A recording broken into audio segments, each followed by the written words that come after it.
Gotta turn my camera on. Hi, everyone. I will be your MC today. My name is Keith DeSilva-Legault. I am Tony's campaign manager. I'm going to pass it over to Tony in just a moment.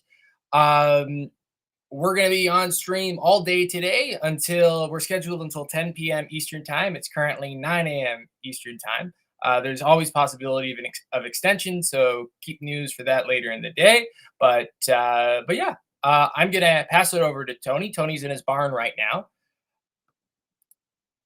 Hi, Tony. Oh, hold on. Let me make you a bit bigger.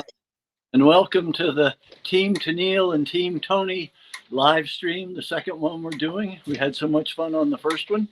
And today I'm going to talk about our horses because my camera doesn't like the cold and its battery faces some challenges. I'm going to just show horses in the barn, and then if the camera runs out, I'm going to have to let Keith fill in a bit of time while I run up to the house and the computer, which is warmer and happier. But we got started with horses in work horses in 1976. My wife had been using a retired racetrack pacer horse to commute into her job as a nurse's assistant at the local nursing home, but the roads weren't plowed in time for her to get the vehicle. So she used a little one-horse sleigh, what's called up here a cutter, and drove into Lucknow to get to her work. And fortunately, there was a little barn close to the nursing home where she could leave the horse for the day and then drive it home at night. I rigged it up with a battery and some lights so that she was a little more visible on the road. So that was our sort of first experience with a horse, and we were very impressed with its ability to skid firewood for us. So then in 1976, we bought a team of Belgian mares and started both working horses and raising horses, and we learned a lot from them. And what we're going to go see now, and I'm going to see if I can switch my camera to the opposite side. No, not having much like that. Okay, it worked earlier. But what we're going to do is come in here and say hi to the horses. The mare over here is Jeannie, and she's coming 8 years old. She was born on the farm, and her mother was a Suffolk mare named Song. And over on this side is her teammate now, her half-sister, which is Kate. And Kate was born 3.5 years ago on the farm. And then what we have over in this stall, hey there, Mayday, easy girl, is Mayday. And she is coming too. She was born on May 1st, 2024. And so I'll be starting to train her this year. In January, I'll start putting harness on her and getting used to being comfortable in the harness. And then we'll hitch her up with one of the other mares and go out and first do some what's called ground driving, just driving them without any equipment around in our barnyard where they can't get too excited and can start to learn the feel of the bit in her mouth, which is what gives her direction and tells her which way to turn and when to stop and that sort of thing. And so it's my way of communicating with them as well as voice commands.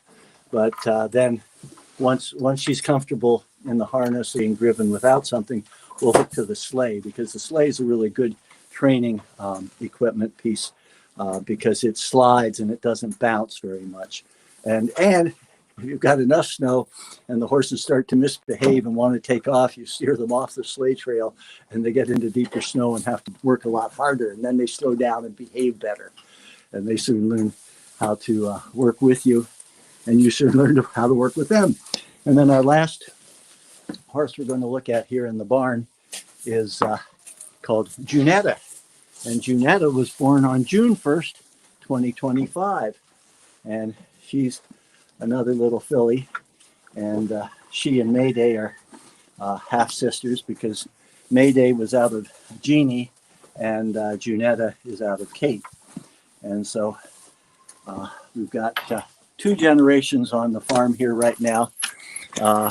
We sold Jeannie and Kate's mother, which was Song, and She went into retirement with a elderly farmer in his 80s who wanted a horse. Mayday again. And here's Junetta. And he wanted a team to go to the bush, and it was a great retirement for Song to be able to do that. So that's the horses that we have on the farm at the moment. And we use the horses for a variety of things, but I can see my camera starting to get a little low in power.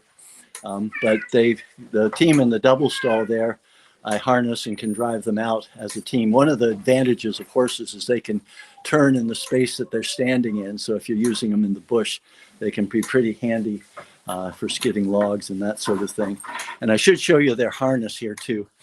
The harness is, there's a collar and then the various bits of harness that connect the horse to the equipment. But this is locally made harness. The harness comes from an Amish harness shop just 2 kilometers away from us. The collars were also purchased there. I don't think they were made there, but the harness was put together and made there.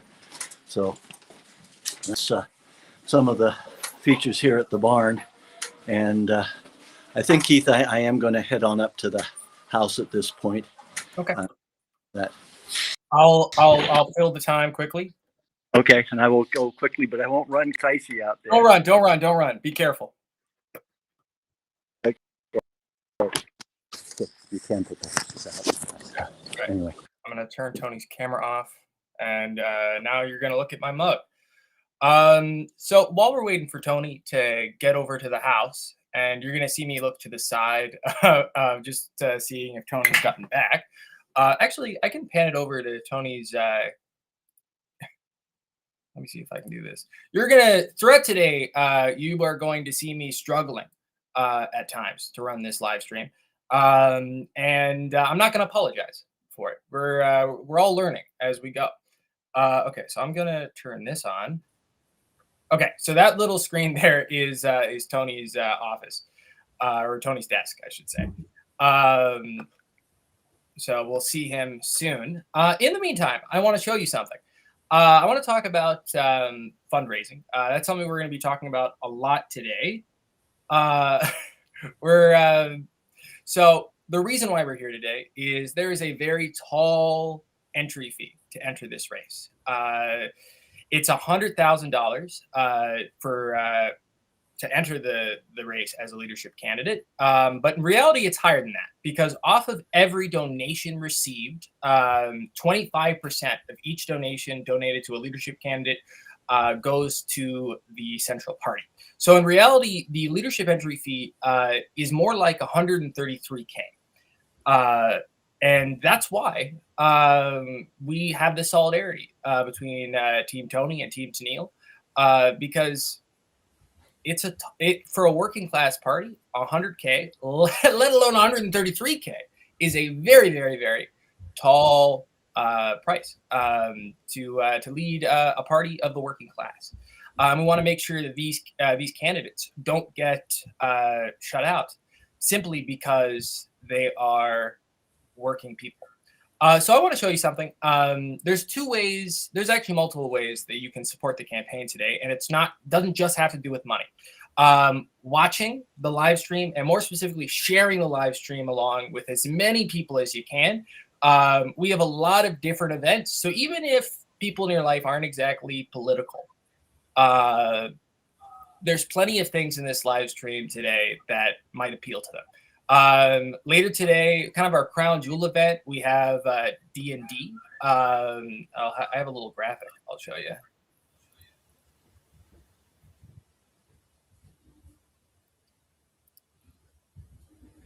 So yeah, you'll see D&D at 6 p.m. Eastern time. Okay, I see Tony's coming in now. Okay, so here's Tony taking his coat off. I want to show you one more thing. You can sign up to volunteer. You can text us over at Tony McQuail, greenprogressive@gmail.com. But at the end of the day, we need to fundraise for these candidates. So you're gonna see in the corner QR code. To right now, it's Tanille. We're raising for Tanille and we're raising for Tony today. That Tanille QR code in the corner is gonna stay there for most of the day. I'm gonna show you Tony's as well, right here, down there. Another thing you should know about is the generous political tax credits when it comes to political donations in this country. While Tony sits down, I'm just going to show you this little chart. Oh. And I'll talk more about this later today as well. But for all you give, you get 75% back for what you give, 400 and under, only if you pay income tax. If you don't pay income tax, then that is not the case. But if you do, look at this tax credit chart. So if you give $100, it only ends up really being $25 out of your pocket because you're getting $75 back in the form of a tax credit come tax time. And it's the same thing. And then as you go over 400, the percentage gets a bit lower. That's why I have this chart for you. I'll show you this chart multiple times today. And we'll talk about various ways you can support the campaigns. But I'm going to hand it back to Tony now. Okay, well, hearing Keith talk about fundraising reminds me of fundraising in my youth. I was a Boy Scout, and our troop sold evergreen boughs and wreaths and railing decorations as a fundraiser at Christmas time.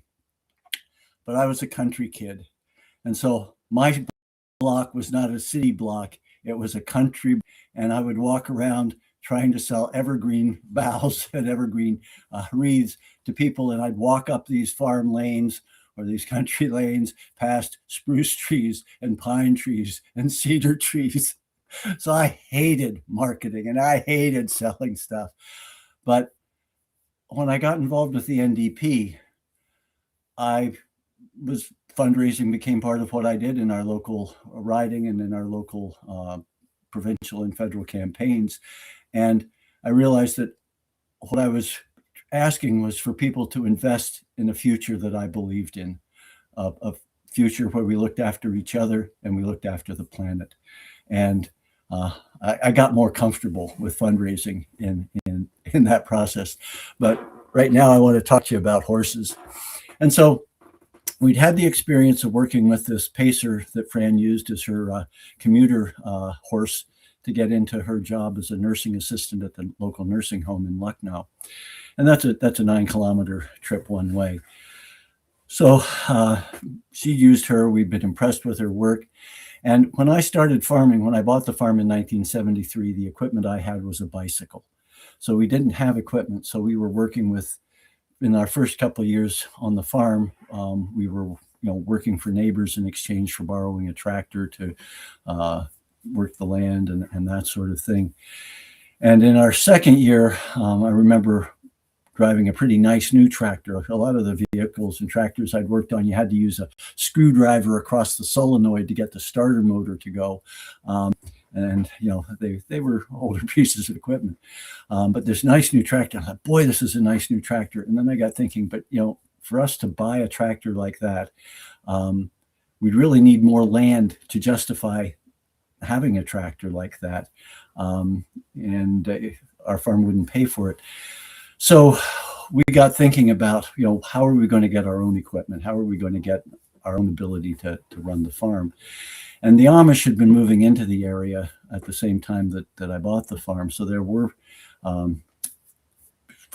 people working with horses, and a number of the older farmers still had a team of horses. In fact, in the winter of 75, 75, we'd had a very poor corn crop because we'd planted corn where there'd been an aerial spraying of the previous year's corn, and turned out the aerial sprayer knew what he was doing and didn't overspray, but we thought maybe it would have had a residual carryover of an herbicide. And so the corn was pretty poor. And so it wasn't worth getting somebody in with a piece of equipment to harvest it. So Fran and I handpicked 15 acres of corn to feed to a pen of pigs that we bought that fall. But we had a neighbor with a team of horses who'd bring over his sleigh and and so that we didn't have to drag in our little crates of corn on a toboggan, but we could bring it in. We were very impressed with how much work the horses could do. So in 1976, we did an analysis of buying a tractor versus getting a team of horses, and we bought a team of horses, Belgian mares, and Belle and Queen. And Queen had a foal that year. She was a 3-year-old and was not well broken, but she helped train us in dealing with horses. Belle was a very well broken 8-year-old and helped keep us from getting into too much trouble. But that got us started working with horses. And at that time, horse-drawn equipment was often viewed as scrap metal at auction sales because people were not using horses much anymore. So we were able to buy a team of horses, I think, for $1,675.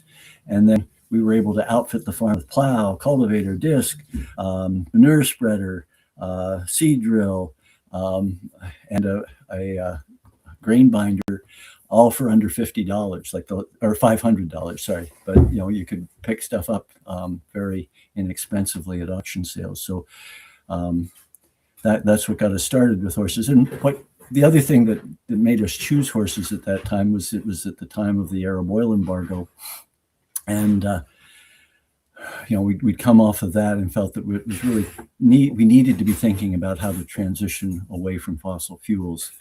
And so we built and designed a passive solar home with wood as our backup system.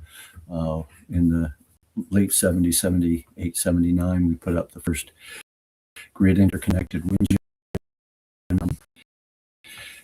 And took some Ontario Hydro because they didn't think it pushed power back into the grid because it was so small. But that's not how electricity flows. And it was certainly being done in other parts of the world. So it was a learning experience for everybody. But the horses were something that we felt we could run on homegrown fuel. They produce manure and urine to fertilize our land. And our land had been cash cropped and was pretty poor shape, very low organic matter. It would encourage us to have hay and pasture in our crop rotations to feed the horses. And they produce offspring that could become part of our farm operation and their replacements over time. So that was how we got started with the horses. And as I say, we learned a lot, some of it the hard way, but fortunately, neither horses or farmers got hurt in the process. We quickly realized that you need to invest in new harness or good quality harness, because when our neighbors learned that we were, going to try to work with horses, they were very generous, and they gave us old horse harness, and they gave us this, and they gave us, some of the equipment we got was just a gift from neighbors who were tidying up their junk piles. But about the third time, these old pieces of leather harness came apart at a critical moment. We realized that part of our investment, if we were going to work with horses, had to be in newer harness, and that's what we did.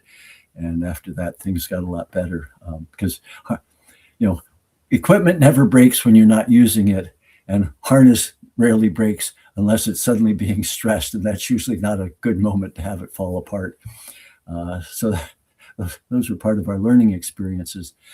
But we sold the first foal that came along, but then Belle and Queen had more foals, and so we started training horses. And at one point, we were plowing and disking and harrowing with a 4-horse hitch that were the mothers and daughters that we had raised.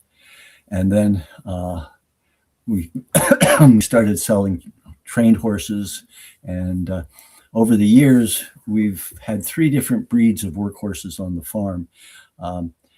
We started out with Belgians because they were what was most common in our area here. When our daughter came back to the farm, she's quite a bit shorter than I am, and part of putting harness on the horses, you have to put the hames up on the collar and then get the rest of the harness over the horse. And the Belgians had been getting taller and taller because the local Amish who had stallions were getting showy stallions that were tall and leggy, and we were looking for something shorter. So we bought a team. We sold our last team of Belgians and bought a team of Fjord horses. And the suffix had been over 17 hands high, which is, about this high on my shoulder, and the fjords were 13 hands high, so they were quite a bit shorter, much easier to put harness on. And I was very impressed because while they were quite a bit smaller horses, they would make up with momentum what they lacked mass. They just put their heads down and pull into the shoulders. And one time we were going through snow with a sleigh where they were up to their bellies, and they got tired. We paused, but then when we were ready to go again, off they went. So they worked well, and we raised some foals from them. But at one point, Katrina said, Dad, we're not using the horses as much as we used to. And part of the reason for that is we're a hilly farm. And when you're going downhill, you don't want them trying to make up with momentum what they lack in mass. You need the mass of the horse, the weight and the size of the horse to hold a wagon back or to hold equipment to keep it from pushing them on the hill. So I wasn't using the fjords as much. So that's when we went to the suffix about 8 years ago now. And they're a British breed and a rare breed. So we've been also trying to raise suffix to keep that gene pool viable and active. But they're 15 hands high is the horses we've got. So they're halfway between the fjords and the Belgians. But it's interesting to me in terms of farming and thinking about renewable energy, because in probably the late 70s or early 80s, Clay Switzer, who was the dean of the agricultural college at the University of Guelph, convened a meeting and a little sort of one-day conference to talk about renewable energy on the farm. And I've been involved in farm organizations and that, and people knew I'd had an interest in renewable energy, so somehow I got invited. So I'm sitting there and I'm listening to people talking about trying to develop methane for the farm, and talking about biodiesel, and talking about ethanol, and finally I spoke up and said, well, on our farm, we're now working with an engine that can run on fuel that we can grow ourselves and process on the farm. The exhaust and the residue from the burning of that fuel actually makes a effective soil amendment and fertility boost to the farm. The units are modular, and so I can hook them together to do whatever level of work I'm needing to do. If I only need one unit, I can use one, but I can hook them together and they're modular. And I can produce the units of the engines on the farm, and have started to do that now that I've got them going. And we've actually sold some of the engines to our neighbors and who are now using them. And they're also units that you can voice activate and do that. Well, people were just, wow. I mean, because they'd been all talking about stuff that maybe could be developed for the future. And here's this farmer using this technology on their farm, and they're running it on their homegrown fuel. And people are, they hadn't heard about this sort of thing. What is this? What is this? And all of a sudden, Clay Switzer, who'd been leaning forward with just as much interest, goes, "Oh, you're talking about workhorses." And I said, "Yes." And then they all lost interest. They all chuckled and laughed, and ha, ha, ha. But, I would bet at this point that there's in Ontario, which is the territory I know best, that between the Amish and the Mennonites who are still using workhorses, and a few farmers who've done the calculation and said, well, horses have a place on my farm, that probably more real horsepower comes out of horses on the farm than from biodiesel, ethanol, and methane all put together, because we didn't make a transition in agriculture to renewable energy in terms of the power for tractors and combines. And so the additional things I've learned from working with horses that I didn't say at that time is that first, there's a social aspect to working with the horses. When you're working with the horses, you're not alone. Farmers are often working alone. Now they've got radios in the cabs of their tractors, so they're listening to podcasts and doing other things. But when you're working with horses, you're out there working with another living organism. And the beauty of working with horses is the more you use them, the more you develop a sense of teamwork and understanding. I often put out fencing with the horses, and I have a set of long lines so I can stand behind the sleigh. I have my fencing equipment in the sleigh, and I go along about 15 paces, put in a fence post. I've got a set of reels that let the wire hang out and pay out and put the fence up. And after a few minutes of doing that, the horses also know how to count the paces, and they take the paces and basically stop. And as you work with them when you're feeding hay, let's say, you can get off the sleigh or the wagon, open the gate, tell them to step through. They'll step through, close the gate, and get back on. And you do this with an experienced team that you've worked with. You don't do this the first time you hitch up a team of horses, but there is a sense of connection there. But other things, of course, are horses and their feed and their manure and urine are all part of the current carbon cycle. So by having horses, they're helping sequester carbon with our perennial hay and pasture crops that we feed them and pasture them on. And in addition, I found that horses reduce the issues of compaction and working soil when it's too wet. Part of it was that horses can't cover quite as much ground as quickly as maybe a tractor could. And so if you've got an area with a wet hole, you start away from it and work toward it, and hopefully by the time you get to it, it's dried out. But also with a wheeled vehicle that's running that, if you're running through soil that's a little too wet, you create compaction dams that are under those tractor tires, whereas horses may create a compaction cone with their hoof, but it's not a continuous strip of compaction through the field. And we found that farming is complex. There are a lot of different variables working together. So maybe it's that we have, better hay and pasture root systems in the fields so that there's better drainage and that. But all these different factors work together. And as the years have gone by, we, had a situation where after about 5-6 years of working with the horses, we decided we needed to get a tractor for front unloader work and for what's called power takeoff, or the tractor's engine can drive things like a baler or a power-driven manure spreader or a snowblower. And so we bought a tractor in 1983 and realized that the money we'd made from selling colts and doing sleigh rides helped give us the money to buy the tractor. And I think if we bought the tractor first, between the fuel costs, the replacement tires, the maintenance of the machinery, we probably wouldn't have had the money to buy the horses. So there was an economic benefit from having a power source on the farm that produced its own replacements and produced something that we could sell from the farm and train from the farm.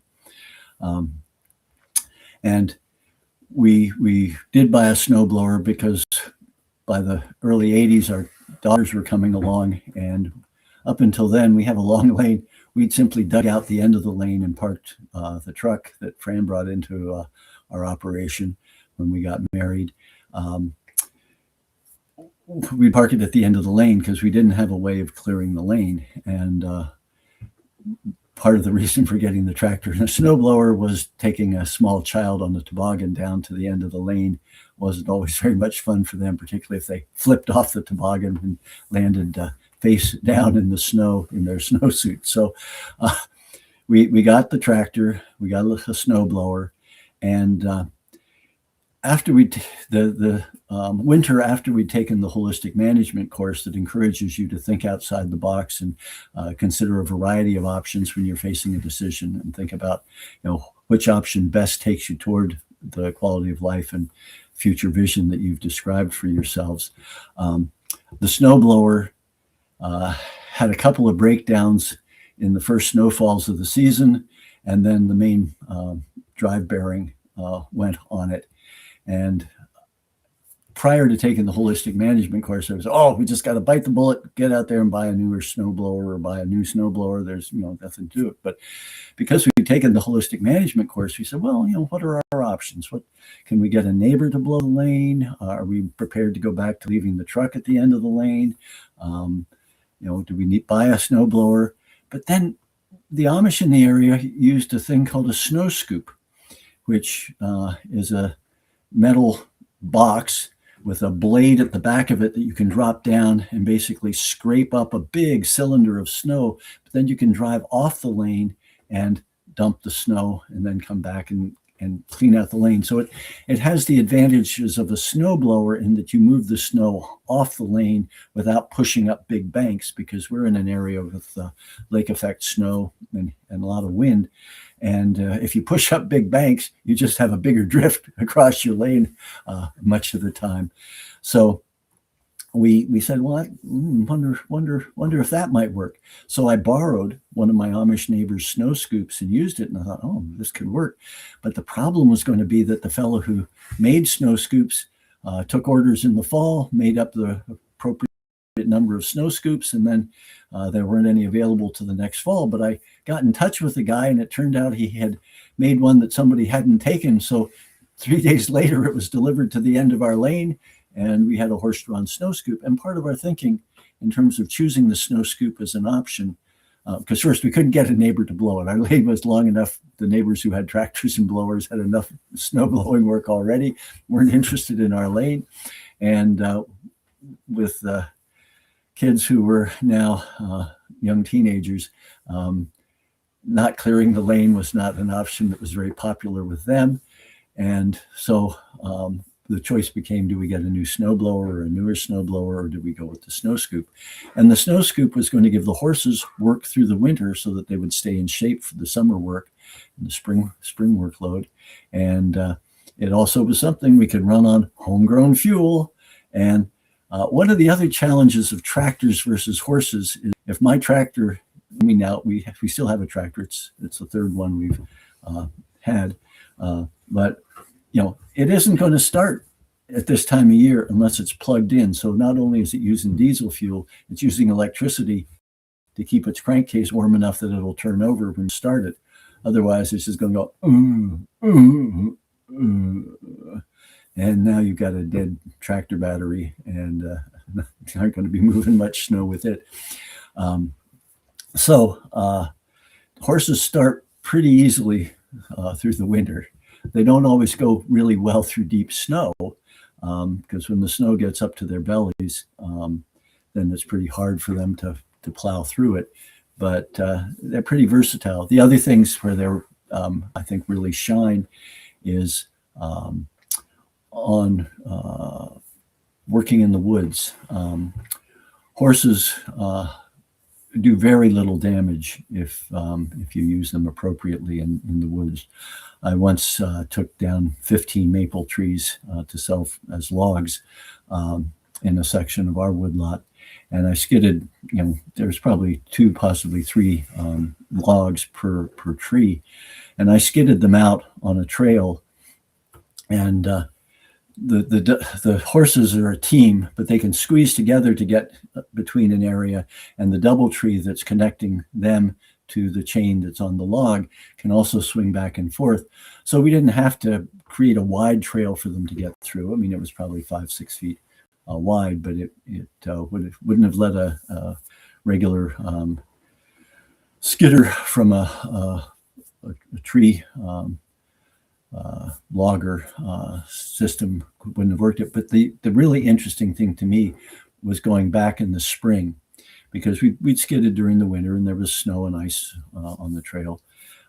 But there was a strip about 5-6 inches wide in the center of that trail that wasn't wildflowers and the basic forest floor cover that had been affected by the horses and me skidding the logs through. So they did very little damage. to the forest floor, and certainly didn't create any of the kind of rutting that you can get with a skidder pulling out logs. And the other thing, using them in the woods, is once they know what they're doing, you can actually have a person attaching them to the log and having them go out your trail, and someone at the other end meeting them and unhooking the log and sending them back in. That's a pretty experienced team when you're working and doing that. We haven't done it very often, but occasionally. And the other thing is, horses can turn around in the space that they're in, as I mentioned, in the barn. So you can drive up a trail to a tree and or to a log that you're going to skid out, and turn them around in that space and now pull back out, so you don't have to create a space to turn around in. And you can also unhook them and use them single, so a single horse can even get through a much smaller space than the team. So they're pretty handy that way. So Keith, are there any questions? I've gone on, I see, to past the 9:30 to, no, sorry. There aren't too many questions right now. From what I've been seeing in the chat, people have been very, very much enjoying what you've been saying. But we'll open up the conversation. I can certainly keep talking. Yeah, go ahead. And if any questions come up, I'll just kind of butt in, but at a convenient time. Sure. No, but by all means, feel free. I like answering questions. And if you're ever in this part of the world on the Mother's Day weekend in May, we do horse-drawn wagon rides and a farm open house, and we'd be happy to have you stop in. We also sell heritage tomato plants. We have a greenhouse and have organic seedlings for the garden for people to plant out and are happy to share information on that, because if we're thinking about redesigning how we do things, getting food production in your own backyard is a really good idea in a time of uncertainty and potential ecological crisis. And I always used to like to joke that I was eating the 1 yard diet, our yard, at various meals when the garden was doing well and we were eating vegetables produced at home. But horses are also pretty handy in a garden situation, a market garden kind of situation, for cultivating. Again, you can, we did a community supported agriculture garden, or a CSA, for years, from the mid 90s into the, into 2000s. And we used a team to hill potatoes and cultivate the sweet corn and do that sort of thing with a little ride-on scuffler. But we also had a single horse walk behind cultivator that we could use to cultivate in the garden, as well as using the horses to disc and cultivate, like with the larger cultivator before things were planted. And we also have a single horse-drawn plow that we used when we were doing more field cropping, because right now we're pretty much all hay and pasture on the farm, except for a bit of a personal vegetable garden. And my daughter's been doing growing flowers as well, because that's something she loves.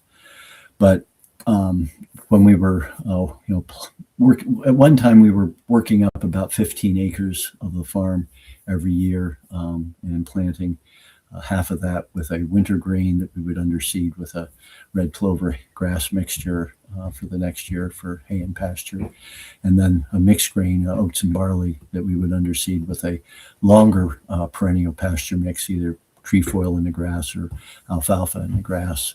And so we had a rotation that involved 1 year of winter grain, winter wheat, winter rye, triticale or spelt, followed by red clover. We'd try and plow that in the fall, and if possible, get a cover crop on it that would winter kill, so that we could then plant a spring grain, usually an oats and barley, a mixed grain for livestock feed, which we would underseed with alfalfa and grass or trefoil in a grass.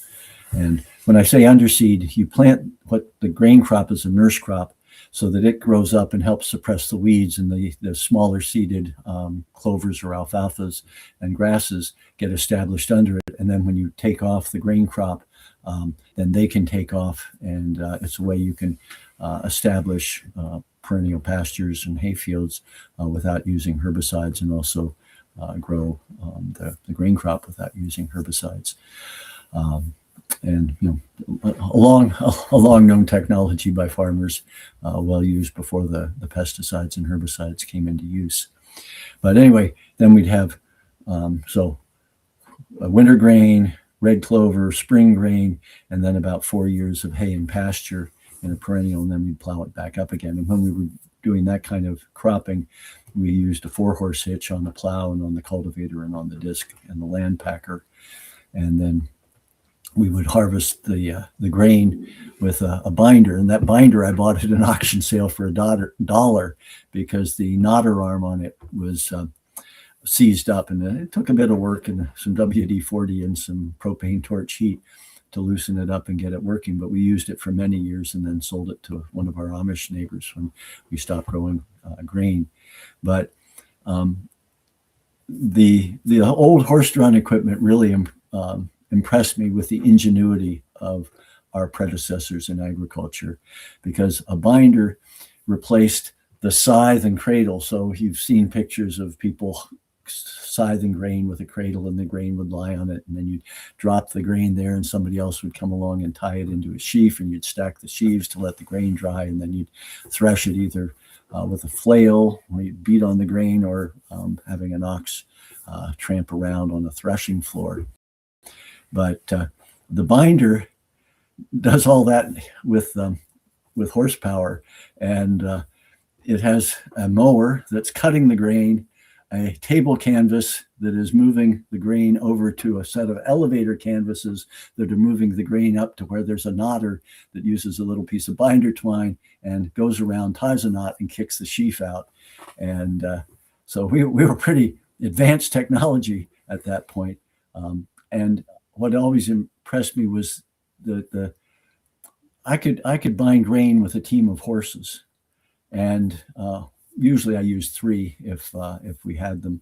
But this old equipment, properly greased up and working, was designed to be pulled with a limited amount of horsepower.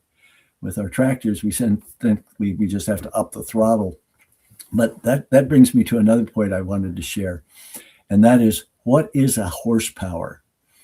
And a horsepower is when Watt invented the steam engine, he rated his steam engines in horsepowers. And the reason he did that was his early steam engines were replacing pumps and in mines.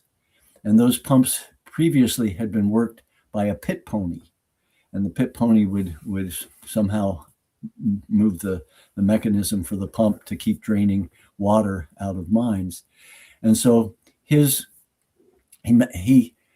rated his steam engine in horsepower for a pit pony, and he rated it at about 1.5 pit pony. So when people bought a 1 horsepower steam engine, they were happy with it because it produced a little more power than you would expect from a pit pony. But what that means is that those Suffolk horses down at the barn are really about a 16 to 18 horsepower unit individually, or a 32, 38 horsepower unit in terms of a team. So, a horsepower is a relatively small unit compared with a team of working horses, and one of the interesting things as we look at changing weather patterns and changing climate is that when we were first on the farm, sleigh rides were a pretty good winter funding source for us. We got pretty steady snow and weather where people could get out here. As time has gone on, horse-drawn wagon rides are not too bad in the summer, but you're usually pretty busy in the summer. But sleigh rides became less and less of a useful thing for us to do, because half the time you'd have scheduled a sleigh ride and then we'd get a warm spell and the snow would all melt. Or the other thing that could happen is we'd get a stream or storm coming in and people couldn't get out to the farm. So now if we're going to do sleigh rides, and with the power of social media, which my daughter is much better at than I am, we'll maybe set up sleigh rides, but we'll do it a nice day, and she can send out notices we're going to do sleigh rides, and then people can get out and do it. But our weather has become less predictable, and that's certainly been true as we look to our moisture in the spring. And I think that has several, again, complex interacting factors. But as a farmer, if we're going to grow the feed for the horses and the other livestock and have good pastures, you need moisture in the spring and early summer, because that's when the sun is increasing and it's travel across the sky. We're getting more days, hours of daylight, and those are your prime growing seasons. And the most important fertility element on a farm is water. You can talk about nitrogen, phosphorus, and potash, and then the micro elements. But if you don't have water, none of that works very well. So we used to figure we'd get about 4 inches of rain and maybe a good soak and shower of an inch a week, and about 4 inches of rain a month. Well, we may still get mostly that water, but we're now getting it in little mini showers. And what I think I'm seeing happening are two things. First, as air temperature gets warmer, if the climate warms, it'll absorb more moisture before it condenses and rains down. The other thing that's happened in our area, and is happening I think in many areas, is that there's more and more cropland. When we first came here over 50 years ago, much of it was in hay and pasture. It was in mixed grains or spring grains that were giving good cover by the end of May usually, or even the middle of May, and then a little bit of corn. Well, corn and soybean have moved up through Huron County and up into the Bruce Peninsula. And so those crops, if you don't grow a good cover crop before them, leave you with bare ground really until mid-June or end of June, because they aren't planted till the ground's warm enough, and then they don't fully leaf out and provide a good canopy of photosynthesizing and evapotranspiration moisture going up into the air. In addition to which, farm fields have gotten bigger, so there's fewer fence rows in that. So rain aggregates around things like pollen grains and fungal spores that are up in the air, and the moisture will condense around them and then turn into droplets and rain down. So we're not producing as much of the pollen and fungal spores around which rain could condense and form rain droplets.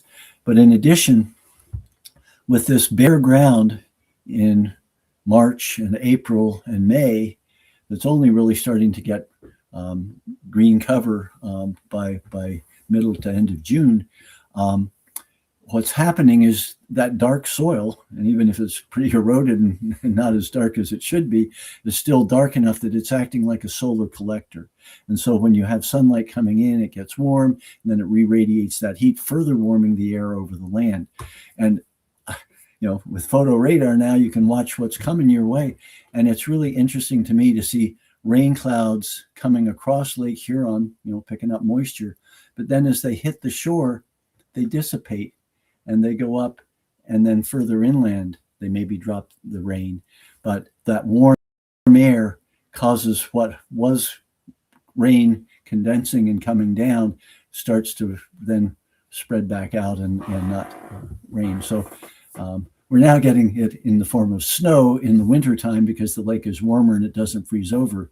When we built our solar home, we talked about how we would have these wonderful sunny nights because you'd get a crisp, clear night. The stars were brilliant. And then come the morning, it would be clear until about 8 a.m.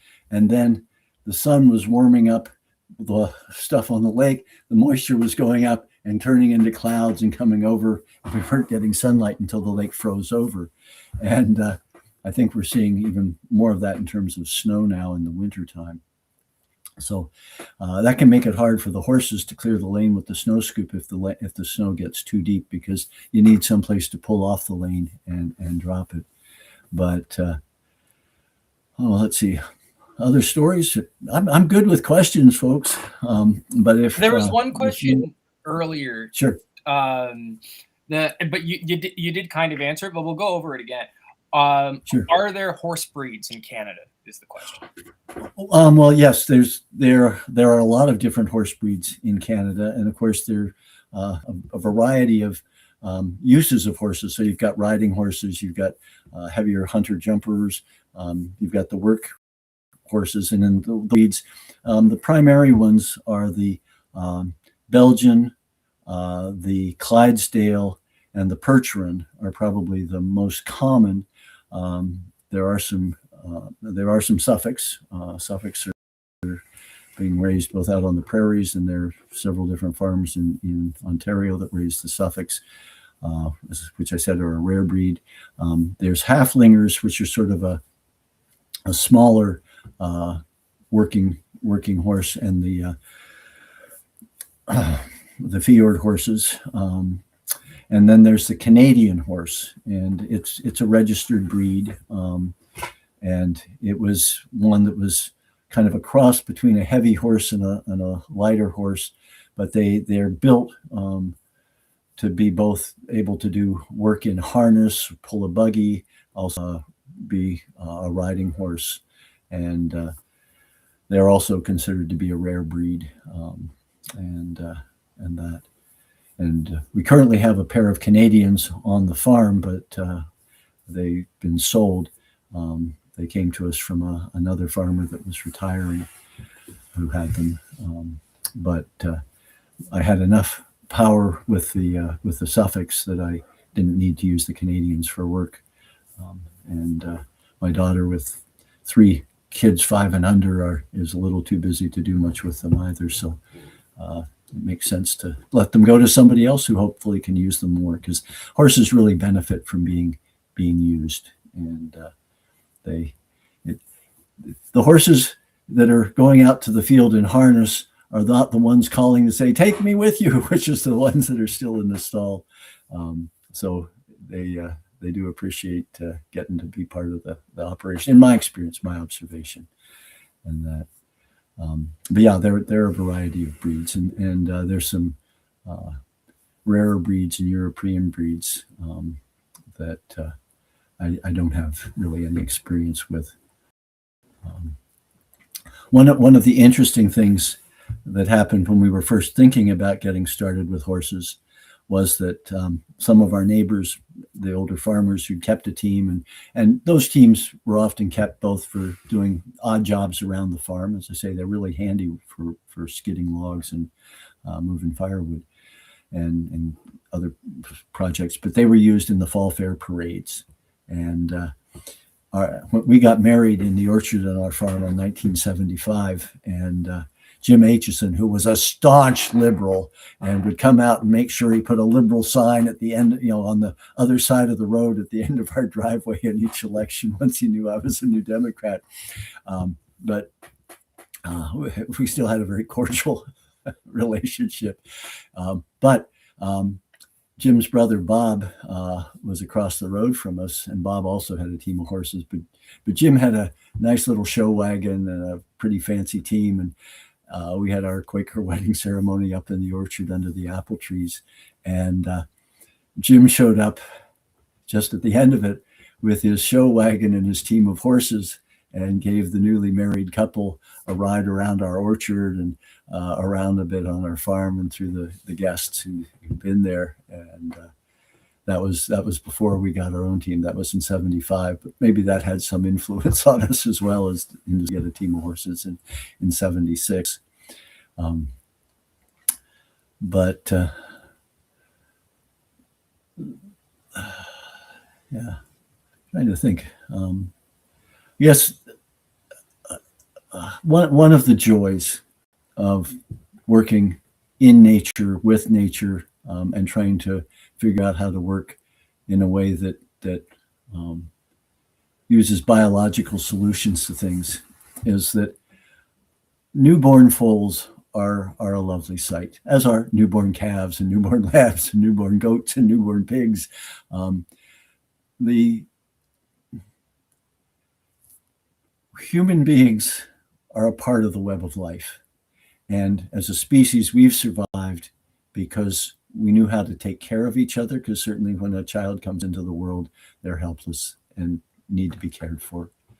But also because we as a species shared with each other. And that's why our current economic system is so unhealthy for human beings and the planet.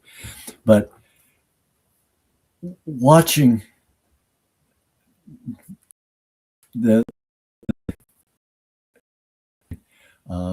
mare and a foal, or sow and her piglets, or that connection to creation and procreation, that connection to the generative force on our planet is just such a powerful thing, and it makes spring a time of great joy, and of course at time sorrow, because not every lambing, not every foaling goes successfully, and so you're really very heavily connected into both the cycle of life and death, birth and death, in a way that makes things very real.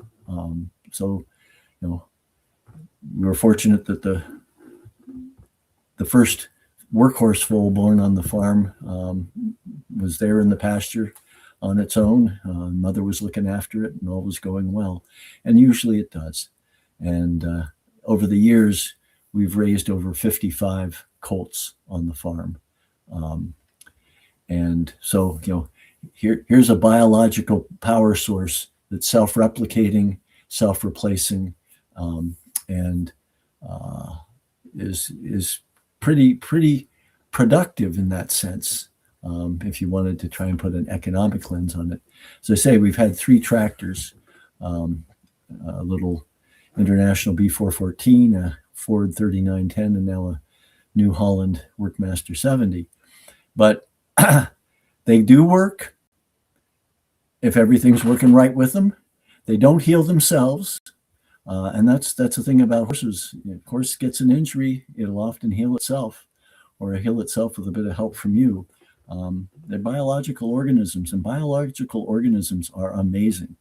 We're amazing, and the other creatures we share the planet with are pretty amazing too. Tractors do not heal themselves. They suck up diesel fuel, and they suck up repairs, and they suck up replacement tires and starter motors. And so I've often thought, if I had to choose between the tractor or the horses would be what would make more sense. They also made sense because they fit the scale of our farm. And part of our thinking when we got the farm was, how do we set the farm up so that we can make a living at it? Previously, the person who planted corn here probably didn't spend more than 2 weeks a year actually doing stuff on the farm. They didn't live on the farm. They were absentee they were tenants renting the land. So we set up the farm so that we would do a lot of work on the farm almost in every month of the year, that we were doing something and doing something that was productive, and the horses fit nicely into that. So yeah, it's been an interesting process, and I've certainly learned skills in terms of working with others, because getting angry with the horses doesn't do much except make things worse. Figuring out what they want to do and why they want to do something, and then figuring out how to facilitate that also lets you get more work done than just trying to bull ahead and make them do what you want to do. Figuring out how to help them do what you want to do is a lot more effective. And figuring out the thing about working with livestock is you have a responsibility that you have to show up for on a regular basis. And that's certainly good for building community with people as well, is the need to show up and be there. So, any other questions? Because I can see my time is running out according to the clock in my computer.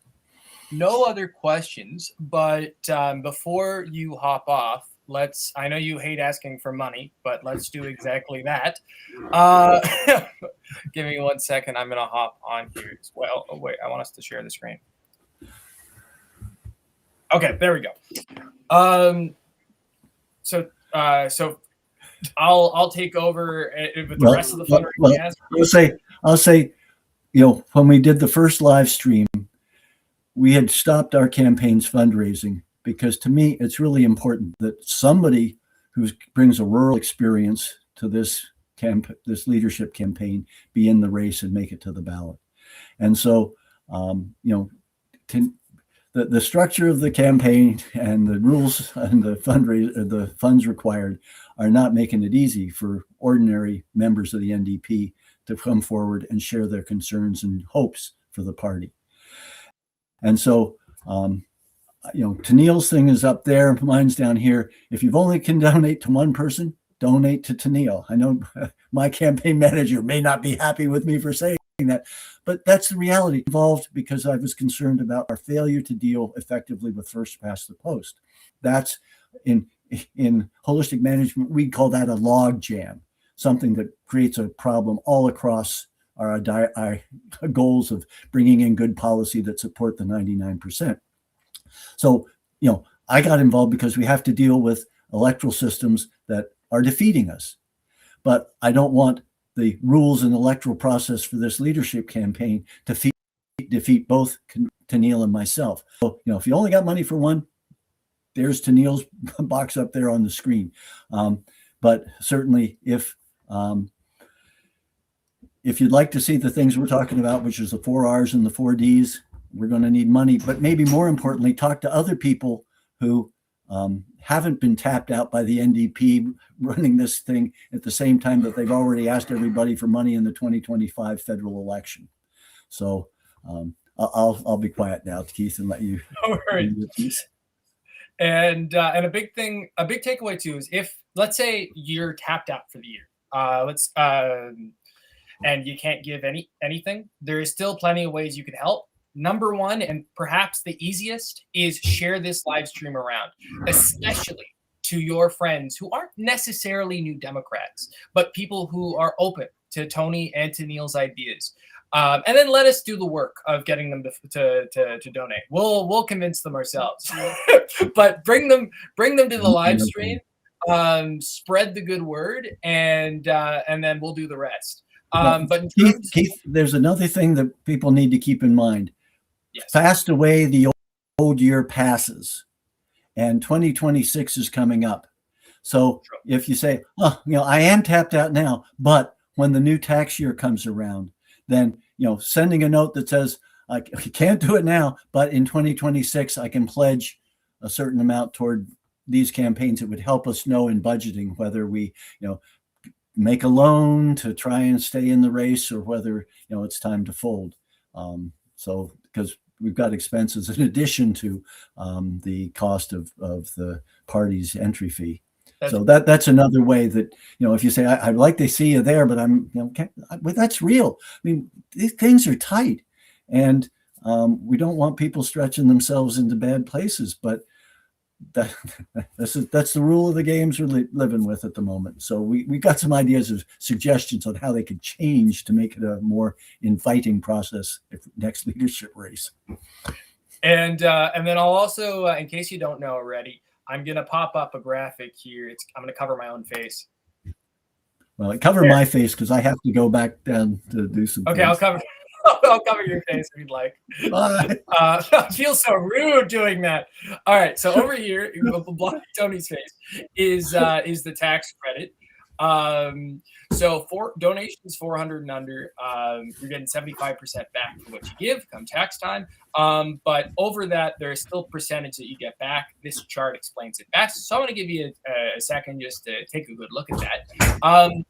I want you to keep in mind, though, if you have donated during the federal, let's say if you donated already to a leadership campaign, either Tony's or Tanille's or maybe another campaign entirely, that adds on. It's not the tax credits aren't individual to each campaign. It's the same thing if you donated in the federal election. You got to count your current donation when it comes to the tax credits in terms of how much you get back. I didn't explain that perfectly, but I hope you get it. But yeah, right there, take a look at that. I'm gonna keep it on the screen for like one more second, and I'm gonna take it off now. And if you're thinking, oh no, I wasn't done looking at it, I'm gonna show it to you so many times today. So you're gonna have plenty of opportunity. Okay, so now I'm also gonna take this off as well, and I'm gonna put up this message, because really sharing the stream is one of the best ways you can help, especially like sharing it on your Instagram story, sharing it on Facebook, sharing it on X, sharing it on Mastodon, sharing it on Blue Sky, sharing it on a Discord server you're in that's filled with people that might be interested in this sort of thing. I'm going to promo one more thing. I know it's not super entertaining to hear me do all this, but I want to show you one more thing. Later today, this is the crown jewel today at 6 p.m. Eastern. We have Dungeons and Dragons. Tanille's going to be there. Tony's going to be there. Maybe I'm gonna be there. I'll be your MC. I might be a participant. We're figuring that out. It's gonna be great. If you're thinking to yourself, I don't know D&D. I don't know the rules of it. I don't know how it works. Neither do Tony or Tanille. It'll be their first time playing. So that adds to the entertainment of it all. So that's going to be happening from 6 p.m.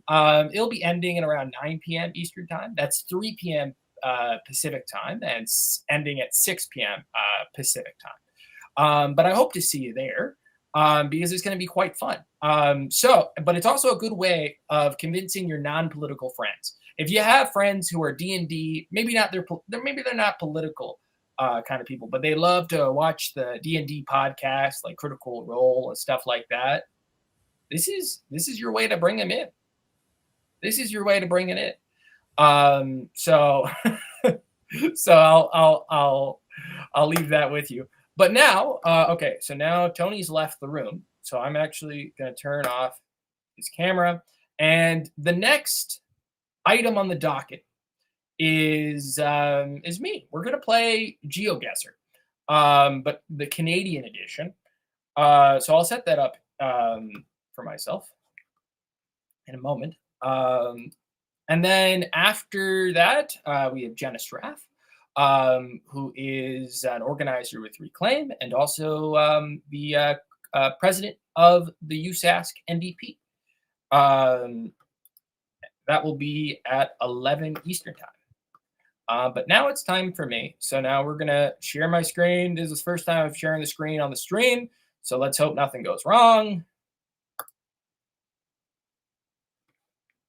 Okay, let's see if this worked. Is that making sense? No, doesn't seem. Oh, is it working? Oh my gosh, it's working. Okay. All right.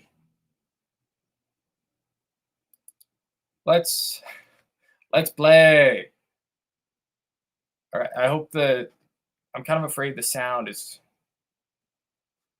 going to be really loud. Okay, well, we're going to figure it out.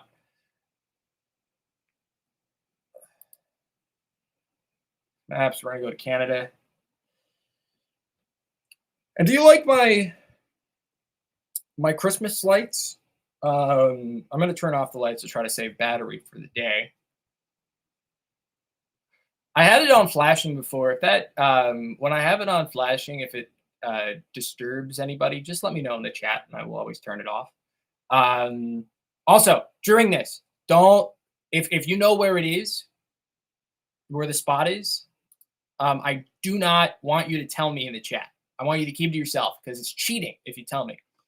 And I could get banned from the game, apparently. So I won't be looking at the chat too much, but I will occasionally look to make sure that you guys can hear me and everything.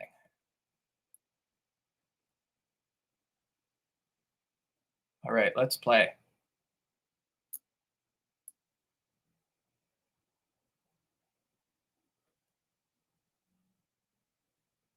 This is all the locations are going to be in Canada. All right, so this is you got this is Quebec. This is for sure Quebec because you got the I don't think you get these street lights anywhere else other than Quebec. I haven't seen them anywhere else at least. Let's see if I saw. Okay, for sure, this is Quebec.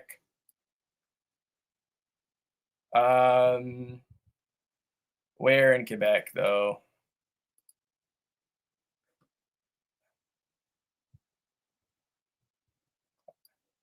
Like I'm thinking. Oh wait! Oh my gosh! Street sign. Probably. Well, that's not particularly. Pierre Laporte. I don't quite know where that is.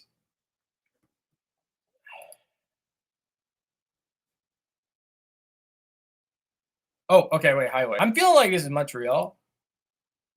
Like it's like suburbs of Montreal, like very suburbs. Yeah, this is. I'm seeing Hotel. I don't know exactly where. I'm gonna guess Laval because it's kind of suburban like. Oh my god! Oh wait, it's Quebec City. That was not that fantastic of a guess. That was not that. Yeah, okay. All right, next up. Let's see where we at. All right, endless suburb. This could be anywhere in Ontario. I think Ontario.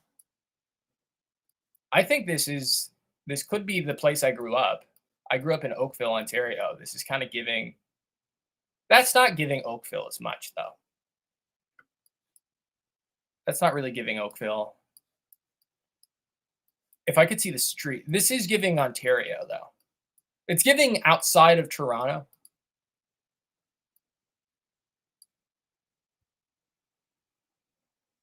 It's giving outside of Toronto. Okay, let's just go down. It's kind of giving. It's this could be Oakville.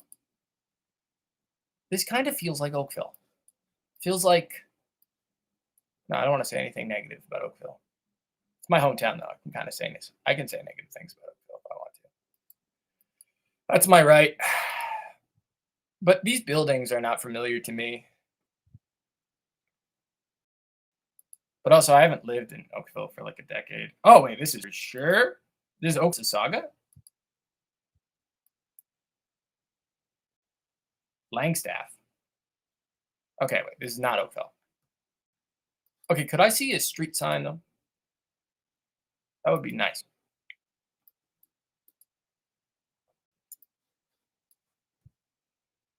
Okay, these are just kind of. I'm gonna guess like GTA. I'm gonna guess like. I feel like around here is a good guess. It was Richmond Hill. Okay. All the GTA looks the exact same in some not all. Not at all. Oh, this is I like wherever this is, I want to go here.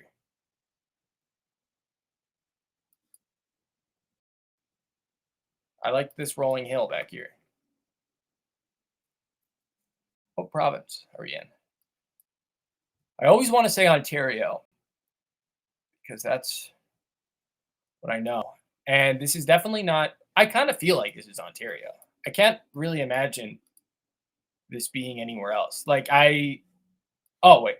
Okay, so I see there is a chance this could be the East. This could be the East. This kind of makes me think it's Nova Scotia because I feel like I don't see this sort of pharmacy. I don't see this sort of pharmacy in Ontario very much. Or maybe I do and I'm oh wait.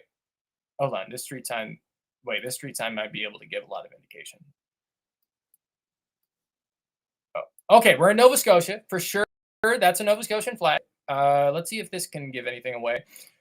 The camera's kind of awful. Okay, so Nova Scotia for sure. We figured that out. I'm feeling like we just go for it. I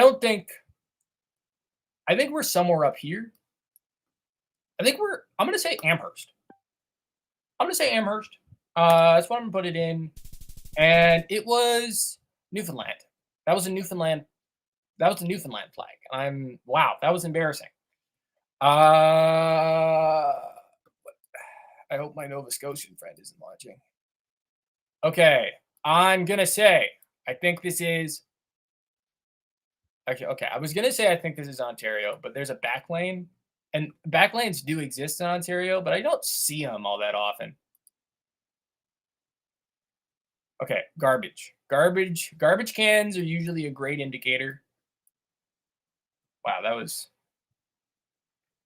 okay. Doesn't seem like this has that indicator on it.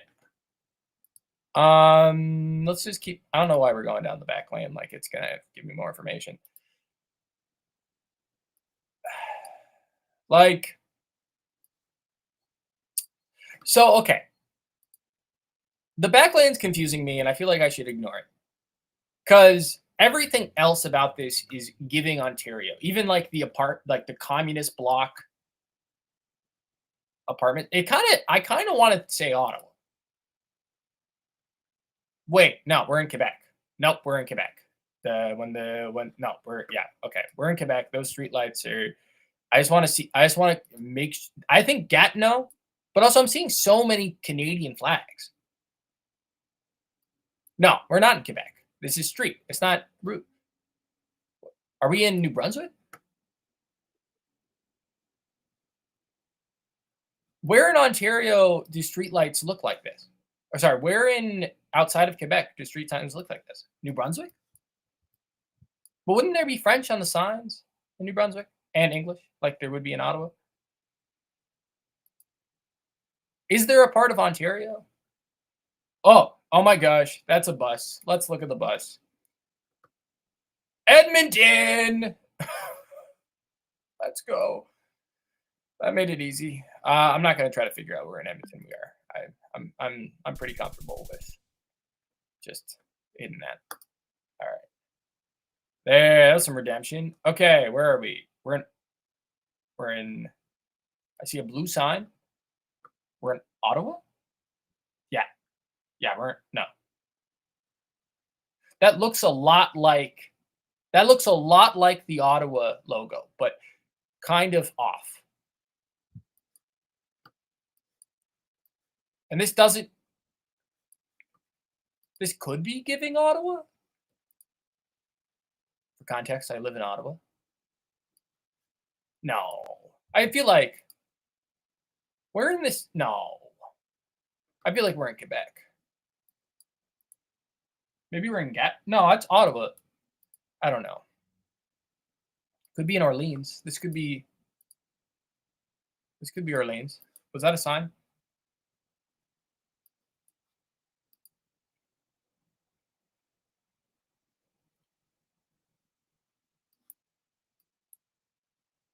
This is giving. I don't know what this is giving. Oh, also, right now, if you're watching this, okay, wait, hold on. Sorry, I gotta lock in. Okay, I'm seeing French fully on the sign. I think Gatineau. Is that the Gatineau logo? I should know this. It's I'm looking out my window at Gatineau right now, so I should know what that looks like. But we're just gonna go, and if I get this wrong, it's gonna be a bit embarrassing. But we'll get through it. I think over here. Share the stream. We have a day packed. Oh my gosh. Okay, it was Gatineau. Wrong side of Gatineau, but it was Gatineau. We have a whole day packed of stuff. Santa Claus, by the way, is coming. We have Santa Claus on the docket. He's made it in his busy schedule. Santa Claus is coming at 3 p.m. Eastern time, 12 p.m. Pacific time. I'm gonna mention this throughout the stream as well, because I'm personally quite excited. As you can tell, I'm dressed up like a Christmas tree. Okay, let's play again. Let's play another round of Canada. I want to do Canada in specific. This is a Canadian live stream.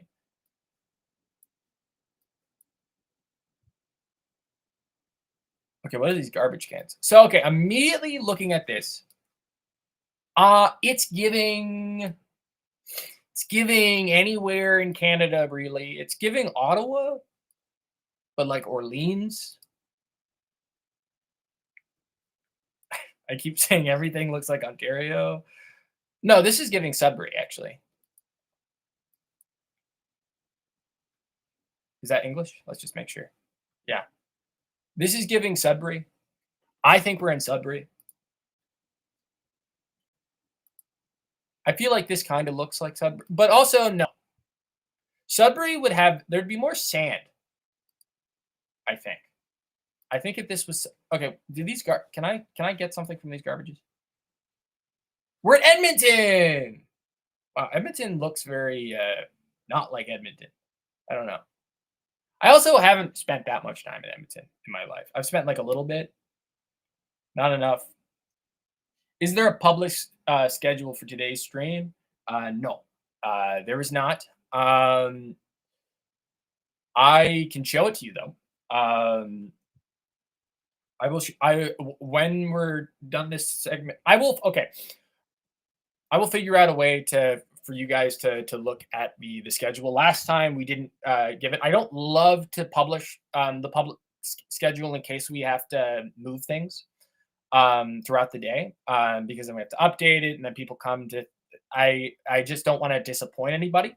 But what I will do is I will give updates on what's to come throughout the day, and I will show you the schedule in between each segment, if that works for you. And I can figure out a way to put it on, to like publish it, but I'm just a little worried about publishing something and then having to update it and retract it.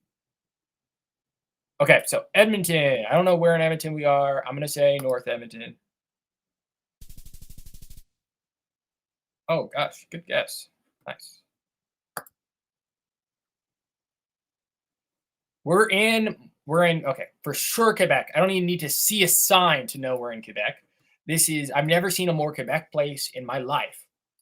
You got these, so I'm thinking Montreal, but I'm thinking, wait, what is this? Oh, for a second I thought this was a river. I don't know if anyone else thought that from a distance. Okay, yeah. So for sure Quebec. Oh, this is Montreal. Yeah, we're in Montreal. We're in Montreal. Can I guess where in Montreal we are? I think we're somewhere around here in Hochelaga. Oh, wow. Okay.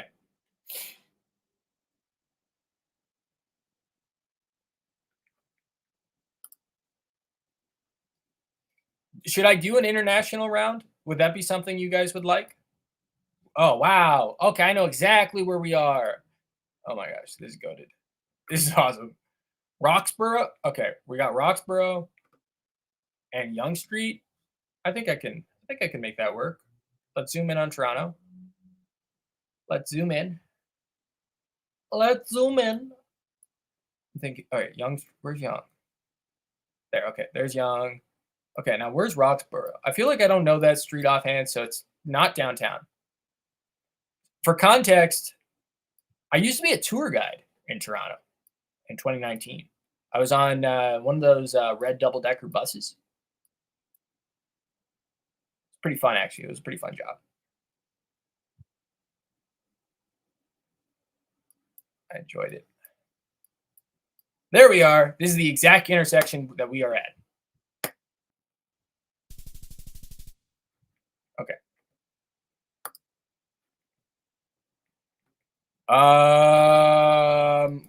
in.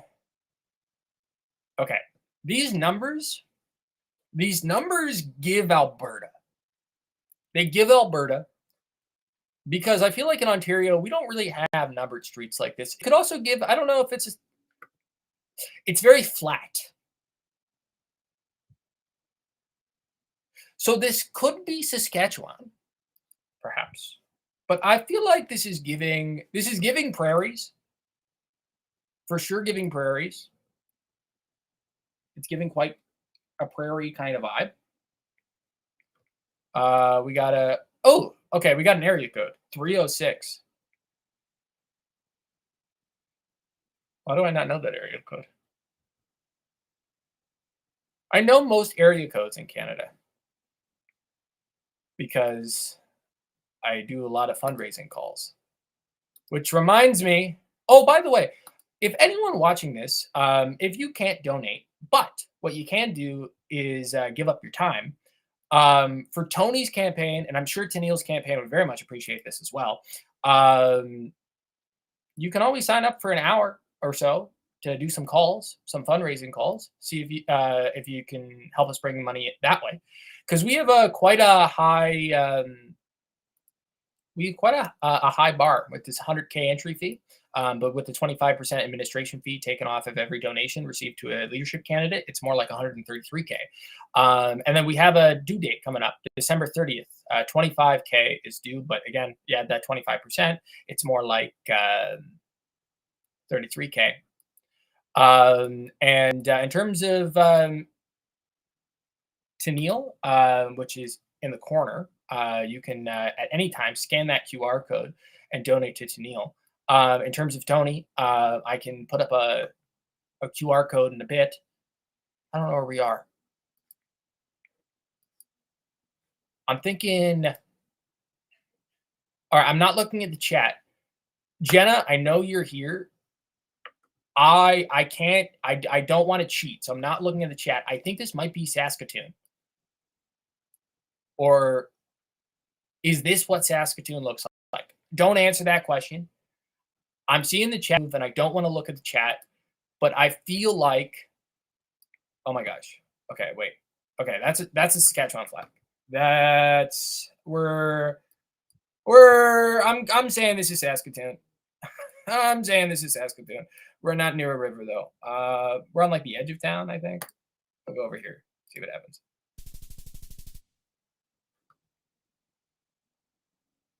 Oh, okay. So we were actually in Lloydminster, and we were on the Alberta side of Lloydminster. So if I looked at those flags a little bit more, I would have seen the Albertan flag too, I imagine. But I jumped on it. I jumped on it a bit too quick.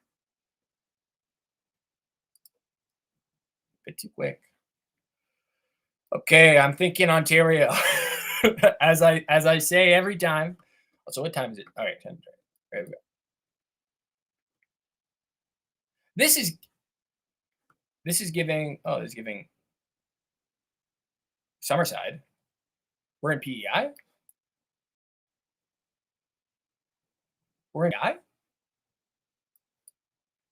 This is not PEI.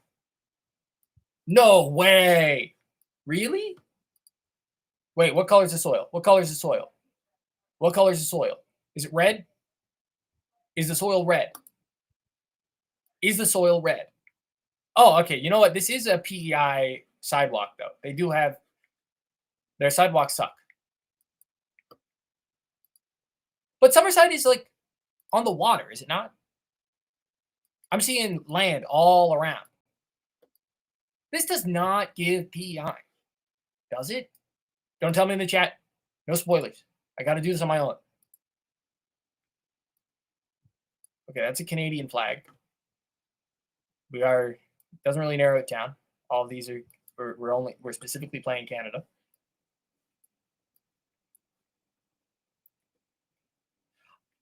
I'm feeling like it's probably not Summerside, but I don't know it.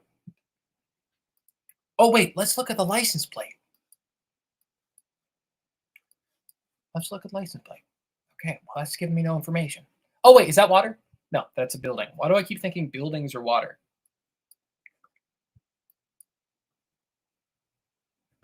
Let's just look at Summerside and what it looks like.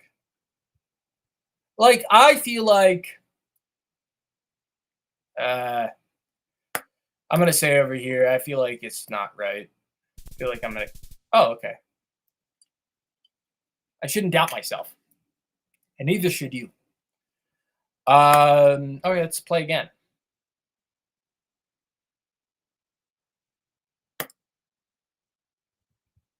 Oh, I see Dan Harris is here. Hi, Dan.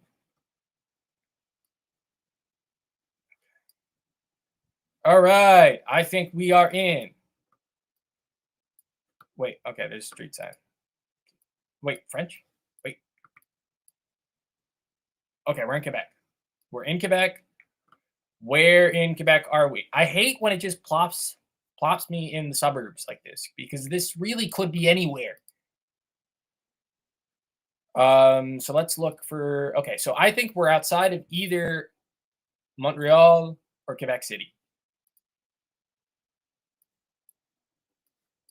I think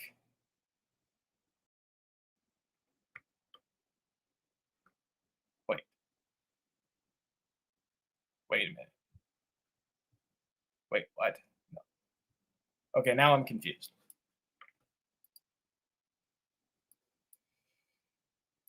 Maybe this is Ottawa. I'm seeing English too.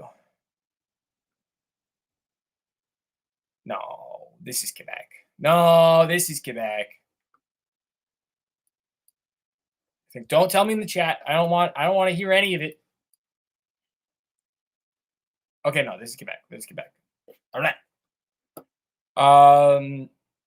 So okay, we're either outside of Quebec City, or we're outside of Montreal, I think. I usually when I play this, I usually guess incorrectly. I'm gonna say outside of Quebec City because I feel like I haven't seen a Montreal suburb that looks like this. I'm gonna guess more specifically. I'm gonna guess here and see what happens. Let's go. And it was Montreal. Well, you can only be right or wrong. 905. Okay, so we're in my home turf. We're in the place I grew up. This could be Oakville. Problem is Oakville also looks like every other Toronto suburb to ever exist, but it's in the 905, which is doesn't really narrow down anything. I feel like this isn't Oakville because I don't recognize any of this. I'm thinking Milton.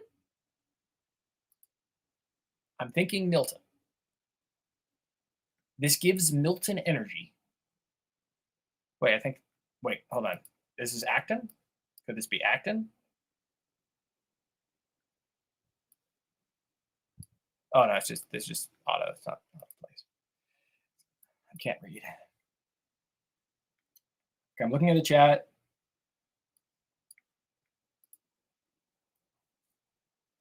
Okay, I noticed that Dan, you got it right off the bat last time.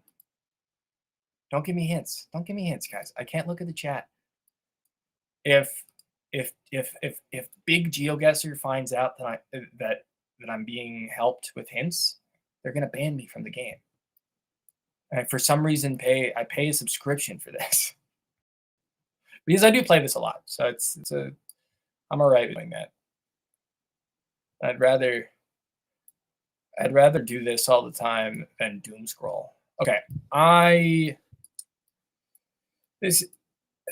okay. I'm thinking Milton or Halton Hills. The Heritage House. Okay, we're in. Okay, let's look at a map. So let's look at Toronto. Let's go in, zoom. Okay, zoom in. I think my theory is we're over here, somewhere in this general vicinity. I think we're on the outskirts of Milton, or we're in Halton Hills. I'm gonna put us like around here and hope I'm not wrong. And I was very wrong. It's Niagara Falls, but the game is very nice to say fantastic guess. It is not a fantastic guess. It's a bad guess.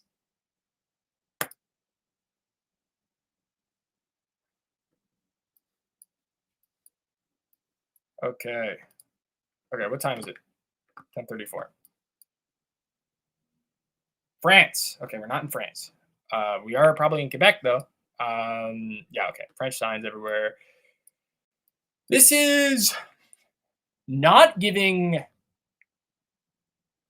This isn't giving suburb. This is giving town. Oh, okay. Wait, hold on. Ambulance. Okay. I don't know where this is. Nobody tell me. Nobody tell me. If anyone's saying in the chat where this is, trying to give me help, trying to be helpful, I appreciate you, but I'm not gonna look at the chat. I'm not a cheater. I am not a cheater. If anyone's cringing at this, I'm sorry that my Quebec geography isn't as good as it should be. I feel like I have. No, I'm not going to pretend I have good Quebec geography because I don't. Nobody give me a hint. Nobody give me a clue. I'm not looking at the chat. Okay, wait. Here? I hope it's not like really close.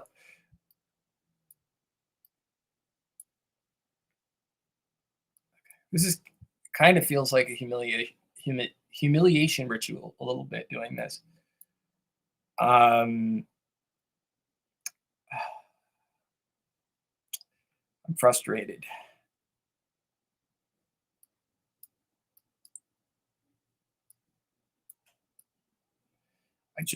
I see I've seen the name of this place before, but I can't remember where it actually is. I'm gonna guess here to hedge my bets. But I know that is probably wrong. Yeah, it's all the way up there.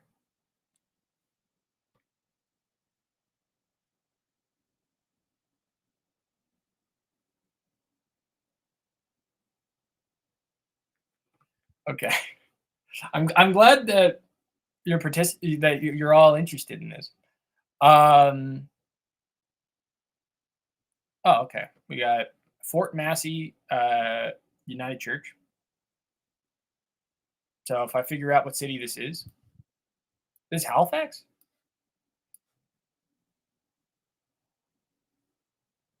Hold on.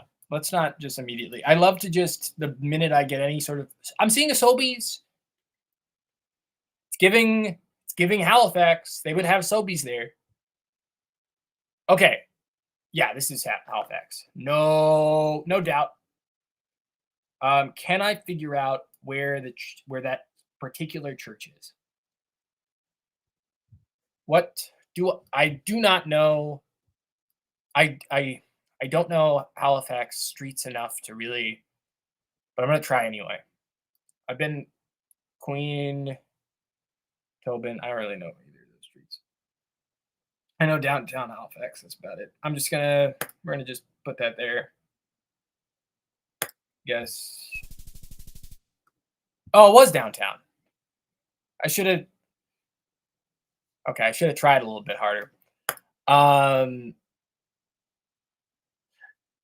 Jenna, there are Sobeys everywhere, yes, but they're more common in Nova Scotia and the Maritimes in general. You go to the Maritimes, there's Sobeys everywhere. But like in Ontario, there's like you don't see Sobeys as much. I lived across the Sobeys when I was a kid, but now in Ottawa we barely have any Sobeys at all. I don't know if we have any in the city. Probably one or two. In the GTA there's some, but there's not that many. But in the East, you see them a lot more. And maybe someone's talking in the chat being like, Keith, you are completely wrong. I am retracting my donation to Tony and retracting my donation to Tanille because you are wrong about this minute detail of Canadian life. We're in Northern Ontario. It's English. Oh, what does this truck say? Okay, it doesn't say anything. It's not. Hudson's Hope. Hudson's Bay?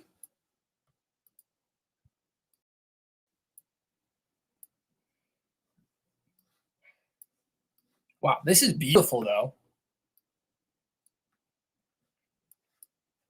I like it here. This is giving Northern Ontario to me. Possibly Eastern Ontario, but I feel like I would see a bit of French if that was the case. Wait, I'm looking at the chat. Okay, no one's spoiled. Thank you. Thank you for that. I'd like to freely look at the chat without feeling guilty. Danger. Danger about what? Maybe this. Can I go down this road? No. I love GeoGuessr. It is fun. It's a fun way to kill time that isn't doom scrolling, that actually puts your mind to work a bit. I usually play competitive. But competitive, it's kind of difficult to talk while doing it. And I get a little stressed. I didn't want you guys to see me like that. This is more fun doing it like this. This is giving. It's giving St. Peter. This is a cute church. This is an adorable church, and I really love it a lot. Wow, I love that. Log cabin church? That's awesome. I want to know more about that.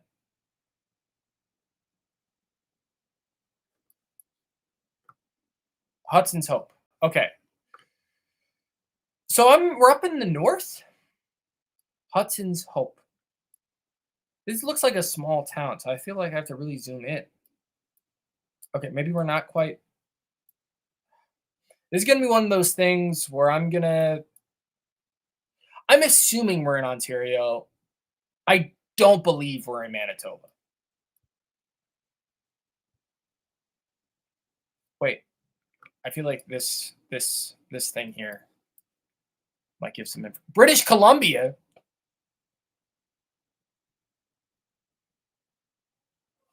Okay, I'm happy I looked at that. I'm really happy I looked at that. Why did I think this was Northern Ontario? There's mountains. But they're not like BC mountains. They're like Northern Ontario type of. I guess they're slightly taller than that. You go to Algoma, they get this tall. But anyway, we're in BC. Hudson's Hope. Where? Not in this place tall. Okay, I'm looking at the chat. If I see spoilers, I'm gonna be really mad.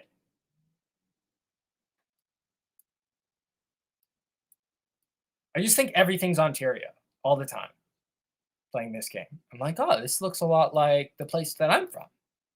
This is like the place where I live. Even though it's not. All right, I don't know where Hudson's Hope is. I don't feel like combing I feel like it's a northern community, like a more northern community. So, but like it needs to be somewhere where there isn't really tall mountains. Like somewhere here, I guess. I don't know. Let's go here. I'm gonna be wrong. That wasn't that bad. Couldn't have been weird. You know what? You're right. It is a very Ontario attitude. What can I say? Born and raised. But I do. Oh my gosh.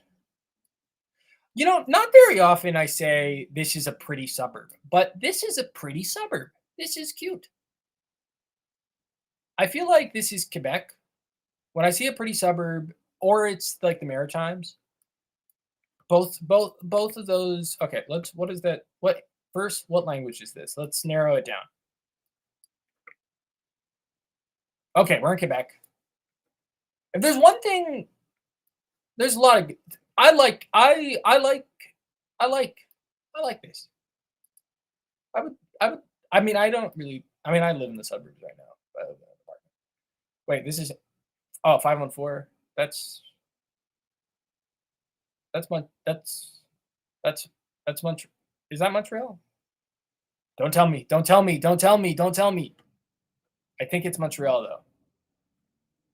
I think it's Montreal. If anyone's watching this and cringing because I'm about to make a wrong move, wait. No, I think this is Montreal. I'm gonna go over here. Let's go. Wrong side of the city, but I got it. Oh, we got it. Okay, Ontario. I think this is Ontario.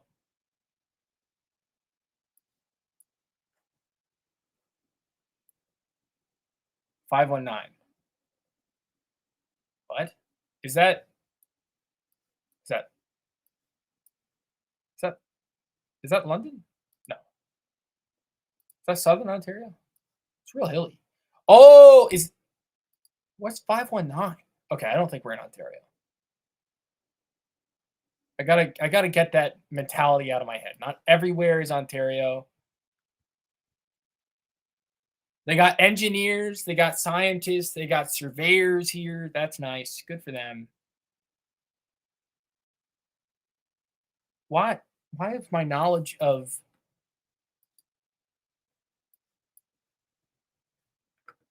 I think it is Southern Ontario 519. This looks like Ontario. This looks like some Doug Ford urban sprawl. This looks like the type of house that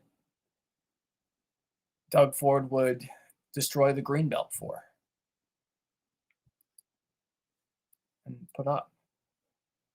It's on a hill and everything. Okay, are these garbages going to help us? There's a lot of.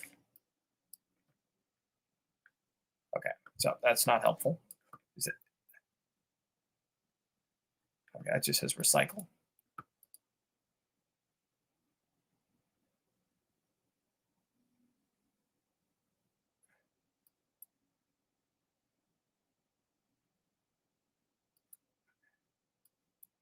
For anyone tuning in, by the way, this is a segment during Tony and Tanille's live stream. We're playing GeoGuessr right now. Next up, in about 13 minutes, we're going to have Jenna Straff, who is the president of the USask NDP, talking about how to get more involved in politics as a young person. That's going to be happening in 13 minutes.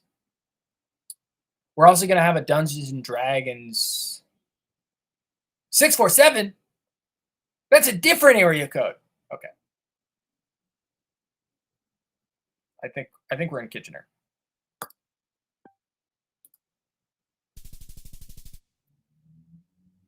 Oh my gosh. That was good. Santa Claus, by the way, is coming on the stream at 3 p.m. And then also we're gonna have Dungeons and Dragons, Tony and Tanille, and friends from 6 p.m. Eastern time to 9 p.m. Eastern time. And then we have a bunch of special guests coming on today. We're gonna have music as well. The first musician we'll have on will start at 12:30 p.m. Eastern time. And then we'll have more music at 2 p.m. Eastern time. I will show the schedule more after we're done playing this. But you tune into the stream throughout the day. It's always going to be a different thing. Though if at one point somebody cancels and we need to fill time, we're going to play GeoGuessr again, probably. Was that English? Yeah, it was English. I don't know where we are. I don't know what this is. Okay, Shoppers. So we are in the eastern part of the country, I think. I guess. Well, because you don't really. Oh, what do we got? We got Shoppers. We got TD. We got Alrama. We got Scotiabank. We got Bulk Barn. Wait, why am I giving? Oh, okay. Wait, hold on. This place over here looks like a school of some kind. Oh, it's a social distancing sign. Okay, Superstore.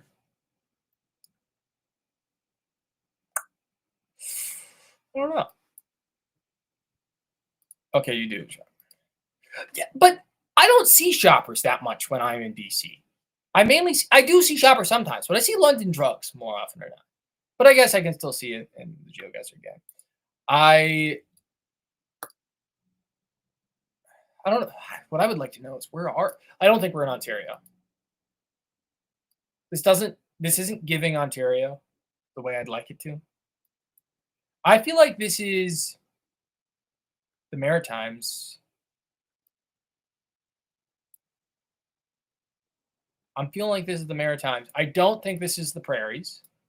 This could be Northern Ontario. This could be. Is there a phone number? No. Wait, 452. I don't know if that's. This is giving Maritimes, kind of, I feel like. And also the houses kind of give Maritimes. A lot about this gives Maritimes, actually. I don't think New Brunswick, because New Brunswick, we would be seeing more. Okay, no, this is New Brunswick. Yeah, this is New Brunswick. Where New Brunswick? I don't know. I don't think I'm going to be able to figure that out. I've been to Moncton before. This isn't really giving Moncton, but to hedge my bets, actually, I'll go this direction in case it's. Actually, no. I think. Fine, we'll just go here and see what happens. It was. Okay, I was right. I would have not guessed that. I wouldn't have had. Oh, we're in BC. I know where we are. We're in Vancouver. It's giving Vancouver. Oh, wait, but that's not.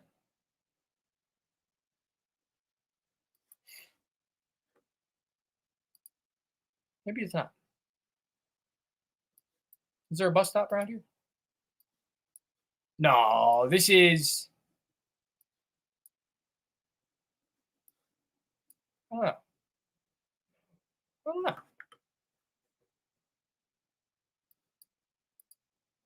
Okay. Natasha, I know you're watching this right now and you're judging me because I'm not gonna accurately guess the exact coordinates I'm at correctly. I think this I don't know. A part of me wants to say Vancouver, but also another part of me thinks this doesn't really look like Vancouver to me.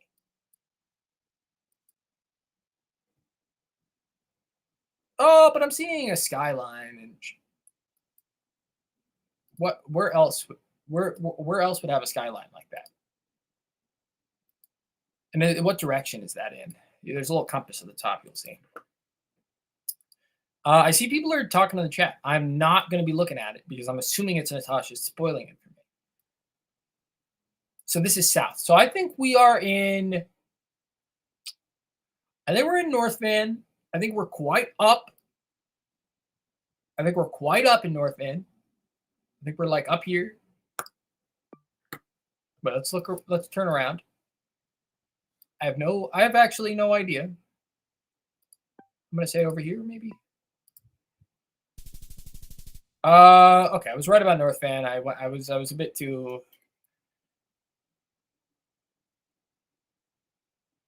I was a bit too up. A bit too up.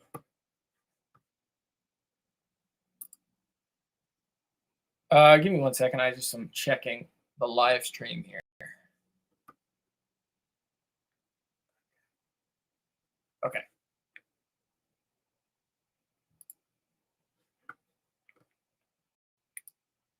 All right, we have one more round. Where is this? Sorry, that was overly aggressive.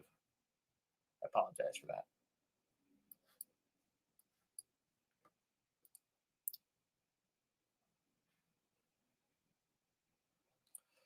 Remember, spread the stream. Spread the news of this live stream. Spread the good word.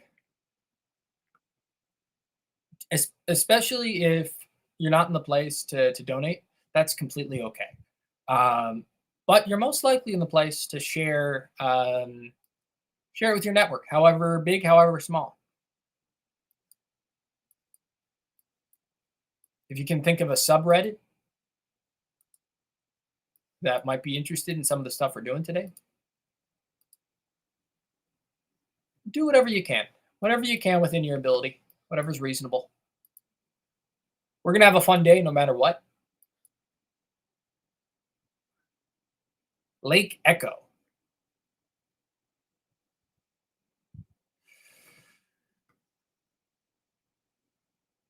Lake Echo, no province flag. We got to start putting up the province flag in places more often. Make it easier. The Ontario flag is a hot take, and I respect all opinions on this. But personally, I think the Ontario flag is kind of ugly. I like the Franco-Ontarian flag actually much better. I think it looks cool.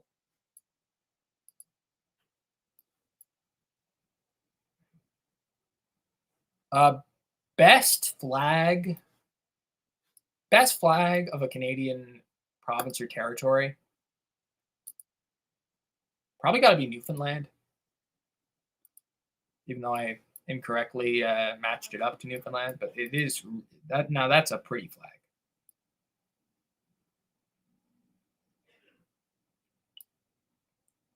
And yes, we we should have. Oh, we're in Halifax. Cool. Let's see if we can find Lake Echo specifically.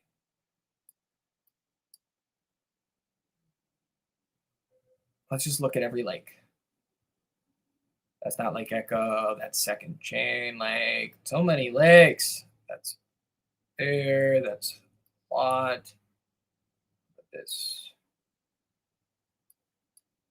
Northwest Arm.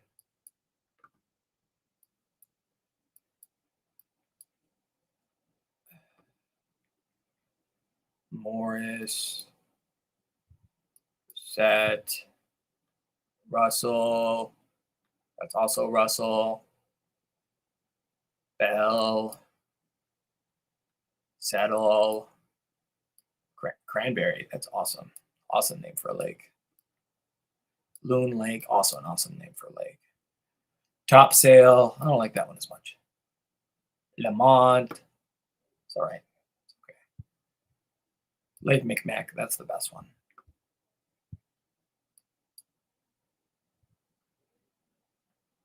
Albro. Little Albro.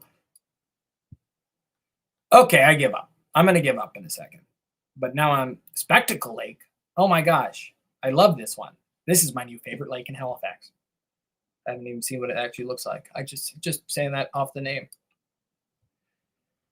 Okay. Anderson Lake. Where is this Echo Lake? Now I feel like I'm going too far up. Where's the airport? Oh, whatever.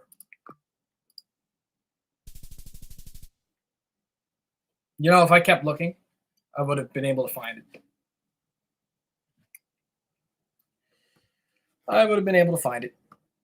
Okay, so I think that's enough of GeoGuessr. We're going to move on to our next segment in a moment. Jenna, before I pass it on to you, I am going to do another fundraising ask. So why are we here today? We're here to raise money for Tony McQuail and Tanille Johnston, both leadership candidates in the upcoming NDP leadership race. There is a high entry fee to enter this race, $100K. And if you add in the 25% administration fee that's taken off of each donation donated to a leadership candidate and given to the Central Party, which is 25%, It ends up being more like 133K. And we're halfway there. But the next installment is it's 25K, in reality 33K when you add in that 25%, and that is due on December 30th. Both Tanille and Tony have their own separate installments to pay, so we're raising for both. Right now, we're prioritizing Tanille. Tanille is closer to the goal, and we want to make sure that at least one of them get across the line. So here's the QR code for Tanille, but we are still raising money for Tony. I'm going to put in this right here. I'll keep this up on the screen for a moment while our next guest, Jenna, gets ready. Jenna, I'm going to have you on in about a minute.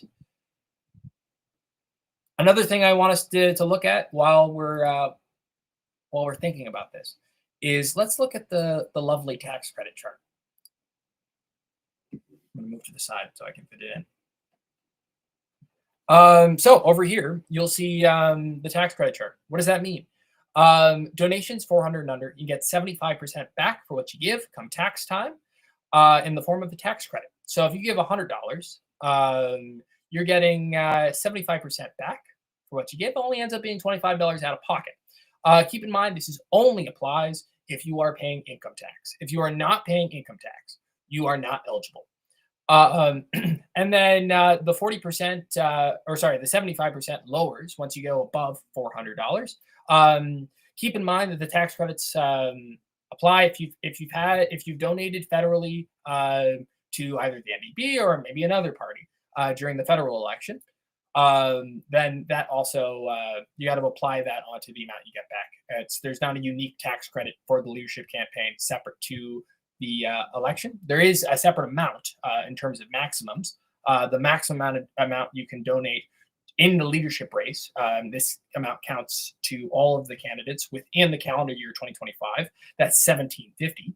And then this chart will kind of walk you through in terms of tax credits. I kind of explained that a little strange. I'll get better at explaining that as we go. So that's tax credit chart. I'm going to hide it now. One more thing I want to talk about before I pass the mic over to Jenna is coming up tonight. We have our crown jewel event, Dungeons and Dragons. Is it going to show up? There it is.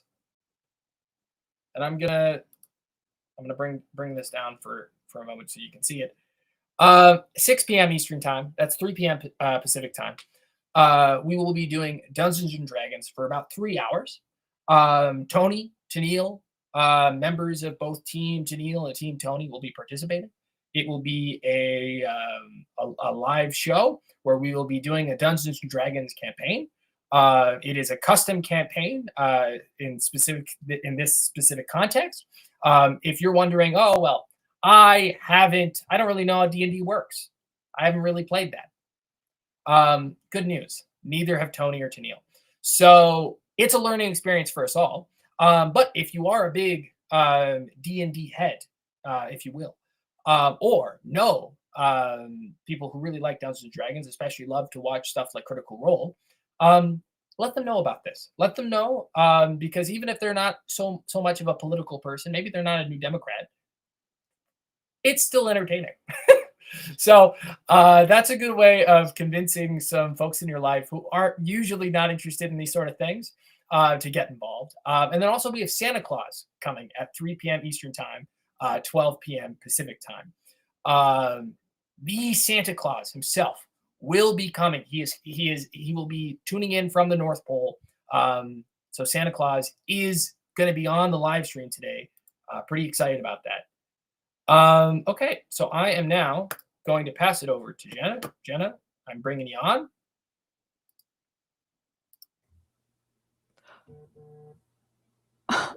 Wow. Hi, Jenna. Welcome. I gotta say, the quality of the live stream in itself has really upped its game since last time. I gotta say, I'm impressed. We've decided to try something different this time, and so far it's working. Fingers crossed. I like it. I like your little pop-ups that are coming up. It's impressive. Anyways, okay, I'll let you. Wow. Yeah, I'm a Christmas tree. I'll let you get to it. If you need anything, I'll be here. Sounds good. All right, well, good morning. I'm coming to you from Treaty 6 in southern Saskatchewan right now. So wherever you're watching me and wherever you've taken the pleasure of watching me across this country, thank you for having me. It is a cool, crisp, negative 27 degrees here in Saskatoon, Saskatchewan. The reason that I'm here with you today is because I've found myself quite involved in pretty much every branch of youth politics for the NDP in this country, or will within the near future. So as much as I believe that I'll probably be talking majorly to myself throughout this segment, if you have any questions, please do feel free to throw them in the chat, and I will be happy to ask, or sorry, not ask, respond to them. So as much as we all can agree is that youth in politics, people, they say that young people are apathetic when it comes to politics, which is not true. And a lot of people greatly know that. Youth are excluded majorly from the conversation. They care about topics that are hit dear to their hearts, that aren't properly represented in political candidates across this country, whether it be federal elections or provincial elections or even municipal elections. If I've learned anything in the past year, which is just how long I've been doing this, is that youth care so greatly about politics. They just need the push to get there, and nobody is supporting them in that. And that's heartbreaking. I mean, I love being involved in politics. I really do. I see so many people that are so greatly involved in politics. They love what they do. They're so incredibly intelligent, and they lose their spark. They lose their drive just because they're thought of as less. They think they're thought of as immature, or God only knows what else. But if I have one piece of advice, it's that the only person that you should listen to when it comes to youth involved in politics is yourself, because realistically, not many people can say that they get involved in stuff like this at such a young age, and that is something to be greatly proud of, profoundly proud of. It is a foot in the door that not a lot of people can say that they really excel to do at such a young age. And it brings about so much knowledge. And I mean, I couldn't say that I've learned more in a year period than I have than being involved in some stuff like this. So a little bit about me. So I was born and raised in northern Saskatchewan, pretty far from major urban centers, but because of that, I was heavily disconnected from politics in general. Because I was living in and within Indigenous communities, of course, we saw the downright exclusion of Indigenous voices in politics as well, which both of these candidates, both Tanille and Tony, have spoken about in the past, about how we need to be more inclusive of our Indigenous communities, and the fact that some of them have never had the opportunity to vote because they just haven't been granted the opportunity to vote. And another thing is that the youth on these reserves, the voter turnout is within 10% out of 100. Youth voter turnout in this country is already drastic. Well, it's terrible. I think that we can all collectively agree upon that, but on reserves, it is far worse. So if we're going to get our foot in the door with getting youth voting at polling stations, we have to focus on our Indigenous communities as well. But anyways, back to me. When I first moved to Saskatoon, which I am where I am now, I came here to attend university, and I wasn't really thinking very much about getting involved in stuff like this until it was basically set in front of me. And I didn't really know it about universities at the time, but campus clubs are an incredible thing that people often take for granted. And I know the stigmatism around campus clubs and being involved on campus. I know it's busy and, it's overwhelming time, but some of these things can be an incredible escape, and the work that they do is so important. So when I first started at university, I stumbled upon the USask NDP group, which I quickly joined and then quickly joined the executive of, which was one of the best decisions I could say that I've ever made in my life. And while my term with them is coming to an end soon, I can't say that it wasn't the best stepping stone that I've ever taken in my life. Because from that experience, I was able to connect to several different branches across this country in regards to federal and provincial politics that I couldn't have ever imagined. It led me directly to the youth branch in this province, which has a far larger reach, and then eventually to the federal branch. It's just a connecting climbing ladder. And if I ever come across somebody that is genuinely interested in getting involved in youth politics, this is exactly the direction that I tell them to take, because it's so valuable. And you get to do it with people that are your age. You get to do it with people that care about the things that you care about and the things that nobody's listening to. And you get to share in the experience that, other people are feeling what you're feeling when it comes to what candidates are talking about and what parties are talking about in this country.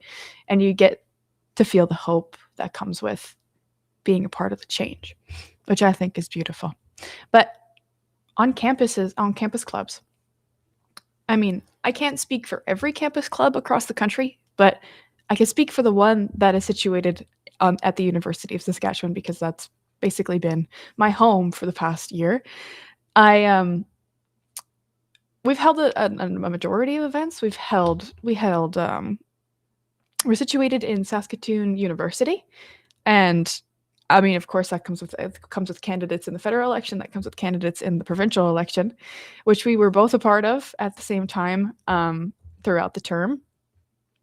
We held our provincial election here in Saskatchewan just within the last year and a half, 2 years. So, I mean, I remember the night that the provincial election was held, and we were all sitting together, whether we were here in Saskatoon or we were scattered across this province at home, and watching the votes turn and watching Saskatchewan get one of the best voter turnouts for the NDP that this province has seen in a very, very long time.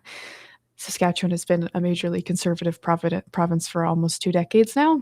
And I mean, it felt good to be involved with provincial politics because there was a change that could be seen.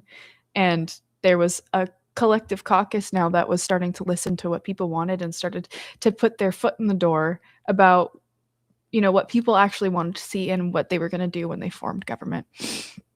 So we did watch parties, and we did federal watch parties. We did town halls. We just recently did one on public transit and how important public transit is, which is central to these campaigns as well.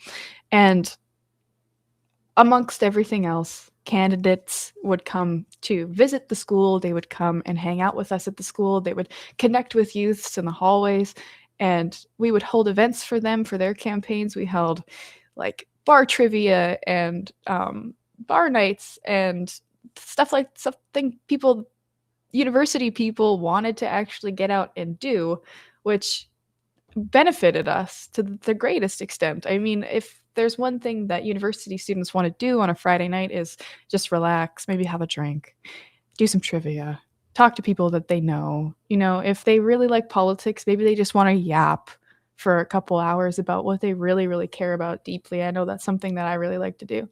And so when we utilized that, and we basically capitalized off of it, as we weren't making any money, but getting people involved, and they loved it. And we got great membership turnouts for the USask NDP. We got, we had the SYND, which is the Youth Saskatchewan Youth Caucus, and the USask NDP coming together for things.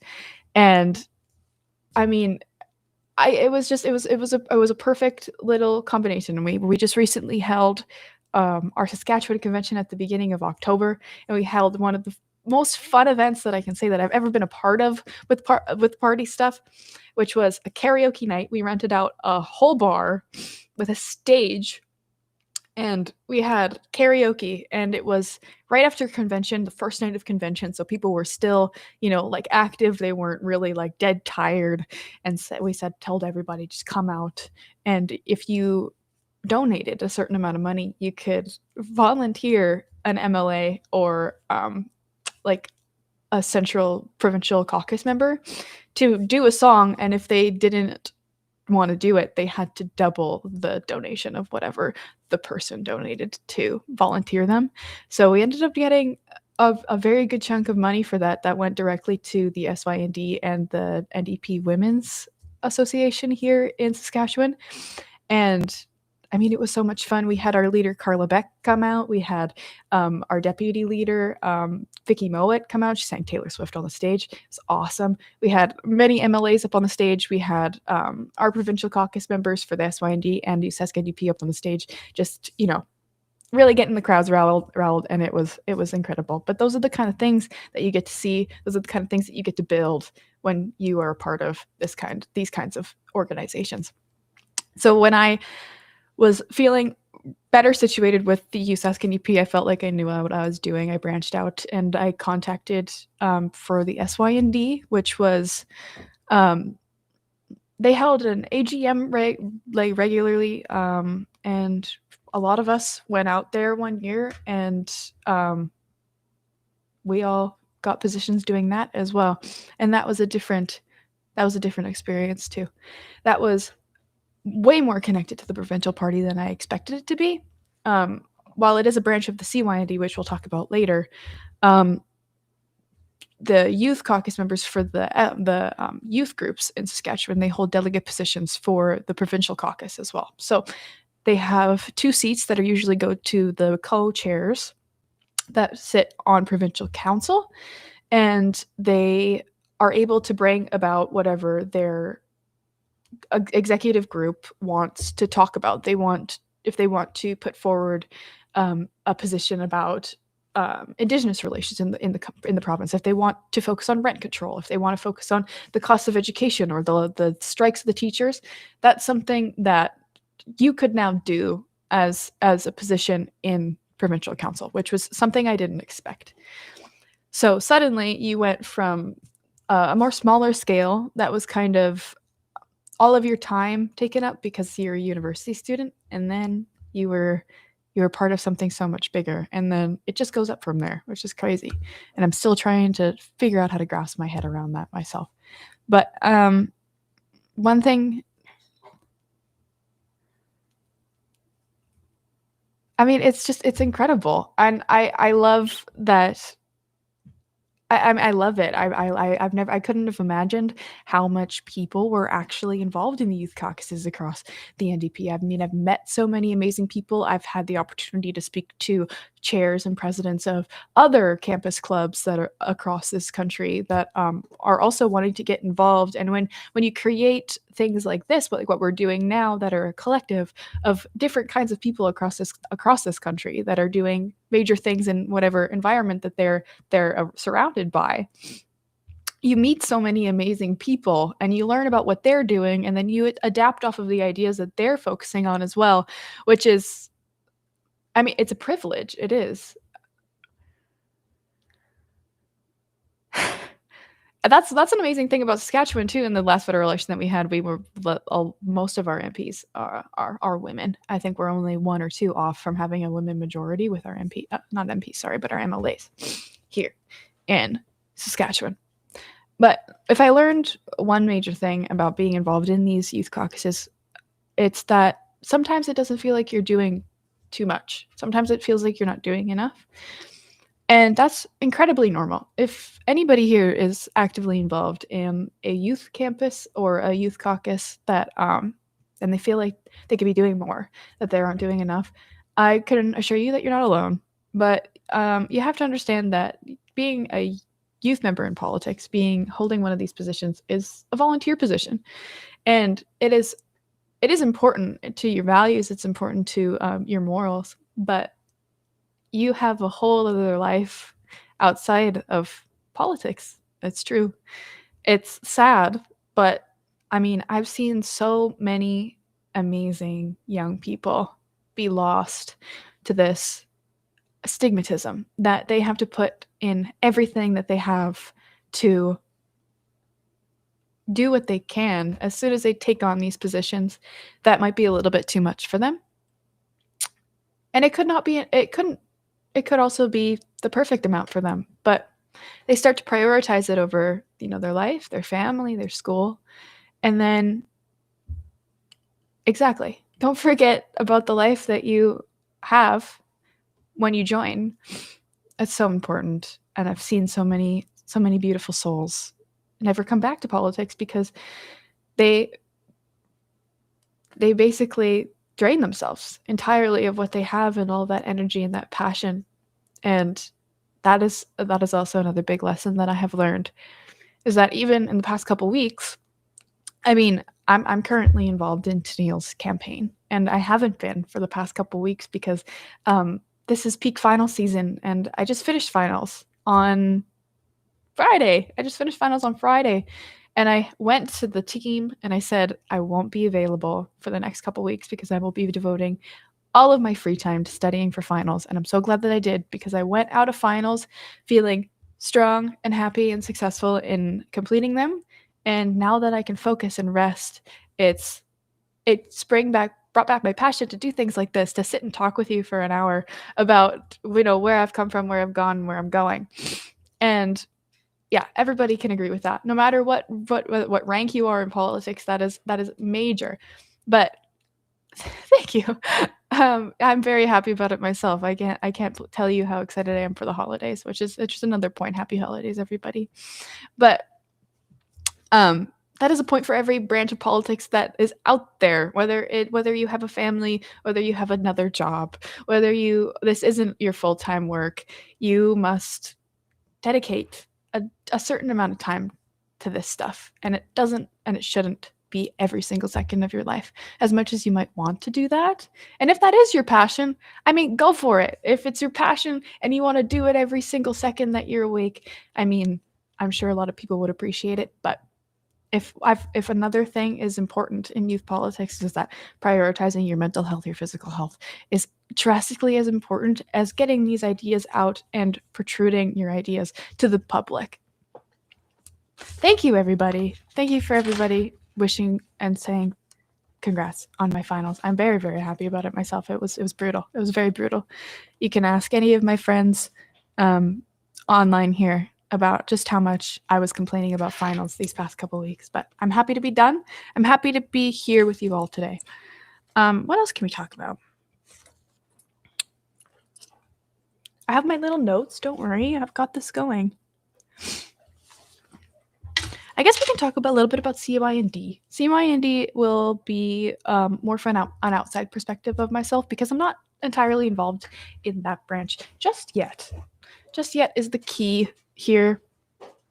So as everyone here knows, we are coming up to, we just passed 100 days until federal convention in Winnipeg, which is taking place near the end of March, which we are all so excited for. If you're going, I'm super excited.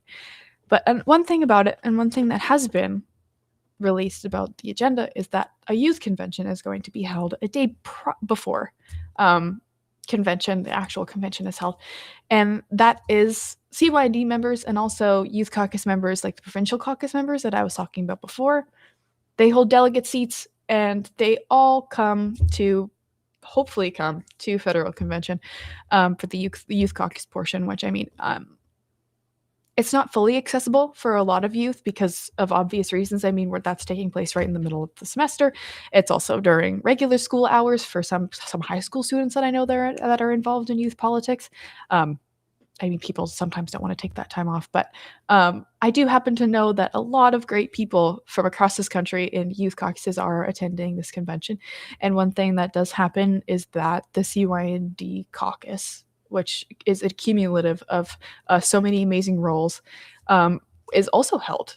So these elections for these positions is also held at this time.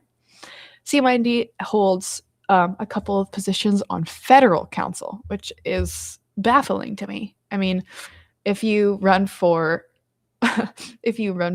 chair of the CYD, you can go sit on federal council and just, be hanging out, chilling, Leah Gazan and Heather McPherson and, Don Davies, everybody's just chilling in one little Zoom call. And, suddenly you're no longer a little kid who stumbled across a booth in campus, but you're sitting amongst the biggest voices in this country for your party, which is I mean, it's an incredible opportunity for kids across this country to take. And CYND isn't entirely active right now. It's for no reason. There's no real explanation for it. We will be holding another election for all of those positions at the convention in March, which will be super excited. I hope to run for a position myself, and that's very exciting for me to talk about and to think about. But like I said before, it's kind of like a stepping ladder. I mean, I couldn't if I went and talked to myself a year ago when I was just figuring out how to go about life at university and starting to get involved in politics, and I told that person where I am today, they would look at me like I am crazy, but it is entirely what I had pictured for myself. And for years to come, for however long it meant to come, I mean, I'm appreciative of being here. Like, do you mean like the amount of people that can run in each province, Dan?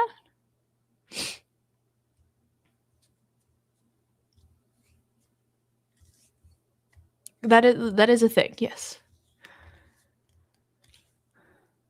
It prevents the whole entire caucus coming from like Ontario, for example. Like I'm privileged to be here in Saskatchewan, and that I can run and I can fill one of those positions in Saskatchewan. And they want to divide and conquer basically the country. They want experience and perspective from everywhere across the country. This is for CYND. I don't know the exact specifics of it, but there are multiple slots directed towards different provinces and territories across the country that they hope to fulfill on the caucus. Myself and a close friend of mine are hopefully going to be, yeah. There's a cap on how many people, but it prevents the entirety of the youth caucus, say, from coming from BC or coming from Ontario, so that there is that experience across the country. That is important. I don't know exactly if any youth are listening. I believe I mean, it's kind of confusing for me because the cap here for the youth membership is 31 in Saskatchewan, but for federal cap leadership, it's 25. So if anybody under the age of 25 is interested, and you come from the territories, you come from the Maritimes or the prairies, those are usually the places that are the lowest in turnout for elected positions, feel free to send me a message. I'd love to talk to you about it, and then we can figure it out. That's pretty much basically everything that I've wanted to talk about. But I love yapping with you guys. If anybody has any questions, please feel free to throw them in the chat. I know that there's not a lot of questions that can be asked or answered about youth politics, but if anybody genuinely wants to know about my experiences, or like what kind of work has been done, please feel free. Thank you. Have a happy holidays. I hope to see you on the live stream later on today. I'm excited for this live stream. I have to say, guys,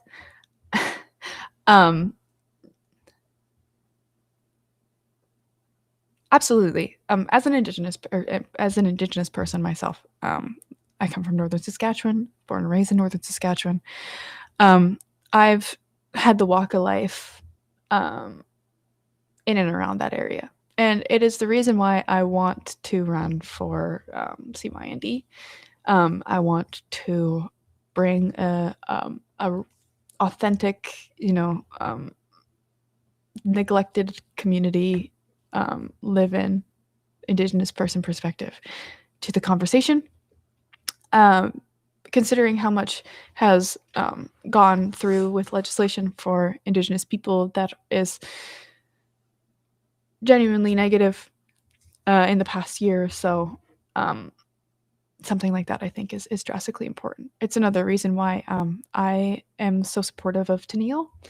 I think that it is rare to come across an Indigenous person in politics, let alone a powerful, strong woman who's also simultaneously raising a family and has an incredible career.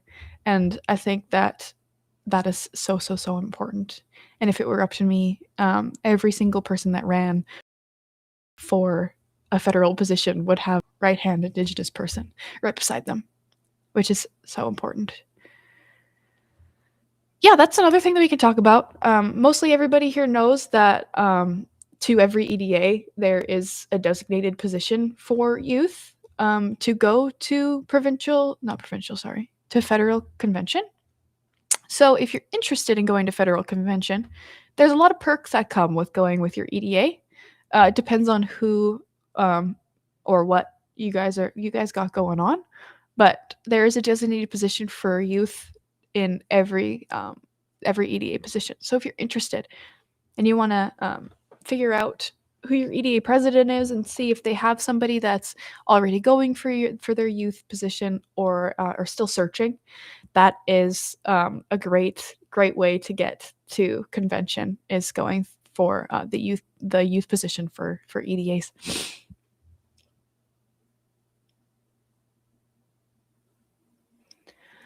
Trying to think of what else we could talk about.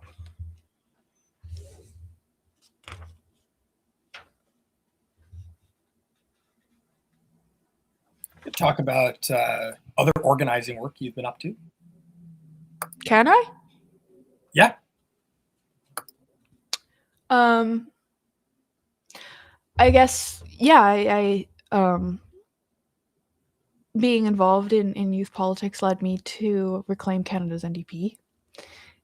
It led me to speaking with our provincial organizers about EDA work. And I mean, it led me to so many people that brought me to the CYND conversation. I mean, it's been a slower month, or a slower couple months, as I've been finishing up another semester of school. But I mean, I cannot stress enough just about how much it is to make good connections in this world, and to be nice to each other, and to, never jump to conclusions about people, or never make hasty generalizations. Genuinely, I believe every single person that is involved in whether they are youth or whether they are going out of their way to make a organization that is about bettering this party has something so important to share with the world. And being involved in one of those myself has led me to amazing friendships. It's led me to learning a lot more about policy and other branches of government that I've never really extended my my knowledge on in the past. But genuinely, it's just friendship. I've met so many people. I've had opportunities to speak at things like this. I've had opportunities to,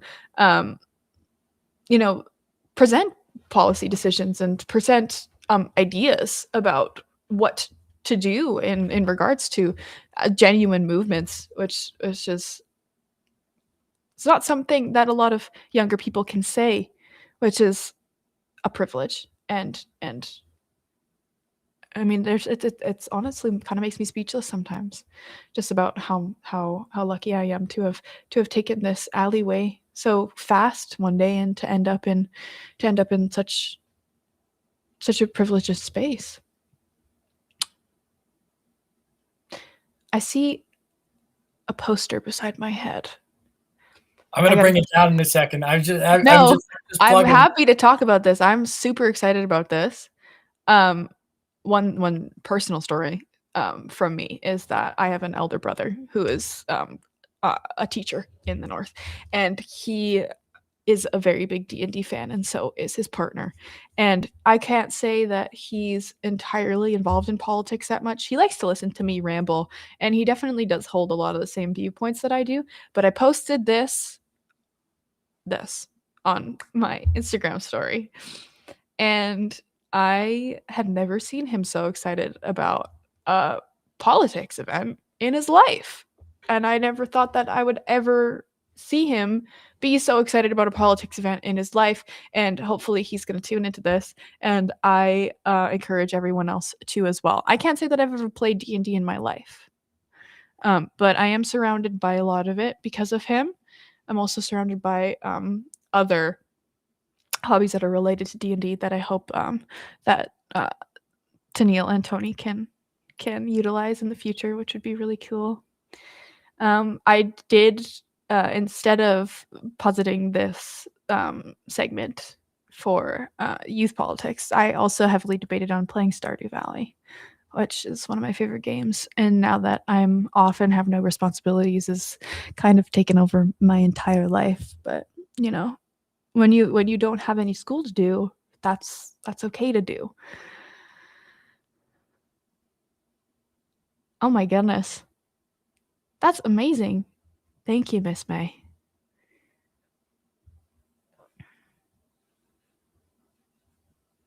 Hope to stream it on my Twitch later.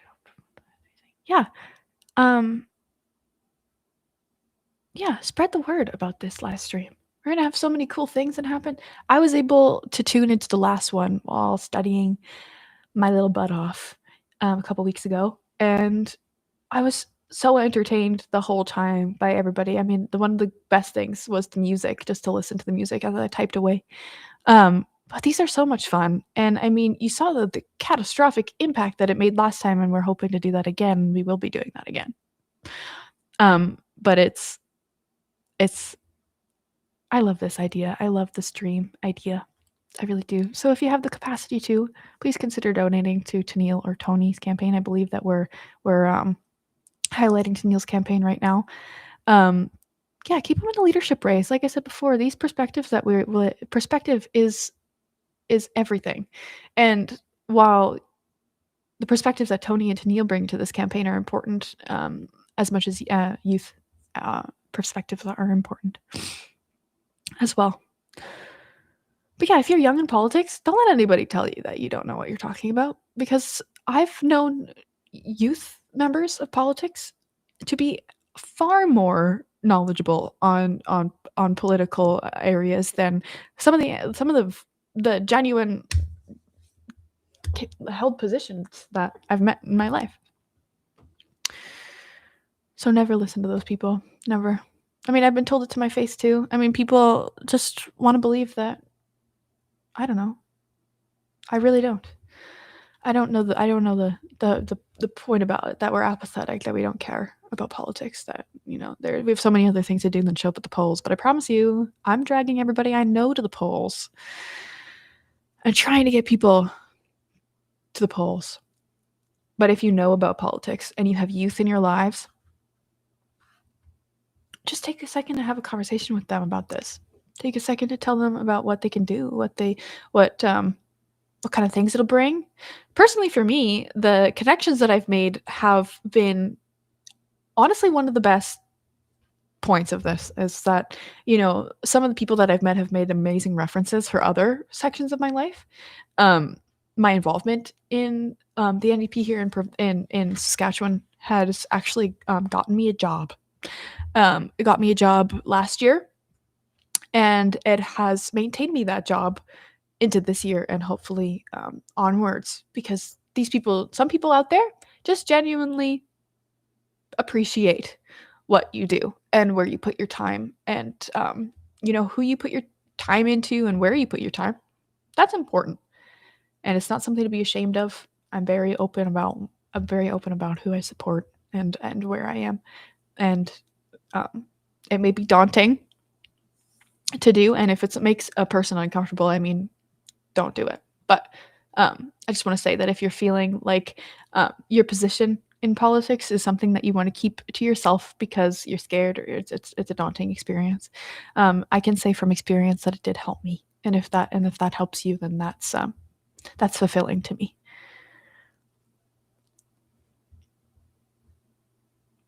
Yeah, I'm excited for the rest of this live stream.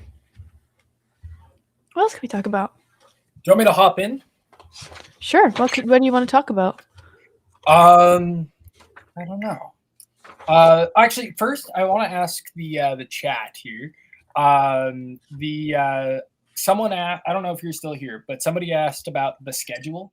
I've decided to have this ticker at the bottom that says the schedule throughout the day. If I'm hoping this is good. If anyone finds this irritating, let me know and I can take it off. But then this way you can know what's going on throughout the day. And if I need to change it, I'll change it. One thing I'd like to talk, I'm not going to put it onto myself. I'm going to put the way that you're sitting, Jenna, is perfect because I can put up graphics right next to Yeah, you. good. Yeah, So no, let's talk about this. I'm going to put the chart next to you here. This is one of the best things about it all. Oh, your camera's off. Oh no, it's me. But actually, no, it's your camera's off for some reason. Why? Okay, I'll turn my camera on. I don't know. It might have, maybe I did that by mistake. Oh, okay. We're back. All right, we're good. Sorry, we're good. guys. We're so back. All right. Quick technical difficulties. It's okay. This is one of the best things about donating. Honestly, this is how you get people into it. It's the generous political tax credit, everybody. For donations 400 and under, you're getting 75% back for what you give. Once you go over that 400, the percentage gets a bit lower. That's why I have this chart here on the screen for you. And keep in mind, though, the tax credit does not apply if you pay income tax. Sorry, if you don't pay income tax. If you do not pay income tax, the tax credit does not apply. But if you do, not applicable, and you're eligible for it. So I'm gonna put the link up for Tanille, and then I'm gonna put one up for Tony. Well, actually, Tanille's up in the corner, so I'll put Tony here. Mm-hmm. So Tony's here at the bottom, and then in the corner of the screen is for Tanille. And I know that some of you folks have been scanning it. I can also put some links in the chat, but some other ways to help if you can't donate because times are tough. Share the stream around to everyone you know. As many people as you can possibly think of. Send it to them directly. Put it up on your story. Spam them with it. You have these events here at the bottom. So whichever event looks like something that you could convince a loved one, a friend, a family member, all the above, to go to, maybe convince them on that. We have Santa Claus coming at 3 p.m. If you want some live music, tune in. Santa Claus, and it'll be in between music, and it's going to be a fun day. And yeah, it's like a virtual holiday party. But yeah, I'm gonna take this chart down now. I mean, you could leave it beside my face. We have enough room on this side. Yeah, sure. What else can we talk about? I mean, there. I feel like in like an hour or something, I'll remember something so specific that I think is so crucial to this conversation. But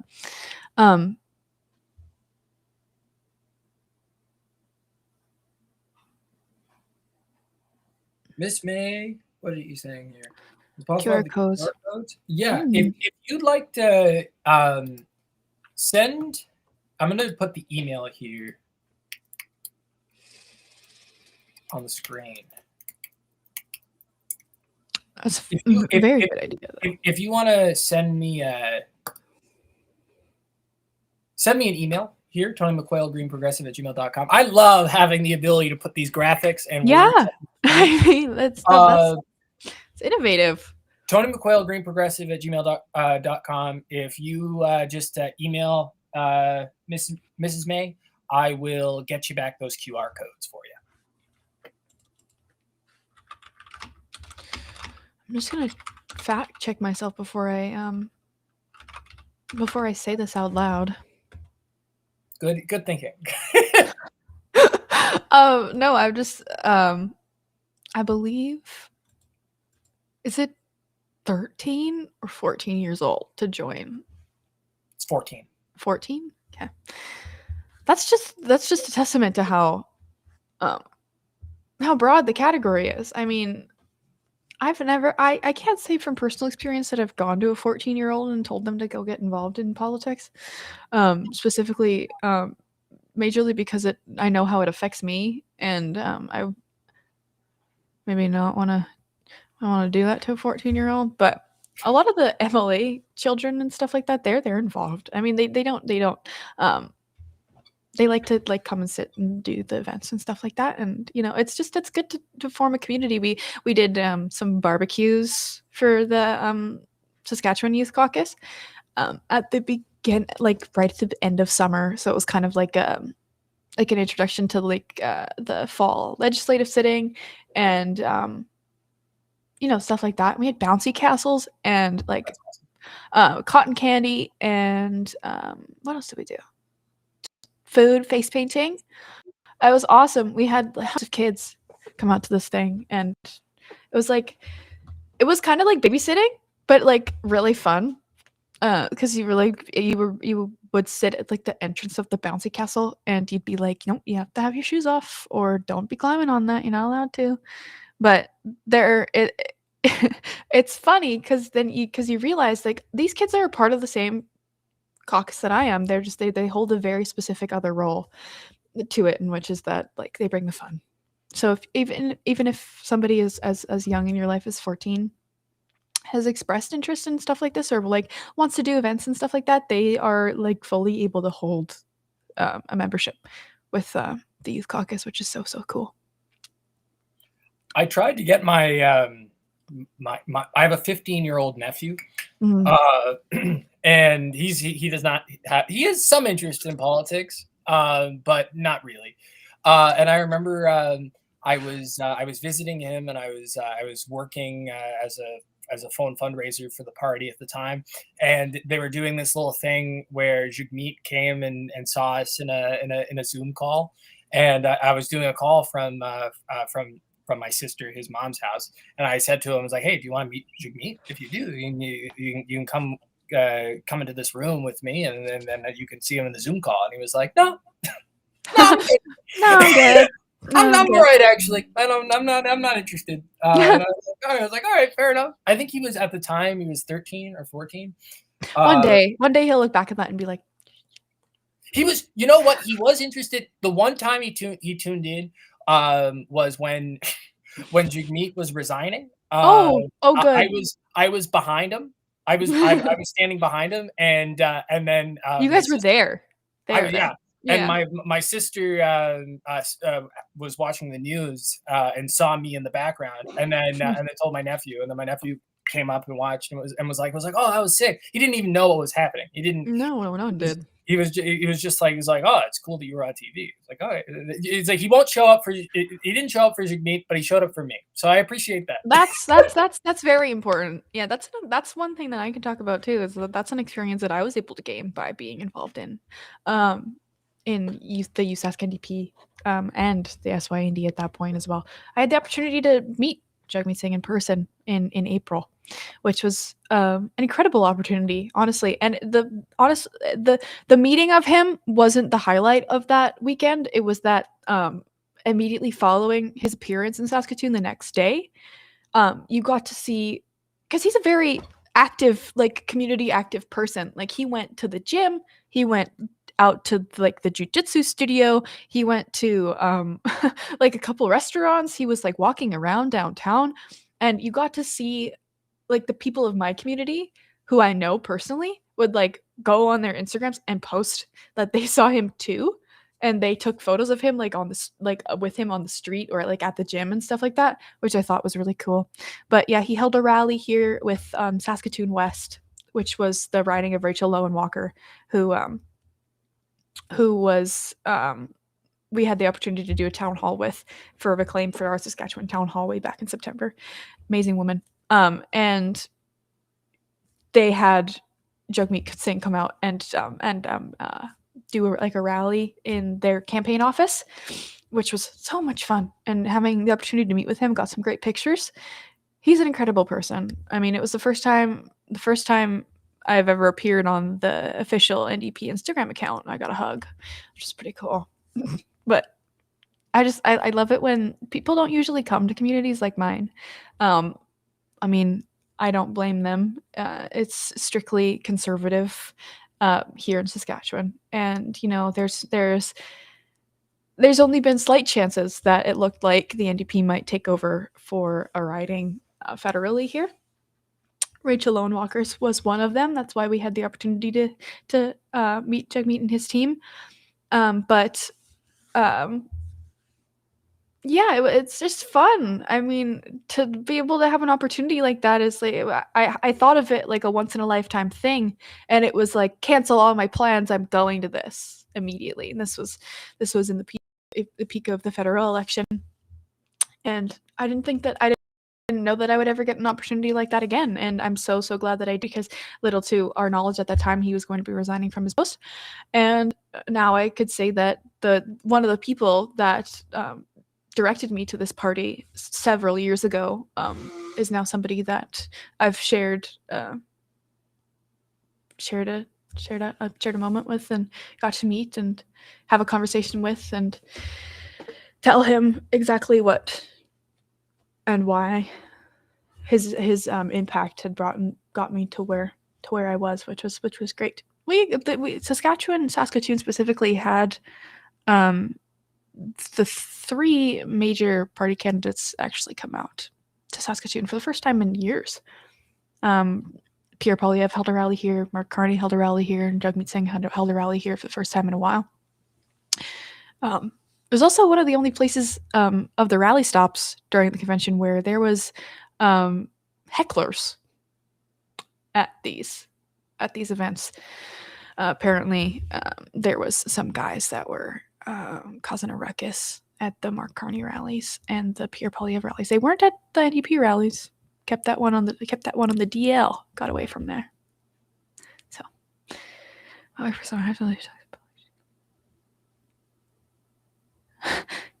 yeah, no.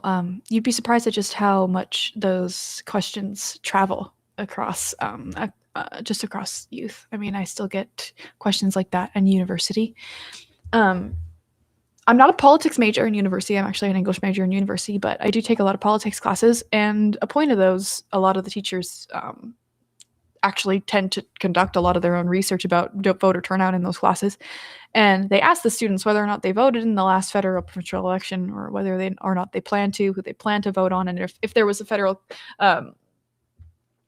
election held today, who would you vote for, that kind of stuff. And I mean, even in politics classes at university, like 300 level, 400 level politics classes at university, it's still the I don't plan on voting option is usually the hierarchy of the bunch, which is sad. I mean, I wouldn't exactly put it past them to say a big one or a small one when it comes to elections. I mean, that's a great way to think about it, and I might just take that myself, because I can tell that I've already messed up with the words federal and provincial a couple times while talking today. So maybe I'll just switch to big one and small one myself. But yeah, exactly. Yeah, I mean, politics is a very unique discipline, very unique. And while I can say that I've met a lot of youth that are very, very knowledgeable in politics, I can also say the opposite, that I've met a lot of adults that are not. Doesn't mean that they're not intelligent in other capacities, of course, but politics is becoming a stigmatized thing that people are believing to be very hard to understand, which is not entirely the truth. So they just black it out. And that is the generalization that they make about youth in general. But if I've learned one thing, is that a lot of youth actually know a great deal about politics and what they need, especially when we look outside and we look at the next 10, 20 years of what is projected for the generation that is currently going to high school or elementary school, and what it looks like for them economically. And I mean, they have one of the most genuine like bunches of concerns that should be highlighted in politics, and they know a lot about it, and they're living in it. They're understanding that the cost of living crisis and how it's directly affecting them, and yet they're still thought about that way. But yet people who turn to youth or undermine youth as to not knowing about politics are the ones that are voting majorly on what they might need in the next coming decades, which is one problem that youth caucuses aim to solve.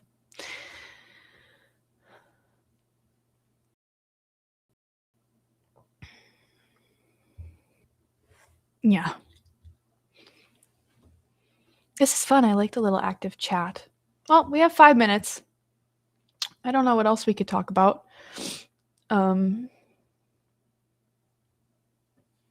you want, we can do a little to just finish off. We can do a little fundraising ask, and then I can move Sure. it on to the next our next guest.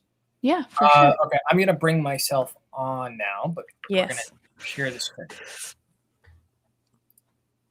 Thank you, everybody, for listening to me ramble for an hour. It was delightful. Thank you. I really tried my hardest.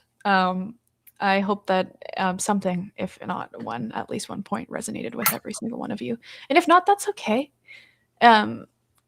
Connect with the people around you. Connect to people that you might not even know are interested in politics, and they might just have a spot for us, spot for them here in the Youth Caucus of the NDP in Canada.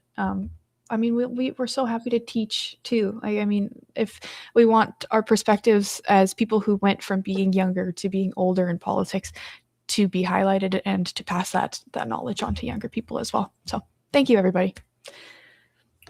And while we still have you, let's talk about my favorite subject, fundraising. Yay, fundraising. We love fundraising.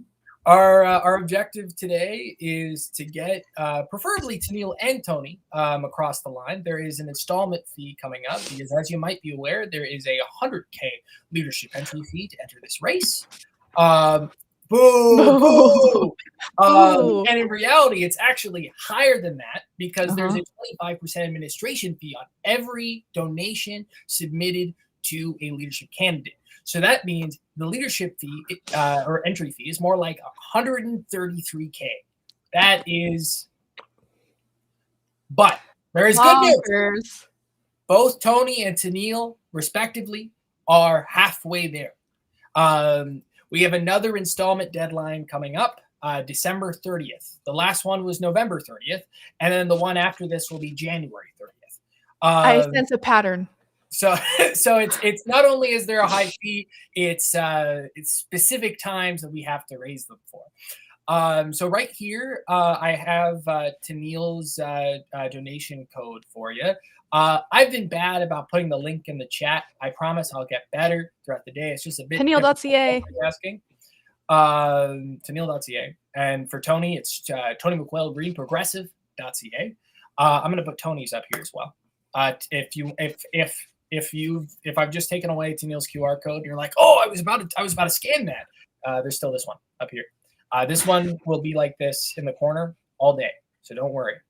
But yeah, I'm gonna just show the tax credit and then I'm gonna bring it on to Peter. So Peter, just get ready. I'm gonna bring you on soon.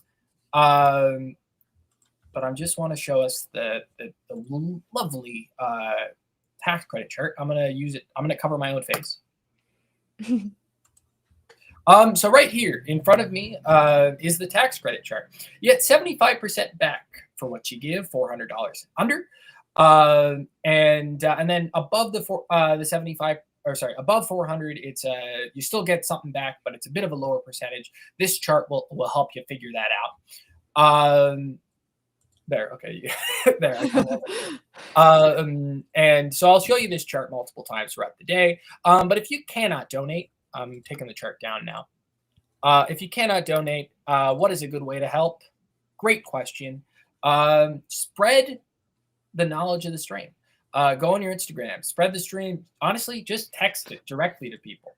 If you're that kind of person, even if you're not that kind of person, text this live stream to people.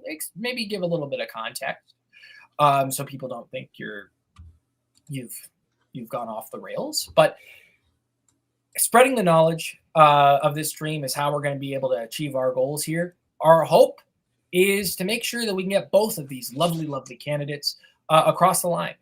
Because working class people should not be shut out of a leadership race of a party for the working class.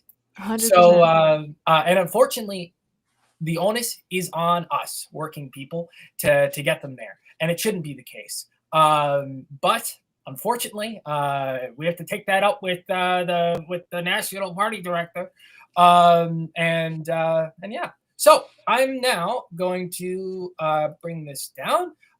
Jenna, thank you so much for joining us. Marcy, have a great time. I'll be in the chat. Okay. Alrighty, folks. I'm going to bring Peter on in a moment. You'll notice down here there's the schedule for the day. I'll update it. There will be some times where I forget to update it. I know that's going to happen. So if you notice a mistake on there, feel free to let me know in the chat, and I'll fix it as soon as I can. And also, if you have any tips or anything you'd like about any feedback about the stream at all, put it in the chat and I'll read it when I get the chance, because I'd love to hear your feedback. But Peter, I am bringing you on. Hi, Peter. Thank you for joining us. Pleasure. Great to be here. I will let you introduce yourself, and I'll pass the show on to you. If you need anything, I will be here. Thanks very much. Well, it is an honor to be here in support of Tony and Tanille, and I want to thank Keith, and I'm just meeting the organizers here. The energy is fantastic. All the organizers for making this happen, and absolutely agree with what you're talking about with regards to the fee that is required and any support folks can offer to these two beautiful people who are not just wanting to make a difference, but actually are making a difference. So I really encourage you to go to the code and contribute what you can. I think, as Tony said, every dollar counts. So if you would, that would be great. My name is Pete Smith. I am John and Isabel's son. I am a brother to 6 other fine people. I am married to Laurel. I have 2 sons, Matt and Dan, and I'm grandpa to Noah May, Liam James, and the recently introduced to the world Callum McKenzie. He's about 3 weeks old. And recently I got a Christmas tree from the family farm up in Utopia, and as I say, at this very moment, it's still standing in the living room, so wonders never cease. In thinking about this, I've spent a lot of time online, but I do wonder where we are exactly, how this all works. Like, are we floating in space? I wonder. I sort of see myself moving like this. I mean, we're online, so we're out there somewhere, sneaking into places and spaces that only a spider can go. We're living our best life, virtually, hopefully, in one way, physically, I hope too. Wherever we are right now, I ask that we take a moment to say thank you, to be grateful. Take a moment to remember what it is like to be treated with respect. Remember how it is to be listened to with care, and how important it is to offer the same kindness to yourself and to all others. Today is the shortest day of the year. Well, shortest in light anyway, longest in dark. I guess it's the same amount of time. We are, as of today, entering the 12 sacred days of Yule, nights that sit in the tender seam between one year and the next, where time seems to take on a different nature. In many Celtic, Germanic, Northern European traditions, these nights fall between Christmas and Epiphany, or around the winter solstice. Through the turn of the year, a liminal span, sometimes called Rauhnachta, which means the rough, smoky, or magical nights. Each night of Yule is said to be a mirror one of the 12 months ahead, as if the year to come is quietly rehearsing in dreams and omens and small domestic rituals. For some, Yule is simply a winter holiday. For others, it is an ancient midwinter festival, long predating Christianity, centered on communal fires and feasting, honoring ancestors, and come back from the darkness. It's also a time of transformation, something I think we need mightily now. The sacred nights carry that memory, the sense that this is not an ordinary time, but a spiral pause where the veil between worlds is thinner, where spirits and old stories draw closer, where we are invited to listen differently to our own lives, to the land, to what we hope the coming year will hold. In modern practice, the 12 nights of Yule are often framed as a conscious journey from darkness into returning light, from endings into beginnings. Some people light candles or incense each night. Some journal where they pull cards. Some write down wishes and burn them, releasing them to whatever they call the more than self. Others simply move more slowly, treating these days as a sacred Sabbath from relentless productivity, a time for noticing the way the year has scarred and shaped them, and for asking, who am I now at this turning? What do I want to invite? What is ready to be laid down? I'm working on a project in West Newfoundland right now called Shore to Shore. For those who know me, this is the Rural Talks to Rural that we are taking on the road next year, next June. One of the partners in this adventure is the Mi'kmaq community at Flat Bay in West Newfoundland, and one of the people from that community is Ivan J. White. At the bottom of his emails, he offers us this: who are we? Where do we come from? Where are we going? What are our responsibilities?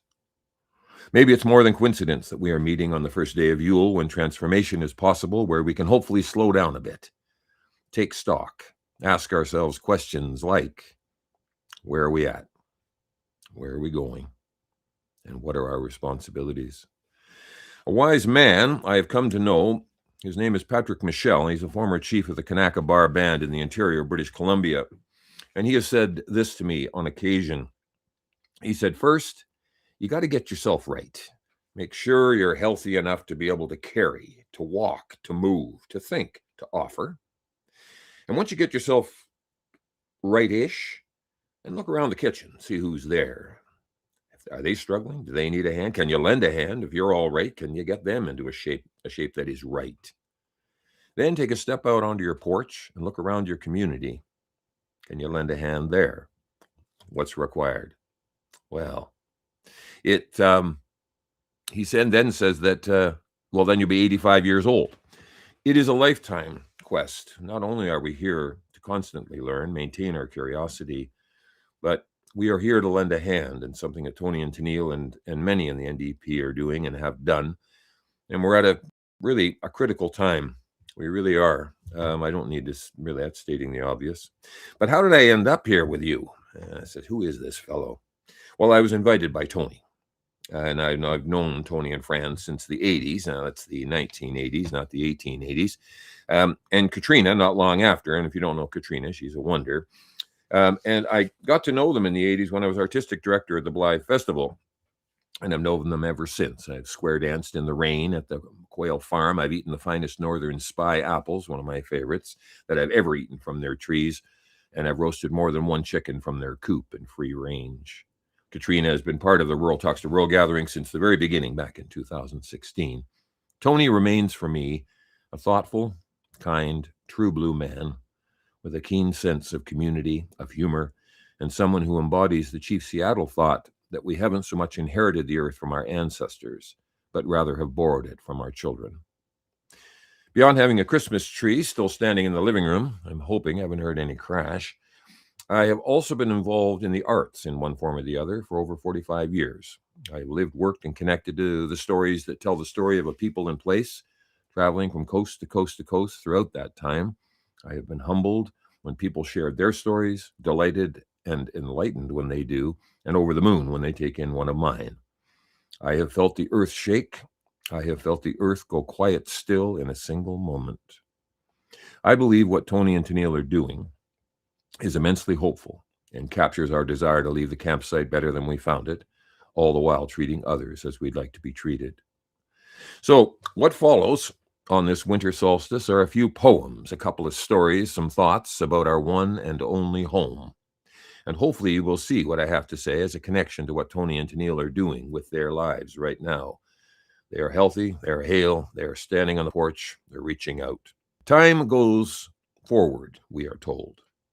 But time also dances and plays and moves in a jitterbug, in a waltz, goes back and forth and up and down, depending on the time of day. Have you ever experienced the thin places, where the veil is oh so thin? The place where the divine enters our here and now, be it natural or sacred or personal space or stories along the way.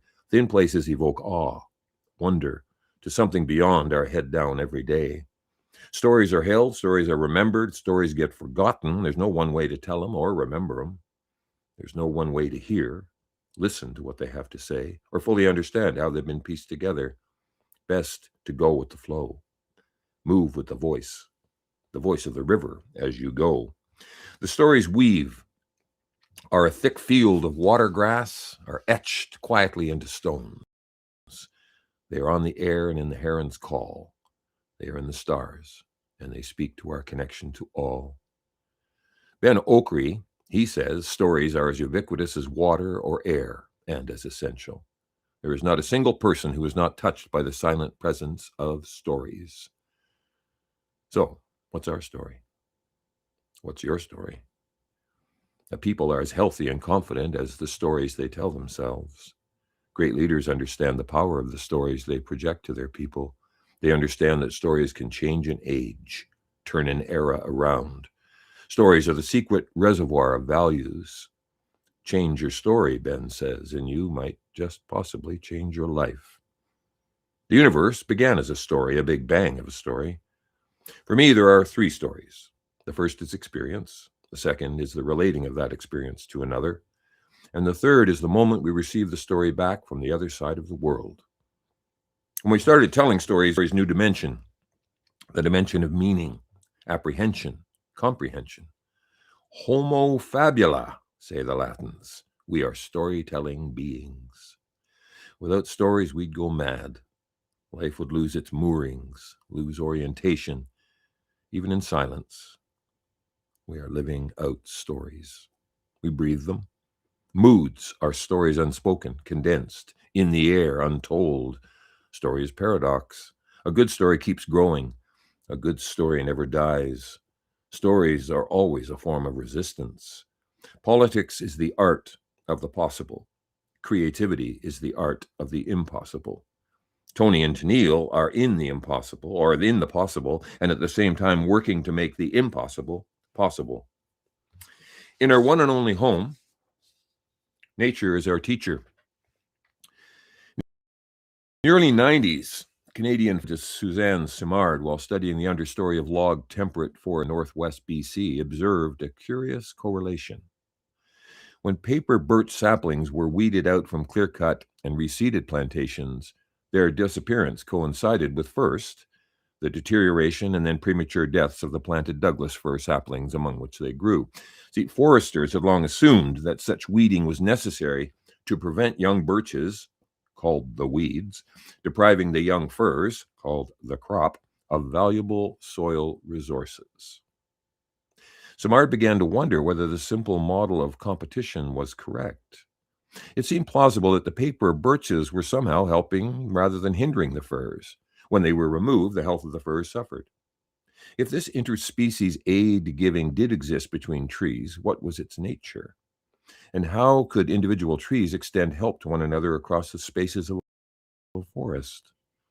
Simard's inquiries led to a new scientific study about what lies beneath the forest floor.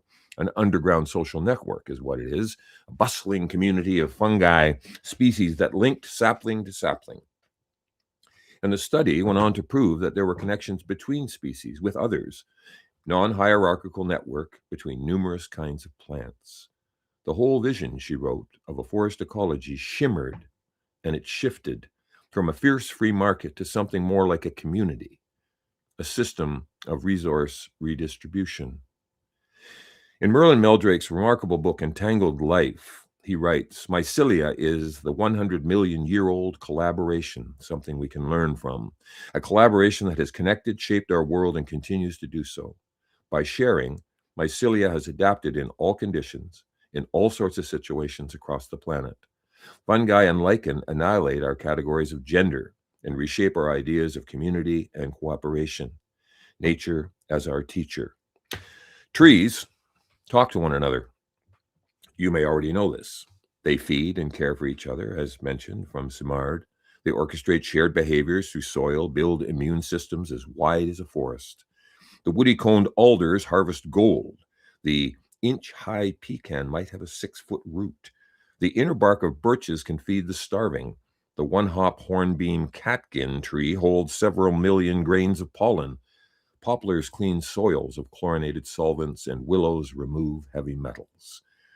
There are countless miles of filaments folded up in every spoon of soil that coax open tree roots and tap into them. The wired-up fungi feed the tree minerals, and the tree pays for these nutrients with sugars, something that the fungi can't make. Mats of mycorrhizal cabling link trees, creating smart communities across hundreds of acres, forming a series of vast trading networks of goods and services and information. Sound familiar? There are no individuals in a forest, no separable events. The bird and the branch it sits on are a joint thing. A third or more of the food a big tree makes go to feed other organisms. Before it dies, a Douglas fir, Big Doug, half a millennium old, will send its storehouse of chemicals back down into the roots and out through its fungal partners, donating its riches to the community pool in a last will and testament. An Indigenous friend from Six Nations once said to me, the richest person on the res is not the chief. In fact, the chief is the poorest person because they gave everything away, like the Big Doug. First, there was nothing, writes Richard Powers in the Overstory. Then there was everything. Then, in a park above a western city after dusk, the air is raining messages. A woman sits on the ground, leaning against a pine. Its bark presses against her back as hard as life. Its needles scent the air, and a force hums in the heart of the wood. Her ears tuned down to the lowest frequency.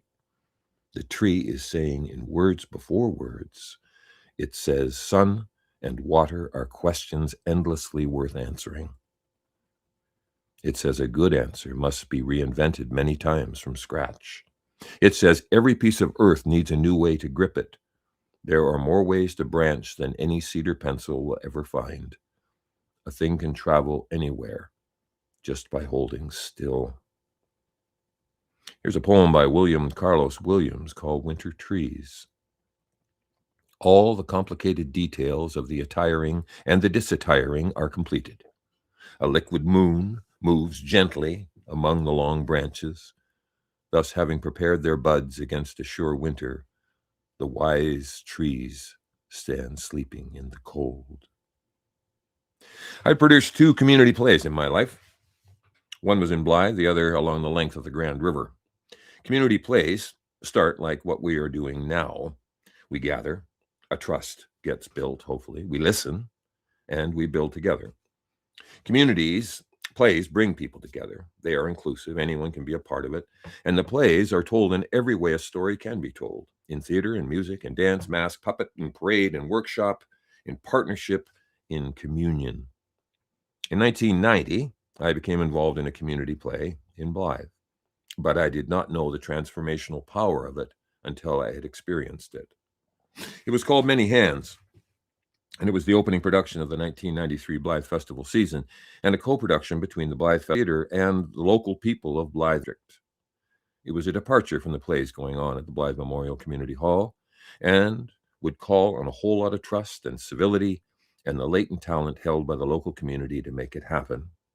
And it was a transformative experience for me and for many others, and one that I've been reminded of in the decades since in so many different ways, at so many different times, an experience that sits like a bright star in my night sky. It was an adventure into creativity and the many ways we can create.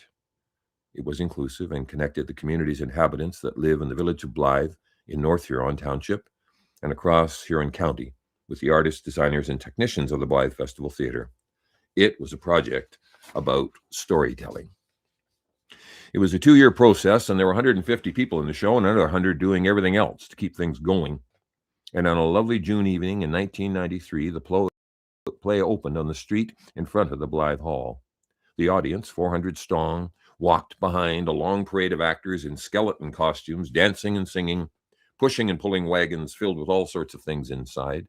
And as we strolled through the village, scenes played out on lawns, rooftops, and in graveyards. We eventually arrived at Hubbard's rutabaga plant at the edge of town and went inside where 5 stages had been set up.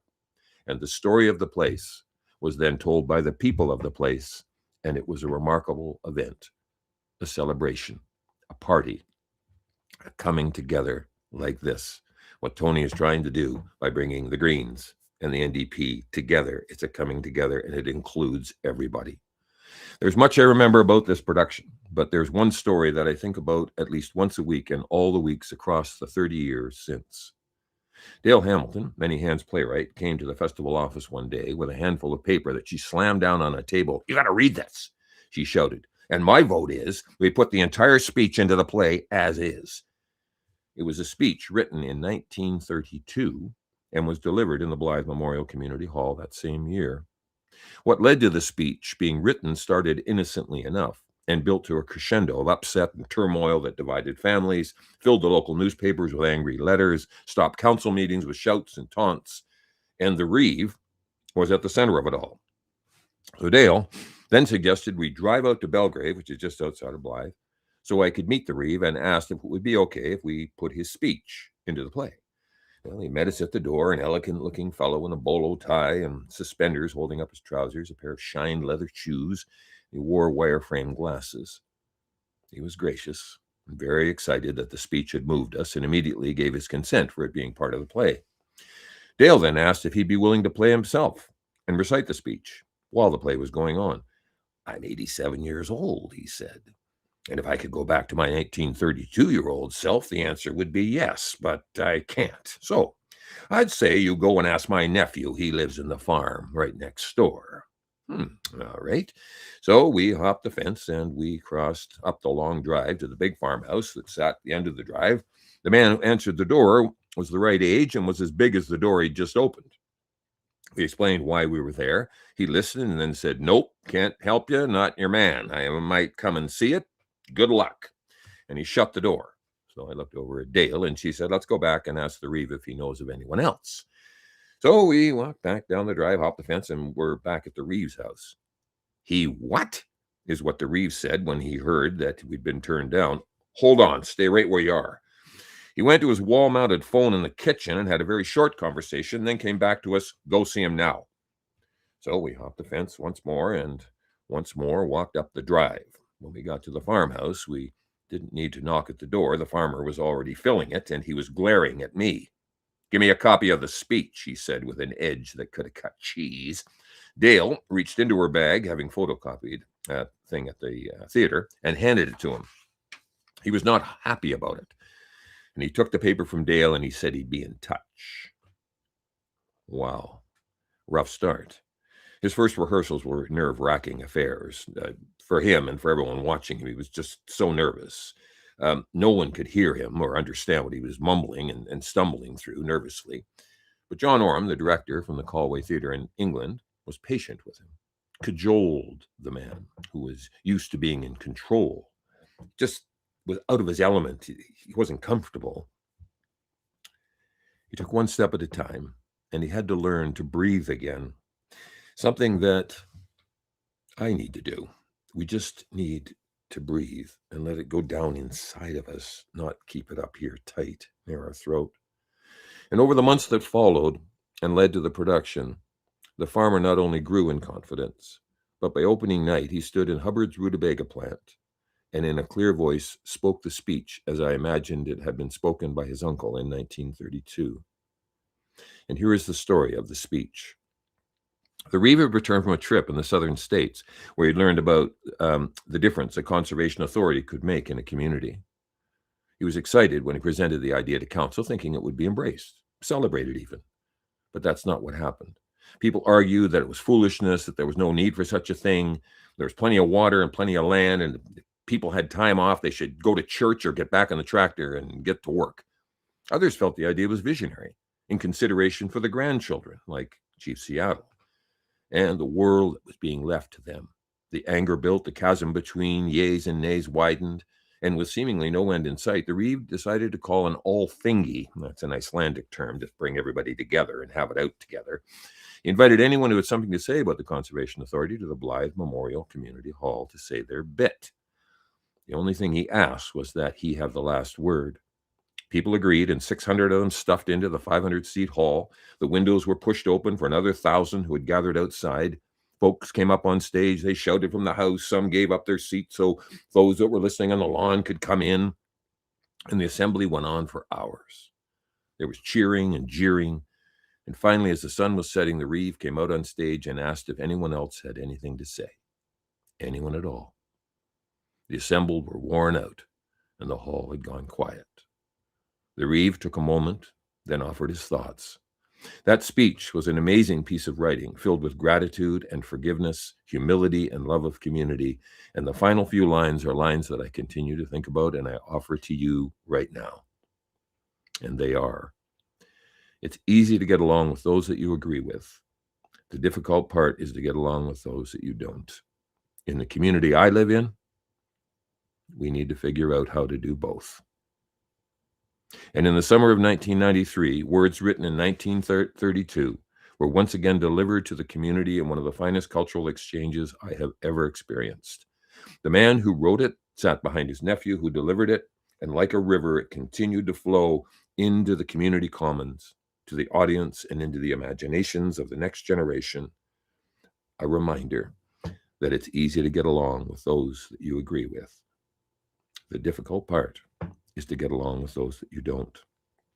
Mark Kingwell in the Globe, February 24th, 2024, wrote something that connects to many hands and what happened in the putting together of it.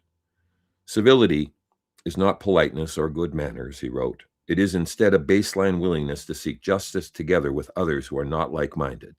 Civil discourse is a binding feature of nations and communities that would otherwise fly apart under the pressure of their differences.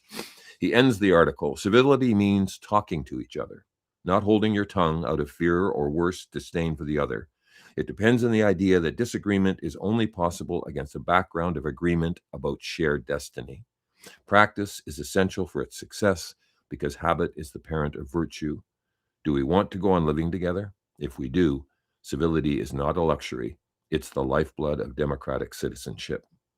Many hands brought us together in creativity, in trust, and in civility. It was an important collaboration between the theater and her audience, and it asked a lot of us to not only get along, but to try something that we'd never, ever done before, and it worked, bringing us together in the story of home, in the glorious shared humanity and our sense of community. What Tony McQuail and Tanille are asking is to form a new Democratic Party with the Green Party as a partner, and I think that's a good idea. When COVID hit, I was invited to an online gathering called Grand River Histories Project. It was a community thing. We were all in the little Hollywood square. You remember the Zoom. Their images, small as postage stamps, to talk about the Grand River. There were scientists and students and artists and business folk and environmentalists and probably some NDP supporters. And after a few months, I asked if anyone would join me creating a 310-kilometer-long play. Not many did. But slowly, by building trust through story circles in all of the seasons, we started to build it. And last August, we performed in a dozen other communities. Now, we're coming up just about to 12:30. I hope you've been able to donate. I'm going to skip over a few things. Keith did tell me I would have more than half an hour. So what I'd like to do is actually... Oh, yes, I'm going to go to Gary Nabham, and I'm going to end with a personal story. So you'll get a sense. I'm fascinated by what stories can do and the power of them. And it's not just me. This is an age-old thing, and it's been going on since the very beginning. When I said that stories were, the first one was experience, that's you going out doing something, you feeling something, you being a part of the greater. And then sharing that with somebody else. It could be around a kitchen table, or it could be in a amphitheater of 3,000. It doesn't matter. That's the second story. But the third one is interesting. Once you send the story out and it travels the way it does, you never know. It's like happenstance. It could be many, many years later. It could have you sitting on a stone or walking down a street and someone approaches you and tells you that story back. But it's changed because it's gone all the way across and all the way back, like the mycelia in the forest, like what Tony and Tanille are trying to do here. Gary Nabham writes this: to restore any place, and we need to restore the place, we must also begin to restory it, to make it the lesson of our legends, festivals, and seasonal rites. Story is the way we encode deep-seated values within our culture. Ritual is the way we enact them. We must ritually plant the cottonwood and willow poles in winter in order to share the sounds of the vermilion flycatcher during the rites of spring. By replenishing the land with our stories, we let the wild voices around us guide the restoration we do. And the stories will outlast us. And I will close with one final story, as I mentioned. It's a personal story and one that doesn't have an ending yet. It's something I continue to ponder. Peter, It might appear. sorry, What's that? we're at. I've apologized so much. We're at 12:29 now, and I did lie to you before. At the time, we didn't fill the gap in under you, but we ended up filling in the gap under you. So we'll I'll let you close up. Sorry about that. Let me close up. Is that just goodbye? Or do you want me to read the last story? Maybe, I don't know if we have time for the story, but just like if you want to say goodbye. Sorry about that. All right, no apology. Actually, you know what? I'm gonna go NDP on you. I'm just gonna read it anyway. So the person's just gonna have to wait, and you're gonna have to. I'm sorry. Okay. All right. So this is the story that isn't finished, but I'm gonna read it to you too. So here we go. It'll only take a minute. After my mom died, I'd go up to visit my dad. He was pretty sad for quite a while about my mom not being alive. We all were. Got a card in the mail not long after she passed away. Life was going on as it does, mixing past, present, and future in some sort of concoction without a manual. The card was from my father, and I figured it was one that my mom had purchased a bunch of years earlier. There was a $50 bill inside and a short note that read, "Don't know what there is to live for anymore." Coming from my father, a man who had the engine of an owl, the perseverance and steadfastness of a mule, that statement stood out. You see, the men in our family generally live long lives. Someone, a great-great-great-grandfather, referred to as the Old Oak, who came to Canada in the 1830s with his family from Ireland, died at 104.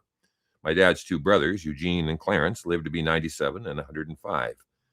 My wife read the note and told me I needed to call my father, if not drive to his place a bunch of towns away and have a visit. What am I supposed to say to him? I asked. She looked at me and said clearly, "Don't think you need to worry about that." I called my father that night. I thanked him for the $50 and the card and asked how he was doing. Well, he started with his golf game, then the church, square dancing, his soup, how the lawn and roses were doing. But that eventually faded. His heart wasn't in it. We sat there in silence, him in his kitchen, me in mine. My wife was at the counter preparing supper. I could hear the kids in the living room playing. She looked over at me. I shrugged. She made a gesture with the knife she was holding to cut onions to keep going. So I tried. "Yeah," I said to my father, "it's hard right now. What you're going through." It was uncharted waters, and each thing I said, it felt like the wrong thing to say. Our relationship was changing, and I didn't want it to. We both had some more fits and starts in the conversation, and then I said a little too emotionally, a little raggedly, "You need to keep going, Dad. We need it. You need it. We love you." My tone, in what I just said, shut us both up. Not long after we ended the call, I looked over at my wife. I said, "That's the first time I've ever said that I love you to my father." "It was good you said it then," she said. "It's never too late." I said, we love you, but I'm included in that, right? The I is implied. She smiled, nodded her head, and went back to cutting vegetables. Okay, thanks everybody. Go Tony and Tanille. Onward and upward. Thank you. Thanks for the extra time there. All right. Okay, I'm going to hand it over to our next guest very, very shortly. I'm just going to do a quick fundraising plug. Why are we here today? We're here to make sure that two wonderful candidates get onto the ballot for the leadership race on March 29th. What do I mean by that? There is an entry fee into this race. It's $100K. But in reality, if you add on the 25% administration fee taken off of every donation given to a leadership candidate from the Central Party, it ends up being $133K. That is a difficult hill to climb for working class candidates like Tony and Tanille. So I have a fundraising update. It was said in the chat for Tanille. We're $12,000 away from what Tanille needs for the third installment due on December 30th. And then there's another installment on January 30th. But once Tanille gets to that 12K today, we're going to pivot and start helping Tony get to the installment. I'm just going to show you something really quick. And then I promise, James, I know you're waiting there. I appreciate your patience. I'm just gonna show us the tax credit here. Oh my gosh, what's this form that's just popped up? For donations 400 and under, you get 75% back for what you give come tax time. So $100, for example, you give $100, only ends up being $25 out of pocket, because you're getting $75 back come tax time in the form of a tax credit. And then when you go over that $400, you still get stuff back, but the percentage lowers down. That's why I have this chart, because the chart explains it better than me. I will put some QR codes throughout the whole stream until we reach that 12K for Tanille. That QR code is going to be in the corner, so that's always going to be there. I'm going to pop up Tony's QR code in case you want to give to him. But Tony's own words that he said earlier today was that if you can only afford to give to one of them, he'd rather you give to Tanille first. If you can give to both, then he'd love that. But if you have to choose between, Tony would like you to choose Tanille, because we want to make sure that at least one of these candidates gets across the line. And if it needs to be one of them, Tony would prefer it to be Tanille if it has to be only one.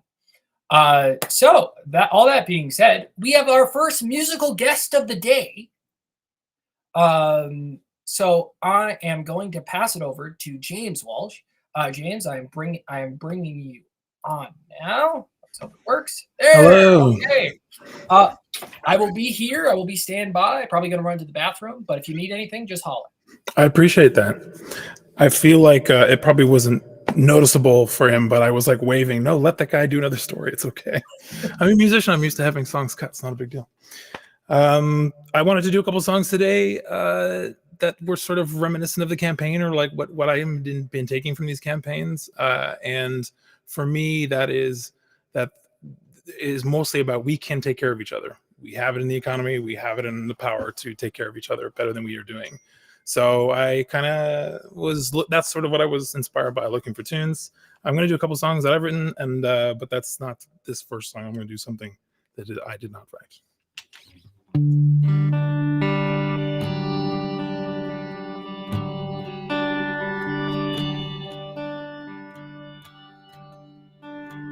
You say we walk together, baby, come what may.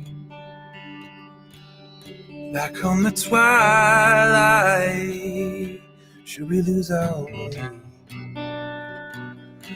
If as we're walking, a hand should slip free, I'll wait for you. And should I fall behind, wait for me.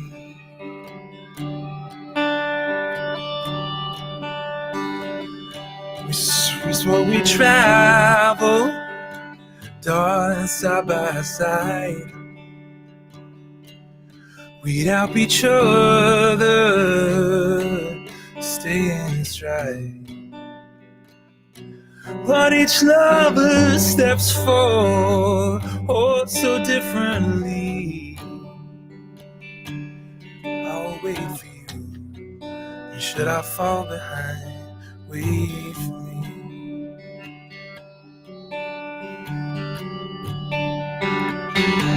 Now everyone dreams of love lasting and true. Over you and I know what this world can do. So let's make our steps clear, so the other may see. And I'll wait for you, should I fall behind, wait for me.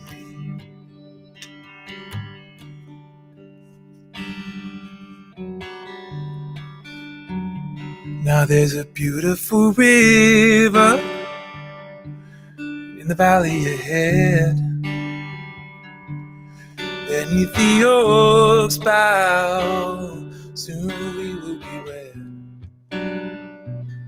Should we lose each other in the shadow of the evening trees, I'll wait for you. And should I fall behind, wait for me. I'll wait for you. Or should I fall behind? Wait for me. Oh, I'll wait for you. Or should I fall behind? Wait for me. I'll wait for you. Or should I fall behind? Wait for me.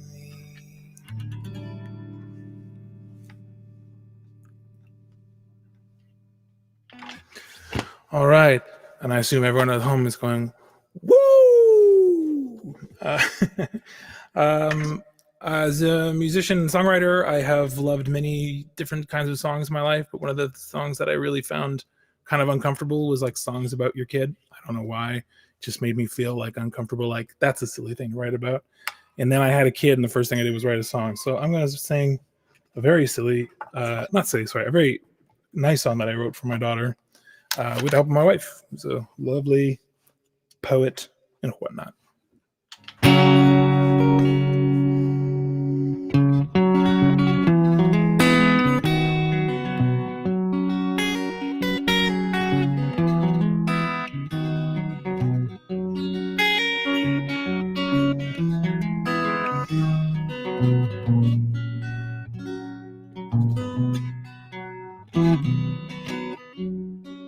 Before you had a name, you had family ties.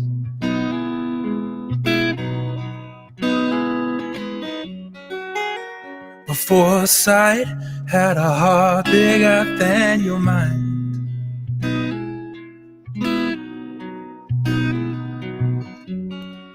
Before you felt the breeze, felt the warmth of love.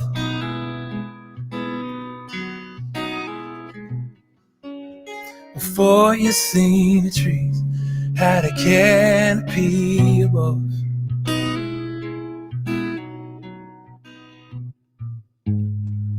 And if I have some doubt, well, it ain't a thing we can't figure out. 'Cause you will be safe in his arms. You will be wanted whoever you are. There will be love where you grow. Steps that you take will be planted in the fields that we've sown.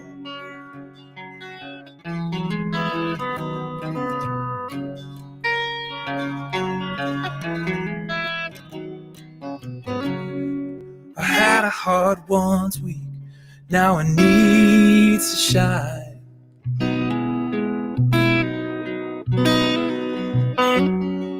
I had a selfish streak I had to leave behind.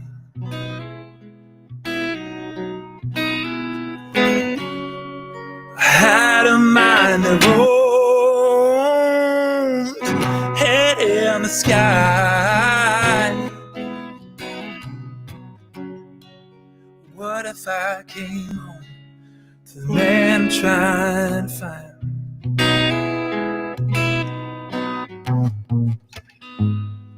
You never have some doubt.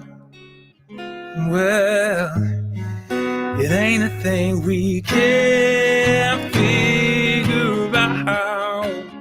Oh, 'cause you will be safe in his arms. You will be wanted whoever you are. There will be love where you grow. Steps that you take will be planted in fields that we've sown.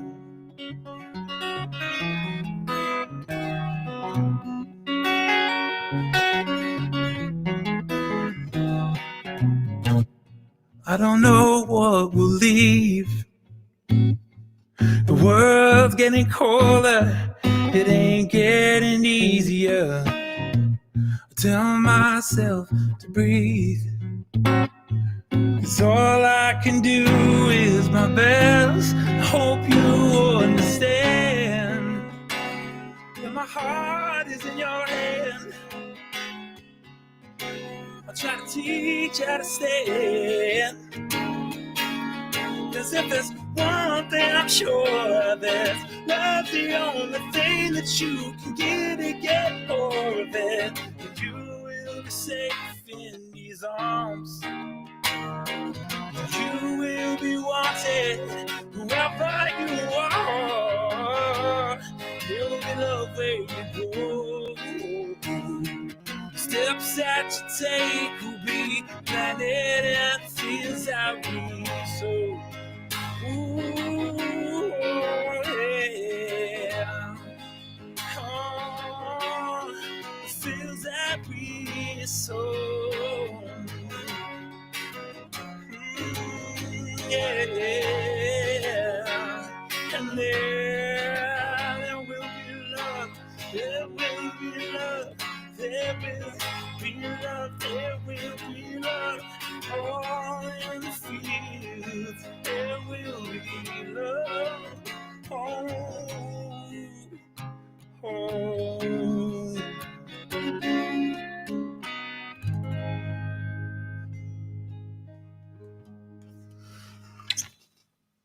Thank you very much. I had vocal surgery like a month ago. I'm still like getting back in shape, but like it's going pretty okay. There's moments, but it's going pretty okay. Yeah, more songs I want to do.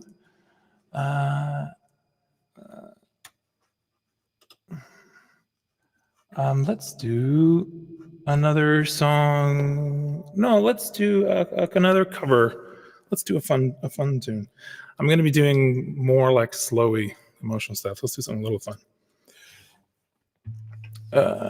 So I need to click on.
Ain't no sunshine when she's gone. It's not warm when she's away. Ain't no sunshine when she's gone, and she's always gone too long. Anytime she goes away, wonder this time where she's gone. Wonder if she's gonna stay. Ain't no sunshine when she's gone, and this house just ain't no home. Anytime she goes away.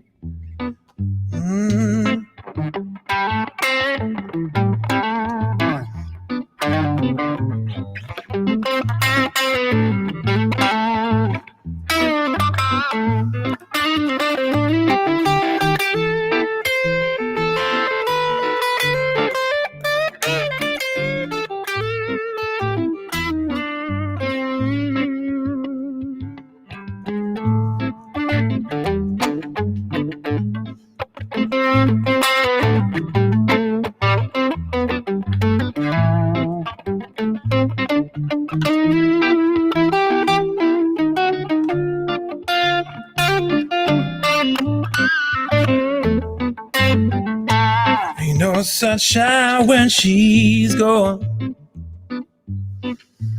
only darkness every day. Ain't no sunshine when she's gone, and this house just ain't no home anytime she goes away. Anytime she goes away.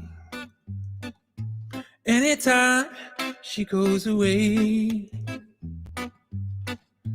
Anytime she goes away.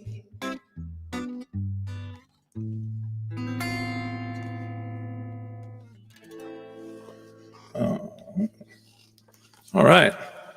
I'm going to do, I think, just one more tune. If I remember what I have here. One or two, depending on how the time's going. I don't want to cut anymore. You got 10 minutes. You should have time for 2. All right. That's 10. That's like 5, 6 tunes. Okay, no problem. 5 or 6 more tunes should be no problem at all.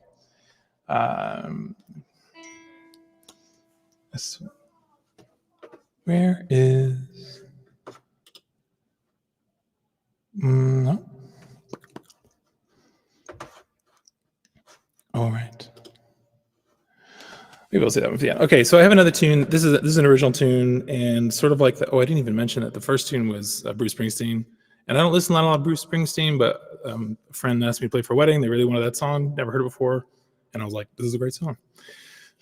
And so this song is one of mine, and it's also in the same vein of like it's a love song, but it really like at the heart of it, it's about how we take care of each other.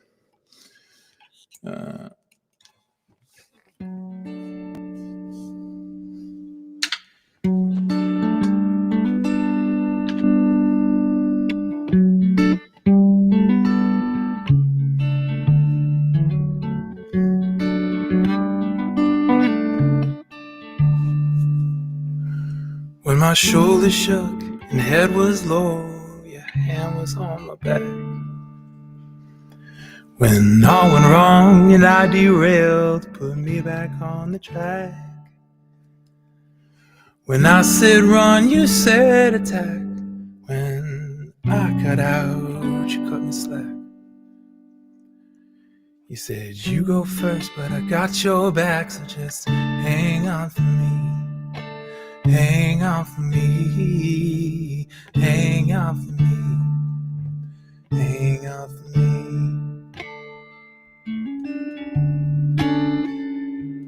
When we set sail in early morn, the east sun light the path. They say red sky the night before, a peaceful aftermath.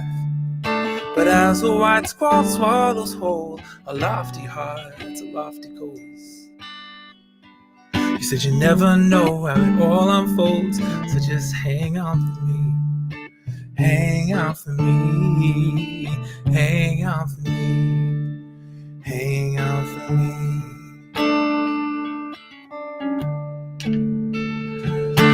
We don't need no season, and we don't need no reason to say. You can put the past away. You can say what you need to say. Even hate what you need to hate. Just remember it's okay. They only take what you let them take. Break what you let them break. And all you know in the end is know you know yourself.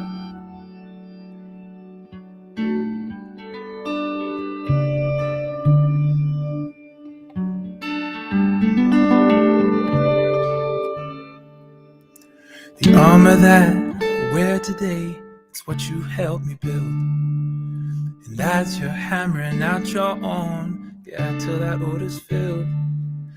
Until that day I promised you, in all the trials that you go through. As you stood for me, I'll stand for you, so just hang on for me. Hang on for me. Hang on for me. Hang on for me. Oh baby, hang on for me. Oh, oh, hang on for me. Oh, hang on for me. Hang on for me. Hang on for me.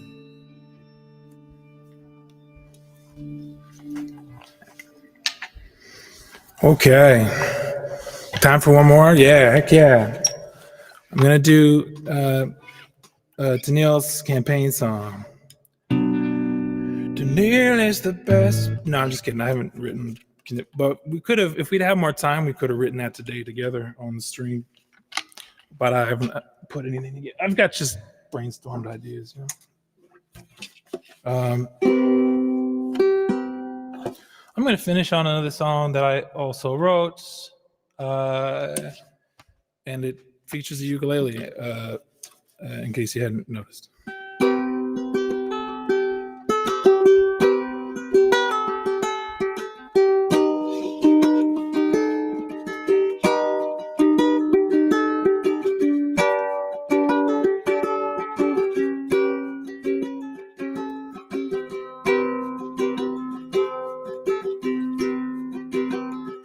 I'm just realizing that I'm very parched.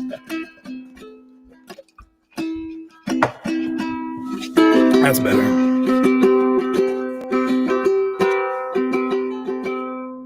August, we couldn't make it, falter, despite how we tried. We walked as far as our feet could do.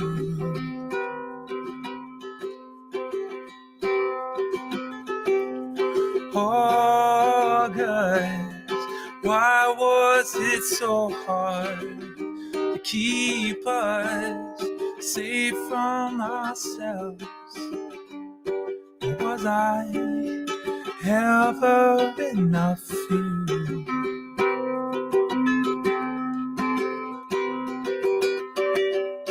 I couldn't find a way through it all. I guess that's the crux. I thought it was my job, but we weren't so good at sharing the blame. It's true. But August, we couldn't make it to you.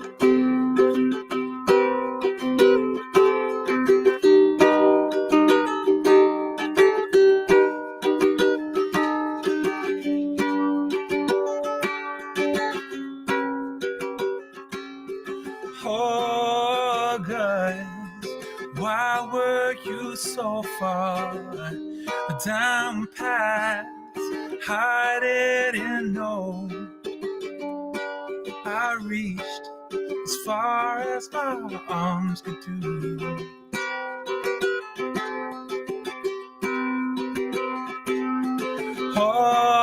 August, I won't be waiting. I pray that you never do come. Remind me of all that I lost in you.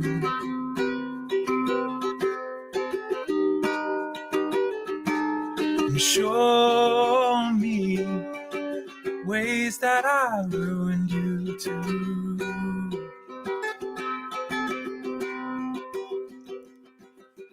Oh, and we are just stars out in the galaxy, and the light we shine is delayed. It's arriving so late, so it might be 1,000 years or more till we see the love we gave and the scars we've made in.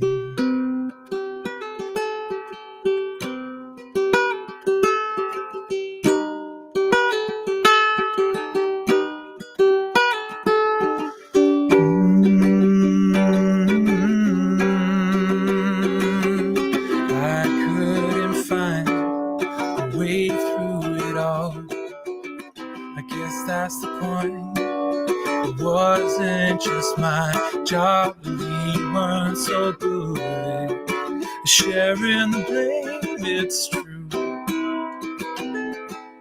But August, we couldn't make it to you.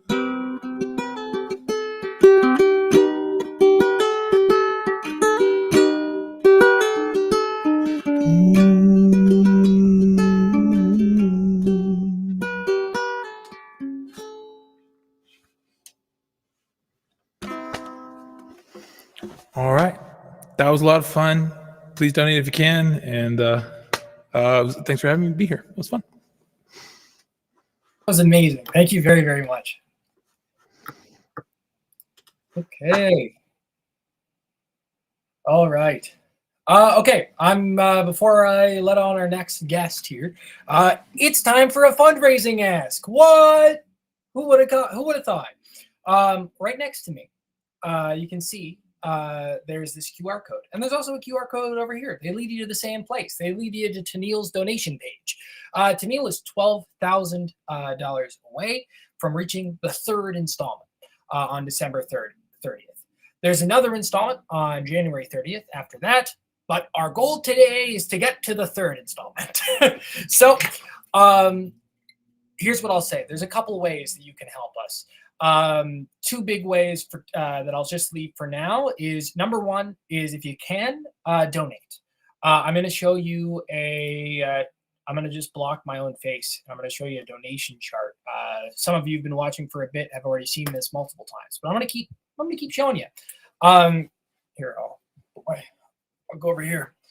So over here is the donation chart here. So for donations $400 and under, you're getting 75% back for what you give come tax time. So if you're given $100, it actually ends up being $25 to you, because you're getting $75 back come tax time. And then the tax chart kind of explains the rest.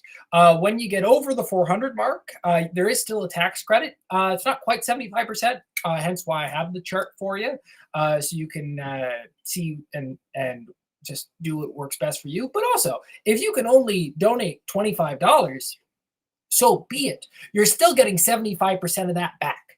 So, but keep in mind, that only applies. This tax credit only applies if you pay income tax. If you do not pay income tax, this does not apply to you. If money is tight, like it is for a lot of us right now, here's another way you can help. Share this stream. I have the words down there. Share this stream with everybody you know. Share it on all your socials. If you're on a Discord of like-minded folks, you can go ahead and share this link there. Another thing, we have Dungeons and Dragons. This is our main event coming up later today at 6 p.m. Eastern time. That's 3 p.m. Pacific time. That's going to be a 3-hour campaign with Tony and Tanille themselves, and some members of each of their respective teams. So tune in for that. And also there will be a fundraising element as well with that. If you donate during the time of the campaign, you'll be able to affect the adventure that we're on. We'll talk more about that as we get closer. But just something to keep in mind. It's also a great way of convincing some of your loved ones, because we all have a few people in our lives who are Dungeons and Dragons build. And maybe not necessarily so political, but this is the way to convince those people to come to the event, is right here. And another thing too, Santa Claus is coming at 3 p.m. Eastern time. That is going to be noon Pacific time. Santa Claus, gotta love him. He'll be showing up. But anyway, I'm going to hand it over to our next guest, my good friend and the campaign chair for Tanille's campaign, G1 John. Hello. Hi. Hi. Thanks so much for having me. Is there an echo? If there is, it's me. If I mute myself, it'll be fixed. Okay, awesome. Well, thank you so much for having me on the stream, and thank you so much for running the stream so far. It's morning here on Pacific time, so I've just been getting oriented, and I just want to give a huge shout out to Team Tony, and specifically Keith, for running things going since 6 a.m. our time today. I see that this has been going for about 4 hours, and those last few guests were really awesome, so I hope I can live up to it. Let me see. I believe I can share my screen. You are the first person on other than me to share your screen, so this is also a test. I love being like a little test subject. So for those of you who don't know, I'm actually like a graphic designer in my day job. So can we do my face and my screen, or is that like not possible?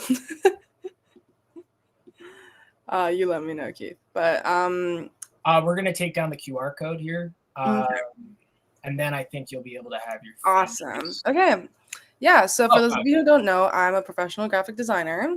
Is like what I do. You know, I say my day job, but right now my day job is running this campaign however much I can without, while being a volunteer at the moment.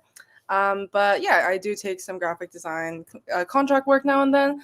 And right now I'm working on some, pieces that I can't tell you everything about yet. I mean, you can tell that this is going to be part of the graphics for Tanille's public platform, but no spoilers.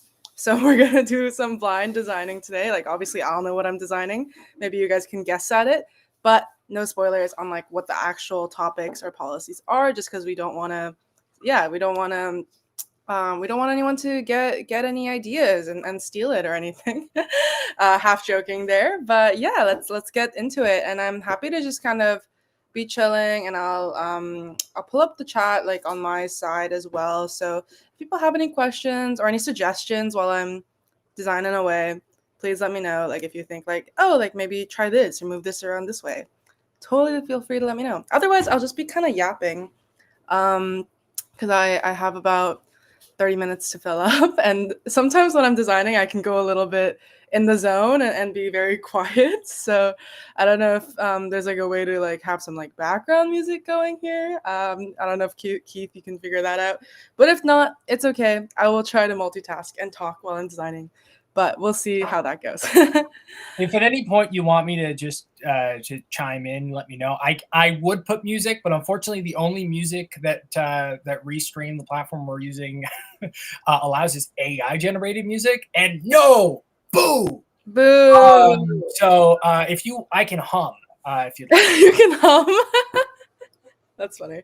Okay, well, we'll see how this goes. I mean, I'm picturing myself like playing music from my phone, but I feel like the audio might be extremely distorted. So, I know I also don't want us to like get taken down by like a copyright strike. So maybe I won't do that.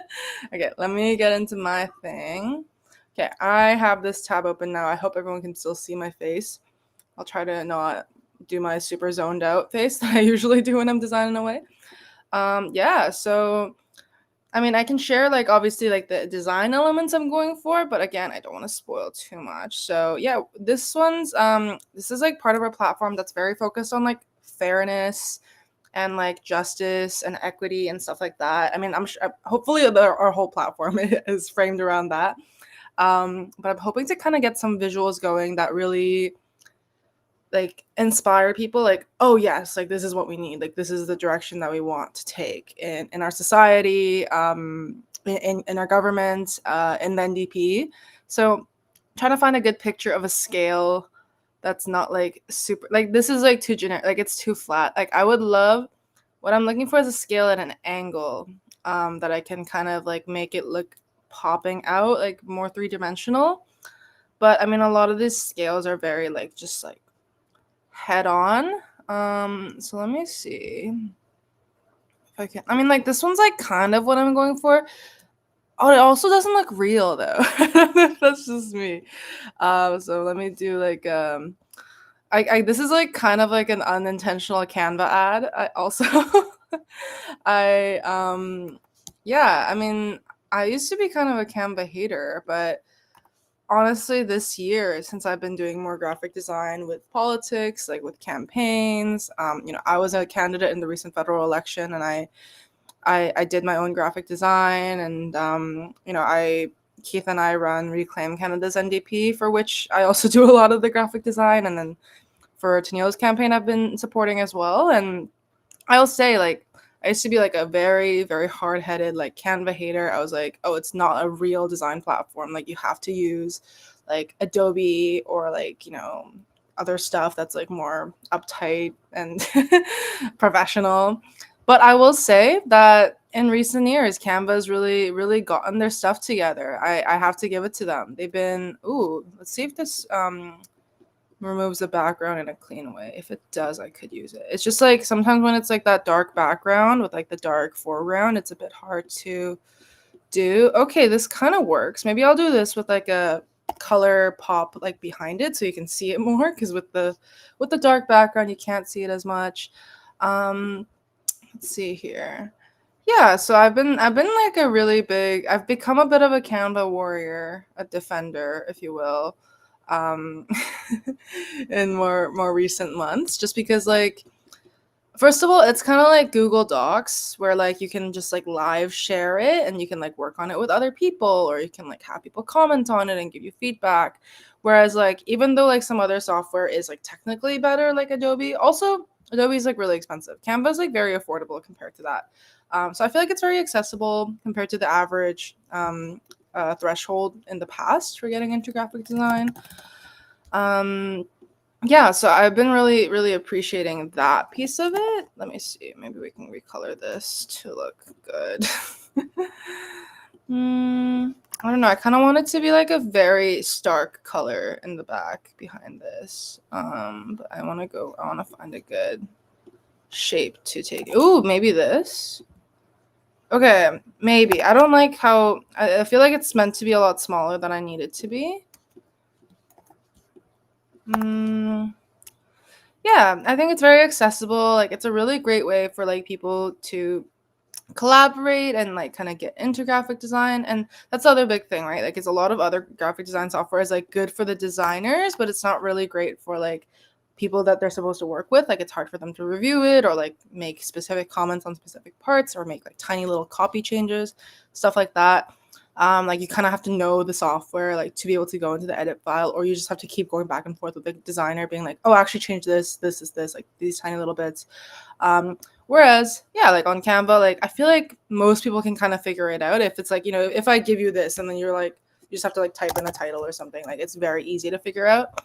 Whereas some other softwares aren't as intuitive. So yeah, really unintentional, but now a long-winded Canva ad, because I've been looking for a good shape and I can't find anything. That's the one thing that I'll criticize, actually, is because this isn't an actual ad, so I can be critical, is that I wish that their graphics search was a bit more advanced.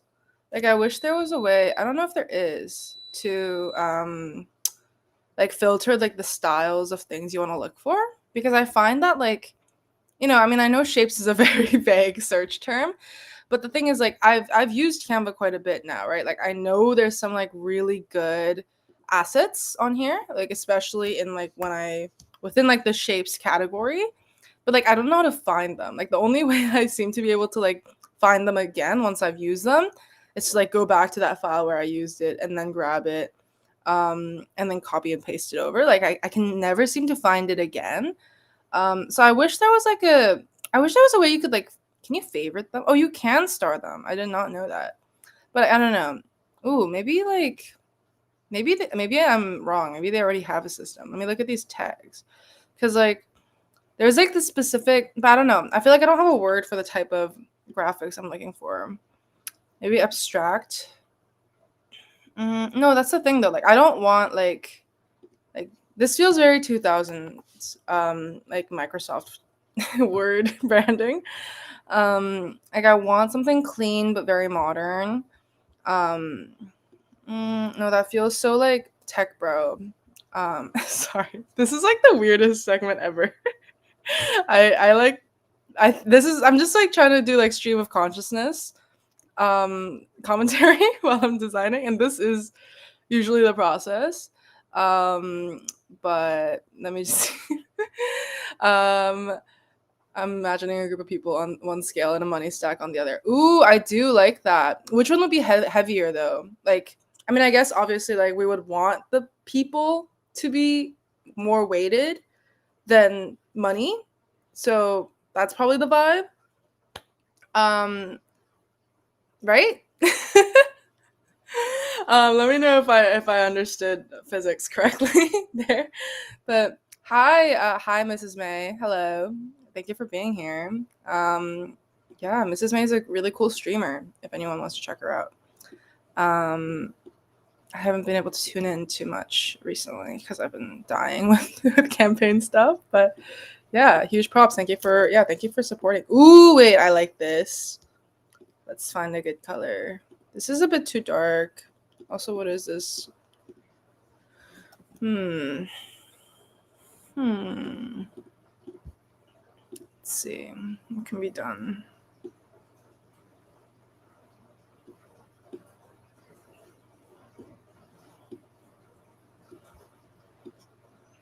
Right? Like, I feel like the teal and the gold, like the scale is kind of gold, right? I can also edit the scale to be a bit brighter. Would that help?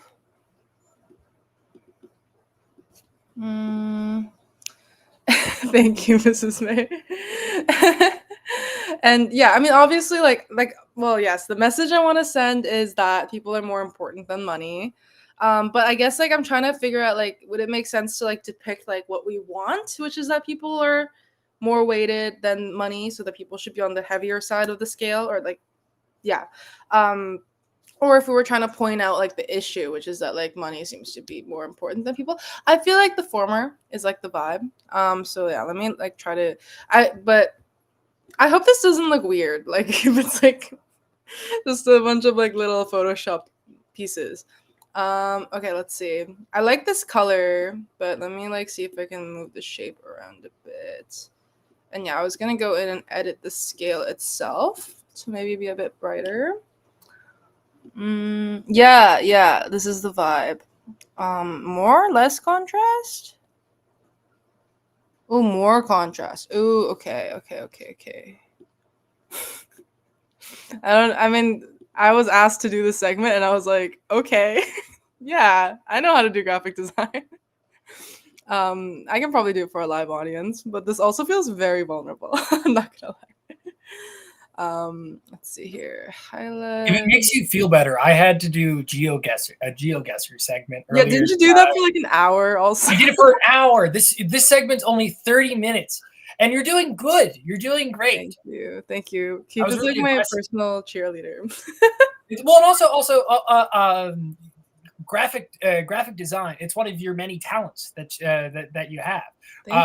With our co-organizing and Reclaim, it's pretty much all those graphics that you see. It's Jiwon doing. It's me like crying on Canva. Actually, that's a joke. I really love doing graphic design. Like when after like a long day on the campaign trail, I'm like, let me open some Canva and relax. Is usually how my day ends. So yeah, a lot of the graphics you see like that are like maybe like a little bit too detailed. Like you can tell I spent a bit too much time on it on the Reclaim side of things, are a labor of love. If that's helpful for anyone. Okay, I think I like this original color more than the blue that I went with, so I'll go with that. And I'm trying to make this like a bit more orangey, to be like a bit more NDP, but let's see, maybe I can do temperature. Now it's getting like a little too bright. Oh, but also it looks a bit evil if I go dark. I don't know. I feel like most of graphic design is like vibes based. I don't know if we have any artists on the stream. But like, I don't know. There's like some very methodical people that are like, I know what it's gonna look like, and like I go for it. But I'm very like, let me Frankenstein this together is kind of how I do it. Okay, let's try to find some group of Nobody ever wants me to do graphics. Nobody ever wants my graphic design prowess. I don't know if I've ever seen you try to do graphic design. It's because every time I've offered, you've been like, no. I'll do it. No, I gave you my Canva login and I said you can try, and then you never like reply to me. Whoa, that's not true. That isn't true. I definitely did reply. Was it on topic? Well, you never like produced a piece for review. You didn't give me the opportunity to be like, never do this again. True. I think it's because I'm nervous when it's making the graphics because you're very particular. Like for a while I tried to like tried to like get in. Now we do have social media, like the other people in charge of social media as well for Reclaim. But you like to do the graphic design, it's your baby. It's your baby. It is my baby. I mean, like, yeah.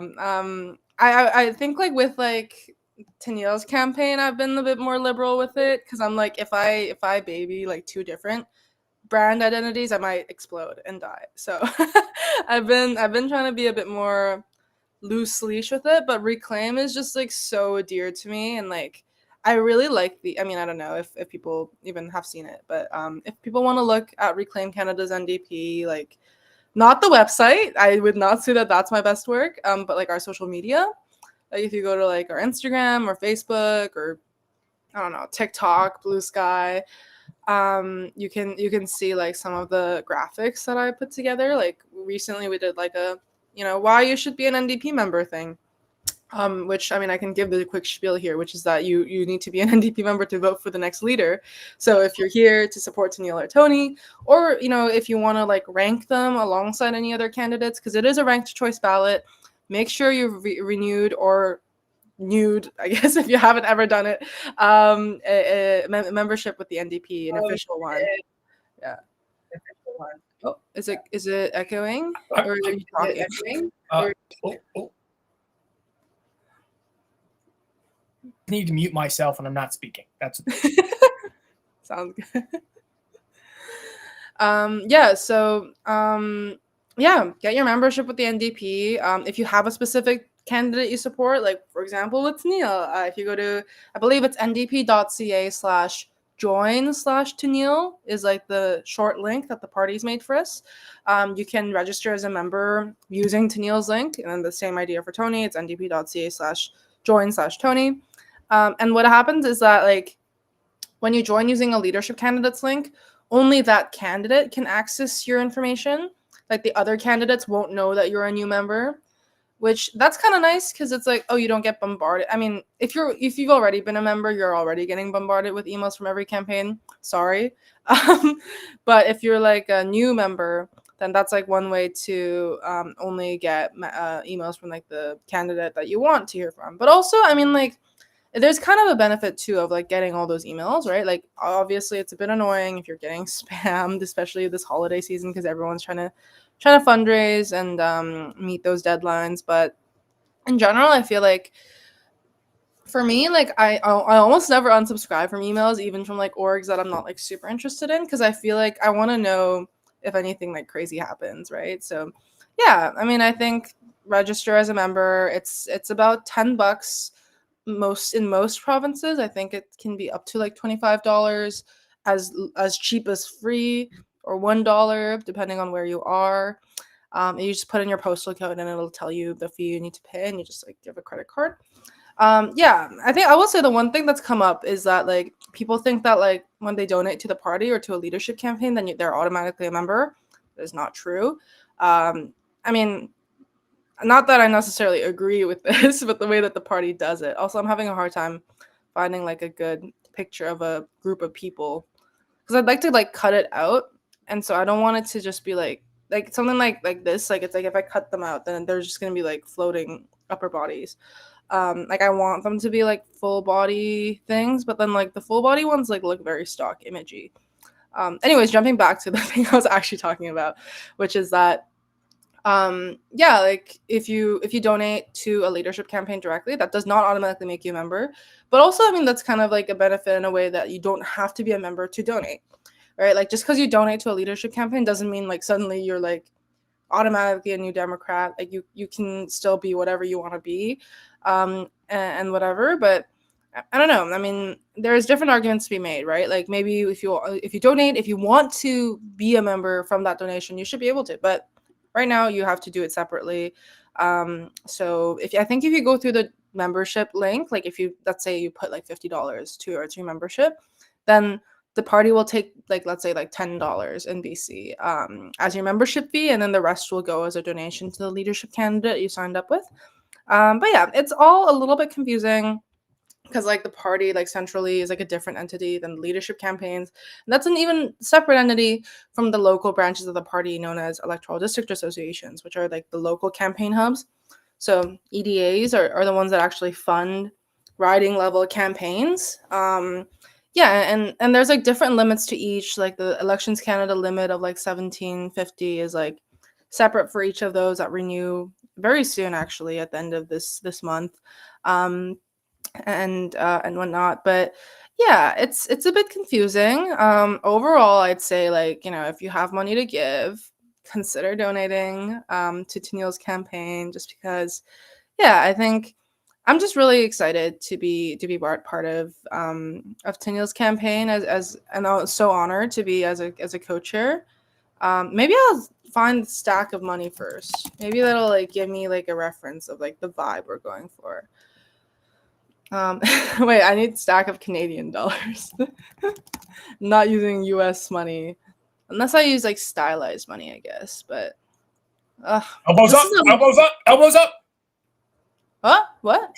Sorry, elbows up, elbows up. Elbows up.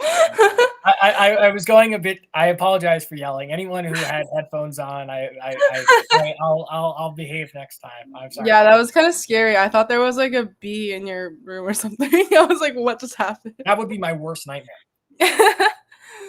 Okay, yeah, this is the rough. Okay. This looks rendered. This doesn't look real, but that's a starting point. Okay, there's more. This is my issue also. Is that I don't know, yeah, elbows up or whatever, like Canada first, like all those things, whatever. Like I try to shop Canadian, I try to shop local, by BC.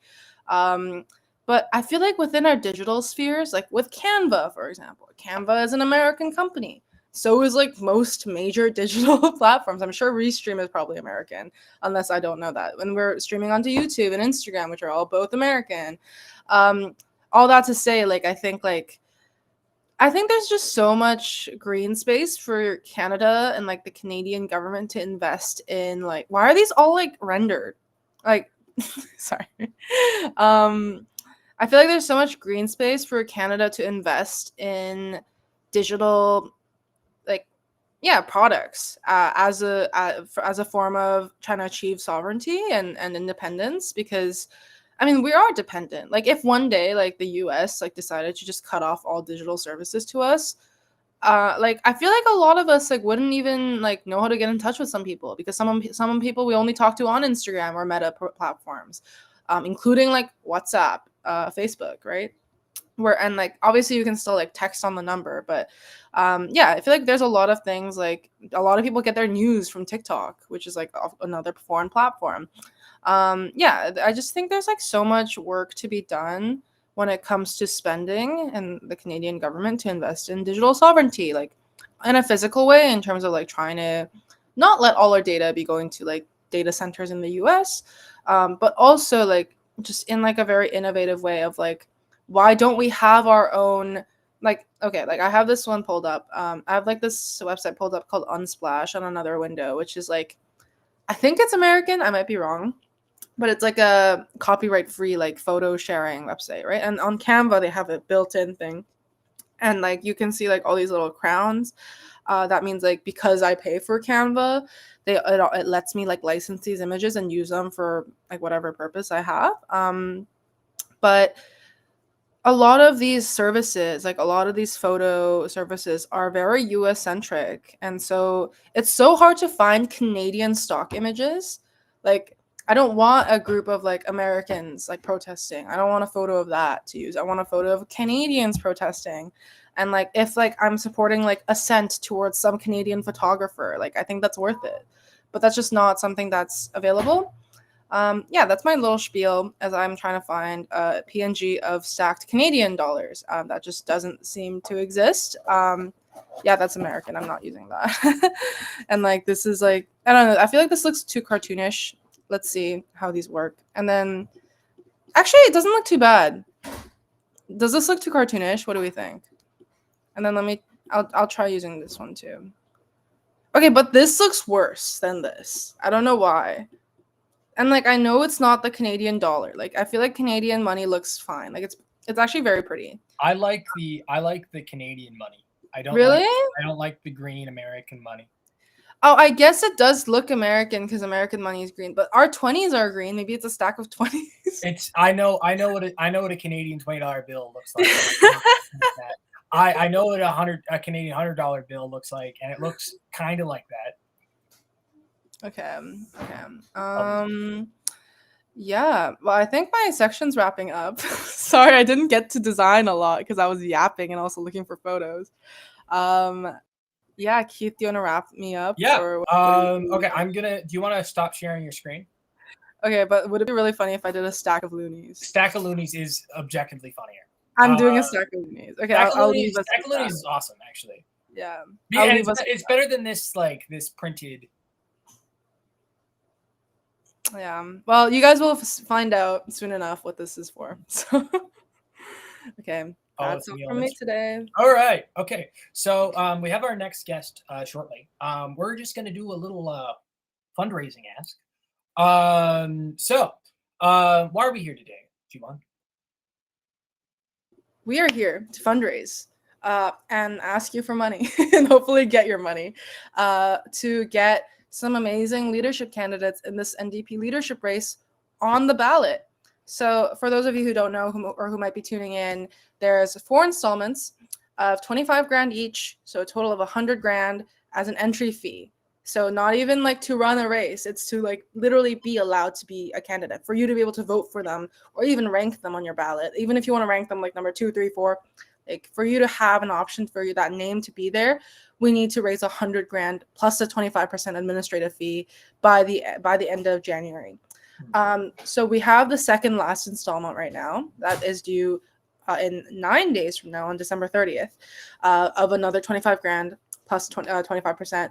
And Tanille's really close to it, like with everything considered, like with like the campaign expenses and with like trying to run what we can, like in terms of like different functions like touring and stuff like that.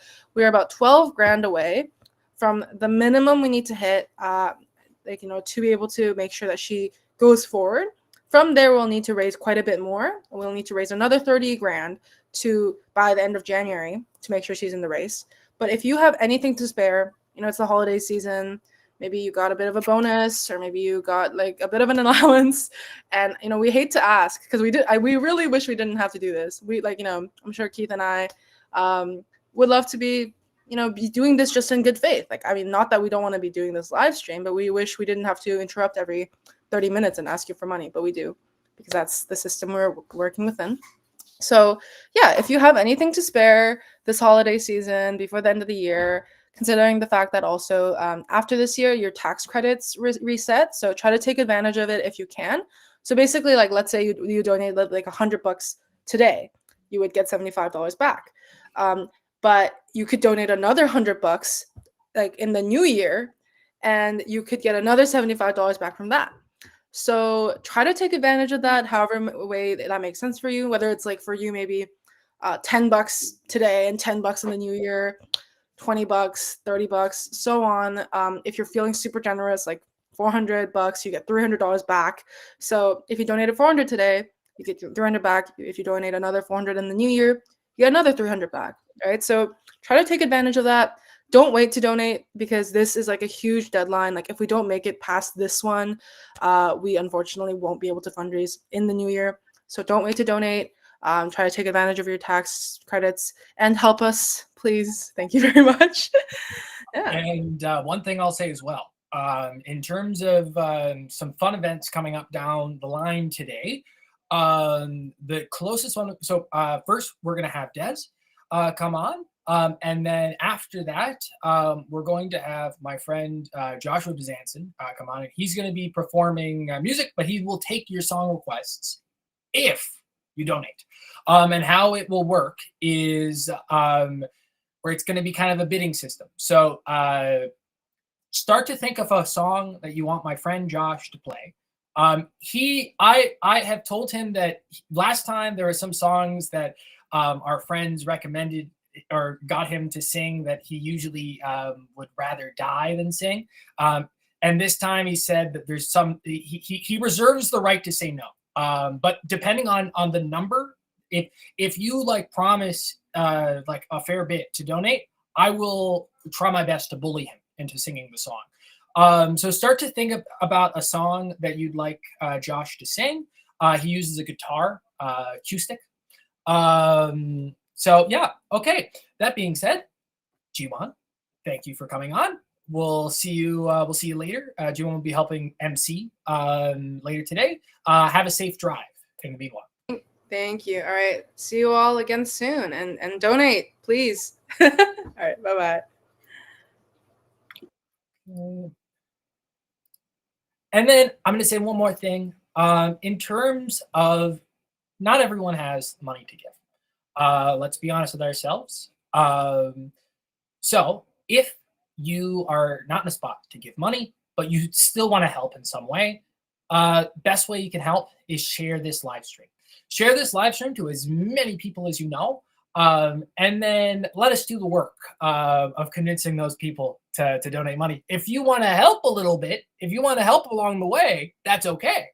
But if not, just send the link. Say a bunch of fun stuff's going on. Send them to this. If they're not so much of a political person, we have Dungeons and Dragons. Oh my gosh, Dungeons and Dragons, 6 p.m. Eastern time, 3 p.m. Pacific time. It's going to be, Tony's going to be there, Tanille's going to be there, and then volunteers for both campaigns are going to be there, and we're going to have a custom campaign. And there will be a fundraising element in there. If you donate, it'll be explained more when we actually are doing it. But if you donate during the time we're doing the D&D campaign, you'll be able to actively affect the campaign as it goes and be able to help some characters. If you want to help Tanille in the campaign, if you want to help Tony in the campaign, it literally in more ways than one. But yeah, okay. So that being said, I think that's enough of me yapping about money for a bit. You'll hear me do it plenty of times. Des, I'm bringing you on. Awesome. Can you hear me okay? Des. Yes, I can. I'm awesome. Awesome. Well, thank you so much for having me join you again today. I was really excited to speak at the last live stream and 10 times more excited to be on this one and to be supporting Tony and Tanille as they do that final little push towards the horrible fundraising amount. I feel very personally that it is such an obstacle. And so I'm really excited to continue that push and help these guys get to the finish line because it is so important that we're able to rank them. For those of you who don't know me, my name is Des. I am joining you from Treaty 6 territory here. I live in Lloydminster, which is the border city. I technically lay on the Saskatchewan side, but most of my life and work is on the Alberta side, and I really consider myself an Albertan. It's just cheaper on the Saskatchewan side, unfortunately, in my community. But I come here today as the Indigenous Peoples Commission co-chair to talk about what does decolonizing the NDP look like. So we all know we live in a very colonial system. Canada is a country that is based on colonization, and not just colonization, but the violent colonization of the original peoples, the custodians of the land who've been there. I'm a Métis person, so we actually have a little bit of a different relationship to the land because we are a post-colonial culture that had sprung up post-colonization from a mixture of Cree and Anishinaabe and Scottish clan culture. So we're very unique, but I've had the pleasure of working with a variety of different nations and folks from all over Turtle Island. And so I'm really excited to be here speaking about decolonizing the NDP. So to speak about some of the things we do right now as NDPers to kind of hit that decolonization piece, really the big one that I've seen in my 5 years being part of the NDP is the land acknowledgements. We always start off our federal council with a land acknowledgements. We start our conventions with a land acknowledgement. Many of our commission groups and our EDAs will start off with a land acknowledgement. And that's a really awesome start, but there's not much that comes afterwards to follow up and solidify ourselves as a party that is focused on decolonization. So just to kind of give a couple of examples that come to mind for me when I think about the reasons that we're missing that mark, there's been disrespect to our MPs, specifically our Indigenous MPs. Just after this previous election, there was quite a bit of a stir up within the federal council, and ultimately it ended up having somebody going on Power and Politics and speaking quite disrespectfully of our MPs, Jenny Kwan, Lori Eilout, and Leah Gazan, which is really indicative of some of the behavior that we've seen in the party when it comes to Indigenous MPs and MPs of color kind of generally.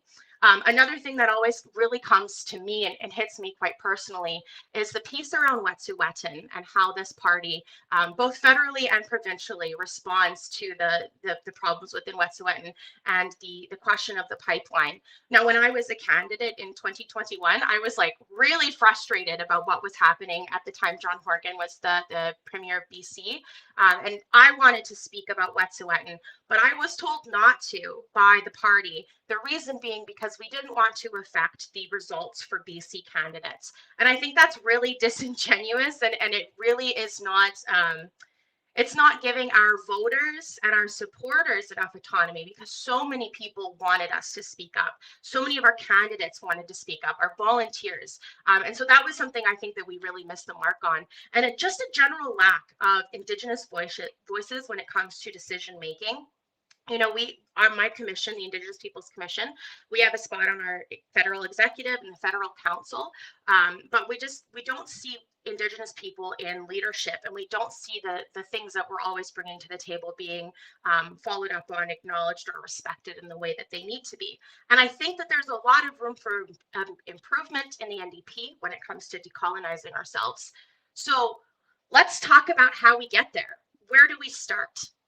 Really, it starts with ourselves, and in small ways that start to be lifted upwards as we kind of navigate.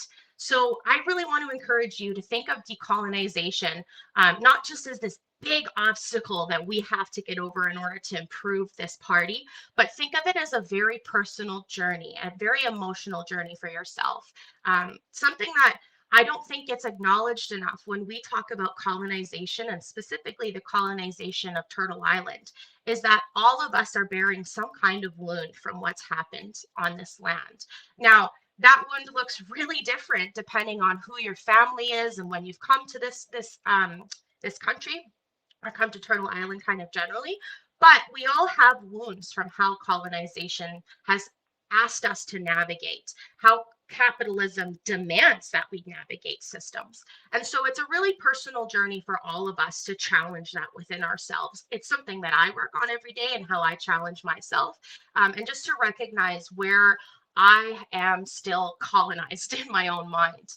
So starting off by recognizing that we all have some kind of wound from colonization, whether that wound is direct generational trauma of being a person whose community was colonized or had some kind of traumatic event, or also being part of the group of people having privilege. Now, that's not an excuse for the colonizers or anything. You know, they caused hurt. It does scar us all in different ways. So recognizing that in ourselves and in each other, and recognizing that we're all going to need different kinds of dressing for our wounds. Some of us might need a Band-Aid. Some of us might need a lot of gauze to cover it up.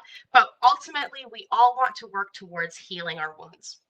And so some of the ways that we can do this in ourselves is to really recenter where our personal sense of priority is, and to focus that specifically on this idea of Whakotwin. So if you've never heard of Whakotwin before, I'm really excited to share that with you. Whakotwin quite literally translates to kinship in the Cree language. But Whakotwin itself is this idea that we are all responsible to each other. And as humans, we are responsible to everything else. We're the custodians. I come from a bit of an evangelical Christian background from my teen years. And so in that group, we were taught that humans are the top and everyone else is below us, and we have dominion over everything else. Whakotwin challenges you to turn that literally upside down. And so on top of us are the plants and the animals that we must take care of, and the planet that we must be the custodians to.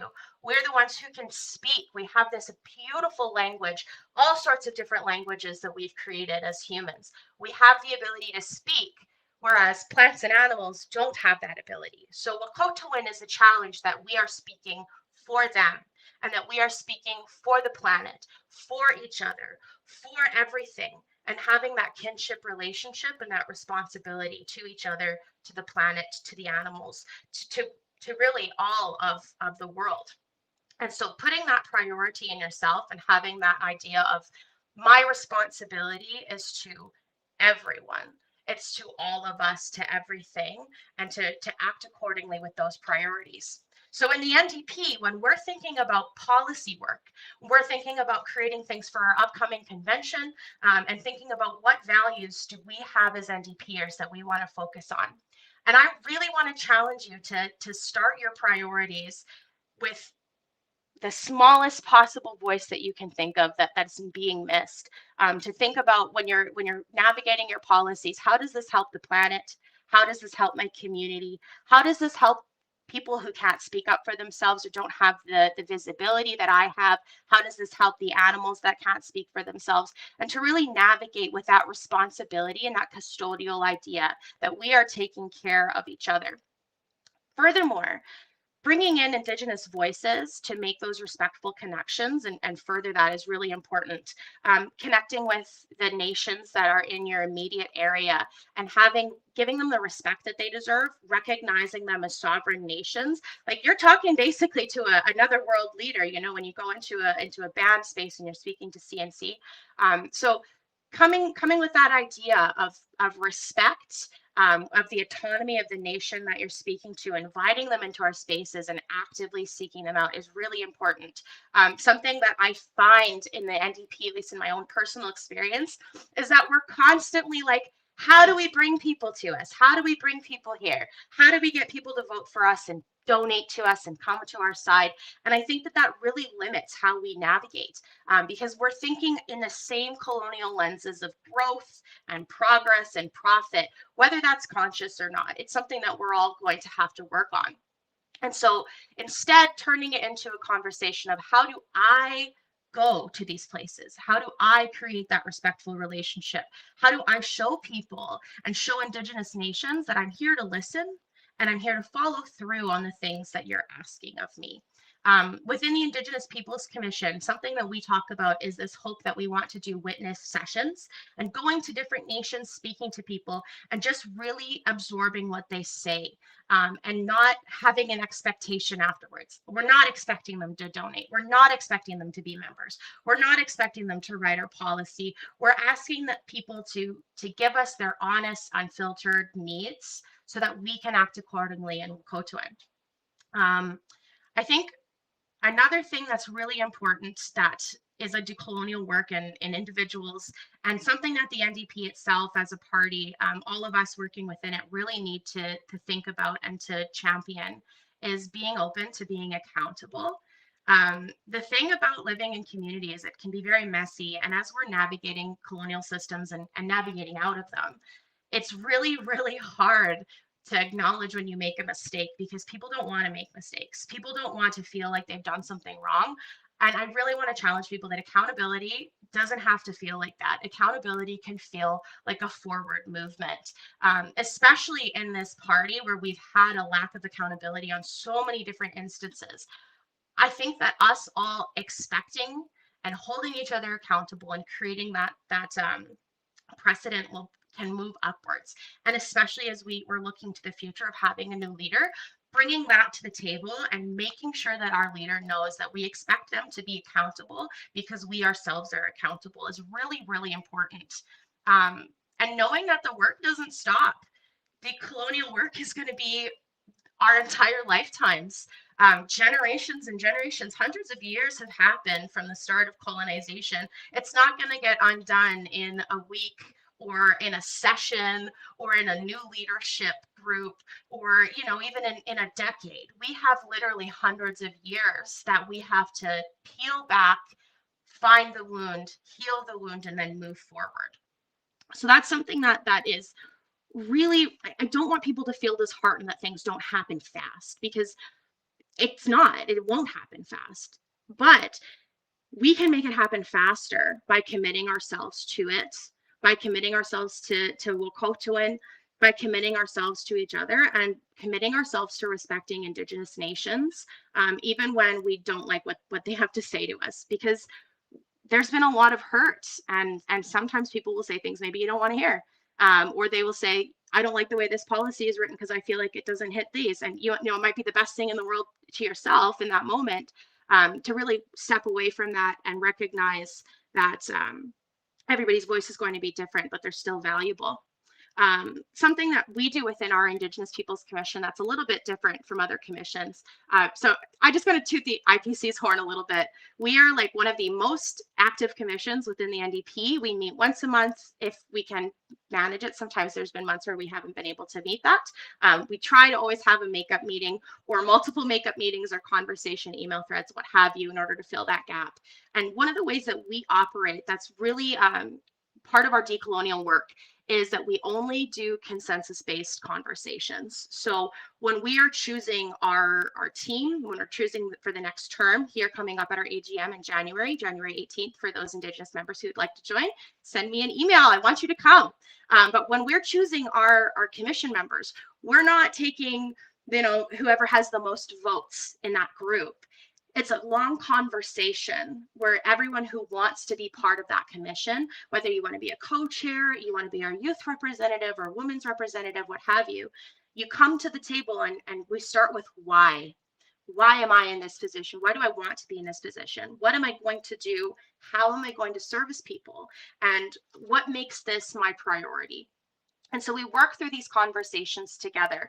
We speak about who we think will be good in these positions or what the decision should be, and we work on it together until we come to a consensus. What that does for us is that every time we've made a decision together as a commission, we're all on the same page. We're all excited about it. We've brought our ideas together, and we've also compromised, and we've taken the time to work out the things that some of us might like less or something that one of us might want to bring in. It really creates a different dynamic. And I feel at the end of our conversations, people do not feel frustrated or unheard, unseen, left out. We come together, we make our decisions. Sometimes it takes quite a bit of time, but that's okay. It's important for us to take that time, because I feel in colonial spaces, there's just such an expectation of rush, get it done, productivity. We have to make these things work. And that's just not how the earth flows. We live on a planet that has seasons, and it has flow, and time changes, and things go slow, and they go how they go for a reason. And so we take that same model within the Indigenous Peoples Commission. If it takes the time, it takes the time, and it's important for us to give that time. So doing that, taking that, applying it to our EDAs, applying it to our own commissions is another really great way to put that decolonial piece into the party. It gives us the opportunity to change the dynamic of those spaces, to challenge those conversations where, we're just run over with the popular idea at that moment, whoever has the most votes. And it can be really frustrating to work within that system.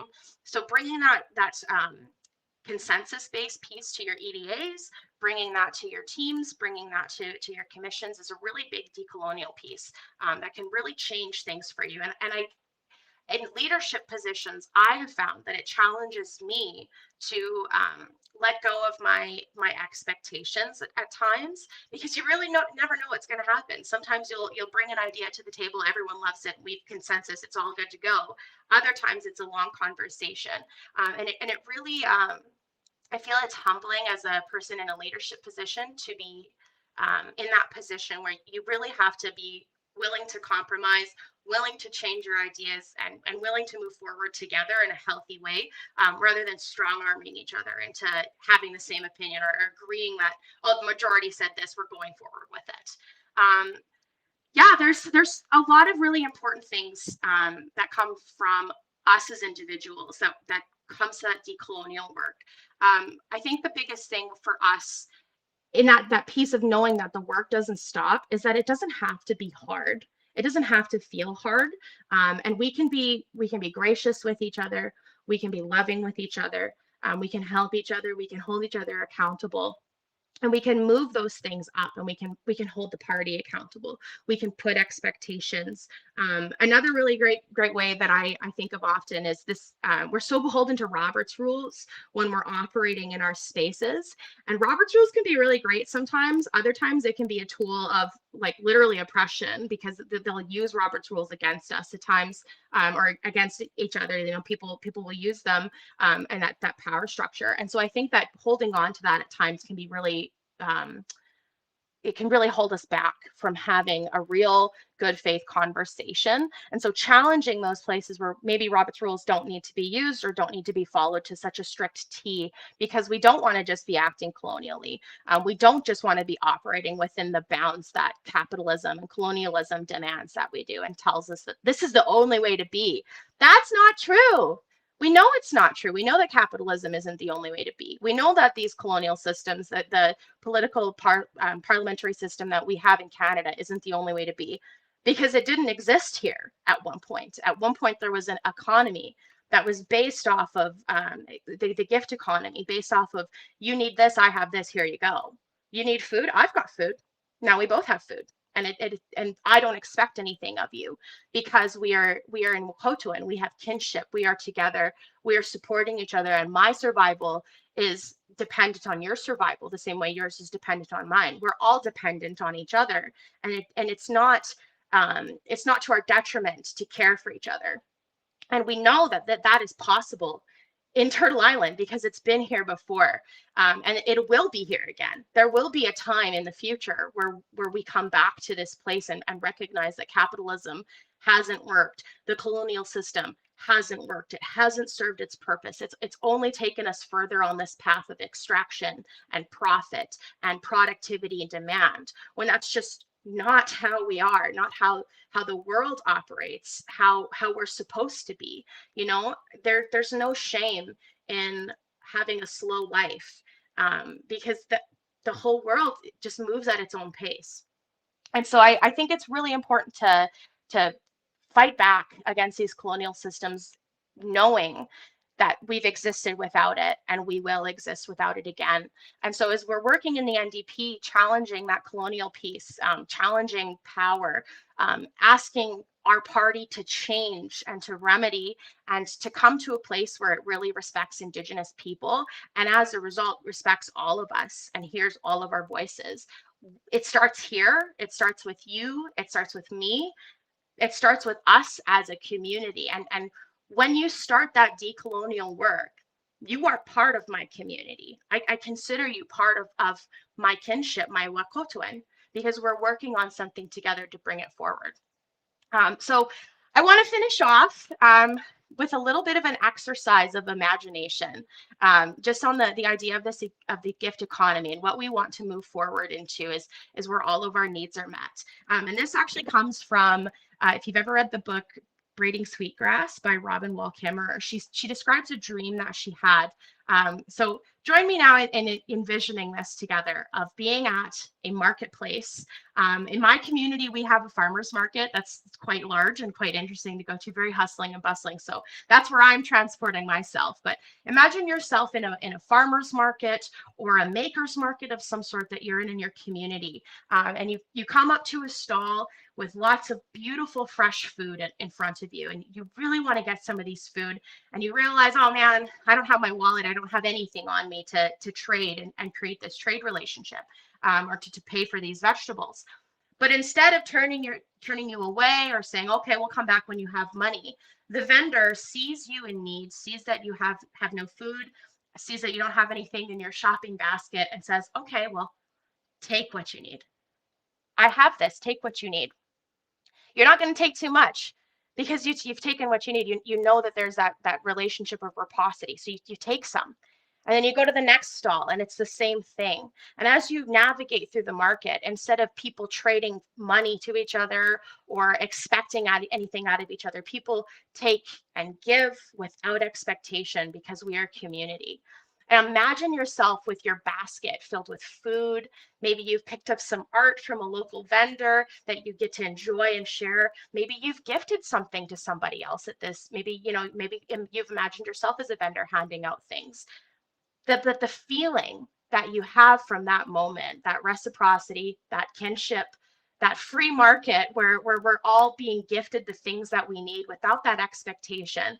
That's a world that we can build together. Maybe it's not a world that's fully money free. Maybe I'm a little too far left on that one. But it's a world where the expectation isn't profit, isn't rigid in these structures of colonialism with this expectation that I owe you this, I have to do this for you, I have to give you this. It's I want to share this with you because you deserve it. I want you to have this because we all can share. There's more than enough. And so when we're working to decolonize our personal spaces, think of that as our ultimate goal. A world back into the gift economy, to get as close as we can to a world where every single person is cared for, because you're alive, because you deserve it, because you're here, because you're my kin. You and I are the same in the way of equality, that my cat and I are the same, that the plants in my backyard and I are the same, that we all deserve to live, that we all deserve to flourish. And so when we move to colonize ourselves, keep that as the forefront in your mind, that at the end of the day, I'm doing this because I truly believe that all of us deserve, period. All of us deserve what we want, what we need, a roof above our heads, food in our bellies, time to enjoy ourselves and our hobbies, time to enjoy with each other. Those are the things that come from decolonizing our spaces, and we can work to make the NDP build a world that looks like that. And I feel like I just wrapped it up really good. I'm right on time, so I won't use much more air in the room. Oh, I can't hear you. I think you might be I was muted. still. That was me. That was me. Okay. I appreciate you. I was looking at the time. I was like, wow, that's exact. Yeah, I'm on it. Thank you so much for joining us, Des. And yeah, I wish you a happy holidays, and thanks for tuning in. Thank you.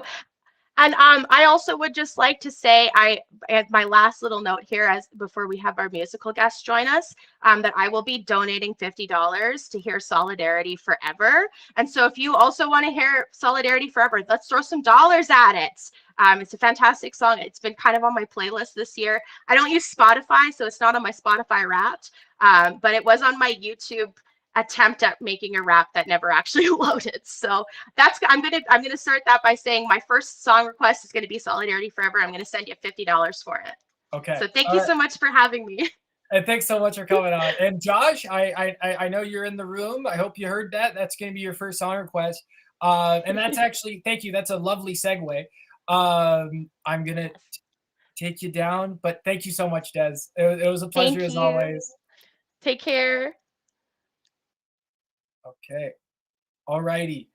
So next up, we have my very, very good friend. In fact, one of my best friends, Joshua Bezanson.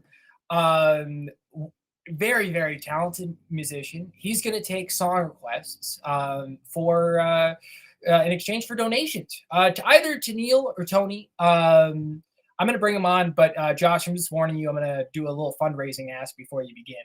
Hi, how are you, my friend? Oh, good. I'm great. How are you? Good. You look. I haven't actually seen you for a bit. I know. You just me with Tony. Last time I saw you. Yeah, I've been locked in my house working on Tony's campaign. I know. But how are you? How's the stream going? It's going well. It's going good. If anyone in the audience is hearing that and saying, no, I disagree, it's going bad, tell me your feedback. I would like to know your feedback. So okay, quickly, let's talk about fundraising. Everybody's least favorite topic except mine. So why are we here? We're here because two lovely candidates. Oh, did you want to answer? We're here for Tanille and Tony. Yeah, I knew that one. That's all. Why are we here? So two working class candidates can make it onto the ballot. We have a tall leadership entry fee to enter this race, $100K. Well, then when you add in the 25% administration fee taken off of every donation submitted to a leadership candidate, the leadership entry fee ends up being more like $133K. And that $133K all goes to the Central Party. That is just being raised to be so we can enter the race. Good news is both Tanille and Tony are halfway through. There is another installment fee coming up in 9 days on December 30th. And we'd like to get both Tony and Tanille across the line. Right now, we're prioritizing Tanille. I'm going to put up a little QR code for Tanille. It's going to pop up right next to Josh there. You can go ahead, $12,000 away. I'm going to kind of keep that up actually when Josh is doing these song requests. I want you to start putting your song requests now. Put in a song request, the amount that you're willing to give. You can indicate if you want to give it to Tony or Tanille. You can. I'll accept both. We appreciate it either way. And then I also just want us to a little reminder about the tax credits. There is a lovely system when it comes to donations in this country. It's gonna block hi. So you'll notice for donations 400 and under, you're getting 75% back for what you give. 75% back for what you give. $100 only ends up being $25 out of pocket. And you get $75 of that back when you file your taxes, which isn't that far away. And then in the new year, the tax credit resets. So if you donate a bit now, let's say you donate $400 now, and then you get that $300 back. And then in the new year, you donate it again, you actually get $300 back for that too. But that would be the next tax season. That would be the 2027 tax season that you'd be getting it back. But today, if you donate, you'd be getting it back in the 2026 tax season. Hopefully that made sense. I always kind of over-explain it. But okay, that being said, first off, Des gave you the suggestion of Solidarity Forever. Okay, so I'm going to do a warm-up song, and then I will do a request just because I would like to make sure everything works before I play a song that I've never played before. Solidarity Forever? You've never played that before? Don't put me on blast on the NDP live stream, please. Well, you put yourself on blast. Solidarity Forever is I guess you don't believe in solidarity, Josh. Yeah, I guess you're more well, of a... I didn't say that. I didn't say that. That was you who said that. Yeah. No, I know the Corporations Forever song. That's the one I'm more familiar with. Yeah, you like capitalism forever. It's whatever. It's okay. Greed, No, that's not what I'm turning red. You're making me a... Okay, I'm sorry. I love you. All right. Okay. I'm going to turn my face off now, and I'm going to let you warm up. I will still be here, my disembodied voice, and I hear our friend Ty in the background giggling. This is true. Which is actually great. You have a live studio audience. All right. That's pretty awesome. Just real quick. Well, never mind. I want to make sure I can see the chat as it comes in, which... Ask. I'll check the chat, John. Oh, perfect. I'll You're a saint. Okay.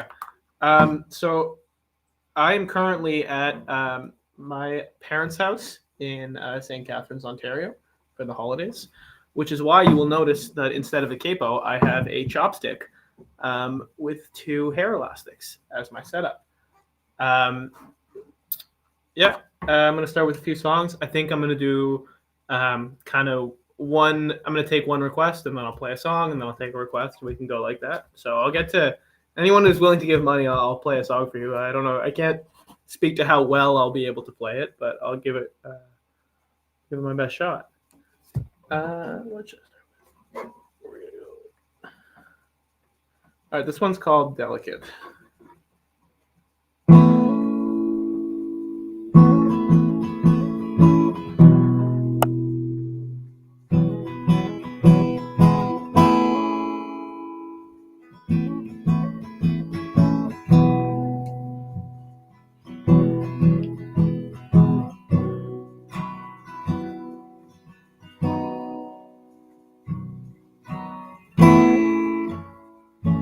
With my kid,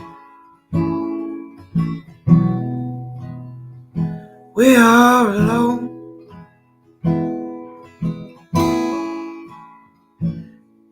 Nobody's watching. I might take you home.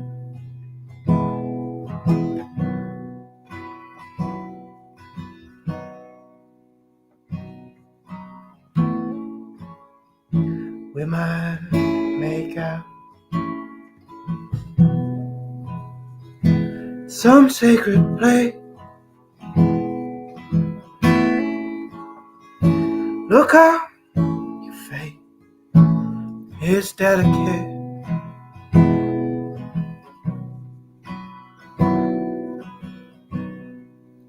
So I feel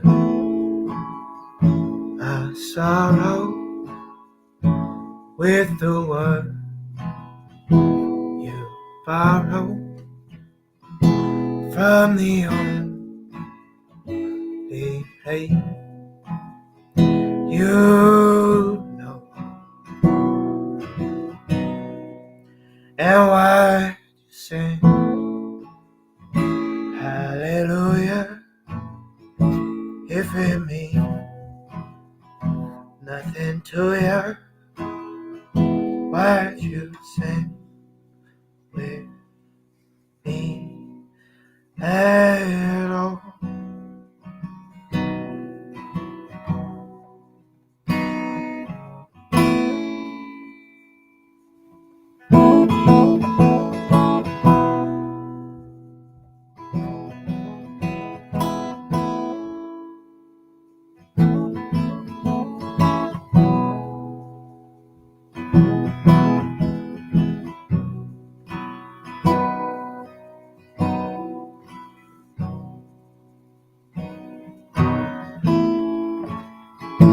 We might live like never before. Nothing to give. How can we ask for more?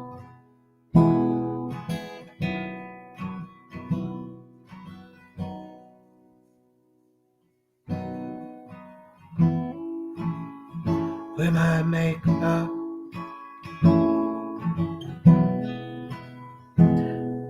some sacred place. Look out, your face is delicate.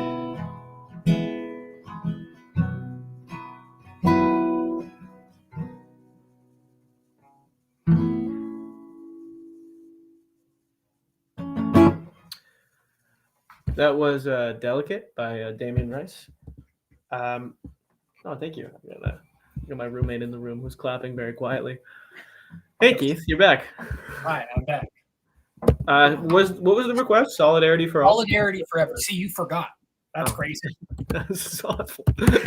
Really awful vibe you're bringing to my. I'm sorry. That's not the most fun. Would you like me to balance it out by doing some like self-deprecation? Would that be nice? No, I'm okay with me deprecating you. Yeah. How about instead love and solidarity? Because that's the theme.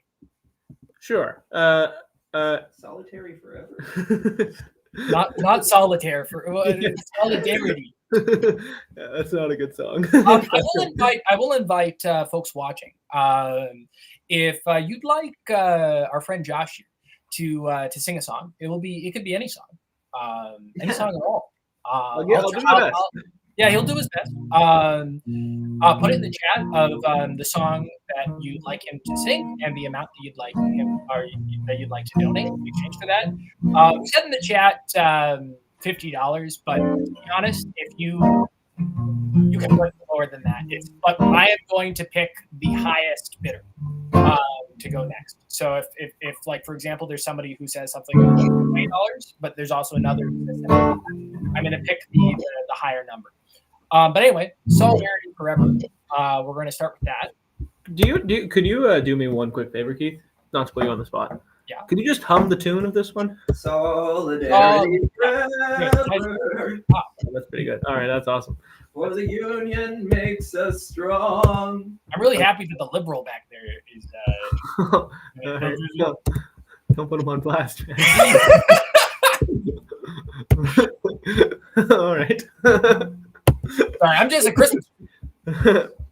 Okay, Solid. Oh, by Peter Seeger. Okay, I will give this a shot. We'll see how it goes. You're gonna do great. Thank you.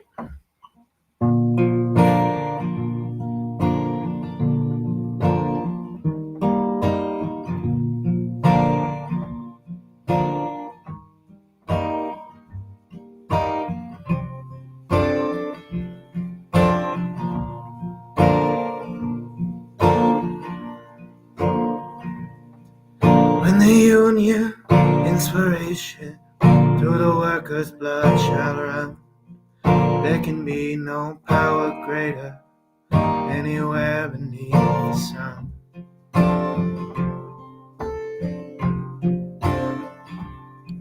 Yet what falls on earth is weaker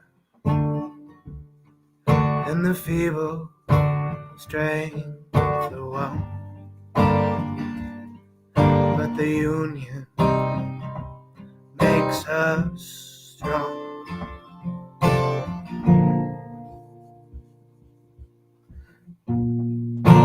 Solidarity forever.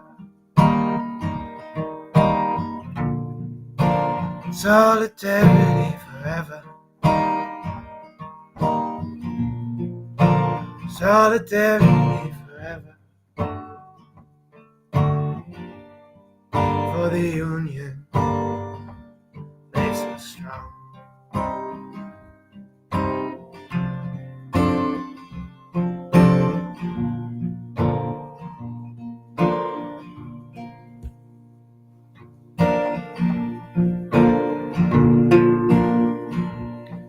Is there are we hold in common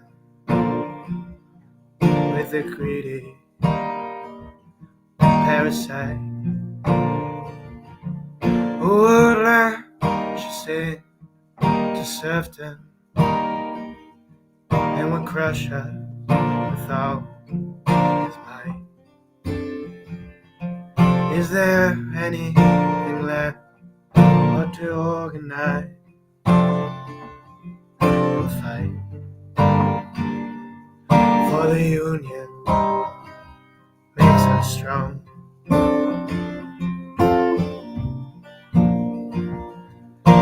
Solidarity forever.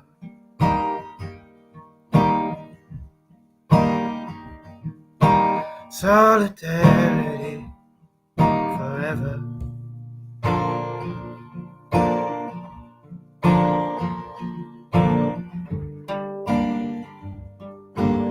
Union makes us strong.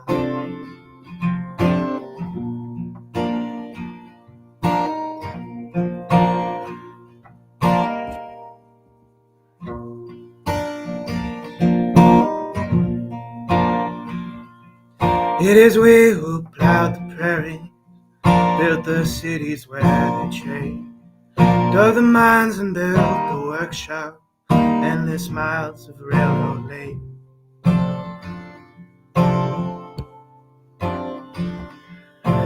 Now we stand an outcast, starving in the midst of all the wonder we've made.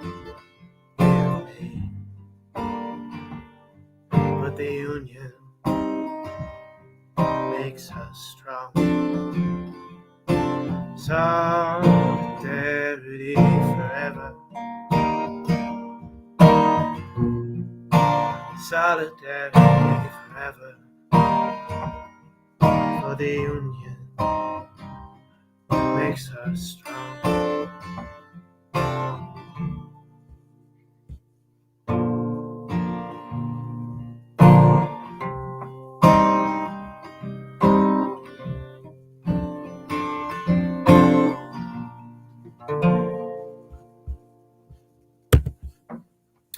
All right, that was my attempt at Solidarity Forever. Thank you. Next, I think I'm going to do just one that I would like to play, and then I'll take another request. Is there any more requests? We don't have any requests. Okay. But if you don't mind, Josh, I'm just going to talk to the chat for a moment. No. If there's a song that you'd like Josh to sing, put it in the chat. Yeah. And put the amount that you'd like to donate. It can be any amount. He's pretty lost without recommendations. He needs Hey. But I would love for your recommendation in the chat. But also, more importantly, too, I'd love you to share and circulate this live stream with your friends, family, loved ones, your coworkers, your psychiatrist, your dentist, your neighbor down the street. Share it on your Instagram story. Try to share it with 5 people. That's my challenge to you. 5 people in your life. Text them. Say why they should watch it. We have Dungeons and Dragons, by the way, coming up later tonight. I'm just gonna put up the little poster if that's all right with you, Josh. I'm gonna cover both of our faces. I think it might mainly cover your face, and I apologize. I do not need to. Oh, so Oh, exclusively my. it just covers our group actually. But Dungeons and Dragons, that's at 6 p.m. Eastern time. Oh, did you make this poster? This is fantastic. I haven't did seen this not one. make it. It was Lucas on Team Tony who does all of our lovely graphics. Oh, well, Lucas did a fantastic job with this one. I love this poster. Tony is looks so dapper in a wizard hat. I think it's a look he could move into if he wanted to. I think I have the stream playing on the TV in my living room. Yeah. So my parents are watching this bit, and I think I just heard my mom laugh. Oh, that's great. Okay, so I'm gonna let you. Tell us what are you about to sing? I'm gonna sing "Don't Think Twice, It's All Right" by the lovely Bob Dylan. This kind of just feels like a winter song, and where I'm at, yesterday I took was it like a 10-hour bus to which should have been a 6-hour trip, by the way, but we had just the cheapest bus possible, so multiple layovers, and we got packed in like sardines in Kingston. And got to Niagara, which is a lot less snowy than Ottawa, where I was coming from. And so it's just kind of a gray day out, and this song feels very, very gray to me. Anyways, this is "Don't Think Twice, It's All Right" by Bob Dylan.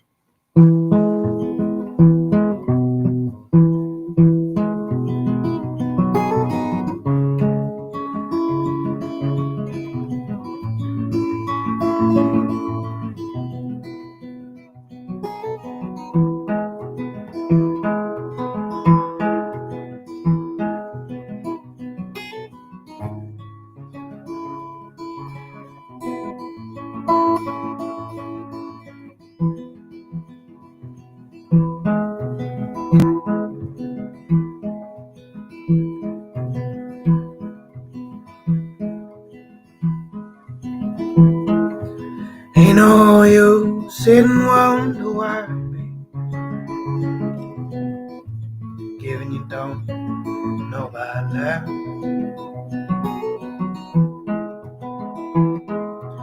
Ain't no use sitting wonder why it'll never do somehow. Rooster crows at the break of dawn. Look out your window and I'll be gone. You're the reason I'm traveling home. Don't think twice, it's alright.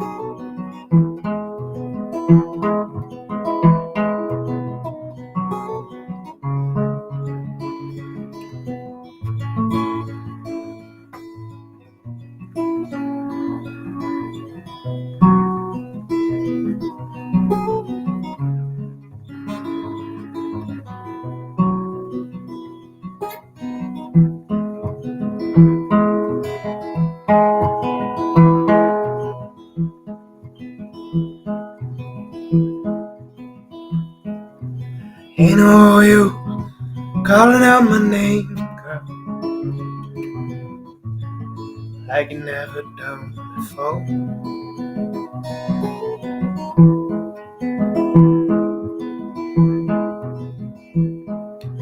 Ain't no you calling out my name, girl, can't hear you anymore.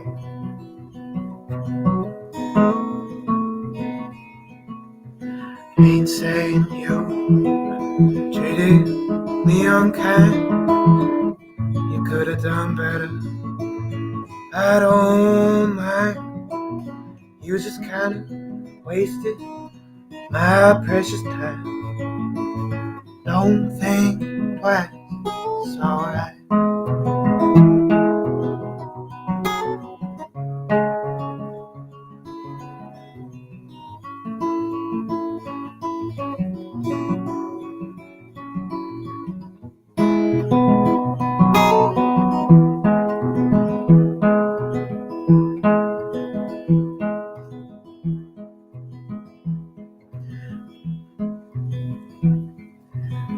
So long, oh honeybee.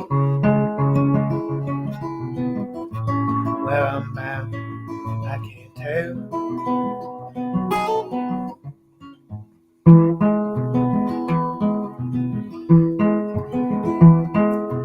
Goodbye is too sweet a word to speak. I just say fare thee well.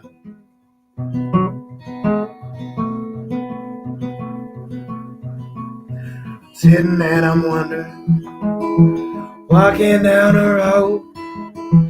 One slow day woman, a child I'm told, gave her my heart, but she wanted my soul. Don't think twice, so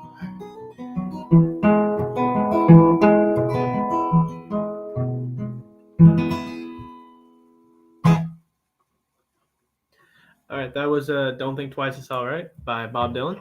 That was fire. That was really good. Thank you. How is the audio? Can you hear everything okay? Is that I think it sounds fine. I haven't gotten any complaints in the chat. If anyone wants to be that complaint in the chat, feel free. I actually have a song suggestion. Oh, I will be donating. I will be donating $50. I'll be donating 25 to Tanille and 25 to Tony. very nice.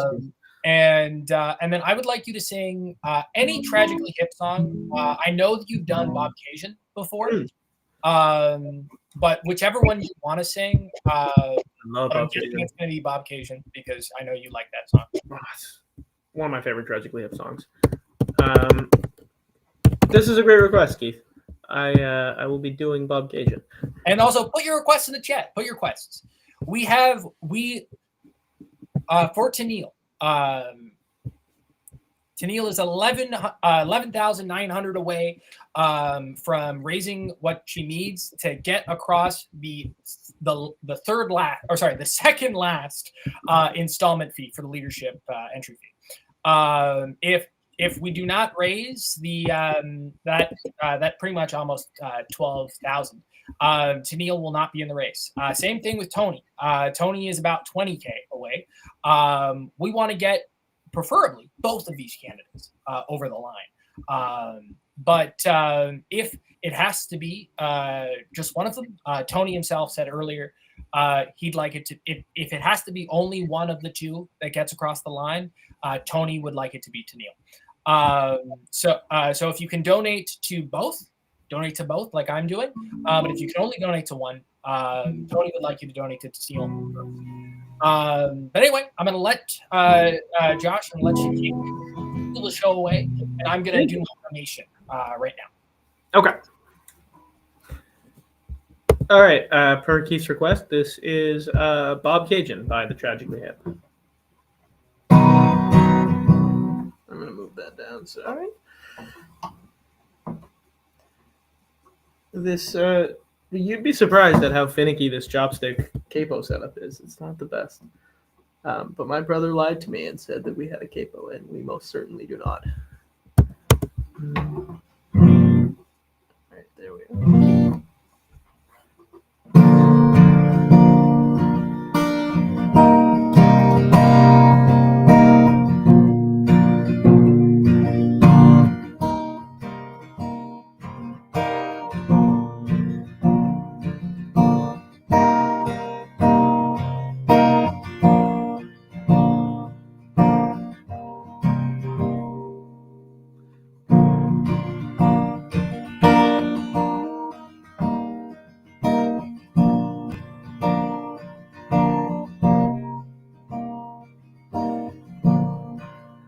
left your house this morning, was a little air tonight.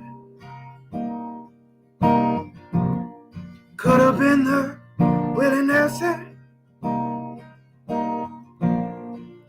could have been the white.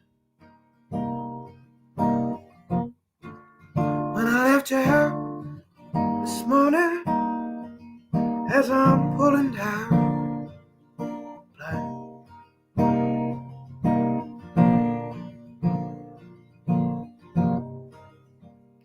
Actually, I hope you guys don't mind. I'm just gonna move the capo down one more. This is not the spot I normally sing this in. Thank you for your patience.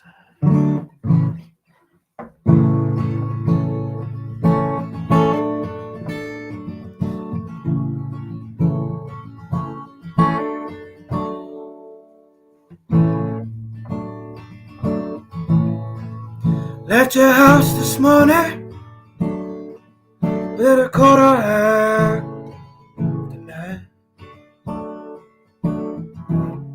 Could have been the Willie Nelson, could have been the wine.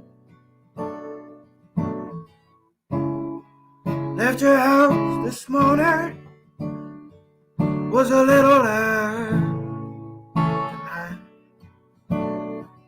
It was in Bob Cajun, saw the constellation reveal himself one star at a time.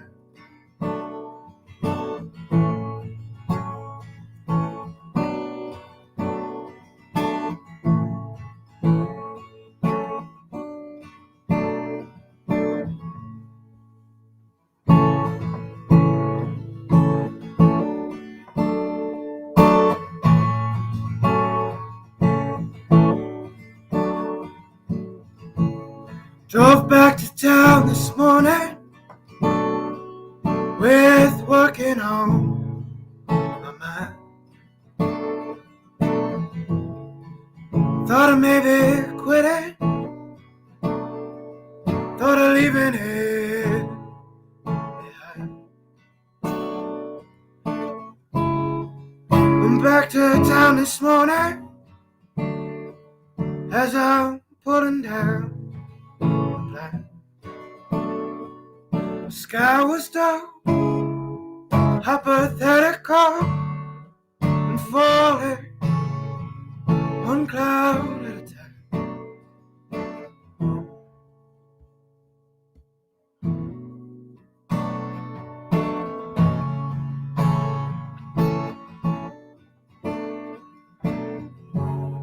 Night in Toronto with its checkerboard floor, then on horseback and keeping order restored, till the man they couldn't have came to the mic and sang, and his voice rang with that Aryan twang.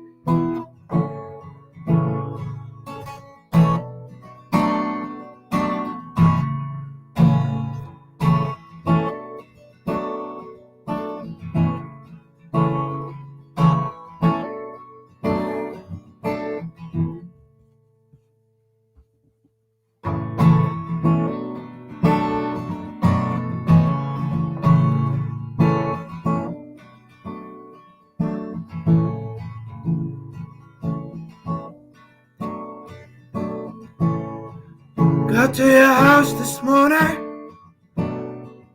just a little after nine. Middle of that riot, couldn't get you out of mind. At your house this morning, just a little after nine. Bob Cajun saw the constellation reveal himself one star at a time.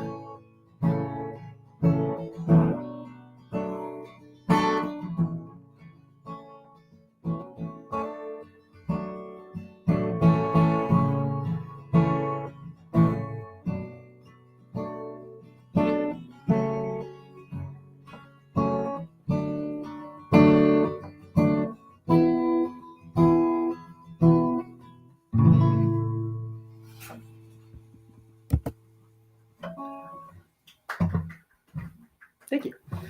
That was Bob Cajun, per the request of my dear friend Keith, who very Thank you, graciously. dear friend Josh. Pardon? I said thank you, my dear friend Josh. Oh, stop! So kind. Can I quickly tell a brief story about you? Do you mind? It's not going to blow up your spot. It's really not going to blow up your spot. I promise. Okay. I was just gonna say when Keith called me about this live stream, I had a really good time doing the Tony live stream, and everyone involved is very sweet. And then Keith called me about this live stream, and I never experienced a phone call where I felt so fundraised to. Keith used their complete like fundraiser tone, and just sort of I felt like You're a star, kid.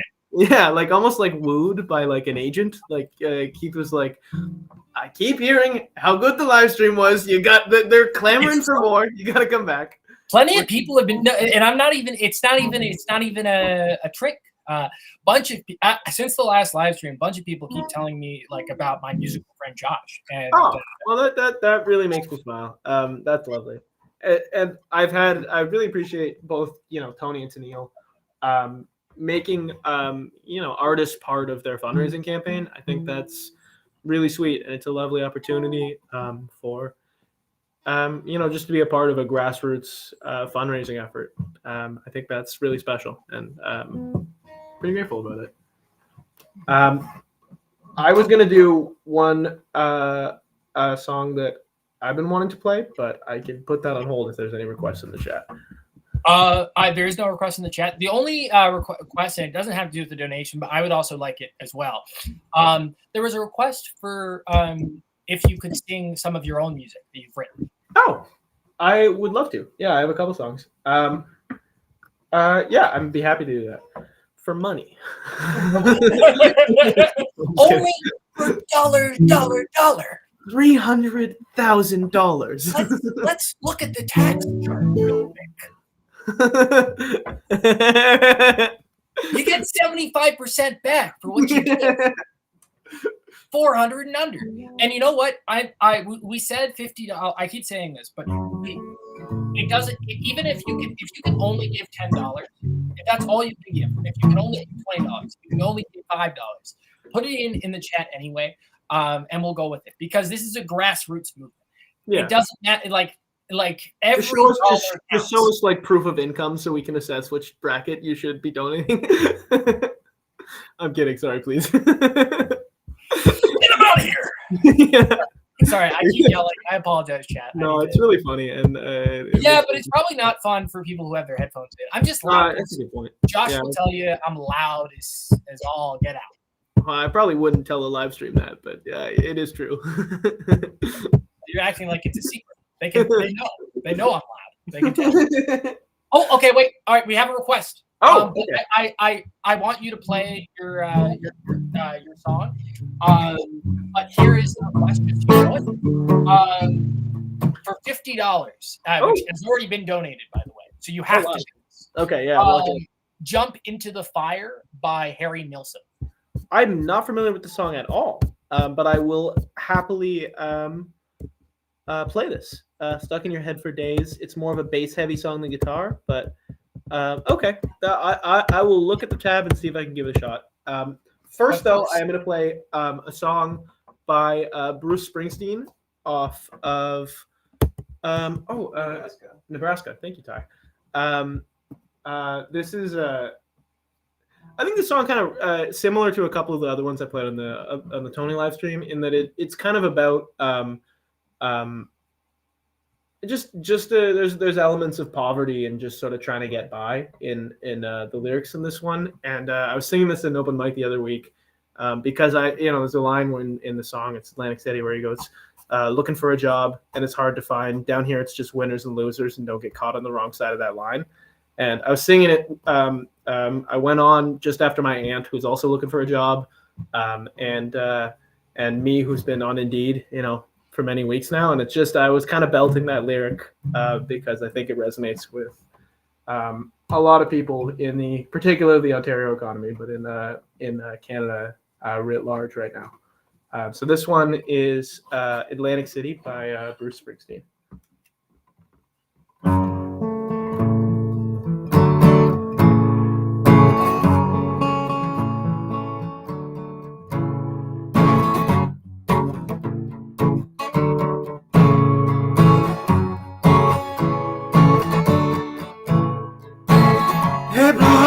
man feel last night burned down his house too. Down on the boardwalk, getting ready for a fight. Gonna see what them racket boys will do. There's trouble busting in from out of state. DA can't get no relief. Down on the boardwalk, getting ready for a fight. Gambling commissions hanging on by the skin of their teeth. Well, now everything died, that's a life. Maybe everything that died one day comes back. Put your makeup on, put your hair up pretty, and meet me tonight, Atlantic City.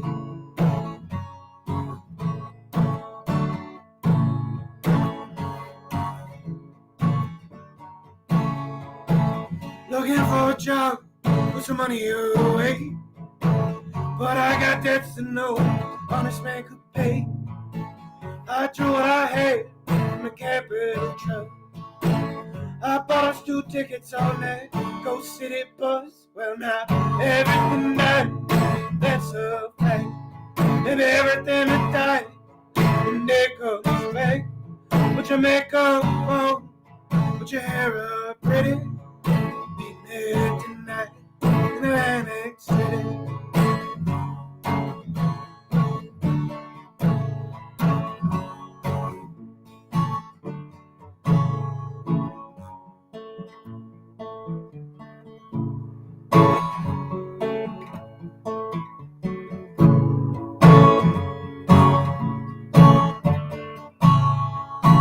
Been looking for a job, it's hard to find. Down here it's just winners and losers, and don't get caught on the wrong side of that line. Tired of coming out on the losing end. So honey, last night I met this guy, I'm gonna do a little favor for him now. Everything died, that's a fact. Maybe everything that died one day comes back. Put your makeup on, put your hair up pretty. Tonight in Atlantic City.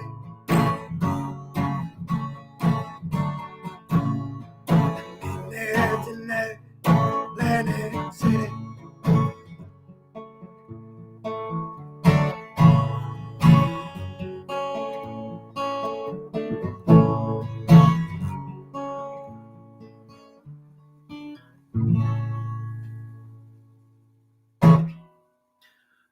All right, that was Atlantic City by the lovely Bruce Springsteen.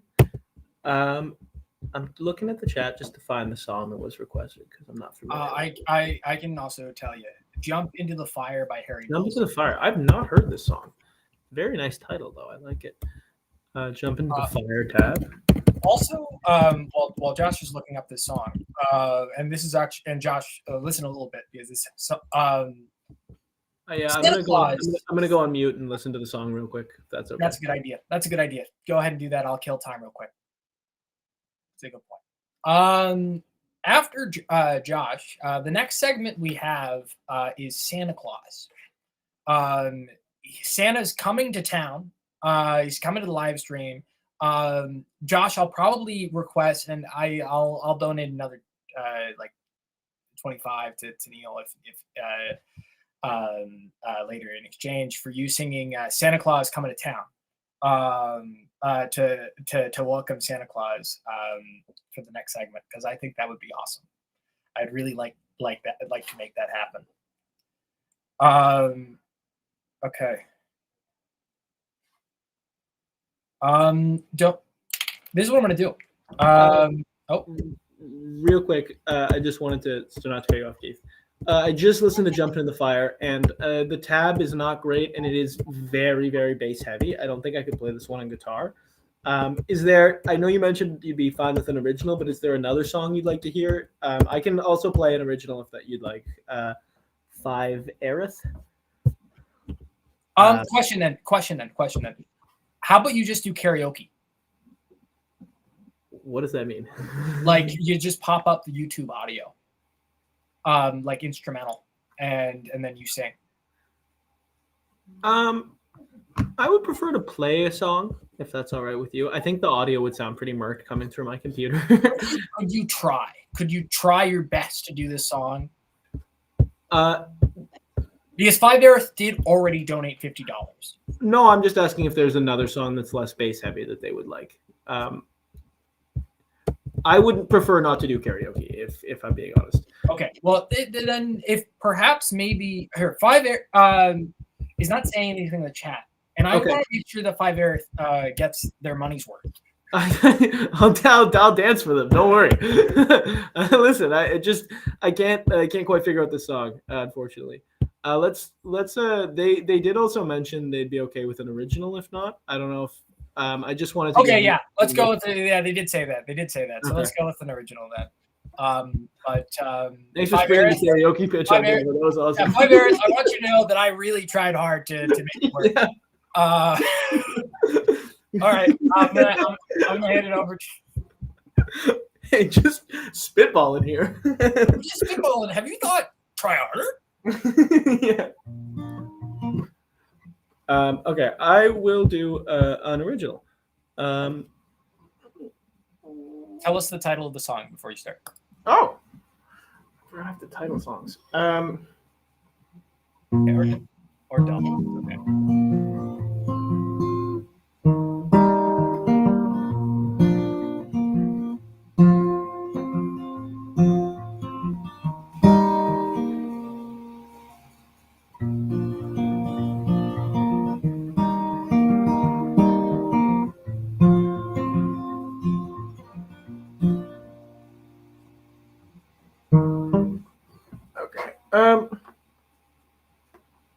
This is a song I wrote a while back, which has a loose working title of which I'm kind of blanking on right now. But this is a song I wrote about a year ago. Probably my favorite song that I wrote. It's a little slow.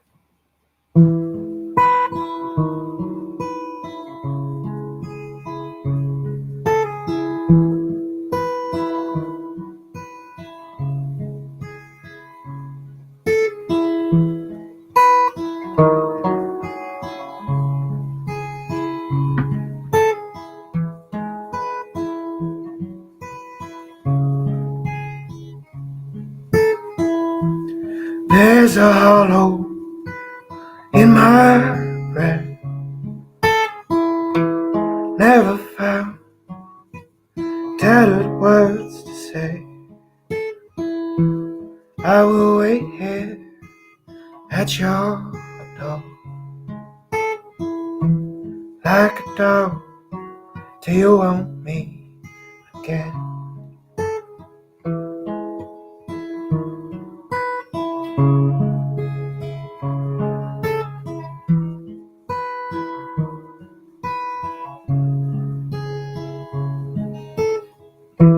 Your neighbor called the car, flashing light, drag me out. Just leave me handcuffed at your door. Let the rain wash over me. Take all my shit, throw it out. It never really mattered anyhow. Steal my shoe, burn my clothes, just leave me barefoot in your noose tonight. I would say whatever you want, be whoever you could love.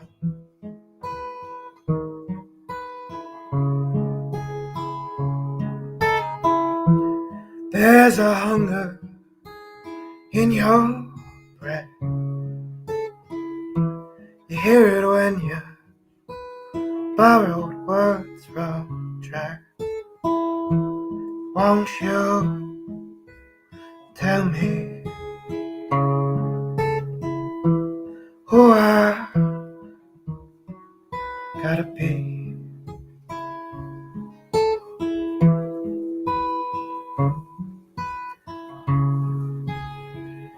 to make you want me? Please just want me. Take all my shit, throw it out. I never really mattered anyhow. Call my bluff, steal my shoe, leave me barefoot in your noose tonight. I would say whatever you want, be whoever you could.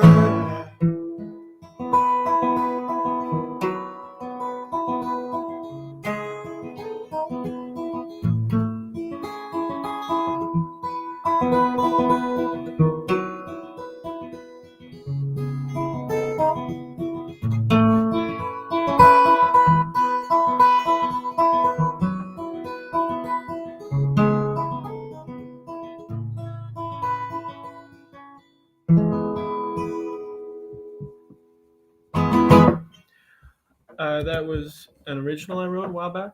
The working title I remembered is In Your Noose, but we'll see what it lands on. Josh, can you tell us where people, if you live in the Ottawa area, let's say, and I want to see the exact type of music you're doing right now, and in fact, I want you singing it. Where do I go? This is such a thoughtful question. Great question. So two things. I play Tuesday nights usually at a bar called the Lafayette, Chateau Lafayette in the Byward Market. This is the oldest bar in Ottawa. I believe it was 1820, maybe a little earlier, maybe a little later. 1849. I got my fact checker in the back there. Yeah, you got the historian back there. I got a whole team back there researching. 1849. Sorry. It's a really nice bar. Pretty cheap beer. If you come and say from the Tanille live stream or from the Tony live stream, I will happily buy you a drink. The other place you can check out my stuff is at 6string Josh. That's 6_strings_Josh. And that's on Instagram if you'd like to take a look and give me a follow. I'm trying to get more followers, which would be cool. Are there any other requests in the chat that I've missed? There isn't. Though there will be my Santa Claus request. I am currently not asking for it yet because Santa Claus has not yet come to town. Have to go on before Santa. That's a that's a bit of a tough slot. Like you are the best opener for Santa Claus. I don't think I am. you're actually it sounded like a comment in my head, but I feel like if I said it out loud it wouldn't sound like a comment. So I'm not gonna say it. Okay. I'm kind of curious now, but that's it. I was gonna say you're like Santa's elf. You kind of got an elf vibe. But in like a non-derogatory and a really complimentary way. Okay. If that makes sense. Yeah. I don't know if the elves have a nice. union. I think they should if they'll. Somebody said something nice in the chat, and I think you should read it. I would like to read that. I'm happy to be. Oh, that's lovely. What a sweet message. They said, I'm so happy to watch the live stream today, listening to Josh while having a coffee and catching up on work emails. This is a wonderful way to spend a Sunday morning. Oh, and the weekend! Oh my god! Oh my god! And it's a band that I love. Oh my god. Becky, this is I think your name is Becky. I could be wrong based off your username. That's what I'm. Yeah, I think Becky. I'm saying Beck, but I believe Becky makes sense. Looks like Becky, but I could be wrong. The Weaker Thens is a fantastic request. Oh, what a great Canadian band based out of Winnipeg. They are lovely. They have a lot of songs about Canadian winter, which is lovely. Song called it's the one about a bus driver in Winnipeg, which I totally forget. Let's check out the Weaker Thans. I don't actually know how to play any songs by the Weaker Thans, but I definitely know how they go. What are my favorite songs? The Weaker Thans. Okay. I could do Sun in an Empty Room or Plea from a Cat Named Virtue. Let's see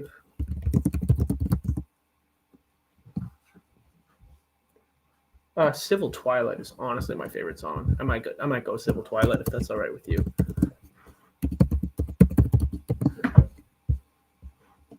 If I can find a tab for it, I will happily play. And there's a good tab. That's awesome.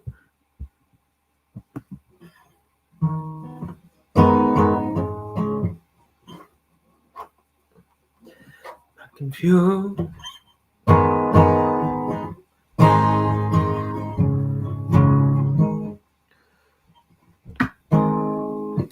Oh, I can do it. Yeah, I can do this. Angry like I never were when I eat. Yeah, okay. This will be kind of a bastardized version, but this is a great request. I love the Weaker Thans. One of the great Canadian bands. Okay, this is Civil Twilight by the Weaker Thans.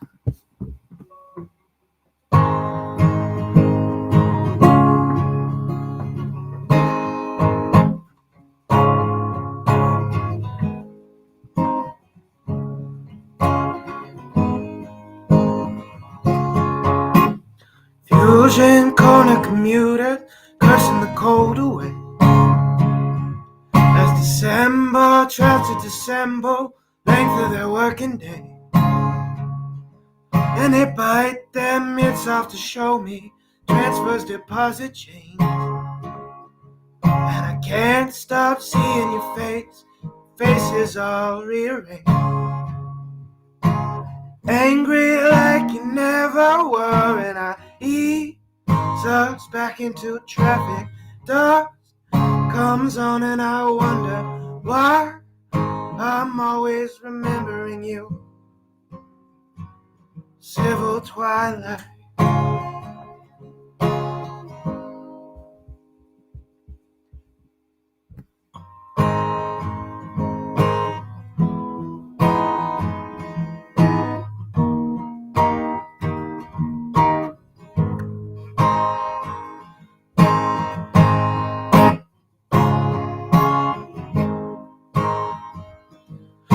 Most part I think about golfing, constantly calculate all the seconds left in the minutes and so on, etc.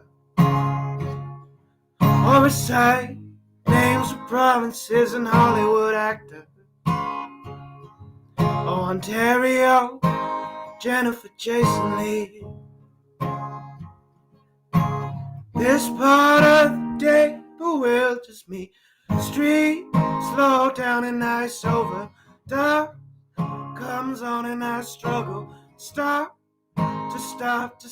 thinking of you. Civil Twilight.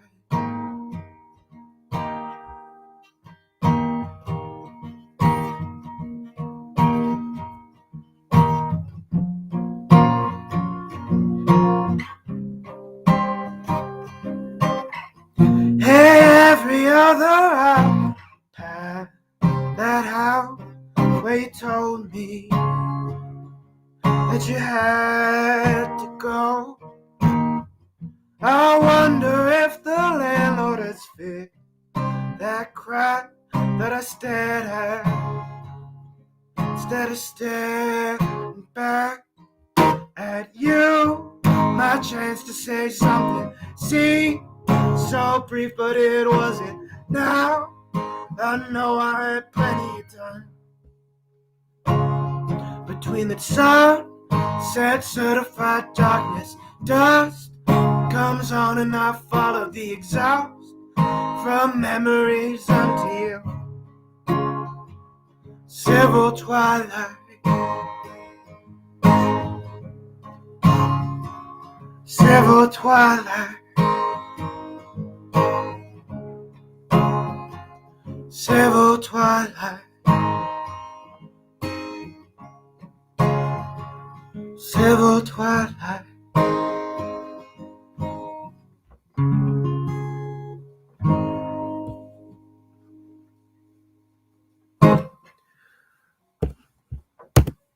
All right, that was Civil Twilight. Oh, and Becky knew the name of it too. Oh my God, I'm just reading the chat. Great song. I actually should like fully learn that on guitar. It's a really fun one. So thank you for the donation, Becky. I really appreciate that. And great taste. A great band. I love the Weakerthans. Okay. I've been told, I checked my radar, Santa's sleigh is entering the proximity of the live stream. While we wait for that to happen, I just want to talk about my favorite topic to talk about in this live stream as my response, my job in this campaign. Are you gonna do your plugging in? We're going to talk about fundraising. And Josh, you're going to be here when we talk about it. I am going to cover up your face and also I think my face Do you want some like light musical backing? Do you think that would help? Oh my God. Yeah, that would be awesome. Like just some. Do you want moody or sort of? What are you thinking? Let's do moody. Let's think like kind of like it's one of those charity commercials, being like, you can save a child's life, but instead it's Tony and Tanille. All right. Oh my gosh, this is awesome. Okay. This is Bob Dylan. This is not Bob Dylan. It sounds so Bob Dylan. It is a move that he doesn't like. It's all right. So why are we here? At the end of the day, we are here because there are two candidates that we want to get across the line. There is a very tall entry fee, $100K. To be in this leadership race, you need to candidate needs to raise $100K, and this $100K goes all to the Central Fund. And then also there's a 25% taken off every donation. So when you apply all of that, it actually costs more like $133K just to be a candidate in this race. And then after, let's say a candidate just raises $133K, they can't afford anything other than just being in the race. And that's the reality of candidates like Tony and Tanille. Right now, the next installment, they're halfway through. The next installment is December 30th. That's 9 days. Tanille is 11,575, and Tony is about 20K. If Tony only one of them is across the way here, you'd like it. So please, I encourage you to do one of those things or both. Share this stream around with as many people as you can. Spread the word. Let them know what's going on. Another thing I want to point out too: 2017, the leadership entrance was only 30K. That was the race that got you beaten, and now it's 100K. That's quite a ramp up. That does not go up with inflation. Inflation's high, but it's not that high. So anyway, that being said, I just want to show you the tax credit real quick, and then we're gonna move on to Santa Claus. Santa, sorry for keeping you waiting. I wanted to do a record scratch when you went to the tax credit screen, but I don't know how to do that. Yeah, with the guitar. So anything you give 400 and under, get 75% back for what you give. So $100 only ends up being $25 to you because you get $75 back, and then file your taxes. Come tax time in the form of the tax credit. And then over $400, there's still tax credit. The percentage goes a bit lower the higher amount you give. That's why I have to for you. But anyway, that being said, I think Santa is right. I think I hear him over the roof. I think I hear Santa Claus. Me too. Do you want to bring us like Santa? uh, You want me to sing? Santa, Santa coming to town. I'm playing the blues. What do you want me to sing? Santa coming to town. Santa Claus is coming to town. How does that one go? Do you This wanna sing guy doesn't know Solidarity Forever. He doesn't know Christmas songs. This guy doesn't know All this anything. guy knows is Bob Dylan, which is not a bad thing. I like Bob Dylan.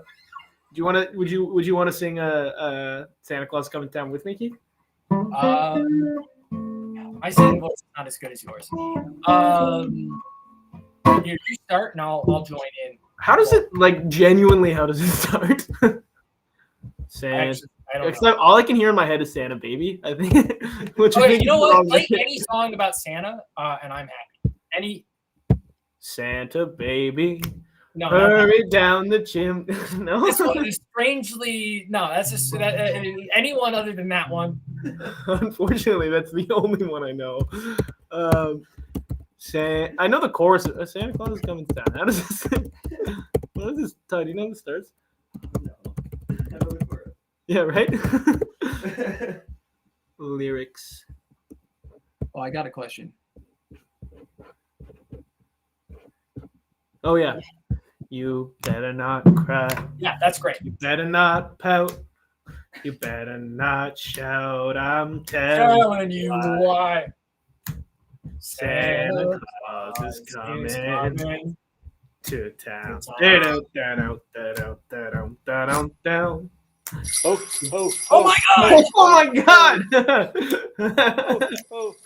Hey, Josh. Hey! Santa likes the blues as well, so you Oh, sweet. go with that. Santa Baby's coming to town! All right. Ho, ho, ho, ho, ho, ho. Ho, Hey, ho, Santa. ho, ho. Well, Hello. Merry Christmas. Merry Christmas. Merry, Merry, Merry Christmas. So we have Josh and we have Keith. Hey, guys. Hello. Sounded great, Josh. Oh, thank you so much. That means a lot coming from you. Yeah, I've been around a while. I've heard my share of tunes. Couple 100 years.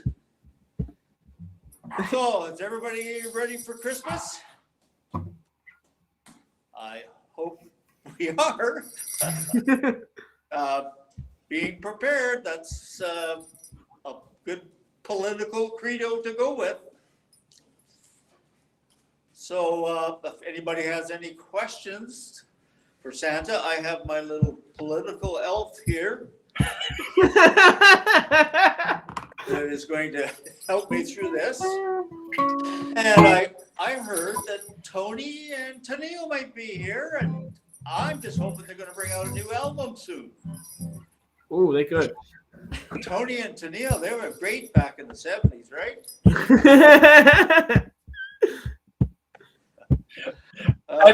If anyone wants to give some wishes in the chat or some questions for Santa Claus, feel free to start putting them in the chat. And Santa, I will tell you as they come if you'd like.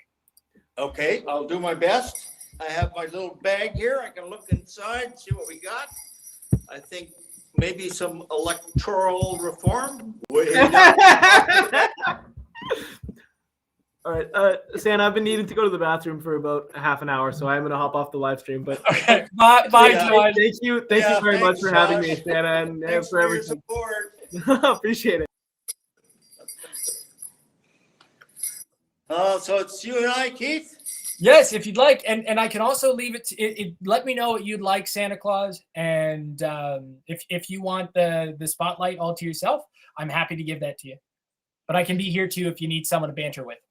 Yeah, yes, absolutely. I've been very, very busy, of course. Lots of little kids and stuff, but I will tell a story to start off. It's a story that happened to me a long time ago, and I learned to appreciate what a political party that cares can do for you. What happened is Santa's house burnt down and everything that me and Mrs. Claus had was gone. And this was back in Dave Barrett's era, 1975 thereabouts. And Dave was I thought, a man of substance and a great political leader. But what happened was there was a community party and dance to support us since we had lost our house. And there was a lovely donation from the NDP party, and which dumbfounded me because it wasn't something I thought that political parties did. So, from that day forward, I had a place in my heart for the NDP. And now my little elf daughter has kind of picked up the banner and is heavily involved with the party. And it's nice that my family's giving back a little. So anyway, that's my little Santa sad tale from back in 75 and Dave Barrett. Some of you will remember Dave. I think he was a wonderful man and a great leader. So I've got a question in the chat. The question is, in terms of reindeer that you have, is it Donner or Donder? it is Donner. We just call him Don, actually. Among the elves, Donner and Blitzen is thunder and lightning. That's where their names come from. So, and it's very chilly up there right now. Are the elves unionized? Of course, they're a collective agreement. We don't call it a union. We call it a family that works together. But it is the same thing as a collective agreement. We all work together. We're all happy, and we all contribute. How would you say the magic of Santa's sleigh runs? Like, where does it come from? This magic. Woo! Well, that's kind of a bit of a secret, but because we're all gathered here and we're all good friends, and I'll spill the beans. It runs on love. That's how it does it. Everybody, every town that I fly over, the love floats up and refuels my sleigh, and off we go. Because I couldn't leave it all to the reindeer, of course. What are the reindeer's favorite food? Well, little elf. Well, we all know reindeer like hay, grass, and of course some carrots are always good.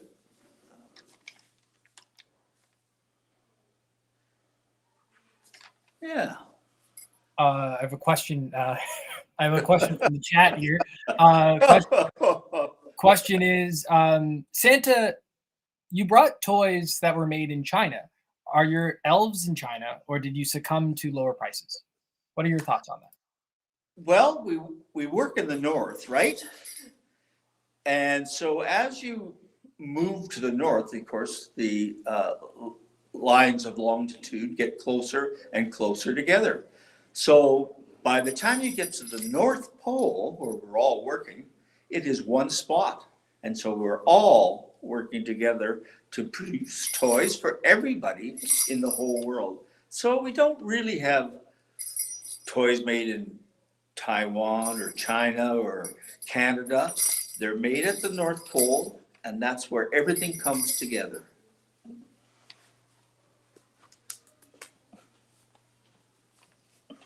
So,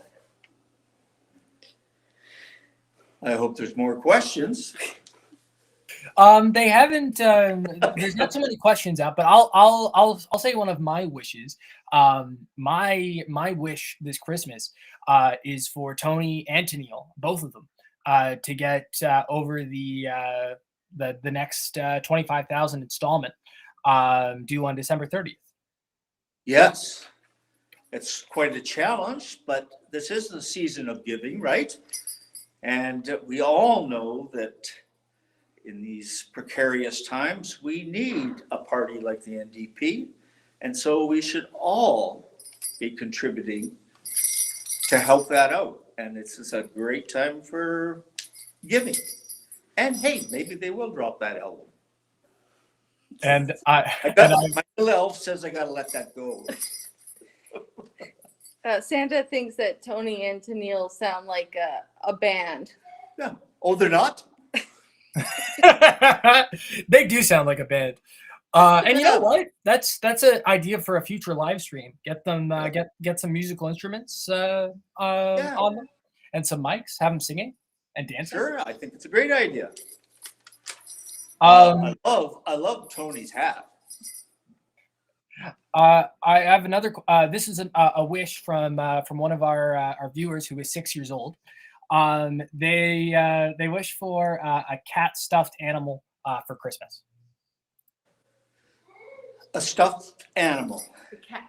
Cat stuffed animal. Oh. Well, I think we might be able to do something like that. And I'm happy to see that there's some little kids and not just big kids here at this YouTube. It is a YouTube, isn't it? Santa isn't really up on this technology. Yeah. Tell them about the story. On the door? Yeah, the kids thought it was MVP. Yes. So my little elf helpers here are visiting here for Christmas, and somebody came to our door and knocked, and one of my little grandbabies ran to the door and seen somebody leaving through the window by the door and came and said, "Grandpa, there's somebody at the door." So I rushed over to see who it could be, and there was a person walking away, and we looked out, and he said, "Oh, it's probably somebody from the NDP." Out canvassing always. We have to keep up the work.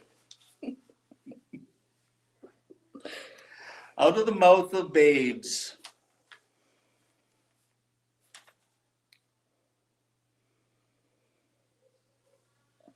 If anyone has any questions or wishes for Santa Claus, please put them in the chat, and I will gladly tell Santa for you. Yeah. So, yeah, Keith, why don't you take it for a bit if you've got something you need to pass on? Santa's happy to sit here, and as the questions flood in, Sounds good. I will try to take them. Oh, that's not what I wanted to do. There we go. Okay. We're sharing the screen now. So let's do a little fundraising ask while waiting for some questions for Santa. Why are we here? It's to make sure that two candidates, Tony and Tanille, get across the this next hurdle, which is the next installment of this very expensive leadership beat. Tanille is 11,575 away, and Tony's about 20K away. Right now, we're prioritizing Tanille. You will see there's a QR code you can scan in the corner for Tanille. That's kind of there the whole live stream. But I'll do a little pop up here, right there, and I'll put one for Tony in a moment too. But I showed up a tax credit chart, and I'll show everybody again. For donations 400 and under, you're getting 75% back for what you give. Isn't that? That's a good deal, isn't it, Santa? It sure is. So let's look at that here. I'm going to cover myself and not Santa Claus. So you give $100, you get $75 back, and it ends up only being $25 out of your pocket. And that same thing applies to donations under $100 as well.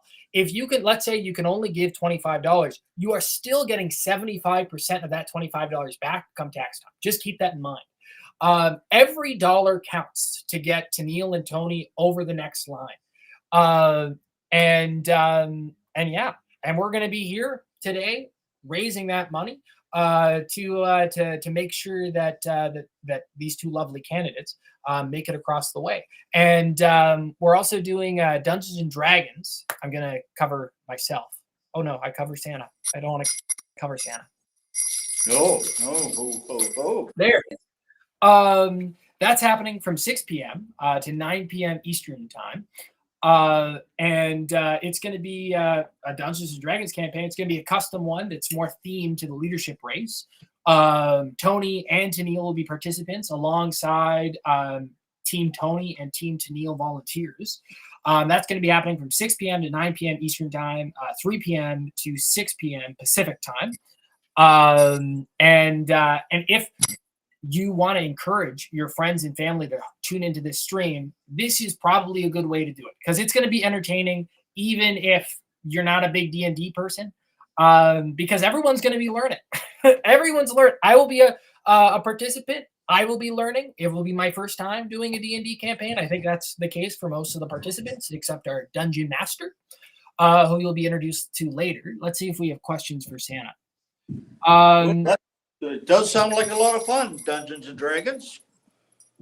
The question, okay, there's one question that's for me, and then I'm going to ask the question for you, Santa. Somebody asked, why are we prioritizing Tanille? We're prioritizing Tanille for one part because Tanille's closer to the installment than Tony. And Tony himself said earlier in the live stream, and also this has been his opinion throughout the race, is if only one of them can make it through the next installment, he'd like it to be Tanille and not him. He'd prefer both of them making across the line, but he would prefer it to be Tanille. Right now we're prioritizing Tanille. And if you want to donate, feel free to donate to both candidates. Though if you can't donate to both, Tony would rather you just donate to Tanille at this time. Once we raise the amount that Tanille needs to make in the race, we're going to be talking about Tony a lot more. But those are Tony's wishes. Okay, Santa, are you ready for a question? Fire away. What is your favorite Christmas movie, Santa? Favorite Christmas music? Movie. No, movie. Oh.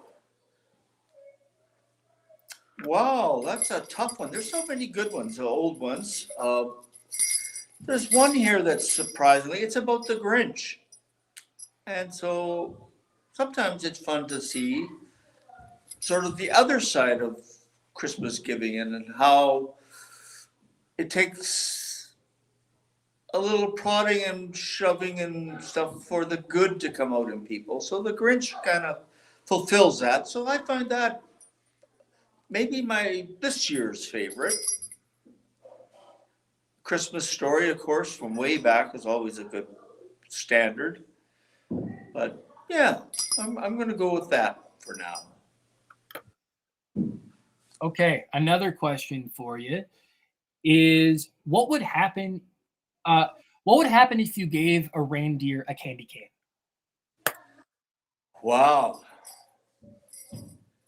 Well, of course, he's going to get all sticky. And they've got to be able to navigate and fly, so they have to concentrate pretty hard on their jobs. So if they're distracted, nibbling away on candy canes and getting too much sugar and whatnot, things could go a little wonky, I'm thinking. So we like the reindeers to focus and stay true to their job about flying in, because it's a big night and there's a lot of magic going around. So candy canes might not be the best idea. Santa likes them though. And cookies and milk, of course.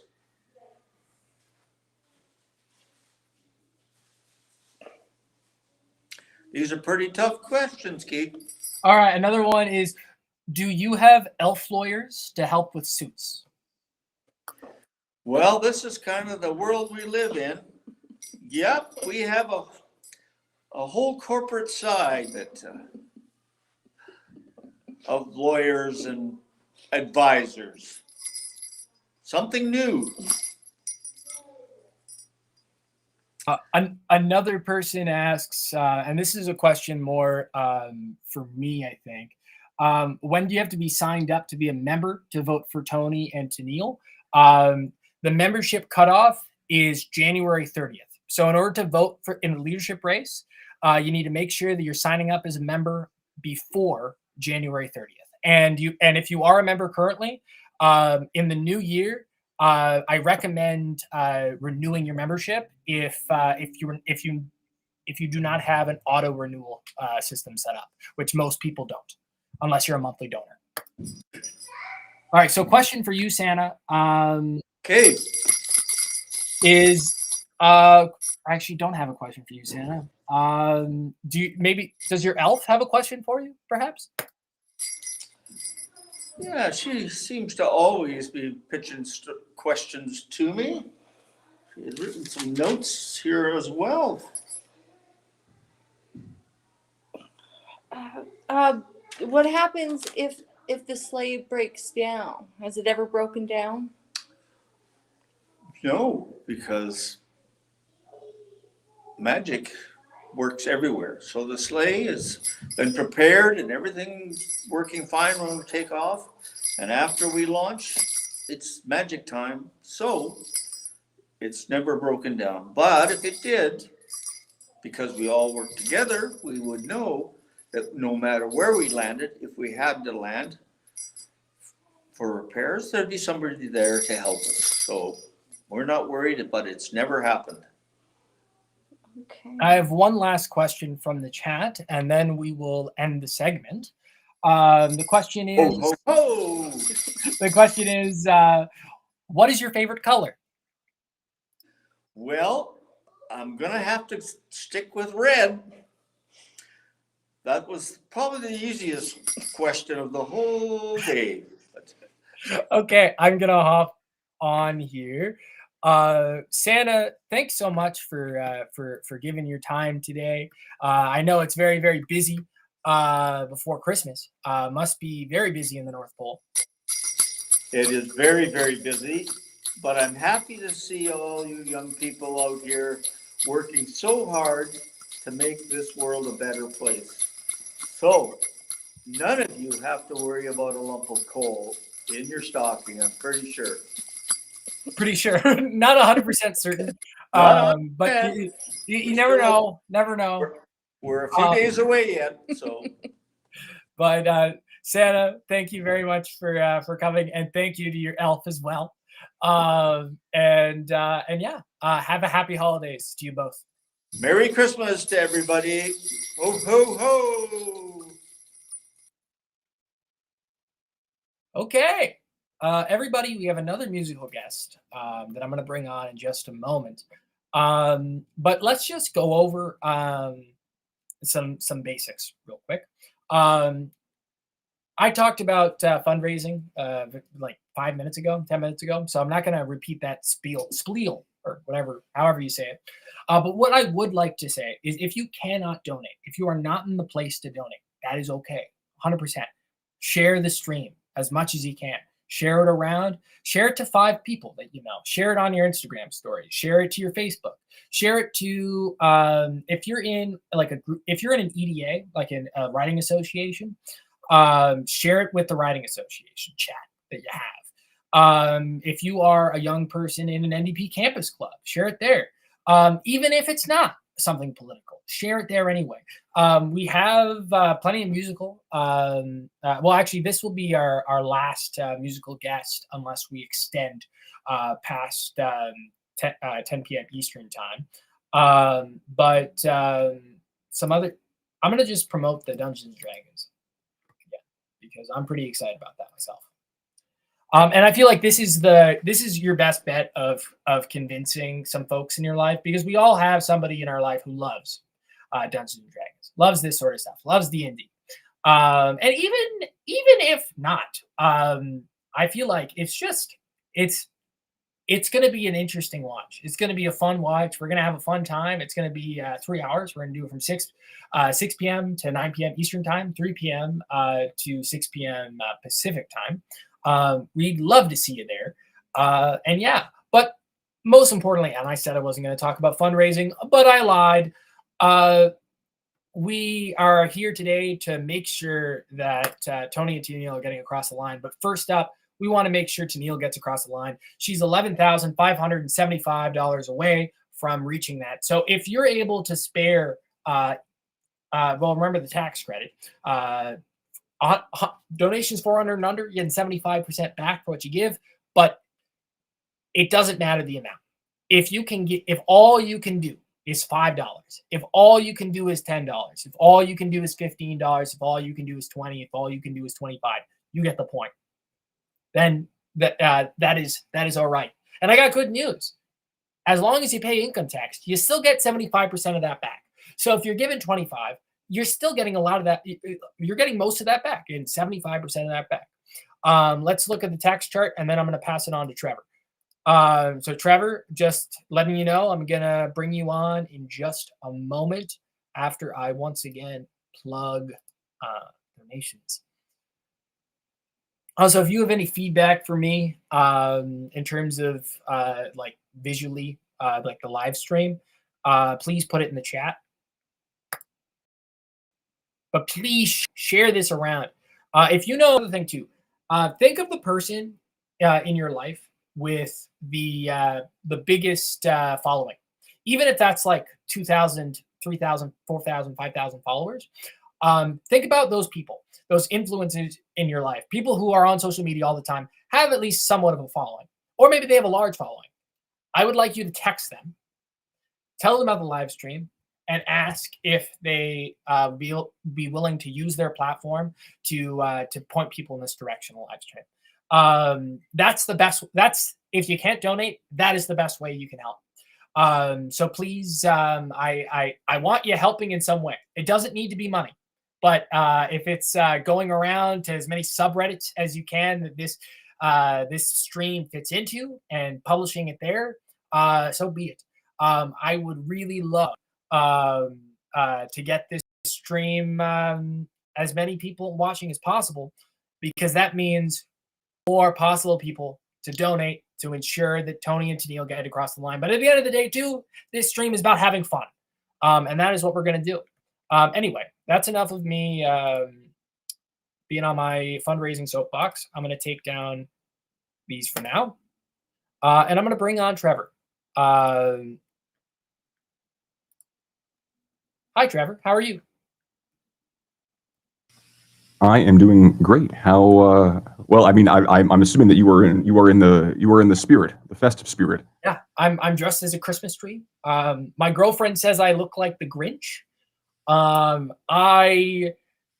rather be a Christmas tree. I am even though I do kind of have a Grinch vibe.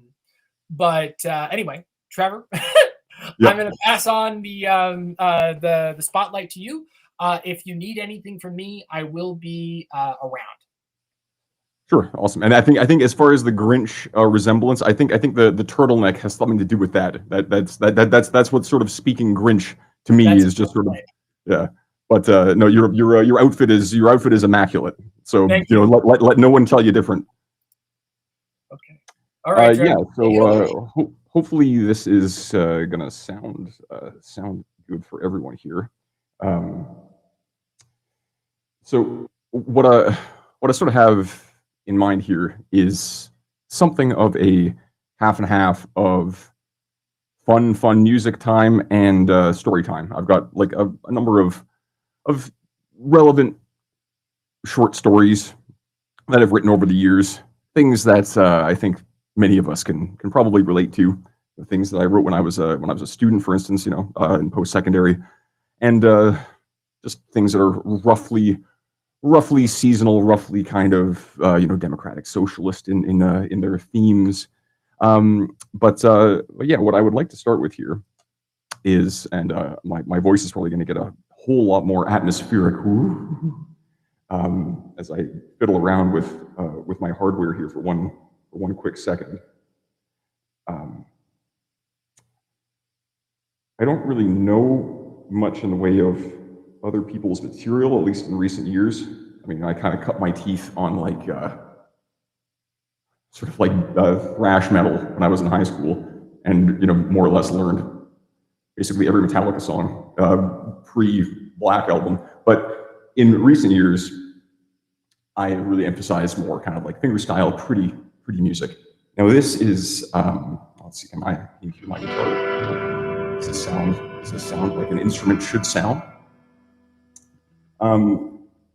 There's a really beautiful little tune from Queens of the Stone Age. This was the intro tune and sort of the intro and the outro, I guess, on an album of theirs called Lullabies to Paralyze. It's called This Lullaby.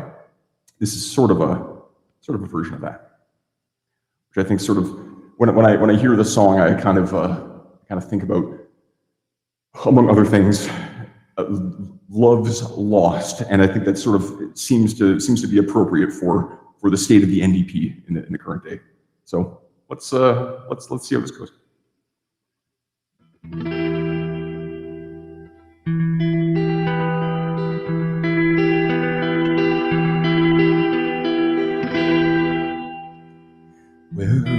Where have you been, my love? Where can you be? It's been so long since the moon has gone. Oh, what a wreck you've made me. Are you there over the ocean? Are you there up in the sky? To the return of my love, this lullaby.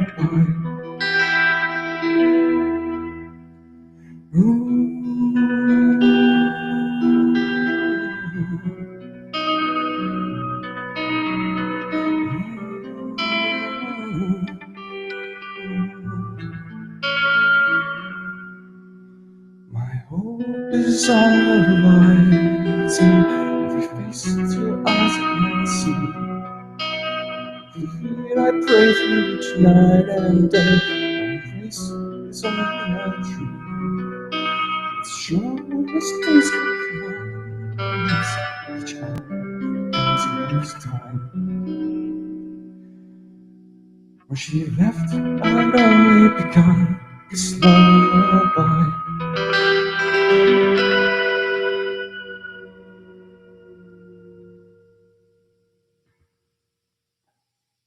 Hopefully that was a reasonably well balanced experience for all of us here. Now, what I do want to jump into is the first of these fun little short stories. Now, it's been quite some time since I was a student, but I know that finals, it remains one of these evergreen sources of stress for everyone that's pursuing higher learning. And along with having limited mental bandwidth for anything else, there are all sorts of other, more existential things that do demand one's attention when they are attempting to advance themselves in that respect. As far as getting a handle on the politics of the world and the state of things, and even the state of education as this profit-driven industry. So this is a little tune. This is a little tale I'd like to share with you all. Just one second while I get my guitar off myself here.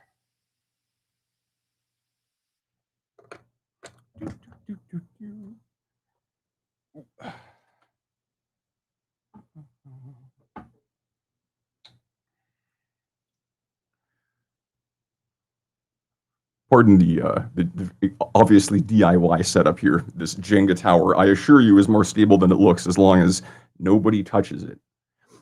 This is a little story called Coffee. This is actually a cup of tea I've got here, but as far as a prop is concerned, it's close enough.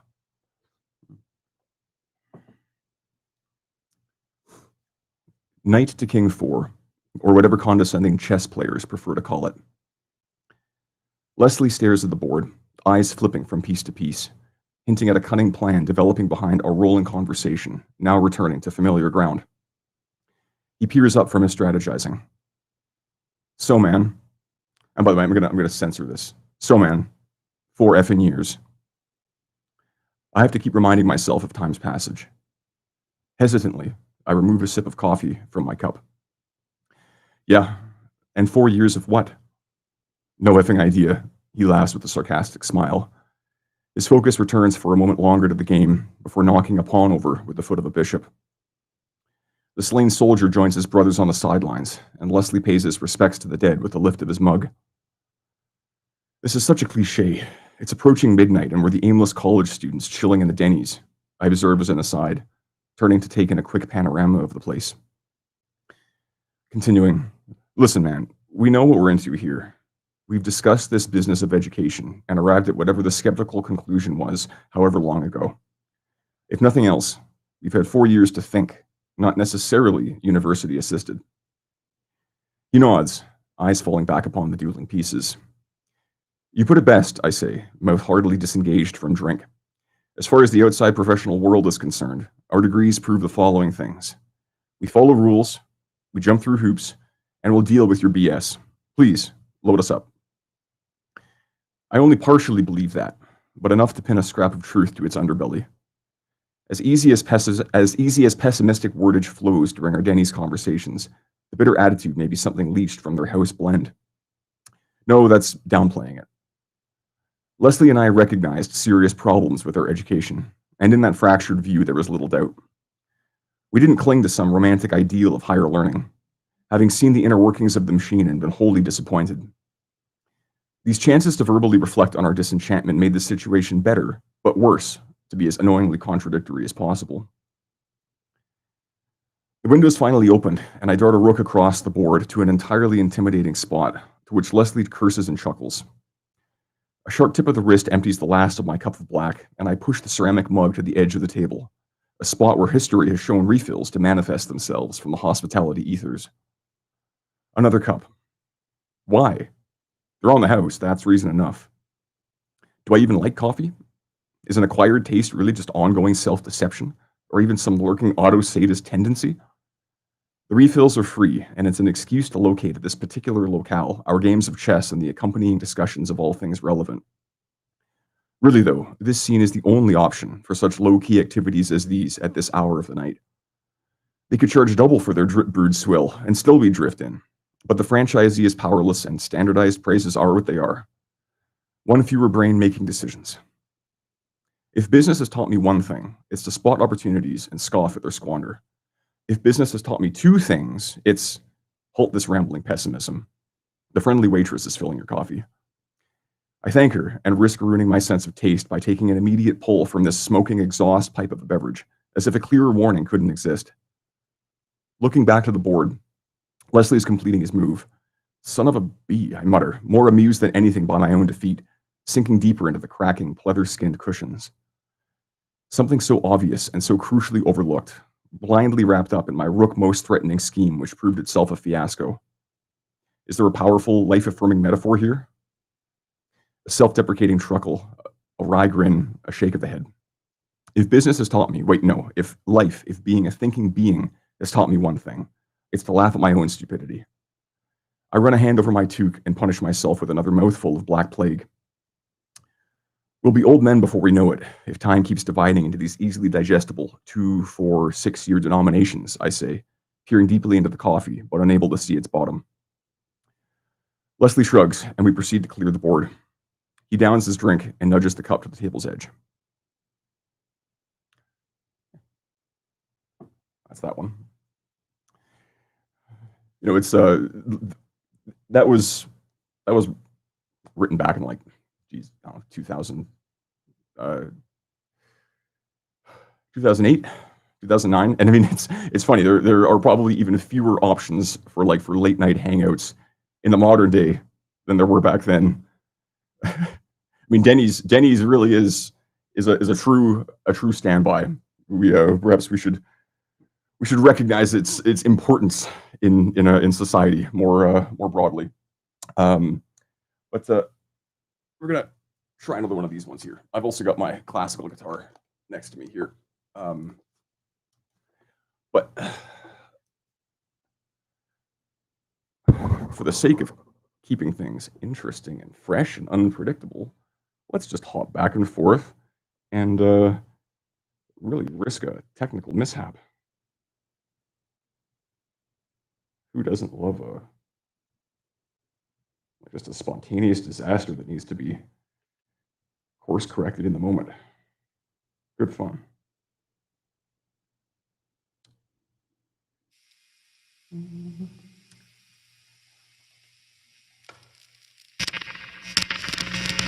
Oh, oof, love that sound.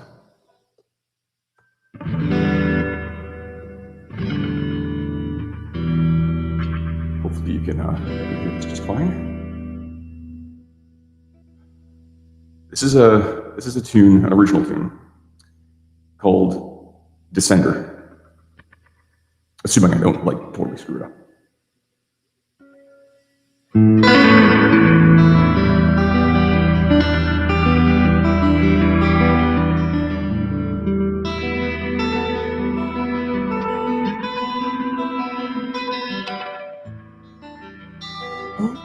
The flowing time, songs and rhythms, devils caught in blood, and sound of love can't be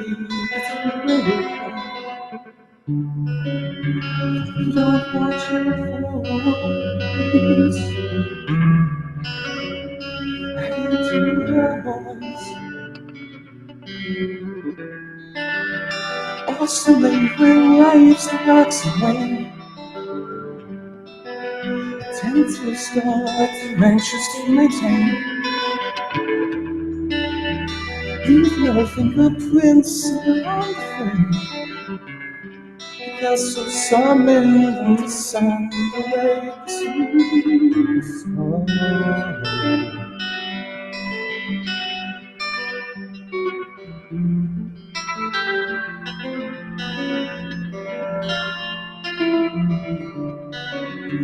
You want to rise, add to the voice.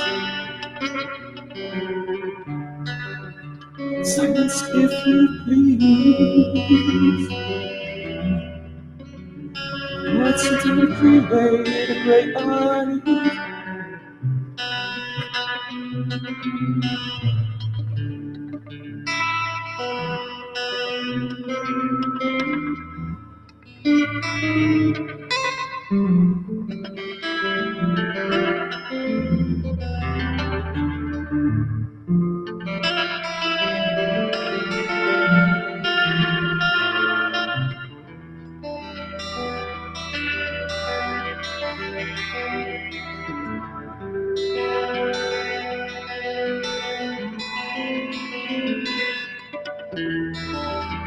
Isolated to a deeper hole.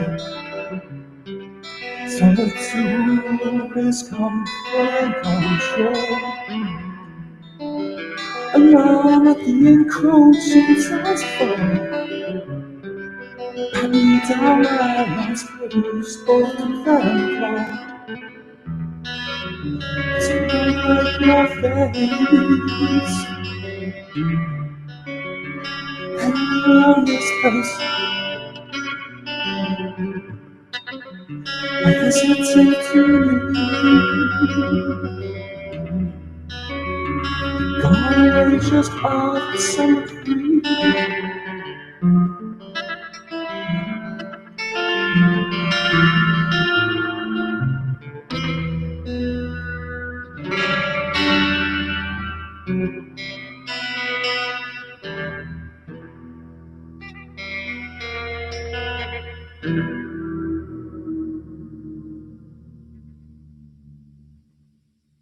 Yeah, well, I've done that one a little better in the past, but hey, we're just having a good time, aren't we?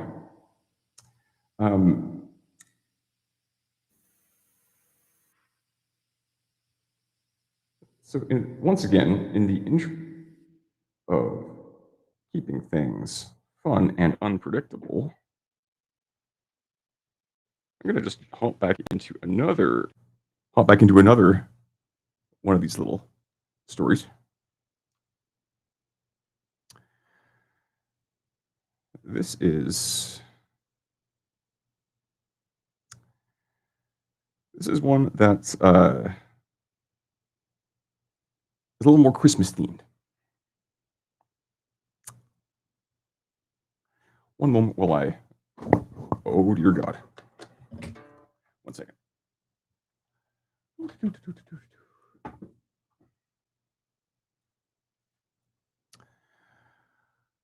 This is a story called Spontaneous Brains.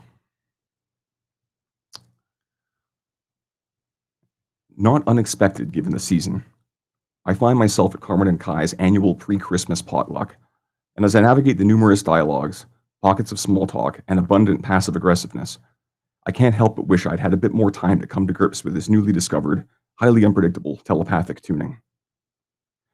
My train of thought keeps leaping from point to point throughout the house, while I do my best to maintain the appearance of inconspicuous normality. I'm making rapid progress through this glass of white with a polite, vapid smile firmly installed that, fingers crossed, is good enough to operate as a stand-in for the throwaway responses typically given to visitors of the neighboring table, festooned with an assortment of Hungarian desserts. Case in point. Oh, what do we have here? Is this the flourless cake Claire was raving about? To wit, the polite, vapid smile and a nod, as I hear her tallying up the day's calorie count in excruciating detail. I take a sip of wine and make a move towards a couch where there's a distinct lack of guests attempting chit-chat. It doesn't make much of a difference. The whole of the party's playing out in my head and tumbling over itself, making for quite an incomprehensible jumble of spoken word, inner monologue, and cover-up of drinks being spilled. A moment of clarity, and out pops something that grabs my focus from somewhere downstairs. What the hell is that? Is that salt just gobbed all over? This must be some kind of giant slug sliced in its own gravy. Slug, the meat of tomorrow. Yep, that's a puke coming on. I let out a seemingly unsolicited snort that garners a look from the quiet couple at the other end of the sectional. It occurs to me then to pull out my phone and pretend I'm texting, some simple effort to help deflect any embarrassing attention my newly mobilized mind's eye might attract. Most of these moments I'm intercepting are about the food, but I catch something that sounds distinctly personal between two people I can't place. We haven't had a chance to hash this out properly, and now is as good a time as any. Are you absolutely sure about that? Kai's Christmas party? Crowded, bustling, food and booze everywhere? Not exactly trimmings of the classic heart-to-heart. Where do you think we went wrong with the Curse Lake deal? Great, so regardless of me, you're just going to jump right in with the heaviness. Wonderful, let me top up my nog before you do. Would you like anything? What I'd like is a mature and long overdue conversation about the future of us and our business. You're unbelievable. I'll be in the bathroom. Feel free to barge in on me with your next serving of unwelcome BS. I start typing into a blank text to see if anything especially inspired comes out in a stream of consciousness fashion. What with this onset of cognitive hyperactivity? Slug nog business is the future. Unbelievable. No, I can't say it does. But I might hang on to that one. Why haven't I seen any friends at this party? Right, because I've spent the majority of the last 20 minutes hovering around the nut lump from Hungary with a name pronounced not at all how it's spelled and dodging the banal human interactions that accompany it with a silence and smarmy grin. I decide it's important that I try hunting down Mike. He's probably arrived by now, and I suspect he'd be willing to suspend disbelief long enough for me to try explaining this thing that's happening. I rise to my feet and suddenly get a taste of the chocolate chunk banana bread I deposited in Carmen and Kai's kitchen, and a warm ripple of satisfaction billows outward from my guts with the proxy swallowing of this imagined morsel. Then, a sterilizing wash of scotch catches me off guard. Whoever's chasing my banana bread with whiskey's clearly in unconditional splurge orgy mode, likely beyond reproach. Down the stairs and into the living room. Along the way, I catch some business on the other side of the estate about how cruel it is to lock the cats away in the master bedroom, some crosstalk of a half-informed political nature between a group blazing on the porch, and the freshly wounded self-esteem of someone discovering that this other tray of brownies is significantly more delicious than the one he or she contributed to the table with the whatever the hell it's called Hungarian sensation. There he is, seated on the edge of an ottoman pulled up to the side of the glass coffee table, operating as a drink repository focal point for the socializing in this space. Some overdressed guy I've never seen before is monopolizing the room's attention with a long-winded tale from the latest epic week of his dermatology practicum, and I can tell that Mike's working on some clever wordplay about psoriasis that he intends to butt in with to maybe glean a few chuckles from the cute people in attendance. Mike, hey Mike, I got something to tell you. I kneel down beside him and clumsily plant my glass on some hardcover conversation piece about vases of the world. He gives me the quickest glance and speaks discreetly through a biting smirk, trying not to disrupt the wannabe physician. Just give me a minute here, buddy. I scoff, and out of a combination of impatience and mischief from blooming intoxication, I fumble with my phone for a moment and shoot the text of sluggy gibberish his way. On cue, there's the jovial tune of the supersonic vibration from somewhere in his jeans that completely ruins the moment he was waiting for. As the crowd gathered around the knee-high boozing nexus goes quiet and settles its premature gaze upon Mike for a moment, he plays it off with a bashful little giggle and insincere apology before turning to me with a deadpan stare, getting to his feet and wisely putting a bit of distance between himself and the verbalizing opportunity now blown. I snatch my glass and follow him away as he pulls out his phone, takes a second to read, then looks up at me from the screen disapprovingly, lightly puzzled and more than a little annoyed. Slugnog? Really? A jewel that Nickelodeon's mid-90s rating team could be proud of. You socially sabotage me for this? No. I wave my hands in protest. That's cobbled together from two separate streams of consciousness I picked up a moment ago. One was about a really gross ham, and the other was these two folks going on ineffectively about their professional dysfunction. Professional dysfunction, what's that? The latest fashionably prescribed disorder? Wait, I must have missed something. You picked up, like a penny on the sidewalk, a half ounce of herb. What do you mean? I take a deep breath and down the last generous mouthful of Pinot Gris or whatever the hell to clear the stage for the backstory to follow. Let me just put it out there as off the cuff as possible because, honestly, I don't know yet if it's more detail or less that this spiel needs to make any sense. This afternoon at work, I started hearing sounds from other rooms. Like I'd be at my desk with my earbuds in, and then from out of nowhere and at full volume, I'd catch the squeak of the staff room fridge or a snippet of blabber about how amazing that ridiculous coffee pod machine is, like I was standing right there next to the sink. I thought it was just a trick of acoustics, like some highly improbable, naturally occurring Rube Goldberg-looking setup where a lampshade had some unlikely twist and a door was open just right to magically bounce this ambient stuff into my ears. Mike squints at me. And what? And it's just kept going from there. For the few hours left in the day, I was treated to the best the men's room had to offer and all manner of disembodied activities from around the office that I tried to drown out with some old school Megadeth. Didn't work, by the way. And then I came straight here and it's carrying on. I think, and don't go weird on me with this, I think I'm even hearing people's thoughts. At that, Mike perks up, popping a quizzical eyebrow. I get the sense that he's deliberately focusing his mind on something, and it comes through immediately. Elephant, huge elephant, lumbering elephant. I attempt a pantomime trunk that completely fails to get the point across. Elephant, I get it, you're spamming me pretty aggressively here. He laughs a genuine laugh of surprise and his eyes light up. That's kind of awesome. Let's try it again. Gritting his teeth and flexing in an over-the-top display of mental effort, Mike blasts another obvious thought. Crumpets, tea and crumpets, biscuit, crumpets. To be honest, I'm not sure I've ever had one, I say with a shrug of the shoulders. Though isn't that just another name for English muffins? He takes a few chews of some imaginary gum and regards me, looking impressed but not entirely certain of just what it is he's impressed by. Then he leans in with a jerky smile. It's a Christmas miracle, and reaches out to pat me on the head, to which I swiftly bat his hand away. But seriously, he continues, as he leads the way into the kitchen, this could be something. As much as I'm curious to know more about what could have triggered this unforeseen evolution of the human mind, I think we need to put this fancy new technique of yours to use. And what better situation to get your feet wet as the nubliest Charles Xavier than at a Christmas party fully stocked with half-enjoyable friends and highly attractive acquaintances? Mike's suggestion that we begin an operation of spying and surveillance on the ranks of this potluck does seem curiously entertaining, if a flagrant misuse of ability. Instead, I'm stopped in my tracks with a blindsiding blast of walnut and icing, an influx of activity from the confection bank on the floor above. What the hell is that thing called? I mutter in frustration as the bite of long-distance dessert dissipates. Pardon? Mike replies, understandably not on the same page. I sigh. Someone brought this bizarre cake to the party, and I was just tongue-teleported a blob of it. It's got this Eastern European name that gets the vowels all weird. I've seen it written once, but I can't for the life of me remember the name. A stranger foraging in a nearby cupboard pops his head out and volunteers. You mean the Bortorta? The chocolate frosted one? No, I don't mean the Bortorta. The walnut cake. The S-sounding one, like Staphylococcus or something, but less taxonomy chic. Stropichka? Stropichka. My inner narrator screams it. All tangents of thought converge with a joyous burst, and I could swear the room even gets brighter for a moment. I pump my fist in celebration of the closure of this agonizing knowledge gap.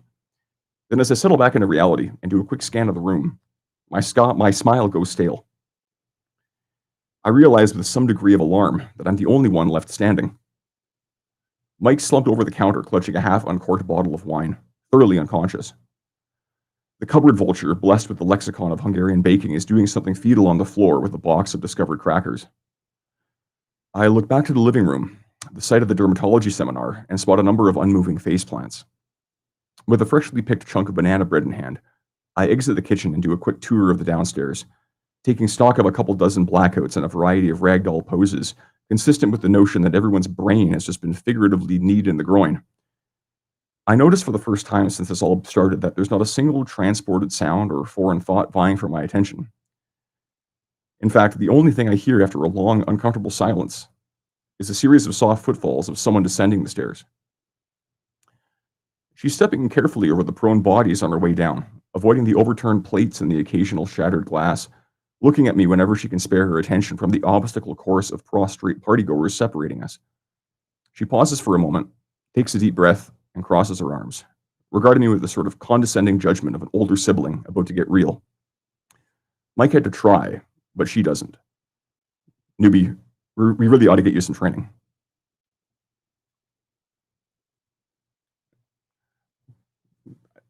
I mean, this is the season of Christmas parties and sort of bustling potlucks and such, and hopefully everyone's got some fun shindigs of that nature to look forward to this season.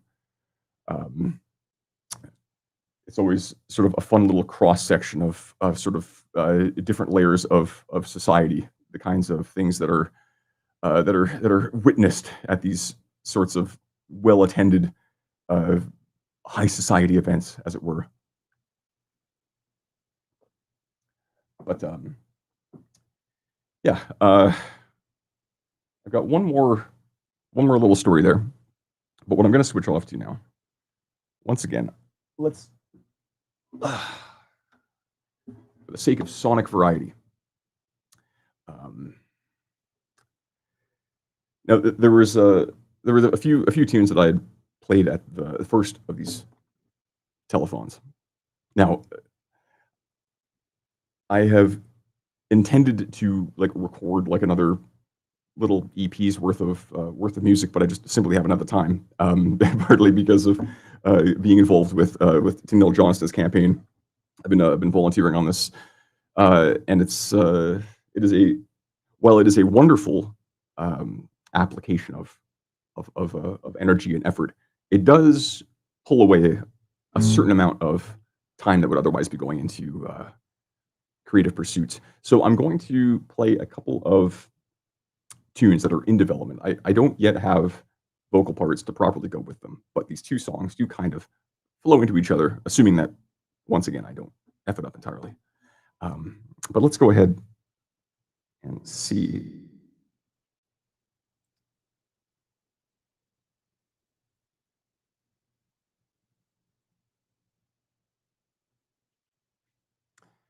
By the way, I do hope that the sound is proving to be reasonably audible. I really should probably have the chat open. But we're winging it. Wouldn't this just be embarrassing if I'm just rambling silently into the camera? Yeah, this doesn't have a name yet, and neither does the one next to it. So do with that what you will.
Yeah, so I'm not sure if that's going to be like part one and part two of a particular tune, or just sort of two songs that just happen to very nicely merge into each other. We'll see.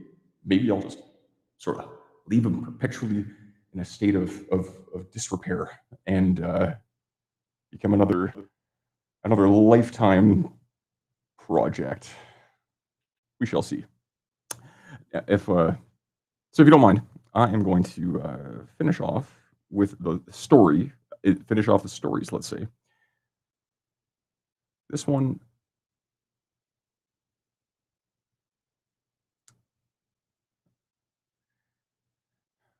This song is called The People's Bus.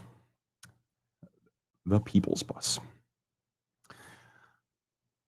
Transit is something I'm personally quite enthusiastic about, but don't take the sort of the behavior necessarily of the characters in this story as my vision for the perfect implementation of mass transit. But let's just go for it. Darren had never really intended for his transit ambitions to develop such an anarchistic cult following, but he'd also never really intended to hit that duck with a rock when he hurled it in the pond as a boy. "Who wanted off at Pete's Bowling Nebula?" barked Darren over his shoulder, a distant neon sign catching his focus that was otherwise fixed on a combination of the midnight road and the swarming collection of squad cars keeping pace to his left. "Me, us," piped a femme young man, breaking his lips free of the androgynous girl beside him, whose face he had been eating with reckless abandon. "We've got some heat on us, folks," Darren shouted as he maneuvered the wheeled behemoth nearer the sidewalk. "Can't be doing any traditional stop-and-goes after the last one." Followed cautiously by its cohorts, a particularly brazen squad car pulled closer to the driver's side, the cluster of cruisers attempting to box Darren in. Police sirens continued their banshee shrieking, a storm of noise made sonically complete by the deafening wind howling through the open windows along the bus's length and underpinned by the dull roaring of the rear engine. The towering fluorescent bowling pins in the distance were exploding in prominence from the horizon dots they had been moments before. Darren lost his foot from the gas, reaffirmed his grip of the wheel with one hand, and pulled at a rusty lever on the floor beside his seat. A mechanical clunk later, and the back exit's folding doors gave into the rushing highway air, opening with a violent crash. A turbulent gale invaded the cabin and threw the young couple's conformist hairstyles into their eyes, the two then springing to their feet and frantically throwing their backpacks over matching bony shoulders as the bus rumbled and shook. "This is as slow as it's going to get," warned Darren, turning to look the couple in the eyes as his left hand tightened into a death grip and the other gestured a farewell. The young lady waved back at him and said something he made out confusingly as sweet peas over the din, to which Darren shot a reflexive but socially safe thumbs up in return. She clutched the waist of her companion and the two leapt onto the blur of grass screaming by below them. A pair of passengers hanging onto nearby handrails rushed to fill the open seat, lurching into place as one of the bus's rear tires clipped a pothole. Darren snatched his attention back through the windshield while his right arm wrestled with the rusted lever. His foot found the gas and the doors began their closing struggle against the pummeling gusts, but then, from the bowling alley parking lot, excited shouts. He turned his head to see a pair dressed in black dashing between parked cars, flailing their arms and on a full sprint intercepting course with the bus. The bus. The people's bus. Darren had decided the rules years before becoming its driver. Firstly, there would be no schedule, no times to keep, nor routine stops. By the fickle hand of chance, the bus would find you or you would find it. Secondly, everyone would ride for free, unconditionally. There would be no fooling with coins or passes upon boarding. If there was a seat free or space available to stand, you were on. Thirdly, and most fundamental to the philosophies of the people's bus, it would be the passengers who dictated the travel plan, completely and utterly. Each rider would request a destination in turn, and the bus would endeavor towards it unflinchingly until either A, the rider fled before the stop was reached, or B, the rider had a destination change in heart, where in both cases control would be forfeited to the next in line. How delightfully socialist, his friends had mused, and I suppose you'll hold some tyrannical veto power? The black-dressed pair, a couple of unseen teenagers, had managed to high-speed clamber their way in through the back exit, and now found themselves doubled over and gasping for breath. Darren put his weight once again into the lever, and the doors folded closed with a squeal and a slam. "Welcome aboard," he turned to say, delivering a sarcastic salute. "Standing room only, I'm afraid."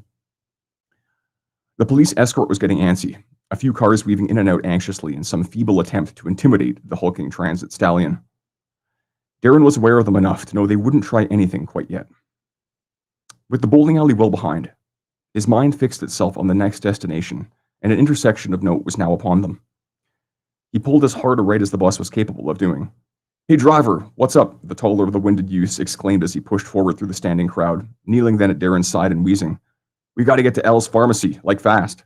"Rule 3, young man," fired Darren, nodding sharply towards the new priority sticky note plastered to the dash. "We're headed to the corner of 5th and Appleback, as per the lovely Mira back there." Seated a few rows away, a middle-aged woman in glasses and a plaid sweater raised her hand bashfully. The teen scrambled to his feet and scoffed. "I'll give you $5 if you forget that B and take me to Al's." Darren laughed. "My man, I think you've gotten on the wrong bus," he said, shaking his head.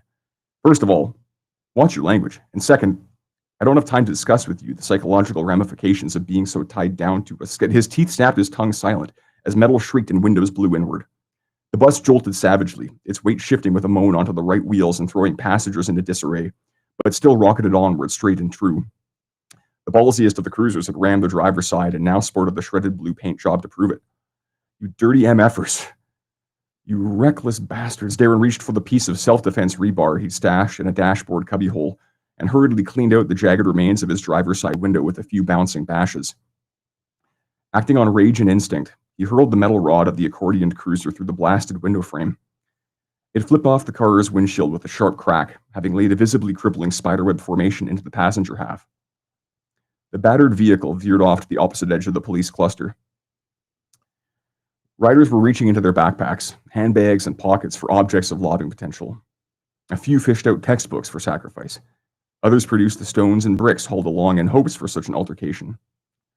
A girl of about 25 seemed to have found a grenade in her purse. A lad wearing a fast food uniform, sitting nearby, put his hand on hers, suggesting she ought to hang on to it for a tad longer yet. Darren spat blood out the broken window. The wind was pounding into him and making it difficult to see through the black night, but up ahead he caught the oscillating glimmer of red and blue. He knew to be trouble. "I don't think the jackasses have the foresight," he chuckled. "A roadblock, and nastily fortified, no doubt. Even more police cruisers to make life difficult, complete with a tire-lacerating strip of danger stretched inexorably across the highway." The cars to his left churned and swapped positions with each other, a burbling mass of authority that seemed to grow like a feasting amoeba. There may be no going back now, he thought. The dream's gone pear-shaped, hasn't it? Shall we roll with it? Things had been getting progressively worse since the maiden voyage months ago, but now a line had been crossed, and tonight the people's bus was to become the opponent of the law, squarely and surely. "Change your plans, folks. All priorities stops temporarily on hold."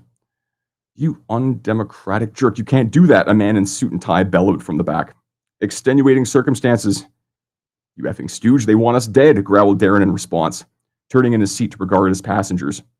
A crowd composed equally of social misfits and seemingly respectable people wouldn't expect to be taking part in a police revolt. Regardless of their social origin, most had blunt instruments in hand. "I see you've got your things together. I'm taking us in." He spun the wheel, and with tires screeching, the bus slammed into the swarm. Struggling against the force of the turn, the girl with the prize in her purse stood up in her seat, having decided to set an example to get everyone started. She cracked an unbroken window just enough to squeeze her pin-pulled grenade through at the top and followed it with her eyes as it bounced almost playfully under a set of trailing police wheels. Darren had never really intended to hit that duck with a rock, but what a shot. Got him good.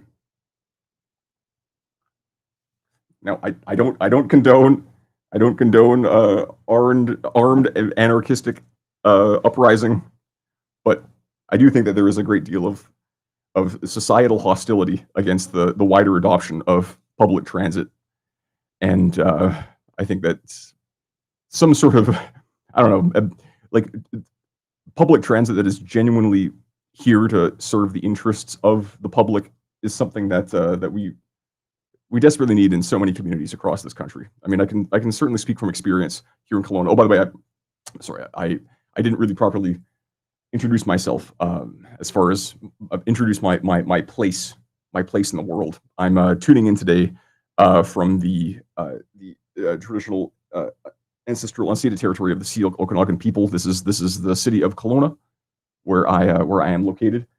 And while we've seen definitely many improvements in our transit system,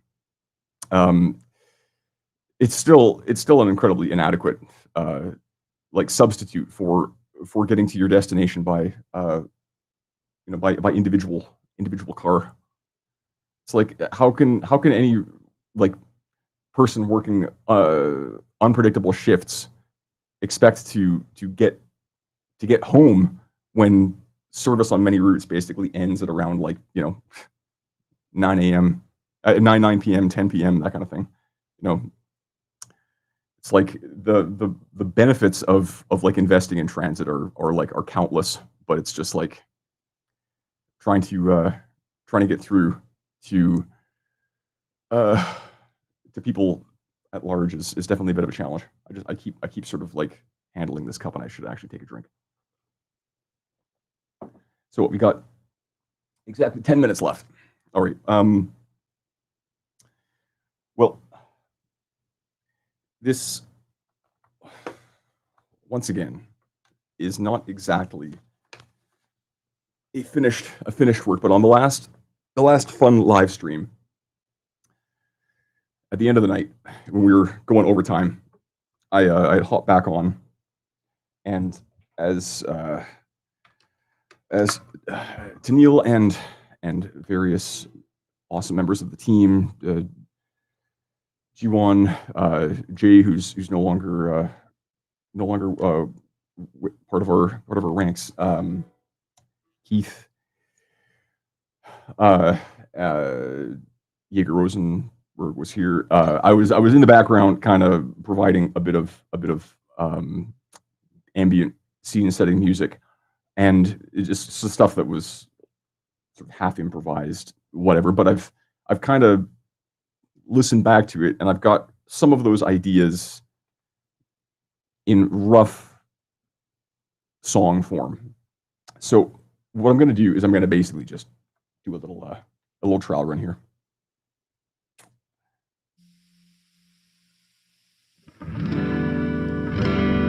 Hopefully you can hear me.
Something we'll see. It's a work in progress, as well as all things. But I guess that more or less brings us 3 minutes to go in this little time slot. Yeah. Did you want to? You still have 3 minutes. So would you like to? Is there anything you wanted to end off with? Well, I do hope that everyone's having a great time, and I do strongly encourage you all to, if you are in a position of comfort, to be able to do so, to kick a few bucks towards these two wonderful candidates we've got here in the NDP leadership race. It's like, what is more democratic than having choices on your ballot? Yeah, hey, check out this beautiful chart which lays it all out for you. I mean, I ran as the NDP candidate here in Kelowna in this last federal election. I can certainly tell you how important it is to be able to make sure that your candidates have sufficient funds to be able to do what they got to do. Now, of course, in this case, we're dealing with something that's a little more arbitrary, this rather unfriendly entry fee, which, I mean, I don't think can be skewered enough times for how absolutely uncool it is to set this incredibly prohibitive barrier to entry ahead of anyone that wants to compete for NDP leadership. But we are the people, and we have the power, and small dollars add up. And I personally would love to see both Tanille and Tony not just make it to the finish line, but let's see about making them 1 and 2 as far as how things shake out in the end. Maybe we just have like a shared slot at the top of the ballot. It's just candidate T, or the T and T. T and T. There we go. Okay, Trevor, that was lovely. Thank you again for coming on. I did this last time too. You were on, where I just kind of mellowed out, relaxed. I was just lying down behind me and on my bed, and just listening to your lovely tunes and your stories. Thank you so much for coming on. Hey, well, okay. Awesome. Well, I appreciate it. It was fantastic, and I will be continuing to watch. And I was originally planning to be sort of the musical accompaniment for the D&D section. I'm only going to be available for an hour for that. But anyhow, I'm taking up too much time. So catch you later, folks. Have a good one, Trevor. Yeah. Okay, folks, I'm going to hand it over to our next guest in a second here.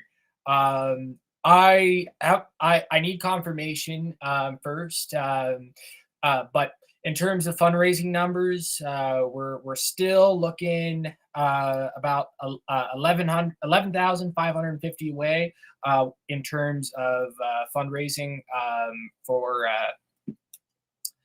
Tanille. So we most likely will extend the live stream, and I will keep you updated at the next intermission of that. But most likely we will be extending the live stream, which yay, more fun. Okay, I'm told to stall, so I'm just gonna bring it back to G1. I'm bringing you on, just so you know. Hello. Hi, I'm back, and I'm in my car.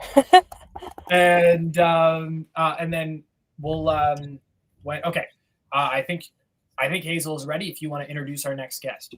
Yeah. All right. Well, I feel terrible that I'm in my car because the next guest I'm introducing is like a huge environmentalist and cycling like activist. So sorry, Hazel. But yeah, so honored to be welcoming Hazel Thayer to the stream.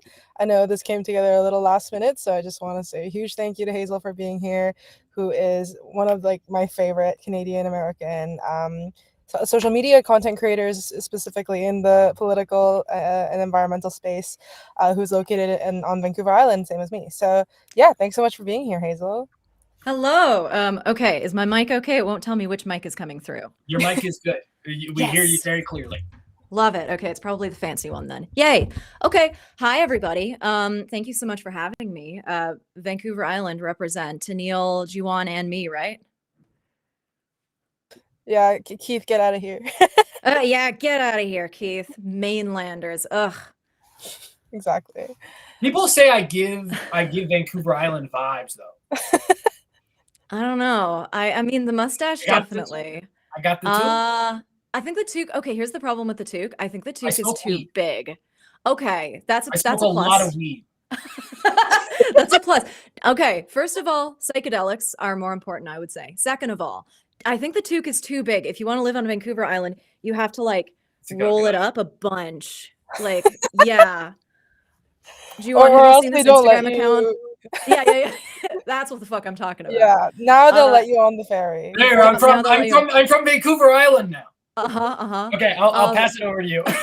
Juwan, have you seen this Instagram account that's like Tiny Hats of Vic? I haven't, but that sounds about right. Yeah. I mean, I see it in real life. It's got like 5 followers and I'm 3 of them, but I love it because it's just like they just take like creepy pictures of random dudes with like tiny hats, and every time it's so funny. Yeah. So I guess I should plug the old fundraiser. Everybody give your dollars to Tanille. That's giving Salt Spring. Okay, I'm gonna have to like all tab out of the chat or else I'm gonna get distracted. Yeah, I guess I might as well just go into it. Today I think I'm going to. Oh no, my iPhone's dying and that's my camera. Well, hopefully it doesn't die before the end of the thing. Today I'm gonna be streaming the Green New Deal simulator, and I've never played it before, so I thought it would be funny to just see if I can do it. And of course, then we can see what actual good climate policies would look like, and then maybe put some money towards making it actually happen. So yeah, I guess I'll just jump right into it. Yeah. I mean, Hazel, is it okay if I ask you a few questions so that maybe yeah, please. Might not know you can learn a bit about you? What do you do? You did a very good job introducing me, so I was like, I don't need to say who I am. Hi guys, I'm Hazel Thayer. I do Instagram videos and YouTube I do vaguely climate stuff, but lately it's been just a lot of vague politics. Definitely a lot of Canadian politics. So if you're into that sort of thing, give me a follow. I'm on YouTube and Instagram and everywhere else as just @HazelIsOnline, because I'm online. Also, I just like while I was share your screen again. Sorry.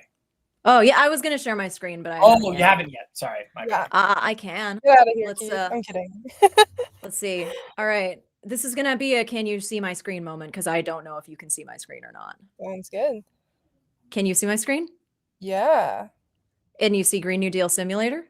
Yes, I do. Tutorial. Love that for us. Okay.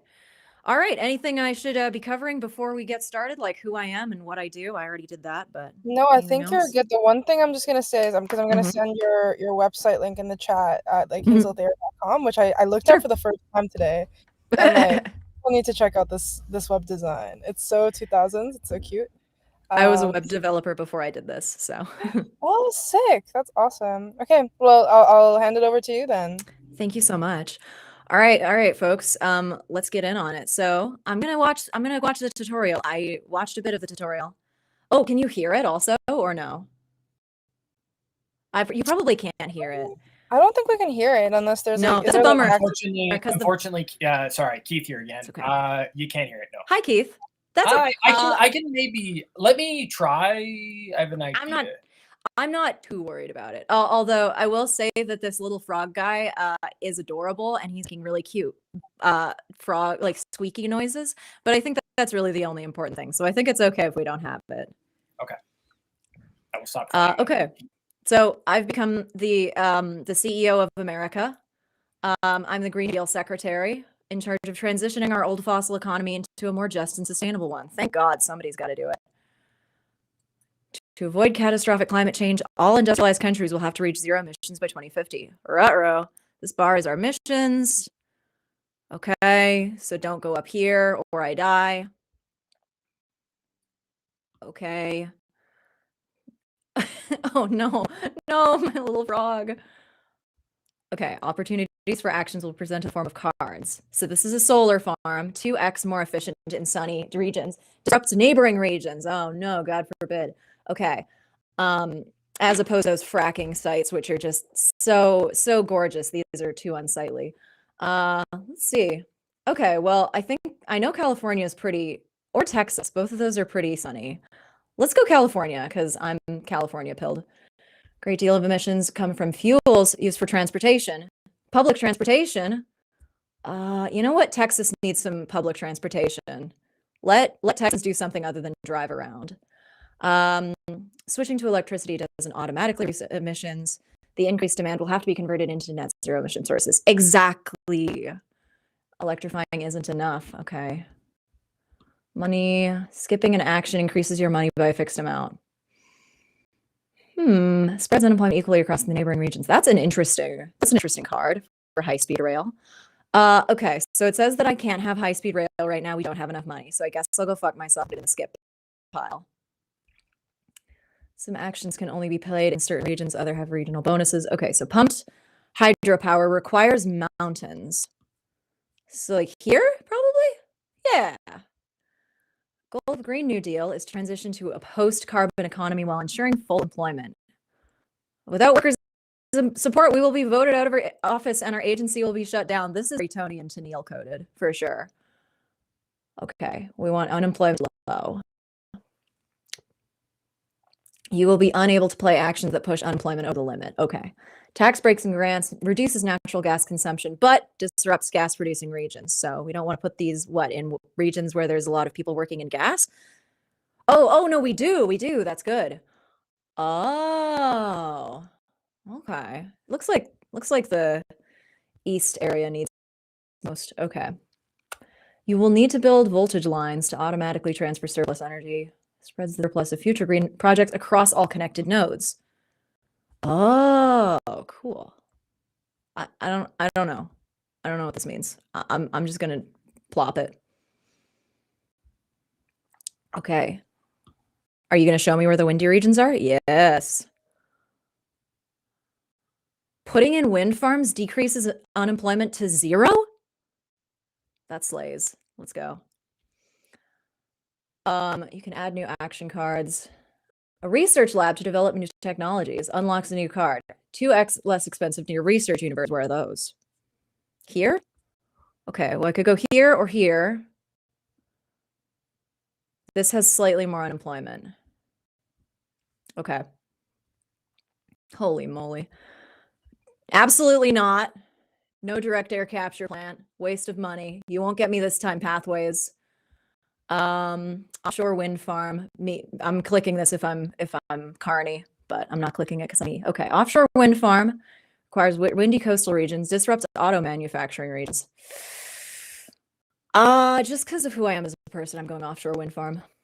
Clean biomass produces green energy by burning plant materials. Biochar. Okay. All right. Agricultural reasons? Let's see if this is an agricultural region. It's not. Okay. But Florida is an agricultural region? Why? All right. Oh, not enough money. Oh, it's too expensive in less expensive university areas. Okay. I think the Chicago area needs jobs. Okay. Nuclear fusion, pass, solar panel factory, maybe. Direct air capture. You're not going to get me pathways. Solar panels it is. No, drought. But I was doing so well. If you can't afford an action, you can hold it for later use. But you can only hold one at a time. I think Texas. Oh, not enough money.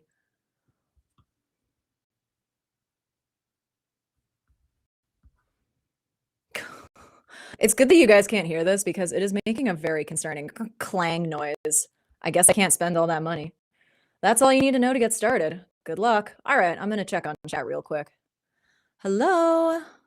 Low-key, this is how I imagine politics actually works. Okay. Hello, everybody. All right, no questions. Oh, Florida is an agricultural region. Oh, okay. I don't know. I just imagine it being like Disneyland and beer and guns and I don't know, cocaine and neon lights, but I've never been, obviously. Can you tell? Okay, spreads unemployment evenly. Well, okay, unemployment here is fucking tragic, so. Oh, I have no money. Okay, all right. Okay, I got money if I skip. Okay. Okay, well, this area, this is like what, Nevada, New Mexico? Nevada's up here. They need our money, so. Electrification program. That's not that good. Well, okay, I guess if these guys are too unemployed, they're gonna kill me, so. Is energy efficiency gay? Tonight on Fox News, and I've been saying this. It is, by the way. Okay, public transportation, affordable electric transit to reduce gasoline consumption, disrupts oil refining regions. So I don't want to put it, okay, where are oil refining regions? Is that, how do we know? Wait, how do I know which ones are oil refining regions? Wait, I don't have enough money for public transportation? What? Okay, I don't think I care about the offshore wind farm. I think, oh, or maybe. Oh, okay. All right, listen, Texas needs our help. Tired offshore tax havens, wired offshore turbines. All right. That person clearly lives in Austin. Okay, I guess no public transportation for me. Pumped storage hydropower. That seems expensive. Yeah, no, thank you. Okay. High capacity power line spreads the surplus of future green energy projects across all connected nodes. Well, I know I'm giving Texas a lot of green energy and California, so I think I'll do one from like Texas to like fucking here. Okay, I don't know. Oh, guys, emissions are so high. I just noticed. Oh, no. Okay. Wind farm, large turbines converting wind into electricity. Well, obviously, we got to do that. And I have 2 places I can put it. And it decreases emissions the same amount, so whatever. Oh, God forbid. These wind turbines from the view of the refinery. I like whoever made this. Okay, solar farm. How many dollars? Is it expensive? Can I afford public transport now? Oh my God.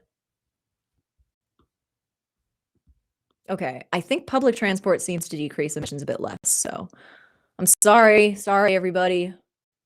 Who needs jobs? You need jobs? You need jobs. Whoa, that's a lot of jobs.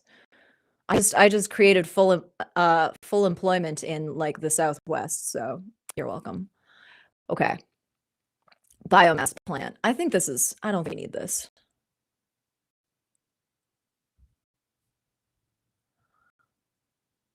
Okay. Pumped storage hydro requires, okay.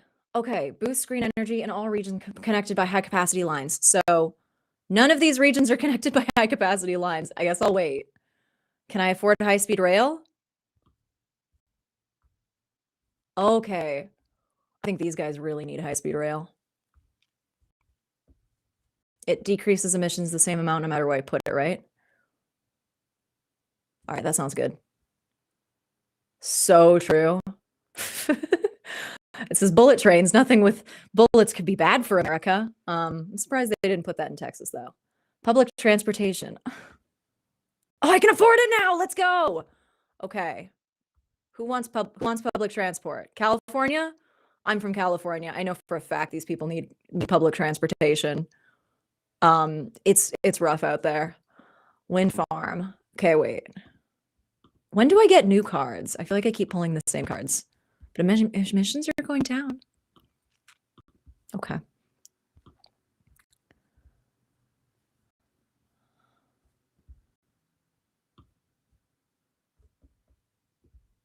Wildfire. Oh no. Longer and more destructive fires. It's a boy. That's really funny. I'd never have a gender reveal party, but if I did, I would absolutely want it to start a natural disaster, I think. Solar farm. All right, who wants a solar farm? Texas does not need. I've already given you guys a solar farm. So greedy. All right.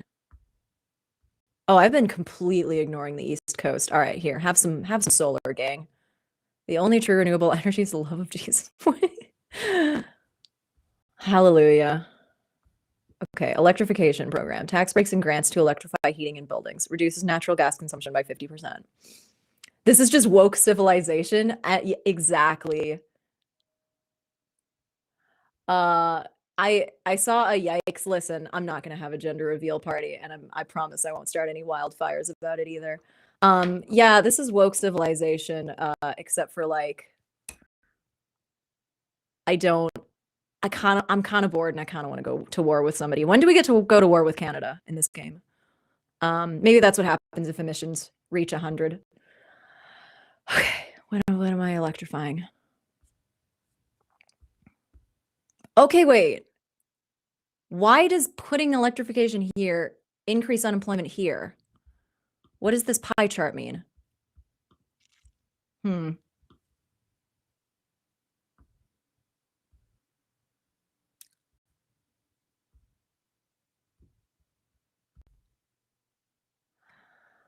You get new cards when you tax the rich. Yeah, where's my option for a wealth tax? Where's the degrowth? At all. High capacity power line spreads the surplus of future green energy projects. Oh, right. Okay. Okay. So you've got the most green. So I'm gonna just keep I'm just gonna keep adding them because I keep giving Texas the renewables because look at how much unemployment there is. Green Tech Lab. Okay, who's got a research lab? New Englandy area has a research lab. Yeah, take it. Oh, new cars. We tax the rich, everybody. Carbon farming, smart grid, electric vehicles factory. No, I know this game really wants me to have electric vehicles. In my America, everybody rides a bike except for the people who are on the trains. And everybody else I'll just put you on the back of my bike and I'll take you where you gotta go. That's my America. Okay, smart grid. Updates, upgrades, the grid with energy storage and boost green energy. Okay, that one sounds good. Not enough money. All right, whatever. Offshore wind farm. I don't think we need this right now.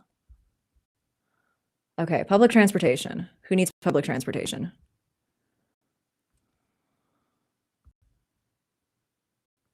All right, I can't let unemployment get too high. What if we dug underground tunnels for cars instead? Yeah, just put, okay, so here, okay, how about this? There's tunnels for electric cars, but it's like one really electric car and it like goes on a schedule and like you'd like ride your bike to the electric car and then take the electric. I invented trains again. Offshore wind farm. I don't have any money. Clean biomass plant. I simply don't understand what this is for. It decreases emissions, I guess. I don't get that joke. Does anybody know what a Fisher trough process is? Hit me in the chat. Electrification program. Tax breaks and grants to electrify heating in buildings. Reduces natural gas consumption. Why am I reading this? I've already read this a million times. Put that there. Okay, smart grid is the exciting one.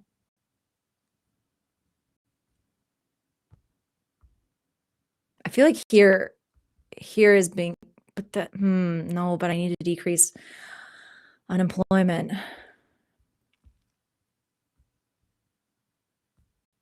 Oh, okay. Emissions decrease a bunch depending on where I put it. Okay, so I want to put it here.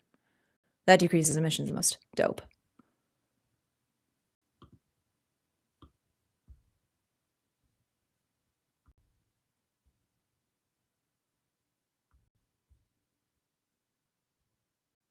That one seems to decrease emissions more. Oh, because they're hooked up to the lines. Because they're on the smart grid, so it decreases emissions more. Okay. Congratulations on zero unemployment, Midwest. Research lab. I don't know. Oh, I don't have any money. Uh-oh. More people are moving out of coastal regions. What does that mean? Yes, Miami is gone, but it's still very bad news. Oh, no. All respect to people living in Miami. Oh, these guys' unemployment is so bad. Like, basically, no matter what, I got to give them the next project. Or maybe not. Yeah. Now I can check social media while I commute. Great, very cool, thanks. Listen, if you don't care about your own life, you could also check social media on the bike. Just kidding, don't do that. Solar panel factory. Not enough money. Hydropower. This doesn't, I feel like this isn't doing anything. I think I'm going to skip it. Okay, you guys have dangerously low unemployment. Oh, would trigger a jobs crisis. Oh, I see. Okay. So go away. And then this I hold. I put that on there later. Next job goes here. Perfect. Love that for me. Florida man dead after licking large-scale battery. I feel like that should only pop up if I give it to Florida. I'm just saying. Okay, now I can give you guys solar farm. Everybody happy.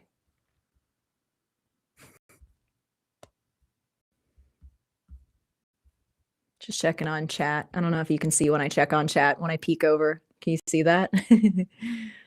Okay. Hydropower requires mountains. I have no money.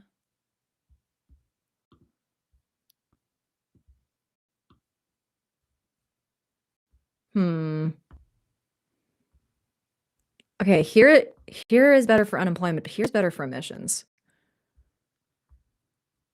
Tough one. The unions are going to come after me.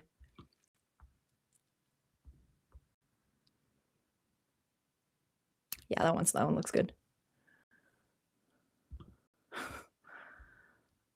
Operating turbine maintenance robots is like playing a video game, not a boring one. Okay, what happens if I put something in just a really stupid place? Oh, I have no money.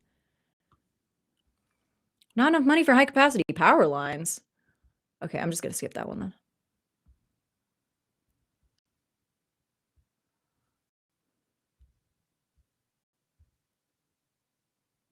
Okay.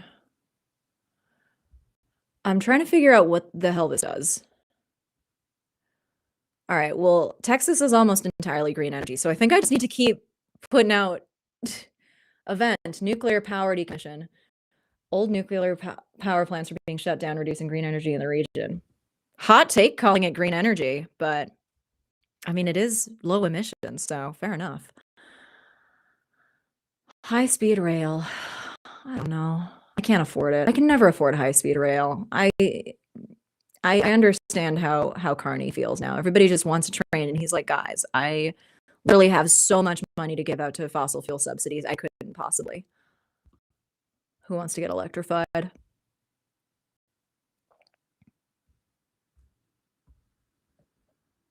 This doesn't seem to do anything. This doesn't seem to do anything. Am I? Oh, these guys need it for sure.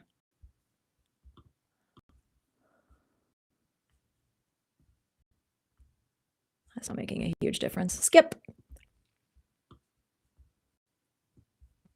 Okay, more cards. We tax the rich again. Carbon negative cement factory.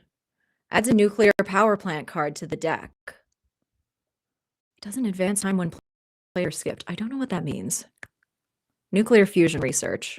I don't want to research nuclear fusion because I feel like by the time I'm done being the CEO of the Green New Deal, we still won't have figured out nuclear fusion, and all I care about is re-election. So I'm going to go nuclear plant. Public transport, no.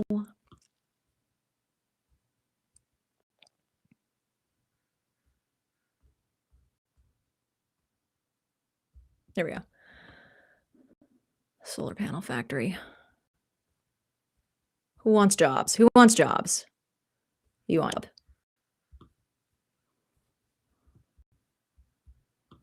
Pumped storage hydropower. Who wants jobs? All right, nobody wants jobs. Nobody wants jobs because I have no money. How many of these green tech labs can I build? Okay. Oh, I see the green tech labs give me more cards. This was probably very obvious and I didn't notice. Fine, I'll get a freaking electric vehicles factory. God. You all want your Teslas so bad. Literally wearing a War on Cars shirt. I just realized that. Yeah. And then the back says, you'd be happier if you were on a bike. Well, you're supposed to wear it when you're on a bike, but I'm on my butt playing a video game, so it doesn't really work. Automation. Drivers in warehouses being replaced by robots. Oh, so it's going to be an unemployment crisis.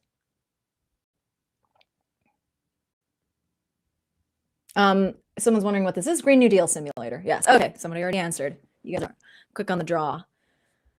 Clean biomass plant. I still don't really understand what this does, but I'm going to give it. Who needs jobs? Who got automated out of a job? You guys did? Oh, yeah. New England did. Okay. All right. High capacity power lines. You guys have a lot of green energy now. Oh, but you don't. There we go. That helps. Okay.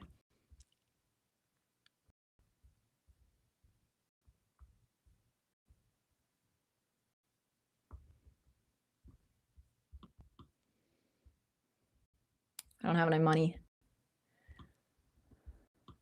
Nuclear plant. Okay. Let's see what the hell this does. It doesn't seem to decrease emissions at all? Question mark. You guys can have a nuclear plant. There you go. Enjoy smashing those atoms. Who wants some public transport? And then I think the deck reshuffles.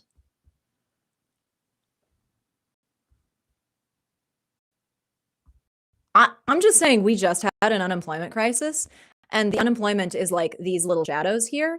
I'm thinking that we're doing pretty well.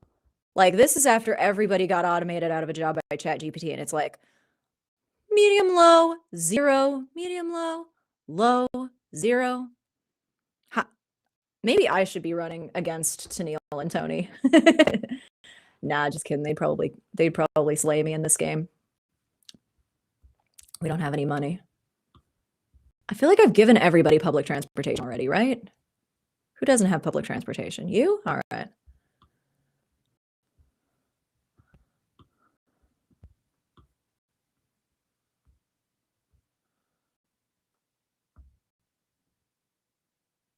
Oh, wow. How would you like your power plant? Over budget or behind schedule? Both, please. We have decreased emissions by half. However, people are moving north because it's too damn hot. Fair enough. That's what I did too. To quote the latest IPCC report. I am hopping in. Hello. We have reached 5. I want to say thank you very much. This was I've never heard of this game before. Me neither. I love it though. It's awesome. Oh yeah. It got a little repetitive near the end there. I was like, all right, I'm just dragging cards onto things, but like it's cute. It's fun. Thank you for interrupting me. I was like, I feel like it's close to 2. No worries. Oh, I got to turn on my Christmas lights here. Yes. This is supposed to light up because I got it from Dollarama and I had to dig out the battery and it does not. Anyway, I'm This is overstaying my Dollarama. time. But Yeah. Hazel, thanks for playing. And yeah, thanks so much. Definitely with the last minuteness. Appreciate you coming. Yeah, and, this was happy holidays. This was fun. Hope everybody enjoyed, and give all your money to Tanille and Tony. Have a good Okay, one. bye-bye. Okay, folks, I'm gonna pass this off to our next guest in just a moment. But I would like to announce that we are going to be extending the live stream.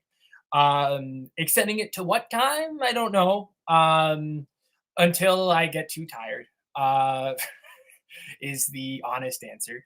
And once I get tired and don't want to do this anymore, that's when we'll stop. So we'll continue past 10 p.m. Eastern time. When I'm going to start filling up those slots in terms of like time slots.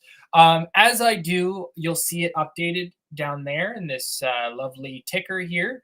But don't expect to see updates on there for the next couple of hours. I'm going to kind of tweak with a few things, and once I feel comfortable with it, I will let you know about it.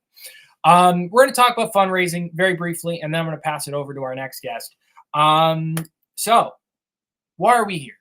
We're here because there is a very high entry fee to enter this leadership race. It's $100,000, but in reality, it's higher than that because because there's also a 25% administration fee taken off of every donation that goes to the central party.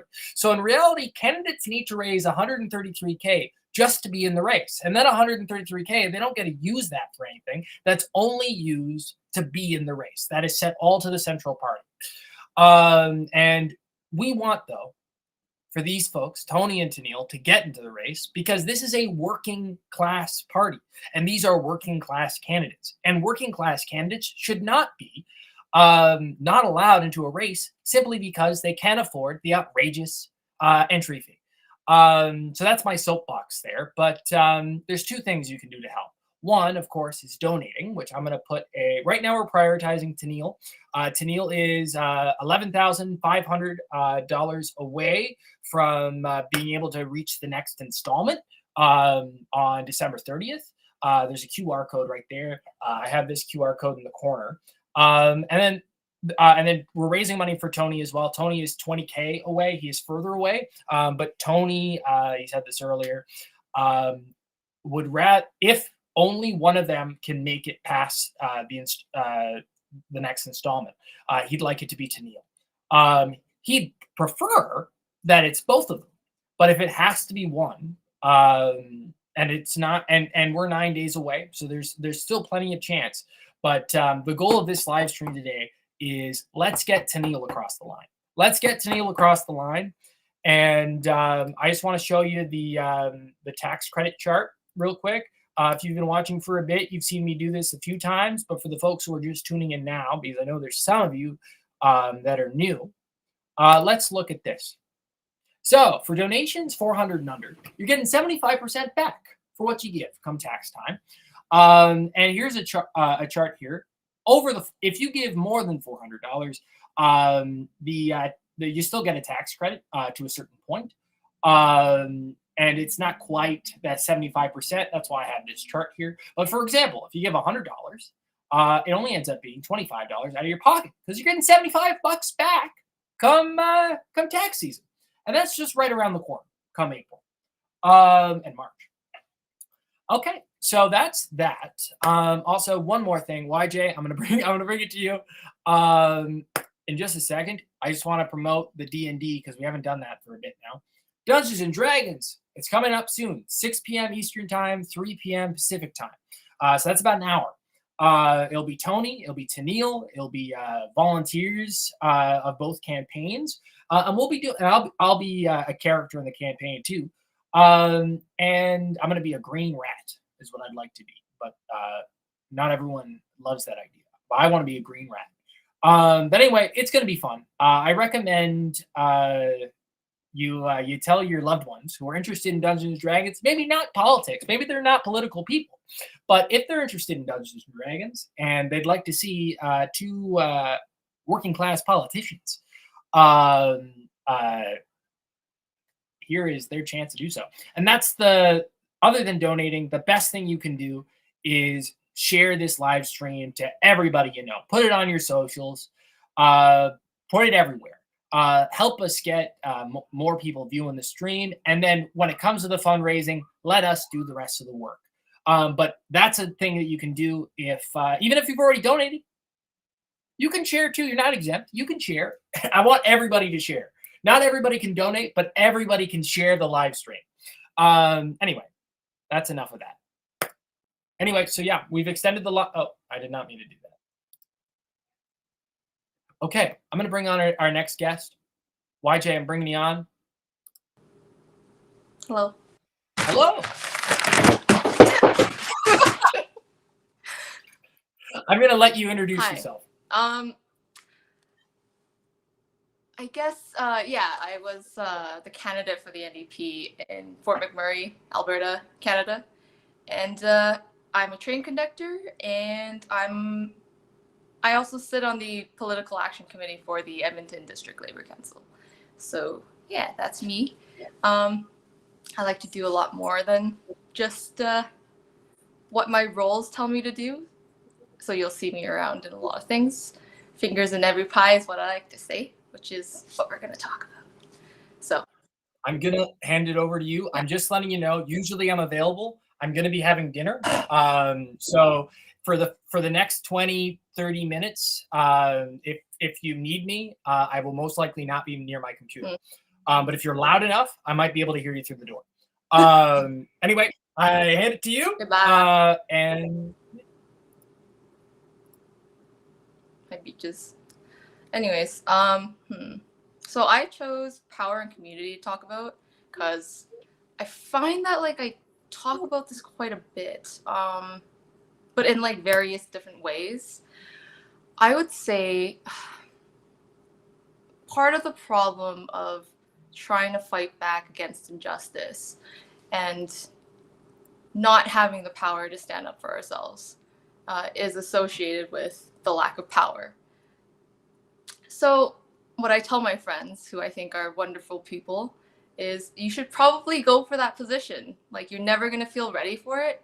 So apply, take power, gain power, go get clout. We need it at this point. Like, the Conservatives are doing it. They're putting their people in positions of power. So we got to fight them, right? And in terms of, like, is that the way to fix the world's problems, I suppose you could say. No, that's not, because there's a bit of a stage here. Oh, shit. A two-stage thing where we got to figure out how we can stand on our own feet and be able to fight back once there is an attack on us, because they're not going to let a country have a successful socialist government. That's just not going to happen. So yeah, I would say, wow, this is a lot harder than I thought. I have to go grab a charger because I forgot. Be right back. Okay, never mind.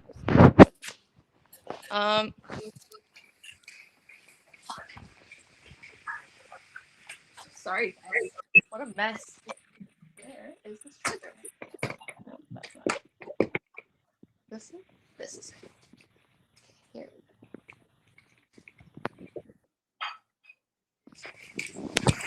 Okay.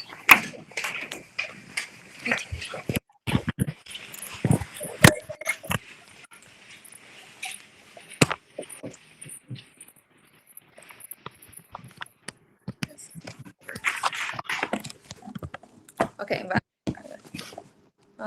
I don't know how I'm gonna make this work. Where did everything go?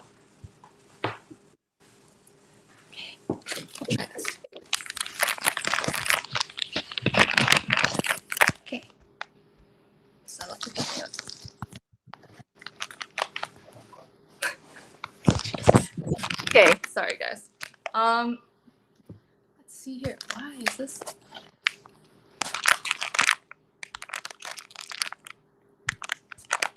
Okay, well anyways. I guess I'll just stand up then. I guess I'll talk about myself a little bit. I really don't feel like I guess I still feel like I don't really have the ability to change anything. I felt like I've worked at this like all year, just trying to get into positions, trying to find friends, trying to connect and all stuff like that. But yeah, I started off as a train conductor. We went on strike. Well, I guess it was a lockout by CN and CP in Canada, and they coordinated it so that all the railways will be shut down at the same time. And the union, Teamsters Rail, did offer to stagger the strike so that at least some goods are moving on one line or the other.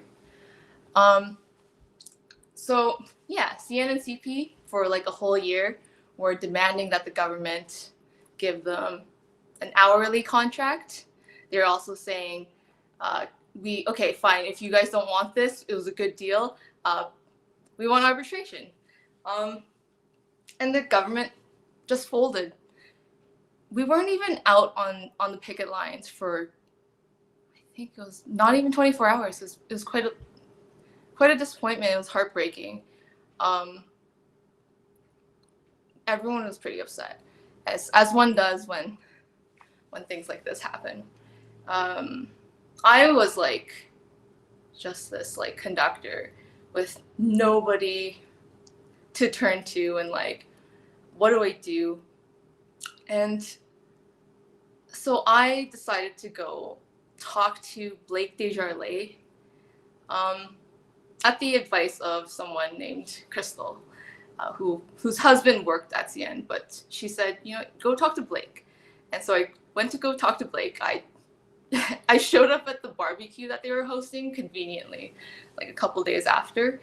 And he sat down with me and he was like, hey, why don't we make this petition? And yeah, he kind of like talked me through like what we could do if I were to like take action. There was nothing that we could do for, I guess, like, we wanted a wildcat, and a lot of people want a general strike, but it wasn't going to happen. Like, it's just, everyone is too comfortable in society. So I was like, hey, we'll just like do things legally, and the frustration will build up, and like eventually the workers will be like, we've done everything possible to get you to listen to us and you didn't. And I'm hoping one day we'll be able to stand together and fight back. But we can't do that yet because we're not ready. Like, when I think about the Nepal protest, I think it happened under 24 hours. And they were successful because they have, I don't know, centuries and centuries of community building. We don't have that. We have centuries of like fighting. We have white supremacy still present in our organizations and society. We need to build, and oddly enough, one of the ways to get power is to have community, because if you have the backing of your community, there's nothing anyone can do to stop you from demanding anything or doing anything.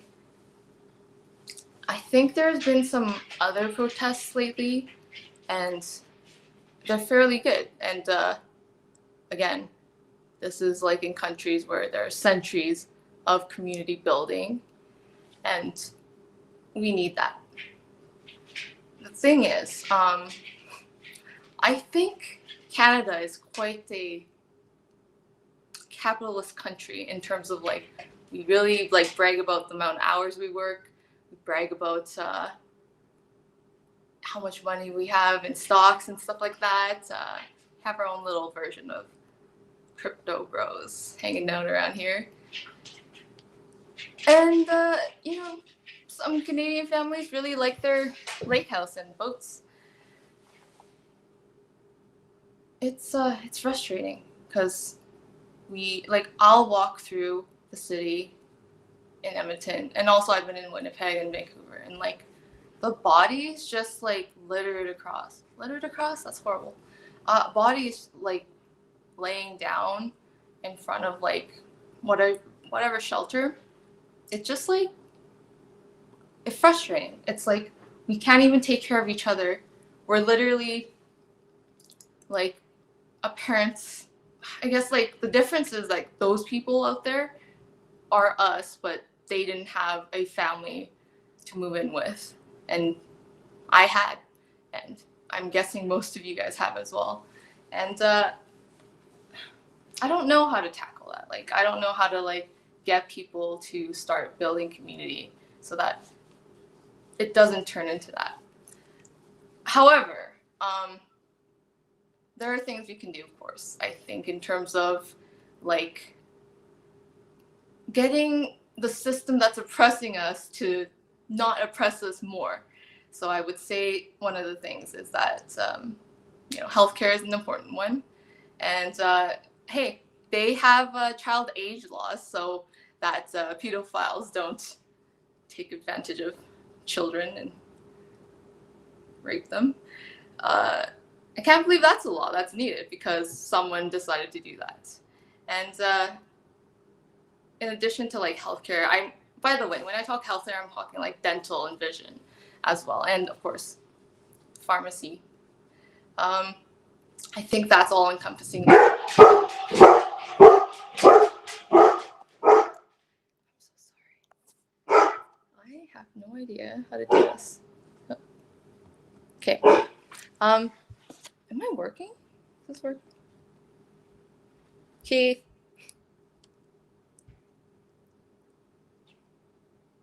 Shit. Whatever. Okay. Anyways,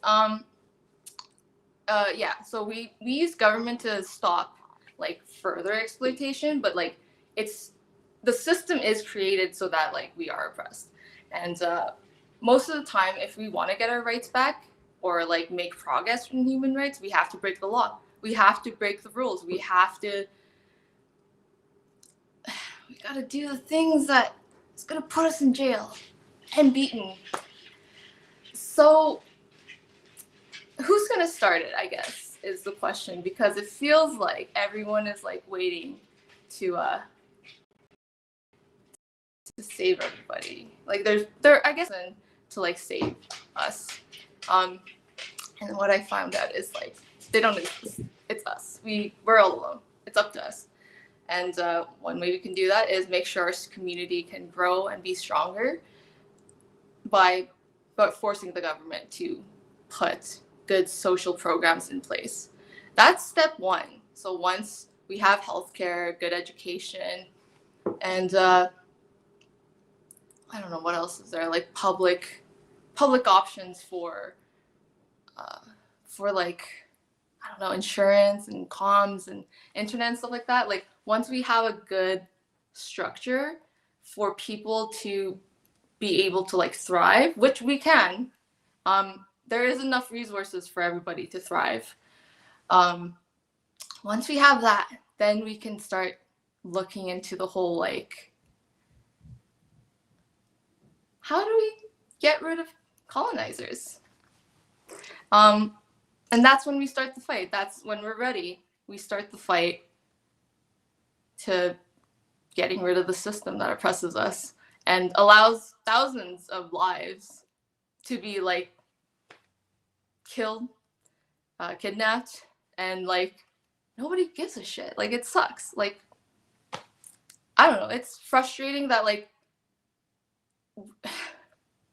it's not even seem to be a highlight. It's like they'll just put it in a sentence like missing Indigenous women, and that's it. That's good enough. No, like these are people. I don't even want to say Indigenous because it just feels like it's like I don't know. I guess it's separating them, and they're not separate from us. They're more important than us as well, I would say. They know how to take care of this land. They know how to take care of people on the land. And so we should be prioritizing the people who are First Nations to Turtle Island so that we can progress and, I guess, save the world from burning up, because that's what happens when colonizers take over and they just reap the benefits of the land, and that they don't really care about much else, I guess.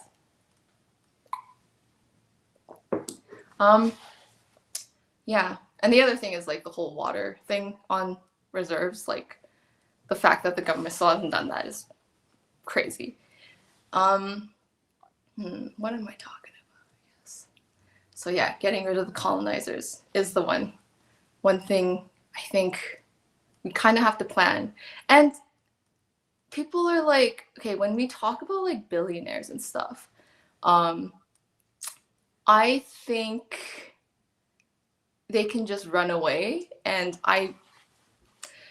we should make sure that the world doesn't have a safe place for billionaires and eventually not have a safe place for colonizers. I think that's what we should be doing, trying to make sure that there's nowhere for these people to hide, and they should face the ramifications of their actions. And then that's like, stage 2, I guess. And then there's like utopia, which once we get there, it'll be things like no more NATO, because I know that's one of the hot topics right now that we're talking about. There's no more exploitation of like African countries by colonizers and stuff. I don't know what society will look like, but what I do see is that the Indigenous people of Turtle Island getting their land back and bringing it back to, I guess, like the beautiful natural state it should be in, but also with our place in it. So yeah, and I bring up the whole like build strength against colonizers and then fight colonizers and get rid of them, and then the utopia bit, because it's going to be really hard to get rid of the colonizers, and also it's going to be hard to tell the colonizers that we don't want them around, which is the reason why I think we can't get rid of our military and we can't leave NATO yet, even though I don't want to be a part of it. Like, we all know that this group is a group of bullies who are constantly like holding the world hostage, and we are part of that. We invaded a country because of this group. It sucks. It's not okay. So it needs to go, and it needs to face justice, I guess you could say.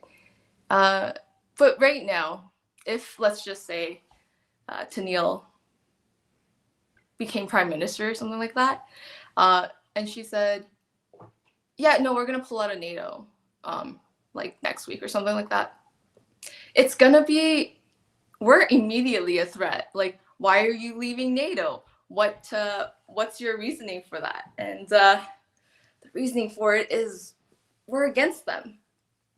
So they have all the nukes and they have all the technology, and we're not going to win that battle, which sucks.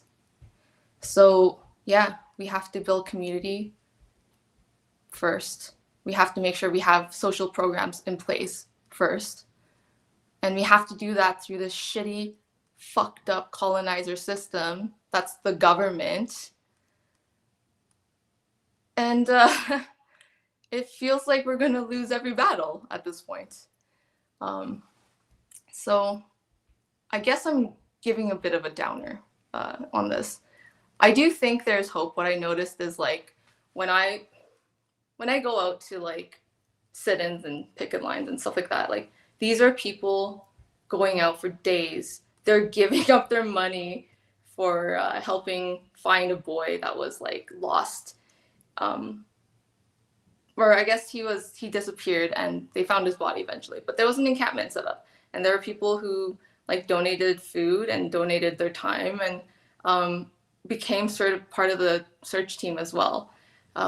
It was incredible. I never seen anything like that before. The fact that like they just like hung out at this encampment all day and night, and they did like smudging and some like ceremonies inside the teepee as well. And when the sun went down, there was a person who was like, "Everyone under 17 in the teepee now. Teepee, go." It was so adorable. It was a community, and it was we were worried like every single day, are the police gonna come and like just ransack this encampment? Like there was quite a bit of like equipment that we had left behind there, and we were like, oh, this is all gonna get lost if they do. But they didn't. We ended up, well, I don't know if we did it, but the police did eventually find Samuel Bird's body. And I hope that his family and friends have peace. But I guess I bring that up because that was an example of like a community that I want to be a part of. Like there was no like it's not like there was like one person who was like in charge of anything. Like that was not a hierarchical encampment or situation at all.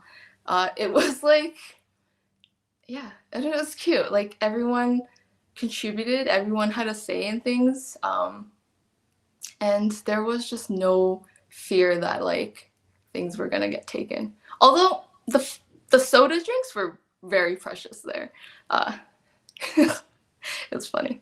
That's what I'd like for us to be. And I think like a lot of people think like land back means like you're gonna lose everything. I don't know. I don't know what it is, and quite frankly, do you need to own your like own exclusive boat, or can you just like have a boat that you use every weekend and you can use it with like other people, you know, alternating schedules? Like there is enough for everyone. And I guess what contributes to the like fear of land back is like the hierarchical structure is going to get like demolished, and some people really rely on that way of living. So yeah, they don't want to get rid of it. How do I say this? I don't care if like every family owns their own tools. Like no one uses it like that much. Like we don't need to be like greedy and hoarding and like just having these things where it just sits on the driveway, which I noticed when I was in like Devon, Alberta. It's like a little town by the river. Like I just saw this like huge lifted truck and it's just sitting there on the driveway, and like it did nothing. And it's like, why? Like at what point is it enough?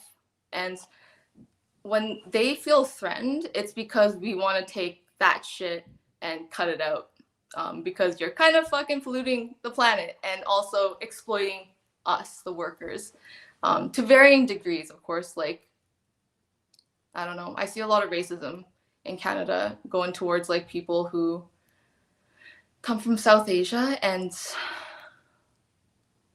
they simultaneously hate them and don't want them here, but they're the only ones that can work a certain job and no one else can. It's not acceptable, is what they like to say. Well, they don't say that. I guess they think that, but what they say is, well, my kids can't get a job. And I'm like, no, I think your kids can get a job. I guess I'm being a little too harsh, but this is a matter of like the temporary foreign workers program that we got to get rid of, just because the way it was created is created to totally like diminish worker rights. And it's just like, it sucks that like people are blaming basically the people who are used as slaves. And of course, it diminishes the rights of Canadians as workers as well.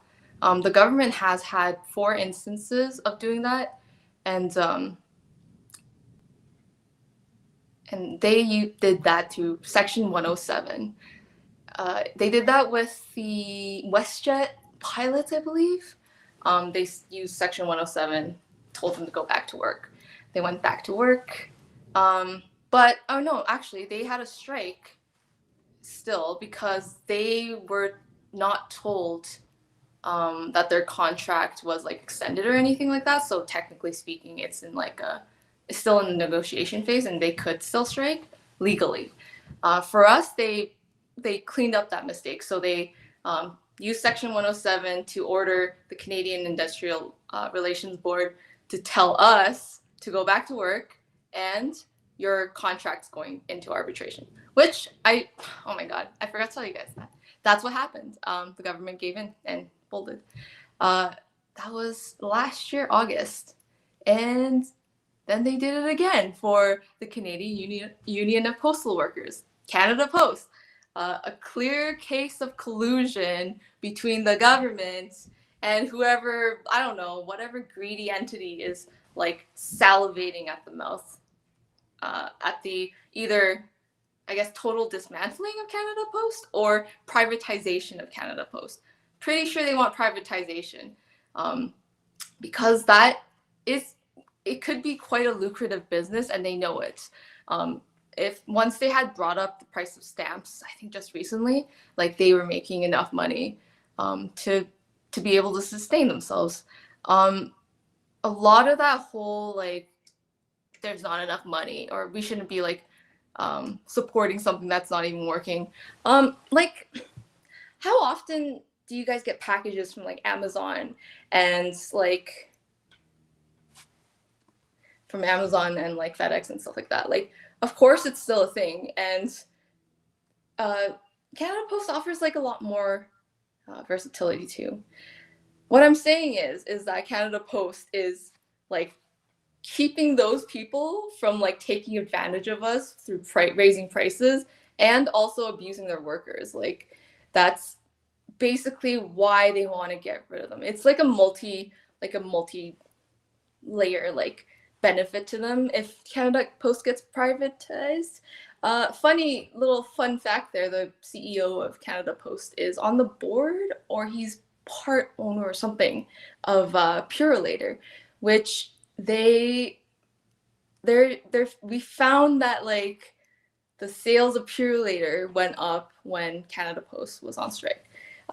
Why does Canada Post complain about not making money and then they say don't use us, right? Like it's things like this, like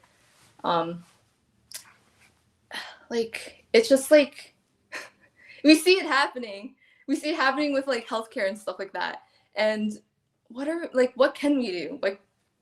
Like how do we like go against the voters that keep voting these politicians in all the time? I don't know. Hang on. I have a bit of a problem with okay, there we go. Okay. Oh, okay, now I can see your messages. Thanks.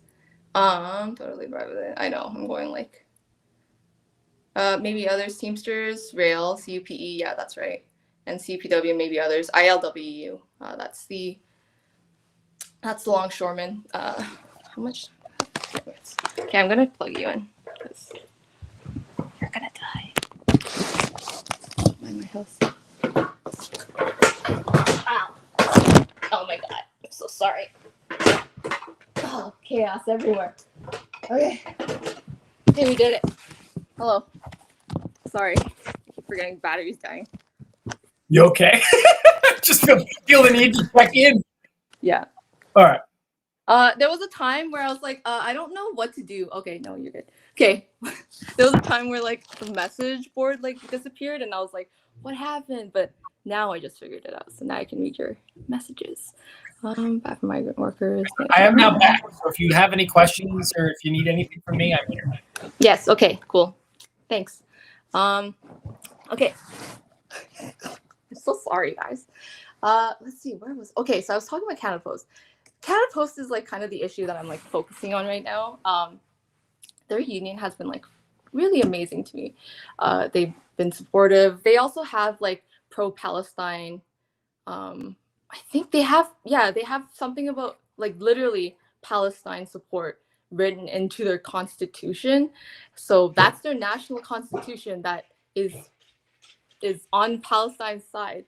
And they have like other things as well. But that's all I can think of off the top of my head. So, let's see. We're talking about Canada Post, and I forgot. Yeah, I guess what we're talking about is like how to like gain that power. Yeah, we're gonna just have to take all the positions and be strict about our principles, because a lot of people seem to be taking up these like executive positions within the union and also government, and we know the NDP has problems and they don't want to let it go. They have a very strong attachment to these positions for whatever reason, but it's comfortable and it gives them a lot of like, I guess it gives them something to feel good about. But that also means they don't have to do anything because we're paying them to do it. And recently, Gil McGowan, he's the president of the Alberta Federation of Labor, just got voted in like this year. Thanks. But like, yeah, he should not have gotten that position. He's very good at like politicking, so he went to the largest unions and kind of weaseled his way in there. Okay, how sales went up when Canada Post on strike. Thank you. Yes, so Purolator sales did go up when Canada Post went on strike. So a lot of like messed up conflict of interest there. The other thing is like right now when Canada Post is supposed to be negotiating with CUPW, the government, so Joel Lightbound, like he's negotiating for Canada Post, and Joel Lightbound is a Liberal minister. Like, what is his business negotiating for them? Like, it's just like oh my gosh, the collusion between the government and these executives, it cannot be more clear. Which comes down to like, yes, again, please take up these positions, go for like run in that election, and like next time whenever your provincial elections are, go for that. Whenever our federal elections are, put your name in, do it. Like, you're ready. I'm telling you, you're ready. I never thought I would ever be ready, but you are. And the more you like believe in yourself and want to do it, the better this party is going to get. Because right now, what I'm seeing is like a lot of people who are reluctant to really, I guess, like make noise or like take a position. I'm telling you, like you're definitely going to be ready. There's too many people who do not understand how things work, and they've been taking it. Like they're taking it. They're proud of it. I just saw like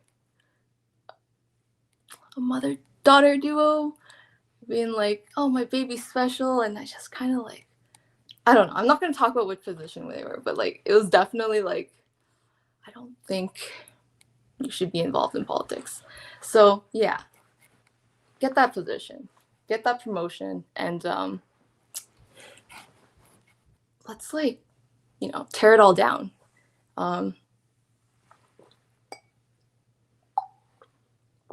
I guess another thing too I want to talk about is like, why am I I guess, supporting Tanille. And by extension, I also support Tony. They align with my values for decolonization quite well. I know there's a lot of like arguments for like who's gonna win, and we need to focus on the Prime Minister of Canada and all that stuff. It's like who's gonna win the seats and all that across Canada. And it's like, yeah, but have you tried doing what you want? Like, have you tried just like going off and saying like, we want this? Like, why are we trying to pander? Tanille and Tony are very much like, I don't know. They're kind of like, they're respectful. So I'm not going to say anything, but I think she gets it. She gets it. She's experienced. She's got that like caution, like that cautious, like, she's got that cautious nature of a city councillor that like knows what happens in city politics and like knows how to like make changes, instead of like the city councillors that are like, we're gonna lower taxes and also improve roads, something like that. She's very realistic about knowing that what's what and what's not. So even though she's not making the biggest promises, she's realistic. And I'm never gonna throw my weight behind people that don't represent Indigenous interests, I guess. I don't want to bash anyone, so I'm not gonna say anything else. But they are honest, I guess. I hate politicians, and I really hate like politics, and I hate the government. I hate all these organizations because they're all like white people co-opting left, language and spaces and all that stuff to make money off of workers. But I don't know. I guess I talked to Tanille, and I was like, we talked about things, and I realized like she does get it, and she needs to be there. Like, she needs to be at the table, like however that is, like whether she progresses in this this candidate race, leadership race, or winning it, or like anything. Like, she needs to be the voice that's like speaking for us. So I would highly encourage, if you're like me and you're like, I hate everything and I want like a total reform of I guess the shitty conditions we live in, you want Tanille, that's for sure. Realistically, you want Tanille. I can guarantee you that. Highly recommend you donate, and highly recommend you vote for her. I put her at the top. I'm not even gonna be like subtle about it. Do it. Freaking do it. Okay, cool. What else did I want to talk about? There was like one more thing, and I totally forgot. I guess like, yeah, you know what? Like, I was talking to someone, and they were talking about how they were talking about like making changes and policy changes and all that stuff. And I was kind of like, do you feel like these policy changes are going to solve our problems? And obviously the answer is like, no. And I think that's kind of the main problem with a lot of like analysts and politicians and also supporters. We are not, the end goal is not implementing this policy or this person. Like, that's not the finish line at all. Like, that is just a step in towards getting human rights. But that's a lot of steps. Like, this is a very tall staircase that we have to climb. And I want everyone to remember that, like, just because this leader won, that's not the end of it. There's more battles to win. And just because we won healthcare and UBI and pharmacare, and also like, won education or something like that, put in a really sweet program, not the end of the fight. Not until the system is just totally gone, destroyed. I don't even know what I want society to look like, because I have been so ingrained with capitalism and Western living. So I don't know what it's going to look like, but it's not going to look like this at all. This is too competitive, and we don't live like this. Like, this is not natural. Yeah. Yeah, don't consider anything the finish line. We're probably not going to see it in our lifetime. Keep fighting. Take up those positions. If you believe in something and you're hardworking about it, go for it. Do it. We need you. And like, honestly, like, contact us too. Like, reach out to people that like share your beliefs. Like, I reached out to Jiwon because someone was like, I'm telling you, you're twins. You guys have exact same thinking. And I was like, I don't think so. Like, organizations or people who like make them, like, I never get along with people like that. But one time I got really mad at a candidate who was talking about purity tests, and so I just immediately picked up the phone and called Jiwon, and then we like talked about stuff. And yeah, so when you talk to people that like have the same values as you, that's a start in building community. And then when we build community, we can help ourselves get into, like, I don't know, a federal council for the NDP. And if it's all of us in it, it might be a lot easier. And like, because we get along and they have support, it won't be like so intimidating, if that makes sense. Whereas like, if only one person who believes in like our ideology and all that stuff joins like a group or an organization or federal council, it's going to be a lot harder for that one person to be able to have a voice in anything. So we need to we need to take these positions together. Like, we have to make sure everybody has a role in making the society a little better. The first step, of course, is healthcare and education, and also transportation, I think, is a big one. And of course, housing. But housing seems like a little too technical for me. But we know that the speculative buyers are really the problem here.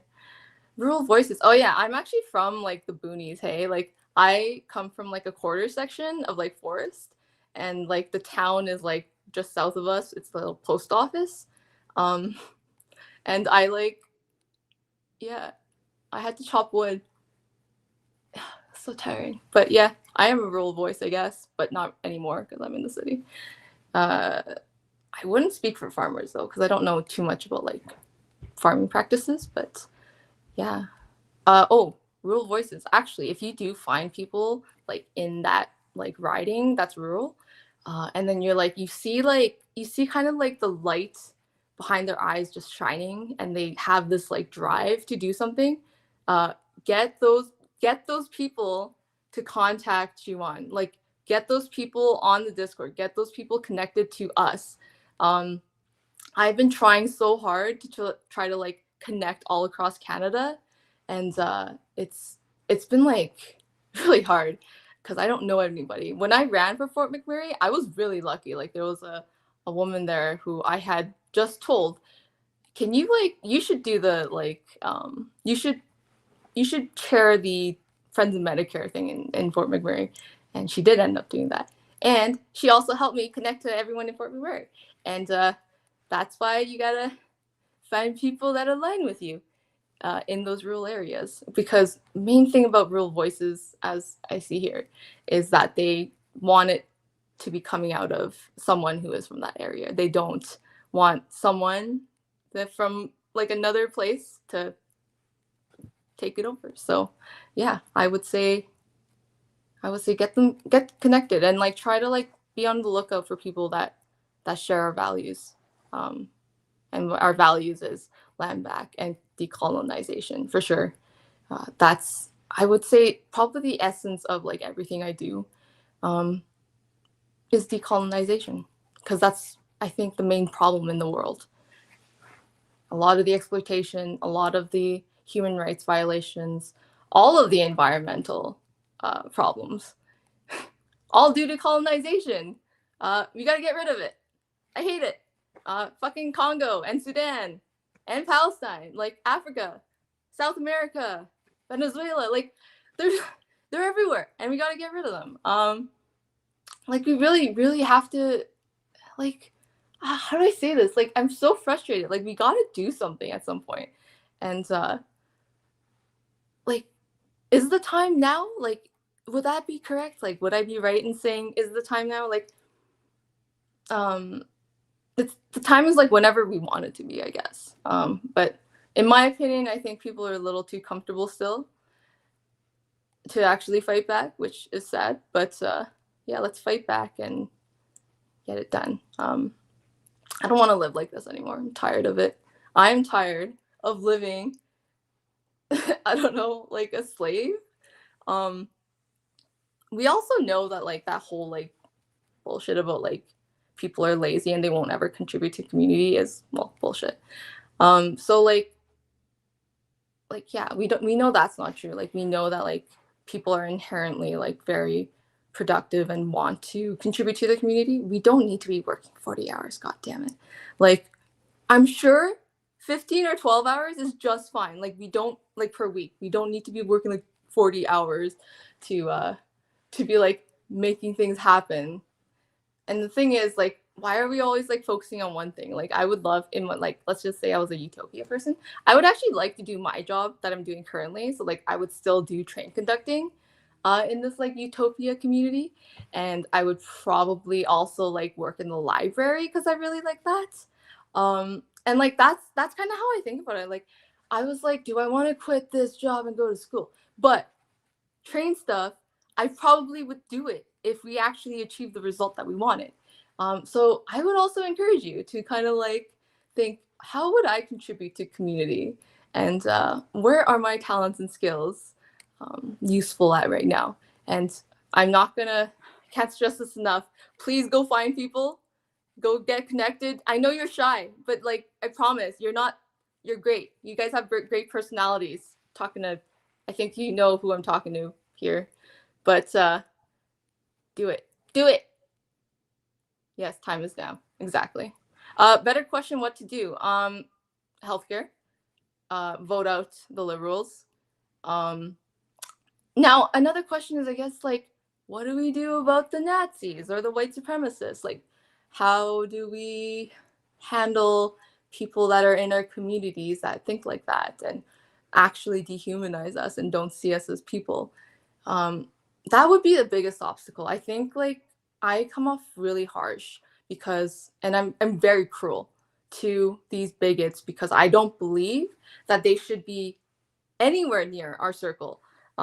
I don't want anyone mistaking them as part of us at all. They're not part of us. And yeah, quite frankly, if I was in a civil war, white supremacists will not survive at all.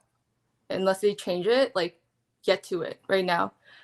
So yeah, I think a lot of the problem too is like centrists just begging us down. Like, we can't do this, guys, because it's too expensive. We can't do this, guys, because it's not realistic. We can't do, we can't humanize indigenous people and help them with water on the reservations because it just doesn't affect the everyday Canadian. Like, come on, y'all. Centrists, big problem. I don't like them. So I honestly think maybe call it the centrists more than when you identify them, like really call them out for like that kind of thinking is holding us back. Also, things are not as hard as like people believe. Like, let's just say we're talking about like social programs and healthcare, and you're like, how are we gonna fund this? Like, honestly, you can fund it by like not giving billions of dollars to like corporations and like, I don't know, like people. Like, that's how you fund it. Billions of dollars that can go towards healthcare. That's the funding. Like, we don't even need to raise taxes. That's it right there. Stop giving bailouts to people. I'm not mad. Yeah, like Alberta government, in itself, they've been like, holy shit, millions of dollars have been going into like constructing like facilities, like healthcare facilities, and then they actually give it away to a private owner. Like they use their taxpayers to build this, and now we don't even get to use it unless we pay for more of it. They also did this thing like, oh my god, what thing? Oh yeah, education. Like 70% of public like funds for schools in Alberta is put towards private schools, and private school students account for only like a fraction of total students in Alberta.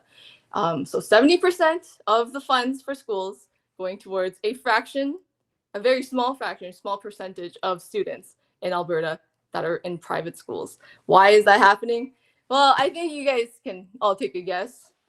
Down with the patriarchy or whatever. I don't know. It's not the patriarchy, but like fuck colonizers is the apt sentence here right now.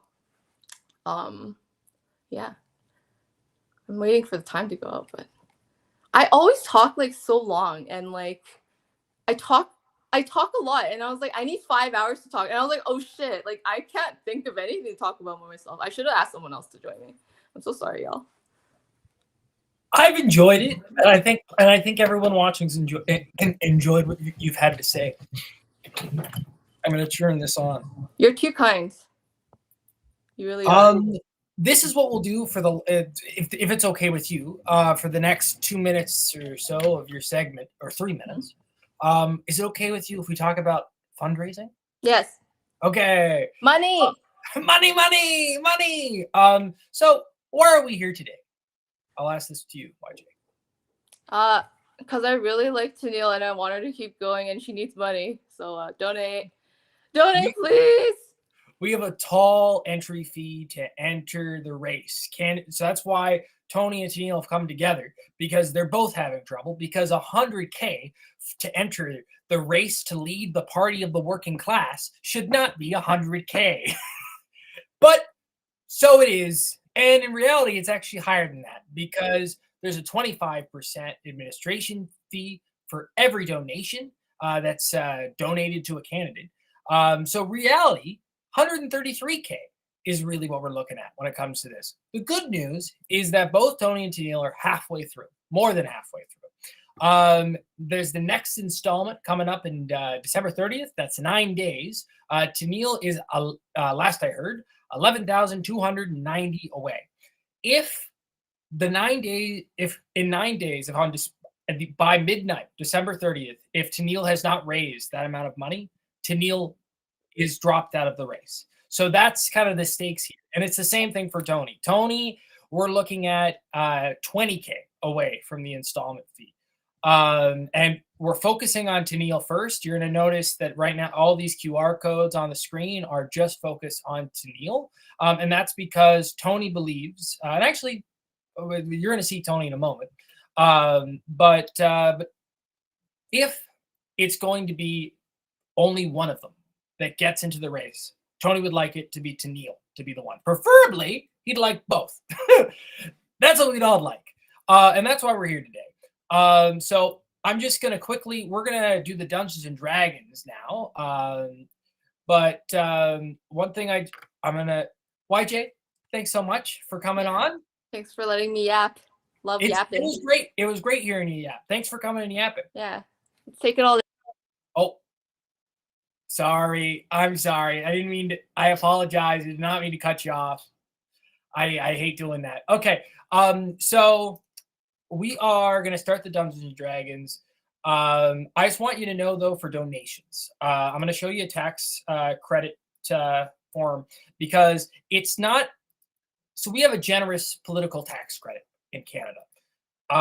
And I would like to show you how it works, because there will be parts of the D&D session that our D&D master, DM, our dungeon master, Alex, will explain more of like how you can interact as an audience member.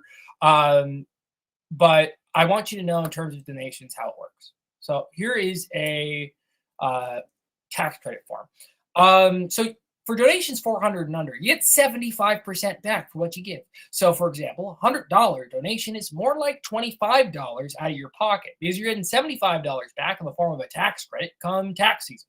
So that's something to keep in mind. And also, too, if you're saying to yourself, 100 is a bit steep for me right now, the same thing applies no matter how much you give if it's under 400. So if all you can afford to part ways with is $25, you're still getting 75% of that back. So just keep that in mind. It's a nice little gift to yourself. Come tax season, you get a little tax credit. Just remember to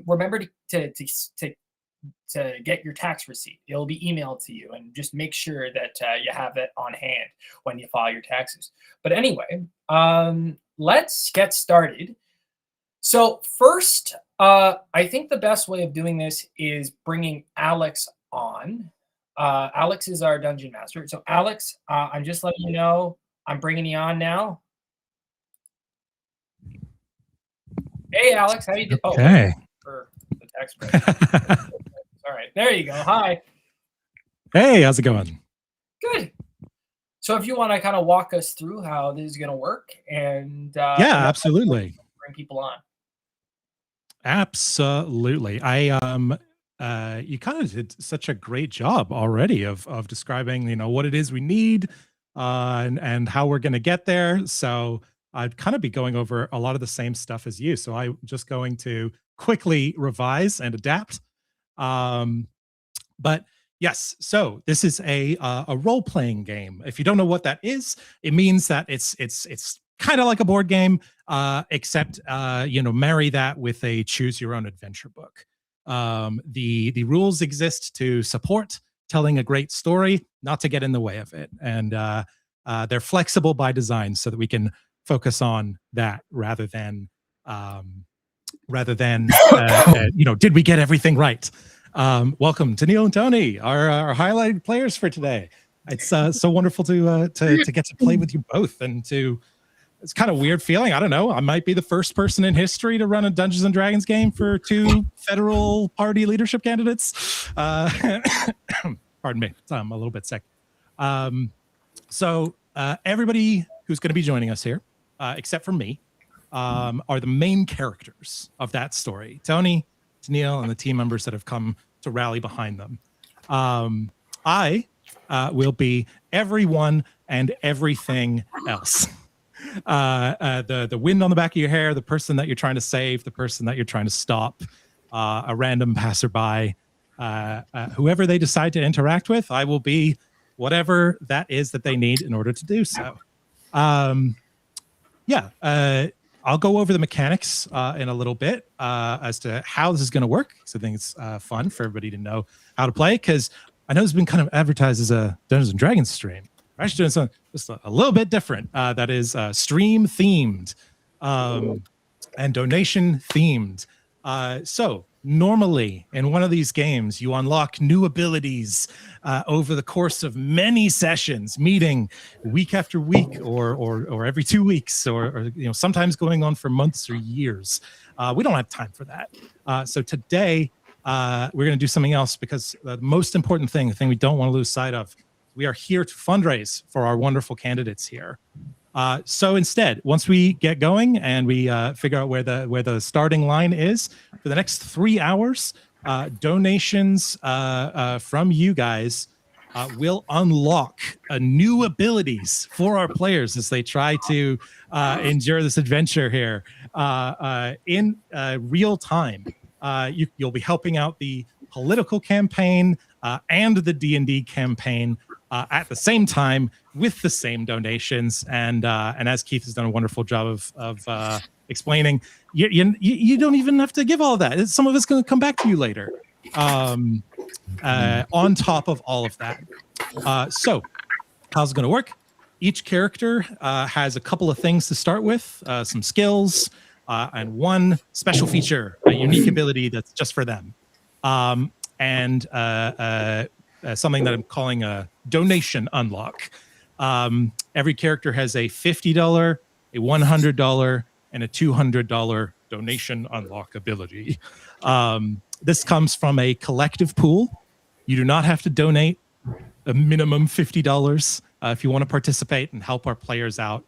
All donations, no matter how big or small, will combine together towards going towards the lowest unlockable ability remaining. So I'm going to start with going through every $50 we raise over the next 3 hours is going to unlock the $50 ability, and then another one for someone else, and another one for someone else. Once we've gone through all of that, we'll go up to the more powerful ones. However, if a single donation meets or exceeds the amount listed for any of these unlocks, e.g., if you donate $50, $100, $200 or more in a single donation, you will prematurely unlock a more powerful ability at that higher tier. Just type in the chat after you donate if you want that donation unlock to go to a specific player or ability. The higher tier donation unlocks will stay active for the entire rest of the game, giving them a massive advantage against me early on, and they last longer the earlier that you donate. Get more bang for your buck the earlier that you donate.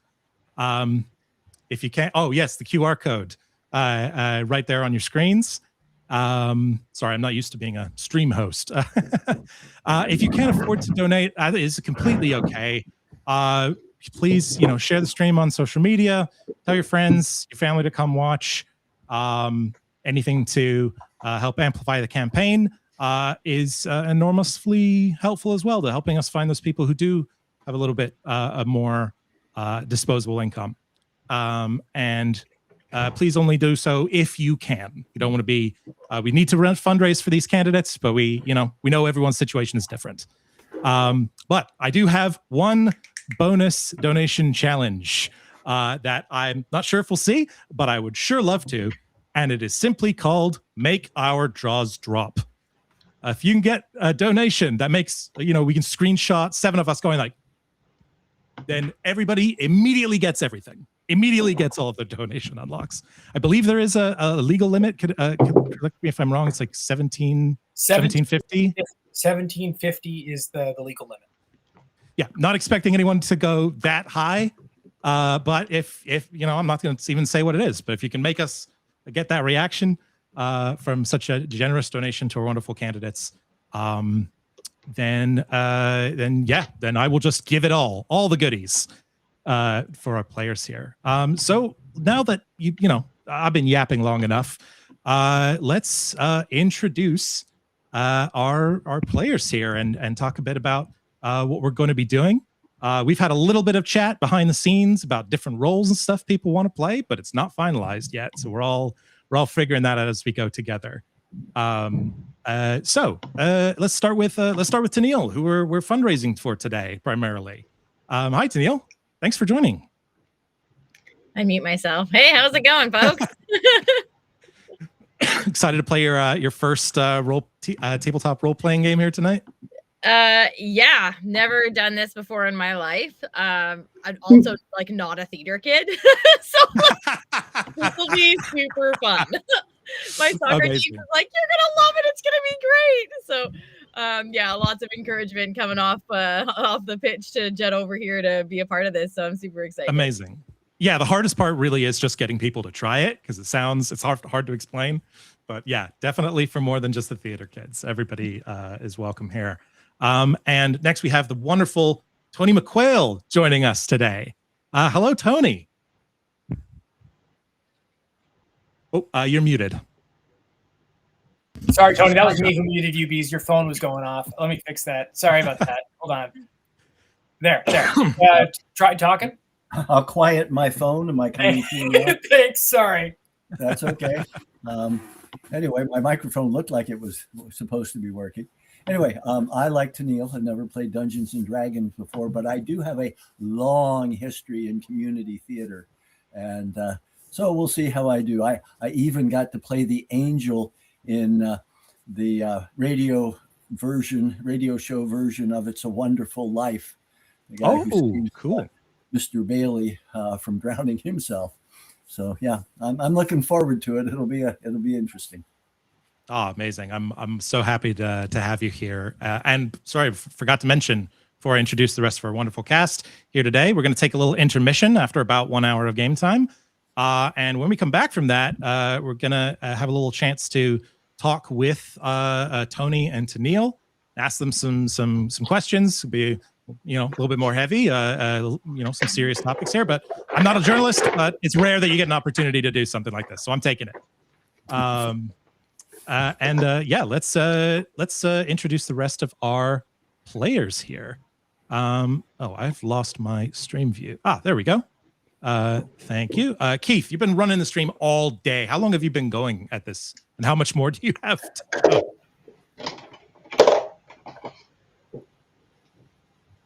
You're muted. It's starting to get to the time of the day where my computer is getting slower. We've been doing this. Tony and I started the stream together at 9 a.m. Eastern time this morning, and now it is 6 p.m. Eastern time. But I've been having fun. And I've actually not played Dungeons and Dragons before. This will be. I've been wanting to. I've been very much wanting to. People usually don't think it's something I'd be interested in, and then and I don't get invited to the table. But I'm happy to be here today and do Excellent. it. We're gonna fix that today. Running the live stream for so long, so I'll be a bit of a tired player, but I will play. No worries. Most of the time, people are coming like after work or whatever, so you're in good company here. Okay. Next up, I'm looking at my list here. Ellie, welcome. Thank you for joining us today. Hi, I'm Ellie in French and Elle in English. It's nice to see you all. I'm also going to be a tired player this evening as I'm currently in London in the UK. So when we finish, it will be nice and early in the morning for me, but I'm really excited to be able to help out on such a great cause. So thanks, y'all. I have played a little bit of D&D before, and I've done a couple of streams, but I'm hardly an experienced player because experienced players are people who played for like 20 years. So I'm not one of those, but I'm really excited to get to play with you all. And I am also a theater kid, so you're in good hands. I hope to be a model theater kid and not one of the less fun ones that stop people from getting more involved in theater. Yeah, I think it was Gianmarco Ceresi recently said something along the lines of like, I'm what's called a triple threat, which means I can act, I can dance, and I'm annoying. I was just that hurt a little too close to home. Yeah. When I heard that one. Not inaccurate. All right. Next up, we have James. James, welcome. Thanks for joining us today. Hello, thank you for having me. I am an experienced player. I'm not 20 years experience, but like every overconfident white dude, I'm just like 6 years. That's plenty of experience. I'm basically the best at this game there is, and you're all welcome. No, I'm really excited to play. I really love this game. It's like, and I will say that from Keith's perspective, I begged my friend for like 2 years, long ago, like, please, God, let me try it. I'm sure I'm going to like it, and I was totally right. So anyway, I'm excited to play today and to support NDP and these two candidates in particular. Hell yeah. Hell yeah. Hey, just like we're not gatekeeping either. By that same point, we'll take the 6 years for what it is. That's a lot. And I get it. Once you start, the bug does not go away. Okay. And last, but certainly not least, we have our friend Jim. Jim, could you introduce yourself? Thanks for joining us. Hi. Yeah, I'm Jim. I'm joining you from Halifax, Nova Scotia. I have some experience playing Dungeons and Dragons. I've been in 2 campaigns over the last year, and I've played a decent amount of Baldur's Gate. And I watch a lot of Dimension 20. But yeah, anyway, that's my background on this. I'm joining you from the East Coast, where it is currently 7:15, so just an hour ahead of y'all in like Ontario, Quebec. But Christmas season, so I slept in the morning. I'm ready for this game. All right. Hell yeah. I'm excited to get to it too. I'm going to do a little bit more yapping. Then I'm going to let you guys yap for a bit as we set the stream up, and then we'll get going into this. So just for chat to understand what it is that we're playing here, since we're playing a very rules light D&D hack, and a little refresher for our players. Yes, chip in to Tanille's campaign. I see a QR code. I don't know if anyone else can see it, but if you can, it's right there. It's so easy. But yes, so for today, these 6 wonderful players that I have assembled here are going to choose from one of 6 roles. If you're used to D&D, it's like a class, like your class, your main thing. It doesn't preclude you from trying to do anything else, but it's the expertise you're good at. The 6 roles available are the organizer, the caretaker, the disruptor, the joy maker, the educator, and the builder. There's a common theme running through these. Can you tell what it is?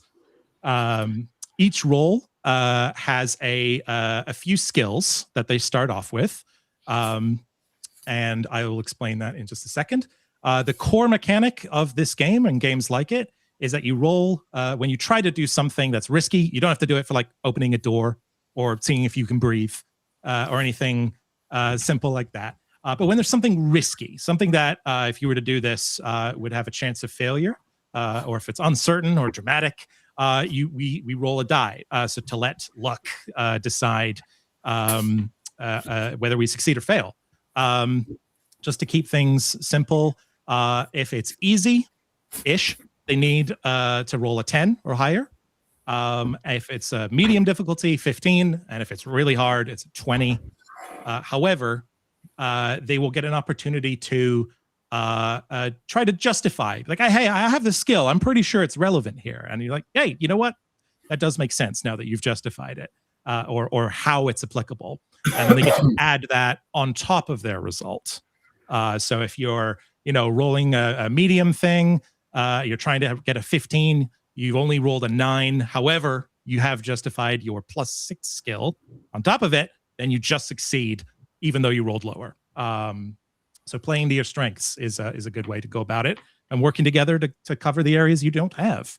I will determine what happens based on what you were trying to do and how well or poorly you rolled. If you succeed at a roll by 5 or more, that is a critical success, giving you some additional benefits beyond your initial ask. If you fail by 5 or more, that will be a critical failure, imposing additional consequences beyond or setbacks beyond just not doing whatever the thing was that you were trying to do.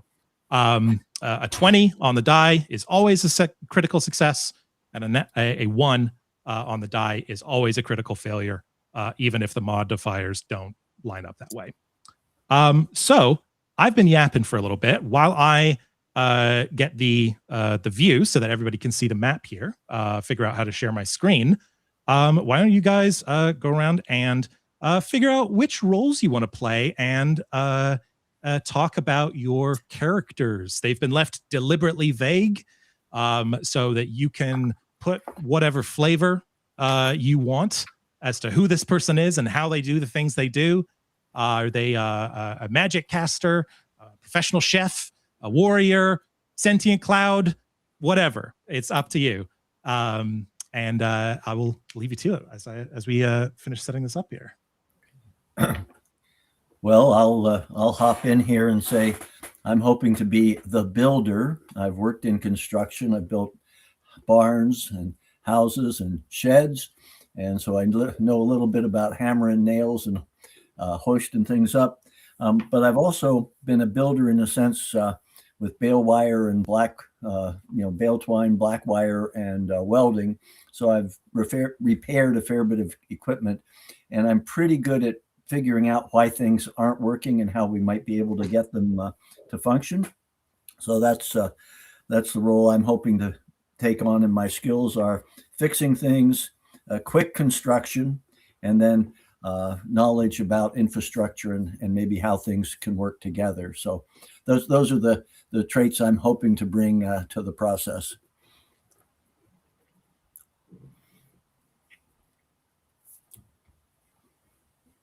Amazing. Okay, what's everyone else thinking? I'd like to be a problem, I think. I'm playing offsuit in that way. I would like to play a character named Barnaby who's very, very old, like very, like too, like he should, but he's still, and he's great, but also he's not the best. And his role is disruptor, which means that he he's turned to a life of crime essentially. But he's still going to do his best given the context of what's going on. It's a rough economy out there. It's a rough economy, and let's just say he made a fortune when the economy was awesome, and he wanted to prove to everyone that he could do it again from scratch a few years ago. And you can tell by how he is, it has not been going well. He's turned to a life of crime. So he's turned to crime. Yeah, he's doing crime now because it didn't quite work out the way he thought it might. But he still really believes in the bootstraps thing. So that's the character I'm going for.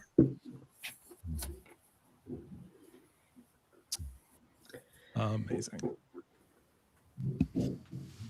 I'll go next.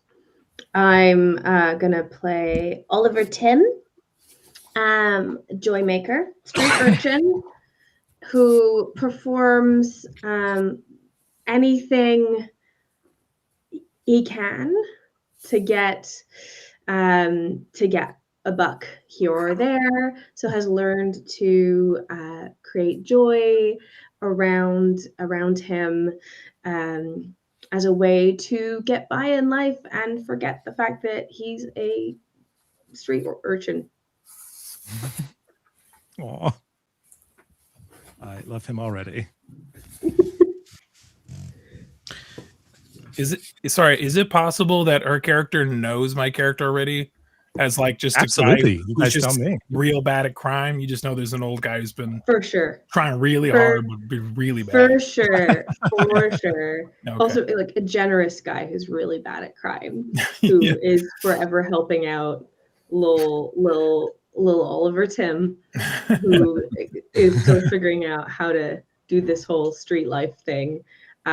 There's definitely a chance that Oliver Tim has dabbled in crime. I'm pretty sure Oliver Tim is teaching this guy though, right? Like, like he doesn't. Okay, great. That's handy.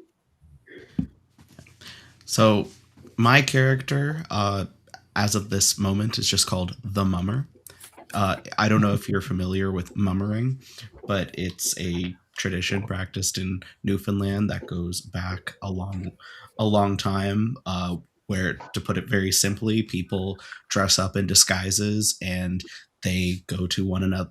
They go to friend and family's houses on and around Christmas time, and they tell jokes, they tell stories, and whatever else, and people have to guess who's underneath the mask. So I open it up to you to try to guess who's underneath my mask. But at this time, I am just the Mummer. And but a mummer that cares very much about educating people and utilizes their anonymity for good to appeal to all. And my skills are that I are explaining things clearly, remembering stuff, and raising class consciousness. And my special ability is that I can explain my failures, and if I do it well enough, they become partial successes. But yeah. Anyway, I am the Mummer. Incredible. Sorry, I'm not meaning to sound passive here. Just finishing up the last little token pictures at the same time. It leaves me, right? Like I'm last. I if you want to go last, but not least. Oh no, Keith, you get to go. Okay, Keith, go first. Oh, okay, sounds good. Give me 1 second, just all right. I'm gonna be Sylvester, a green rat, and he's kind of like a Robin Hood. He steals from only billionaires, and he cuts the power lines to their houses. And he doesn't partake in arson because he's scared about the environmental damages. But yeah, so he's a green rat. He's big. He's a bit bigger than a normal rat, but not quite as big as a human being. I would say he's like 2.5 feet tall. And yeah, that's me. That's who I am right now. Wait, I'm starting to realize, did my character lie about giving away his fortune? Was he robbed? Whoa.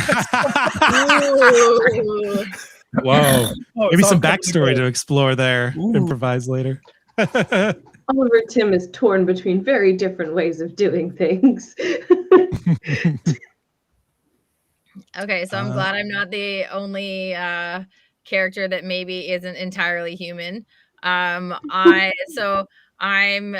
playing the role of the caretaker, and the kind of character that I've kind of identified this with is actually Brightheart Raccoon.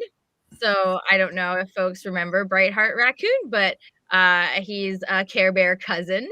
Definitely a little bit of a feisty character, one that's good at pooling resources and bringing that Care Bear stare power, but also not afraid to kind of really get into it to solve some problems and take on the big nasties. So I am going Brightheart Raccoon. Amazing. I'm so glad that you clarified that, by the way, because I initially misheard you. I thought you said Breitbart Raccoon. I was like, what? I know I've just brought you on with a bunch of people who decided to be criminals in this game, but that's a pivot. Little yellow light bulb too on his tummy. So we're gonna think smart. We're gonna yes. He's sly because poor little trash pandas. Everyone or is always pretty harping on raccoons, but he's here to help. He's a good guy. Amazing. Yeah, totally. Have the little light on his chest goes off every time he has a good idea. All right. And with that all said and done and our characters established, I would like to welcome you all not to cicadas. What is happening here? There we go. Where's my introduction? I am definitely well on top of it. Go. A new adventure begins as I would like to welcome you all to a land known as the Feywild. Some of you might be screaming internally right now as you hear those words, but our adventure today takes place in the 4 Fey courts, each one representing a different season. Where in our world, these seasons are based around time and relation to the sun and a yearly progress. These are divided up geographically. How does that work? Don't ask me. It just does. And the Feywild, as a result of that, does not measure time the same way that mortals do. Seasons aren't just weather, they're agreements, promises, stories everyone agrees to keep telling together. And we begin our adventure in the court of autumn. Autumn is the season of harvest, of plenty, of preparing together for what's coming. Lanterns glow warm, leaves crunch underfoot, laughter carries afar. And normally, about this time, there should be some messages would arrive from the court of winter, a natural ally of autumn. But this year, nothing. No jokes about the snow already falling. No recipes exchanged. No lit fires. No nothing. It's just cold. Not the honest cold of winter, but the hollow kind that comes when warmth is being taken instead of shared. And so each of you, for your own reasons, noble, selfish, curious, or completely accidental, has been summoned to the Autumn's Court's oldest train platform. Leaves tremble, the rails hum, and the destination is winter. Whatever is wrong there, it hasn't killed the seasonal yet, which means there's still time to check in on our friends and see what's happening. All aboard. Choo-choo! Yeah, as we gather on the train station platform here, there are other people who have other lines they want to get to. There's sort of bustling, all these different. Some people are lost humans who've fallen in here from our world. But there's also like a sentient, just like a bush of leaves that just keeps getting rustled and pushed around and is trying to make their way to where they need to go, but having a hard time with all these big people around. You guys would be heading towards the terminus station in the heart of winter. As we all get started here, your characters find each other. 6 volunteers have stepped up to take a look in and see what the problem is. That you are supposed to meet someone named the conductor chime whistle, a living brass automaton, and is very easily noticeable in a world full of nature and whimsy. Very stalwart and Stuart on the platform there. You can kind of also see each other making your way, all looking for. Wait, where am I supposed to go again? Oh, Mr. Barnaby, sir. Mr. Barnaby, do you have a halfpenny for the train, sir? I don't have the money to pay for the train, sir. Could Boy, you spare a halfpenny? you know you need to speak up when you're talking to me. What did you say? You need a paper? A halfpenny, sir, for me and Tiny to get on the train. I thought this is all expenses paid. Oh, is it, sir? You have to submit receipts after. It's yeah. I don't know what It's the annoying. receipt is, sir, but all right. I guess I can ask someone for a receipt. When you pay for things, which I totally do all the time, they give you a piece of paper to show where you bought it from and that you paid. So I'm pretty sure we were given petty cash here somewhere. Let me just check my pockets. All right, sir. You're of a proper dizzy age, sir. Right, do you think we should find the others? I thought it was just the two of us. No, I think there are more of us gathering here, but are we looking for this steam whistle? Chime whistle, I think was what they said. That's right. But is that him over there near the entry to that one car? You're right, dimmer dammer, sir. I don't know. I've got my reading glasses on, so I can't see very well unless I take them off. That looks better. Yeah, sure enough. Why don't I speak to him? I'm used to dealing with these stuffy types. Excuse me there, sir. We're supposed to be on this train, and I believe you are running late, so we will just come on by with no piffle-paffle and make our way to our seats. Aisle F, maybe. You see that the conductor chime whistle, you can hear like gears moving inside of him, and he just sort of rotates his neck to face you as you start speaking with him. You notice, while not an organic being, so it would be difficult to you wouldn't have any sort of natural indicators of this. He still wears the face of a machine based in law and physics, living in a world of wonder and whimsy. It's a lot. As he turns towards you and says, "Papers, please." Yes, Papers. of course. Papers. Do we have papers?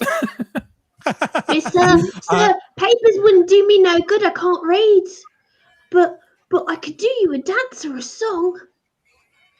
We've He only gotten looks and 4 says- letters deep in the alphabet. I'm working on it.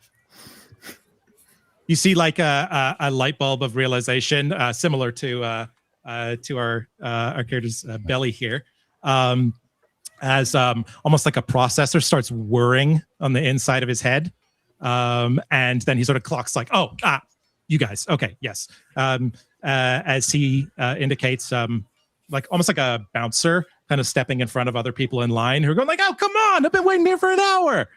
What's going on? As you guys are gestured through by Conductor Chime Whistle onto the carriage, making its way west to Winter. And Mr. Chime Whistle, I think we're expecting some other folks as well.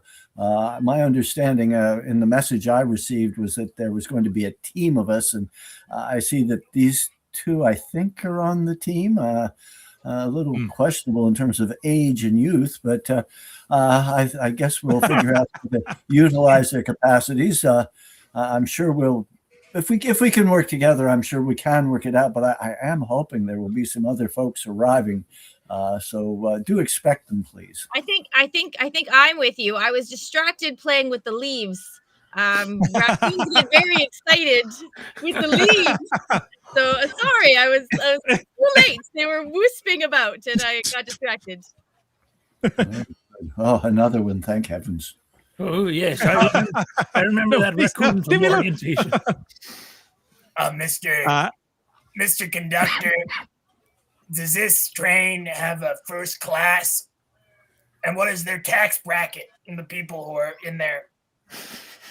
You see that it looks around, processing all these questions. Tony, he turns to your character, saying, just like off the cuff, he's like, child labor laws are shakier than they used to be. And turns back to answer, I forgot what the second question was. Can you repeat?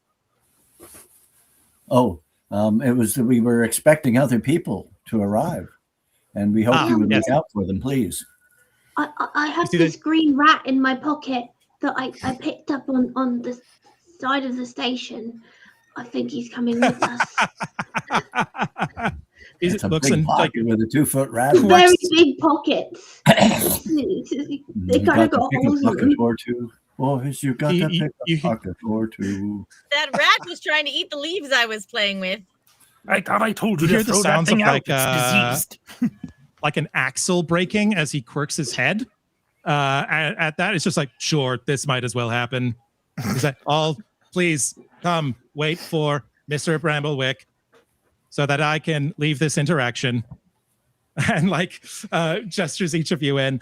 You're brought into a very like every holiday movie, Christmas train that you've ever seen, Polar Express, all of that. It's all very, very decorative. The set deck team, hopefully they were paid a lot for this because a lot of work has gone into this very cozy platform. All of these cliches at once. You can see snow in little bubble windows, cocoa carts. Already there are some carolers on the train who will not stop.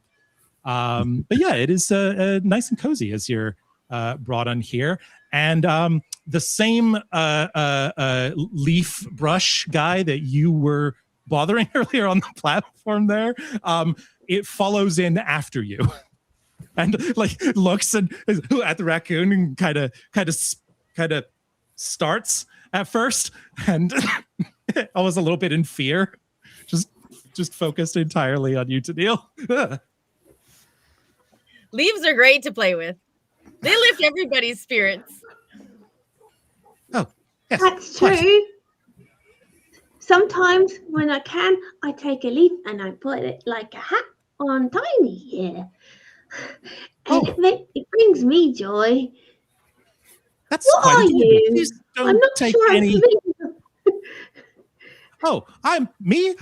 Don't worry about me. I'm what's called a leshy, a plant person. Oh, you're Yes, there are all kinds of different leshies. There's some of us like myself who don't really have any danger of falling. There's fungus leshies. There's seaweed leshies. All kinds of leshies. All kinds of creatures in the Feywild. It would take forever to try and put labels on it. Well, this all kinds of place will people. make a stuffed bird laugh. You see that he turns towards everybody and says, "Welcome, thank you all for coming." As gestures back, and you see that chime whistle's already long gone. He says, "My name is Bramblewick T. Leaf Counter. Thank you very much for coming along on this. We do have, since this is a world with magic, which is a sort of just summoned your own train car, which is a very nice thing for us to be able to do. Wish we could be able to do it for more people, but hey, we'll take what we can get." As the like cocoa cart comes by, offering you guys anything to drink. You can hear the sounds of the train outside beginning to the engines start going. You can see like little like clouds of smoke. I don't know how trains work. Can you tell? And that starts to escalate as the beautiful view goes by. Bramblewick turns towards you and says, I wish I could offer a whole lot of information about what it is that we're actually heading towards at the end of the line. But that's kind of precisely the problem. So if there is anything, I'll do my best. But really, I just wanted to come here and say thank you. We're very worried about our friends in the heart of winter. Well, you can Because thank you us haven't by... heard from them. Ooh, I'm sorry. I was just going to say, you can thank us by showing us where the dining car is. You see that one of the carolers, so she does ask everything in like a sing-song voice. It's like, "What can I get for you, dear?" Oh, and Barnaby just lists just an egregious amount of things. Just every I like just it's take some corn. It is delightful. Corn. Can I have a whiskey on the rocks? But oh my god, that rat talks. And drinks. And drinks. Guys were Corn brought out and with some whiskey drinks on to the rocks. Raccoons and pretty frocks. some time to make a game plan here as you guys are served whatever you're asking for here. Mr. Leaf Counter sort of tapping two leaves together, not wanting to just leave if there's anything that you have anything, but also not really having anything to offer to the situation. Mm-hmm. Okay, so somebody remind me. We've got to figure out why there's no messages coming from the Winter Court, and what's not going quite right over there. Yes, that's more or less the issue. All this different courts, different seasons. We have our issues. Nothing's not perfect, and there's definitely some malicious types. But we generally don't hear nothing. It's quite alarming. It's rather unprecedented. Do you think how long will it take to get there? And how will we know when we are there? Says, it is the terminus station. So as long as you kind of get out, that bit when you kind of go into that little area, just so the train can turn around, you kind of have to wait for a while if you get stuck in there. Avoid that. But otherwise, just enjoy the view, and you can see a view which would be quite mundane for our worlds, but you can hear people in the train kind of go like, "Whoa!"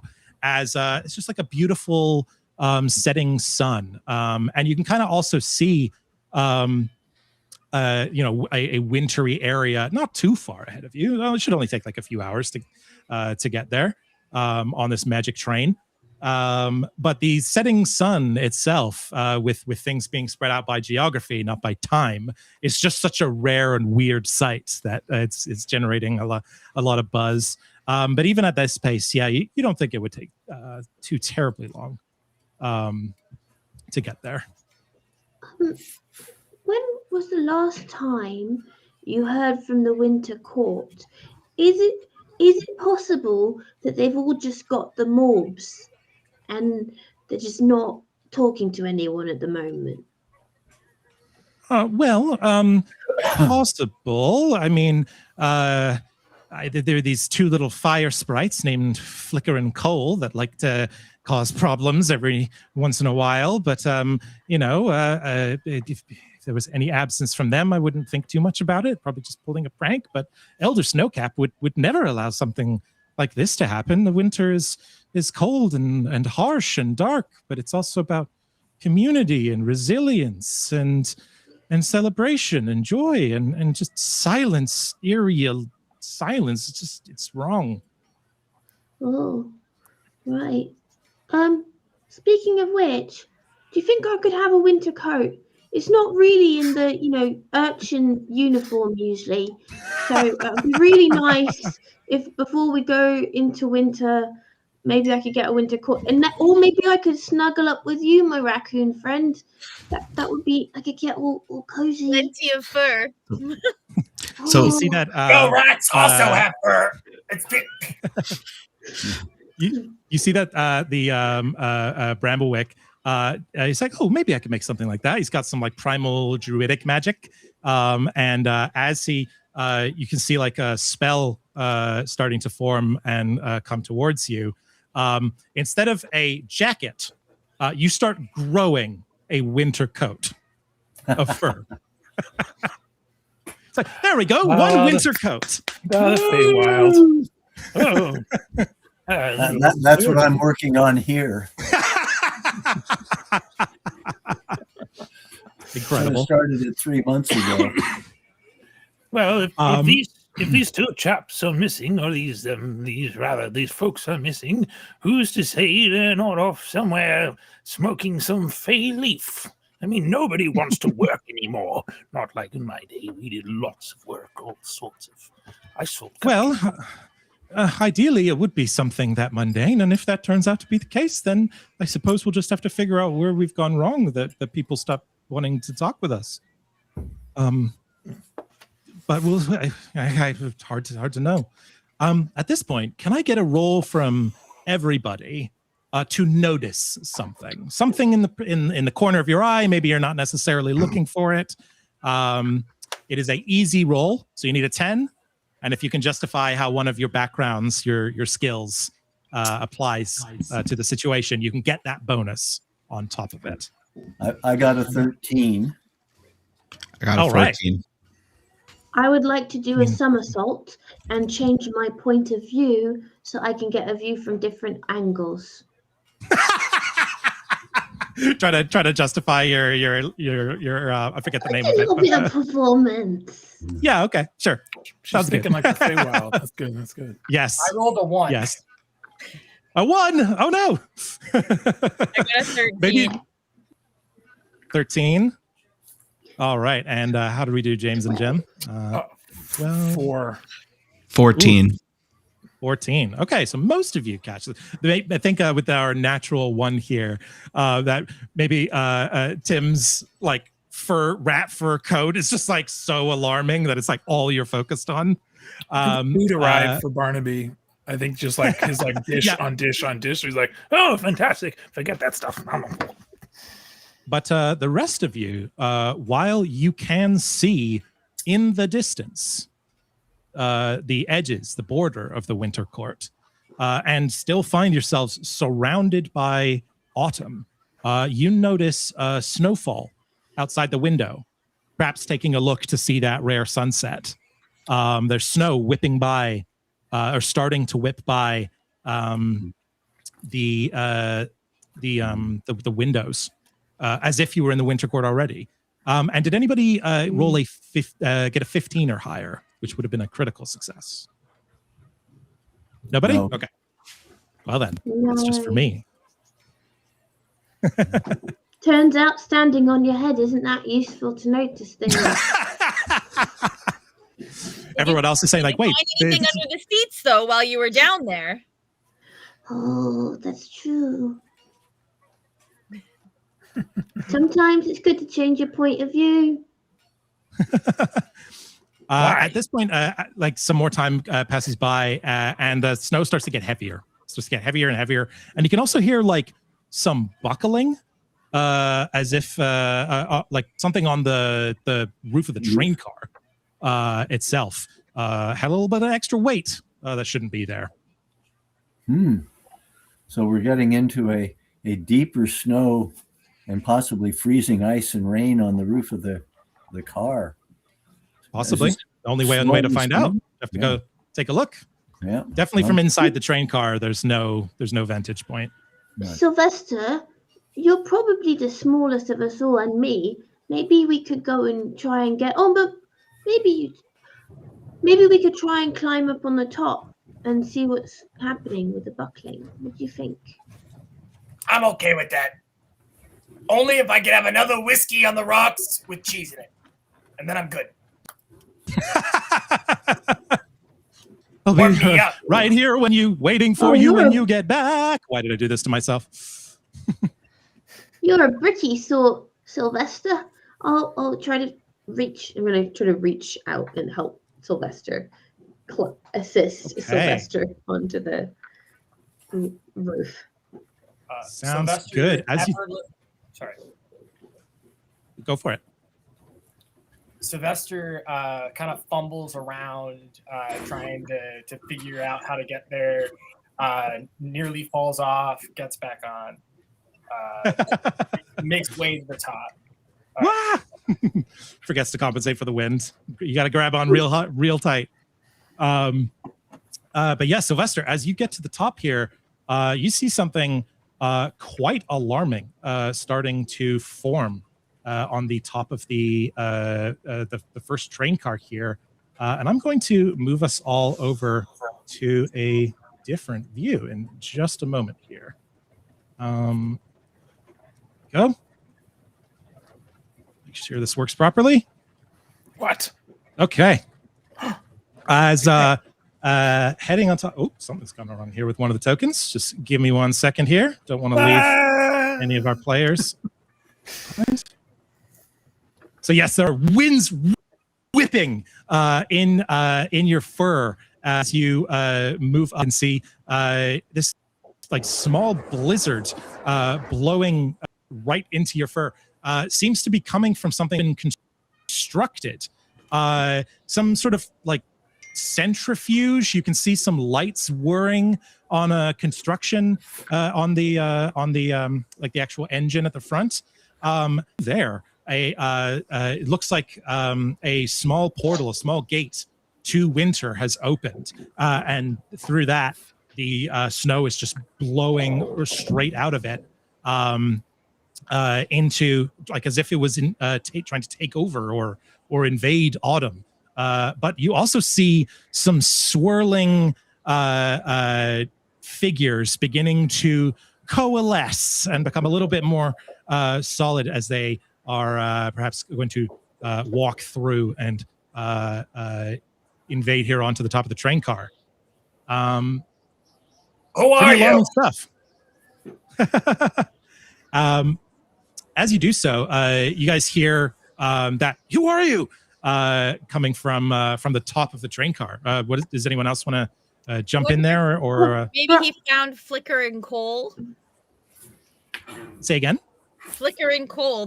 Those are the two fairy people. Sprites. Are they sprites? Yes. Yeah, the little fire sprites. Messing around. They could be. You have to come up and take a look. This sounds more like a storm king or something. Some aberration of winter that perhaps is taking over the top of the train. Very heavy too, if it's buckling things. I don't know, if, Sylvester. What else are you seeing or are you hearing? Ain't nothing this ride's not seen before. I'm seeing snowy things. Sylvester, yes. Leading out, now starting to come outside of the gate to winter. You can see these like swirling, almost like small tornadoes that have come together to make something resembling like a human form. And as they do, let me just show you some art here. There you go. They are starting to sort of you might expect like a malicious cackle or anything like that. Instead, it's just cold, hard focus as they immediately start to move down and towards people in the train cars, and you can start to hear people screaming. Oh, Hey, don't do that. No. Oh, that doesn't sound good. Brightheart, do you want to go up on the roof with me and see if we can help Sylvester? Are they still on the roof, or did they come down into the cars? Sylvester's still up there, but maybe we Somebody bring me a whiskey. I'm sure this is all okay. perfectly normal. You guys all feel the Let's go talk to the people. Let's go into where they're screaming and see what's going on. Maybe they're having a party, or maybe they need some help. Okay, all right. As long as you hold my hands. Oh, for sure. And my little paws are warm. The mummer grabs 2 whiskeys and jumps out onto the rooftop and hands one to Sylvester and holds up, saying nothing, holds up their whiskey to cheers him. Incredible. Sylvester cheers with the whiskey, but it's really windy, so some of the whiskey spills, and then Sylvester gulps it all in one foul swoop, and then goes, "Oh, thank you. Let's deal with this." Well, the spilled whiskey being alcohol will help start to dissolve some of the snow, lowering the melting point. And there we go. We realize that this may be a thing, so I go to the bar and get a couple of pressurized alcohol bottles and pass them up to Sylvester. To Hold on to that thought for me. Construct that's being constructed there of this buckling winter. Amazing. Hold on to that thought for me, Tony, because at this point, we are going to go into initiative as everybody wants to do things all at the same time, all before each other, including these winter forests. So that is when we move into a turn-based game until the conflict is resolved. Normally, we roll a bunch of dice, we add a bunch of things. I have to spend like 5 minutes trying to figure out who goes before whom in any order, but I don't like that. So instead, what we're just going to do is every round, it's going to start. One of you guys goes in any order that you wish, and then one of my guys will go, and then one of you, and then one of me, and one of you, one of me, until everyone's gone, and then we reset for the start of the next round before anyone can take a turn again. So, Tony, I mean, you had an idea off the jump. So if you wanted to go first, I think that's entirely fair. So then do I roll? Is that... Yeah, so you're so I'm hearing you want to create something for Sylvester to use that'll help drive that for us, because what I'm thinking is that if we were to throw some alcohol on whatever is up there on the roof, that it might help dissolve it. And we maybe should make it one of those drinks that you put salt in as well, so that it has some salt for dissolving the icy construct. That Throw Caesars. Caesar after Caesar. So I'm rushing to the bar to get a bucket of Caesars. Hold the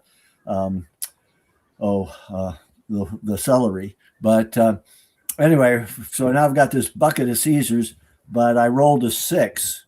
So that's not very good. But this is infrastructure knowledge. Here's what's happening here. We that a bucket. I would say so. Using a bucket load as opposed to a drinking glass load.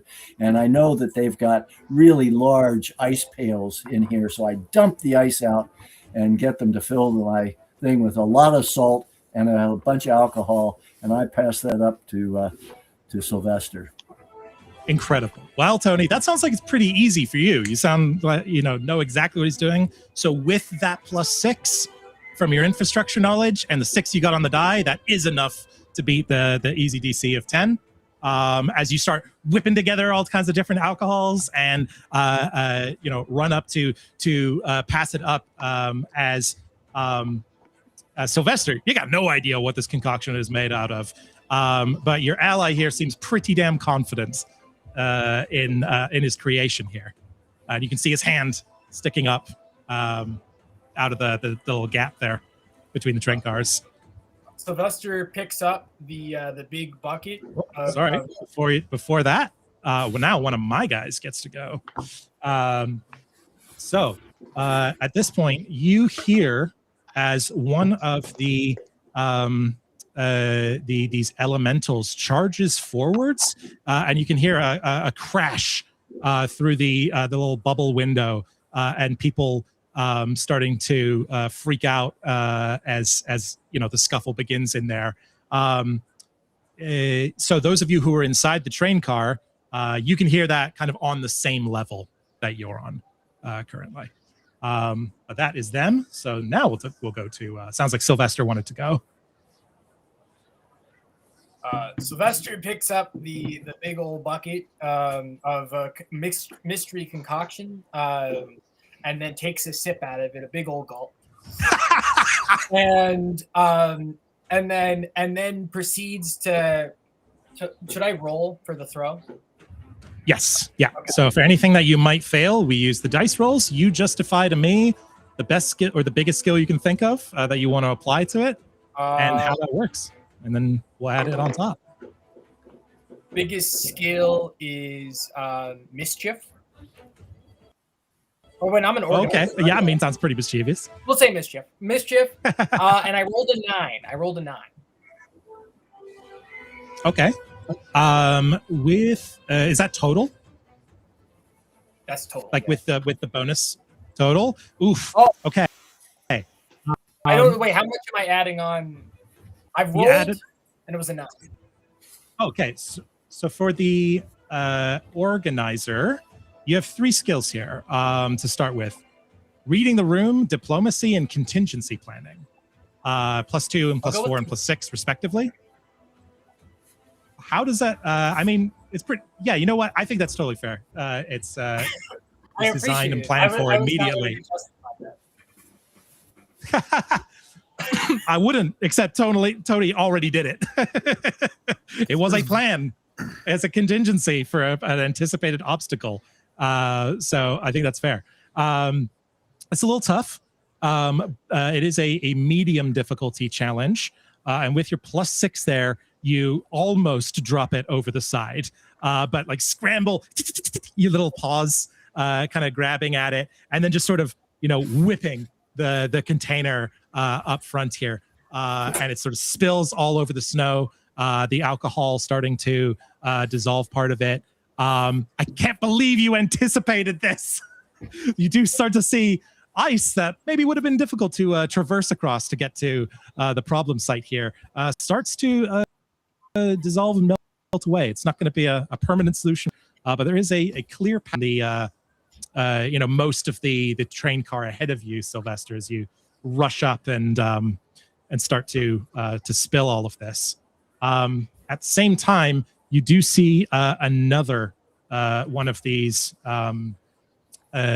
little air sprites here starts to fly up to you. You've saved them from going into the train car, but at the expense of you now being in trouble.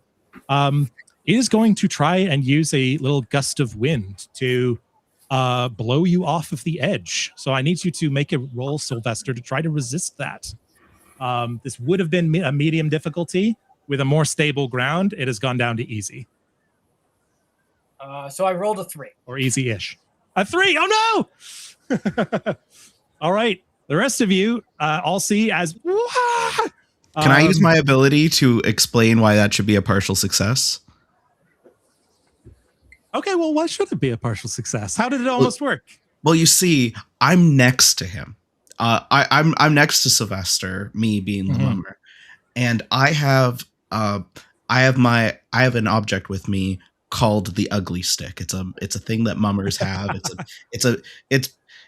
It's basically, mine in particular is a curling broom with some bottle caps on it and a variety of things. It's a musical instrument technically, but I could also use it to hold it out off the side so as to give Sylvester something to grab onto. So he may still fall off the side, but he's got some purchase and I'm dragging him.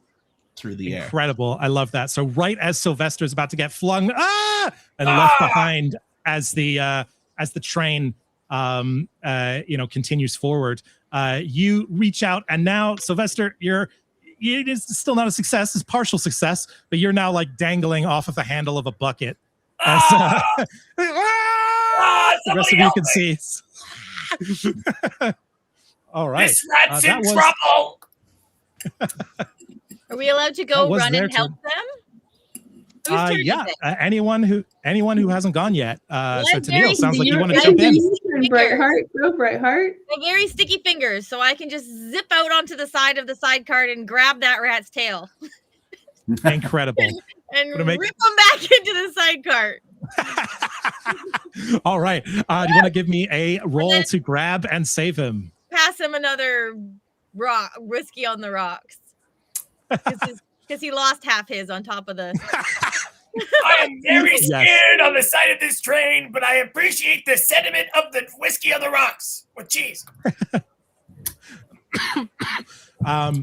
Incredible. Tanille, your character runs up, and then can you make me a roll to try to save him? You got to see if you can do that. Chance you might fail. Where's my dice? Here we go. Oh gosh. 20, and then whatever applicable skill you feel you can justify. Although the caretaker, it does sound like it's in your wheelhouse. So I got save someone. Whoa. Okay. And what would that be with your modifier on top of it?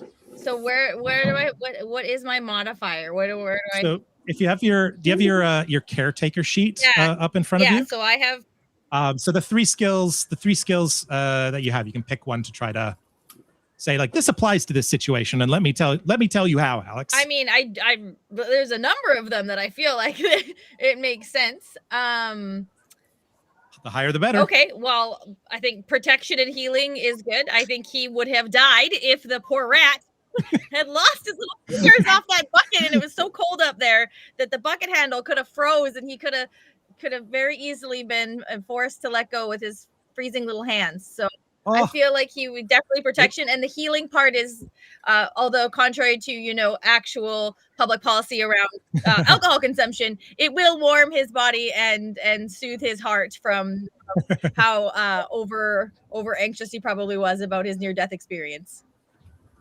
Excellent. Yes, he is an anthropomorphic rat, so the rules sort of I've had near-death experiences. Good to keep these things in mind. All right, Tanille, I'm going to say. So with your modifier there and your really high rolls, so you don't just do what you were trying to do.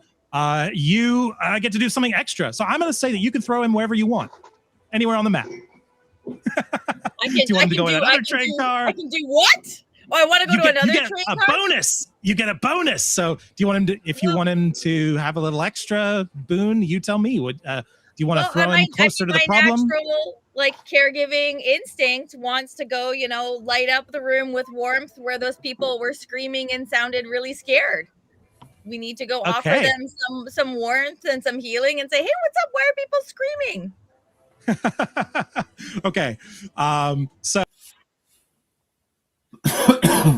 Sylvester, I'm assuming this quick to be tossed forward. Sylvester consents. Right, you guys share the little quick nod off the side of the train car, and then you just aim towards a window, towards a little side view, and just whip him in there through the broken glass, and now he's in position to start protecting people. Sylvester, as you crash in here, fully fresh, warm feeling in your tummy and whiskeyed up, you can see this air guardian in front of you as just sort of almost mindlessly just taking over the space and everyone in it and everyone who was here before. And people reacting to that with harm. It's not your turn yet, but something to keep in mind. And with it now being their turn again, another one of these guys moves in and joins in the car there, making the situation worse, which leaves us with 3 more players to go.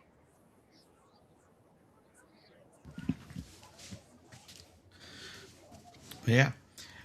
You're the mummer. So, Jim, LA, James, who would like to go next? I think Mummer wants to go. You got a thing. Yeah. What was it? Yeah, I'm on top of the train right now. I have my ugly stick in hand.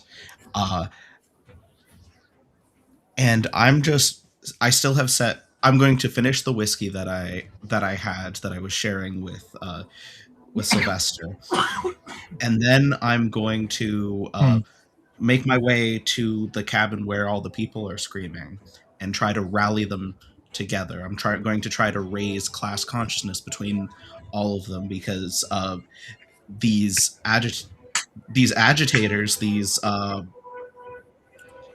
spirits, I forget what they're called, are affecting their livelihood, and so I'm going to try to build some communal identity between all of them, and Hell yeah. and unite us against the spirits.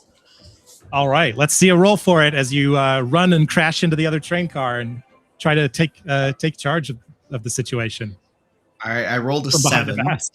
I rolled a Okay. 7 plus 6, so that makes 13. 13. Okay, it's not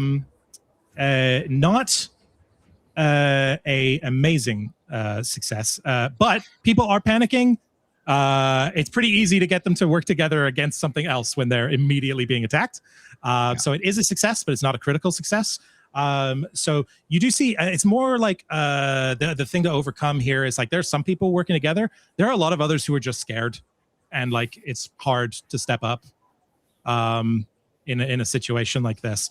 But you do rally some people together, and that will confer. I'm going to say that the next round of attempts to sort of rebuke these guys in the train car, everybody will get to roll twice and take the higher result. As you've made it easier for them to do so. The last of these little air guardians is going to move forward, in fact, and I'm going to say it's really all it can do at this point, given how long it has to travel. But it does seem to be interested in the group that are getting in the way of their plans and creating all kinds of shenanigans in the middle car there. So that's what that guy does. And I think I've just been alerted about a generous donation here. Sorry, I've been forgetting to say that. Yeah, you guys, there's more abilities that these guys can have from Zachary, Carol, and Finn. Thank you very much. Okay, I've just been told we've got enough for everyone to unlock your first your $50 donation unlock ability. That's it. Incredible. Thank you so much to those who have donated here. So just a quick little break in the action. Some of these are fun, and I want to incentivize people to unlock some more of these. What did everyone just get as a result of locking in for this experience here? You want us just to read out what it says? Yeah. So yeah. It says shy. sharing the burden. When rolling to resist the same effect, you may downgrade your result by 1 step to upgrade the result of 3 allies by 1 step. Amazing.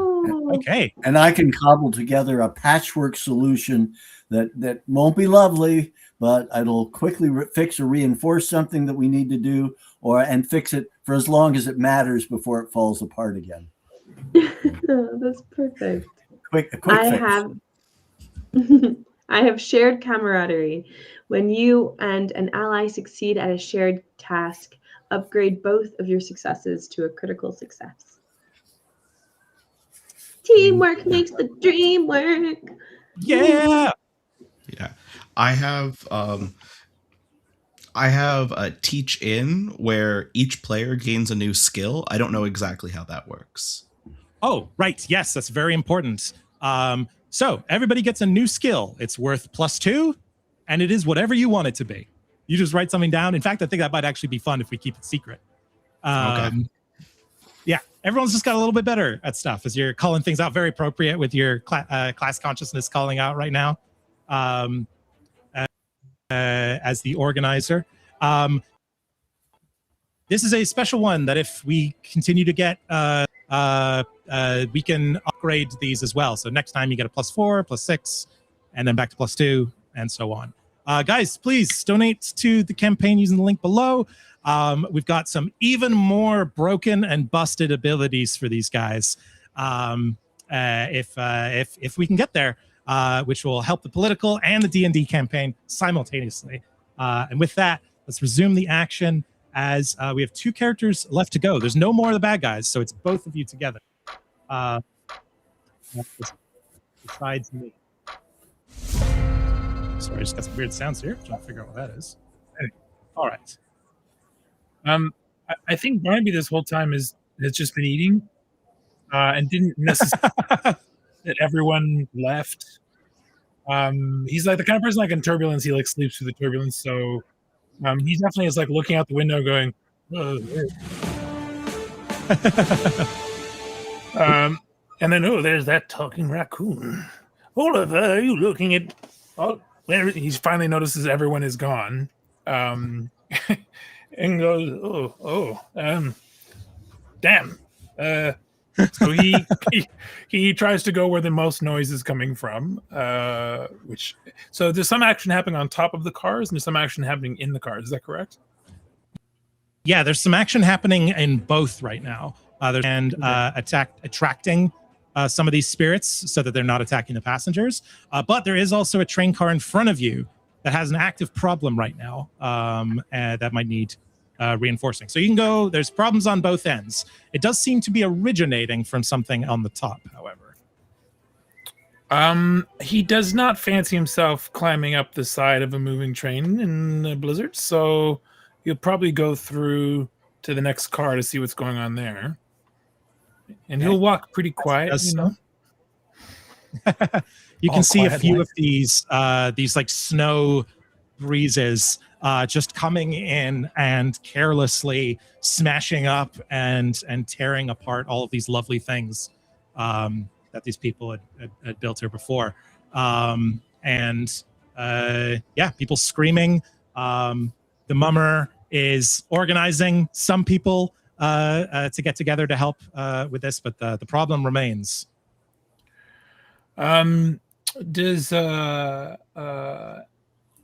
Sorry, these are like snow air creatures that are just causing havoc, essentially? Imagine yes. They're like little bits of snow in a snowstorm that have coalesced into a vaguely humanoid form. But they're still kind of always moving. Oh, I'm so glad we're getting paid for this. He definitely thinks we're getting paid for whatever we're doing. He's going to... he's not like, I don't think of him as obviously very physically astute, but I think like he is pretty like live. He'll try to like sneak up on one of these. You know how like in the car, when you have the wrong arrangement of car windows down, all of a sudden air is just getting like sucked out of one side of the car. He's just going to like assess the windows and be like, well, this thing's made of air. Maybe I'll just open this window. He sort of like sneaks up and just like brings down one of the windows.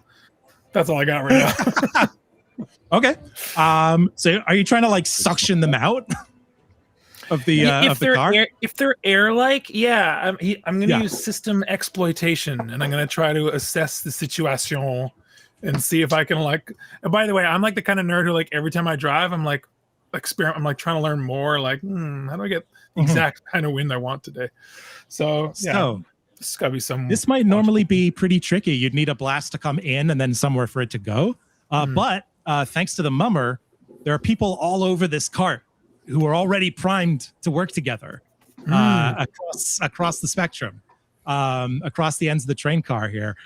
So yeah, you could absolutely call out to someone else. Go ahead and give me a roll to create that little vacuum corridor. Sure. Oh baby, that's a 19. 19 on the dot. Plus, yeah. So okay. 25. So that must be a crit. It would crit even a hard DC. Okay. On a mega critical success. So you like call out to somebody who's on the other end to like smash the window as you like go about the other one here. Open the conjoined doors. Just you open know? it. Open those yeah, You don't yeah, have that's to right. smash it. We've established I don't know how trains work. I feel like Yes, good call. because I'm trying to be sneaky. I'm gonna find whoever's screaming the loudest in terror and be like, "Excuse me, could you redirect your screaming to say those 7 windows need to open? Thank you." And I keep sneaking. Yeah. All right, you just like keep on creeping. Creep on, creeping on. You know what I'm saying? Nobody's paying attention. On a critical success on that maneuver, all 3 of them that were in the train car, woof, woof, woof, it's sucked on out and left behind as train keeps moving without them. Hey, you look so stupid right now. As they, I'm like, oh shit, I was hiding. Turn around and try to start like pursuing to get back in the train car, but the snowstorm itself is pushing the other way. You're running away from them. They're out of here. 3 of them in one go. That was a good little wombo combo. Take that, you ageist jerks. And last but not least, I believe we have Tim remaining. Yeah, Oliver Tim. Oliver Tim. Oliver Tim is he's going to climb onto the roof because he's a kid and he wants to go outside. And he's going to climb onto the roof and he's going to lick the snow because it's new. And he's going to try and catch. If it wasn't for the maneuver, you would stick your tongue to the roof of the train. And he's going to try and catch a snowflake on his tongue. And he enjoys that so much. He's going to try and catch the snowflake spirit, wind spirit. He's just going to try and eat it. Just going to eat him? This last one remaining here? Yeah, he's just going to try and eat him with all the joy of a small child at being outside in a snowstorm while you are cozy and warm after having snuggled up with your new best friend, Brightheart. And you've decided that Brightheart is your new best friend because Brightheart is cozy and warm and friendly and has sticky paws, just like you have also sticky paws, but for slightly different reasons. And and with all that joy, he's going to go and try and eat the last of the spirits. Okay. I would normally say this is a hard challenge, but children are determined. So I'm going to say this is a medium challenge. And it's also just like alarmed. You throw him off as you try to consume this snow spirit. Just full all right. Give me a roll to eat him. Okay.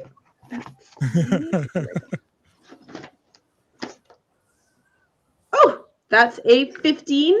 +6 if I can use my joy as power, and making that a 21. I see what you're going for there. 21 using joy as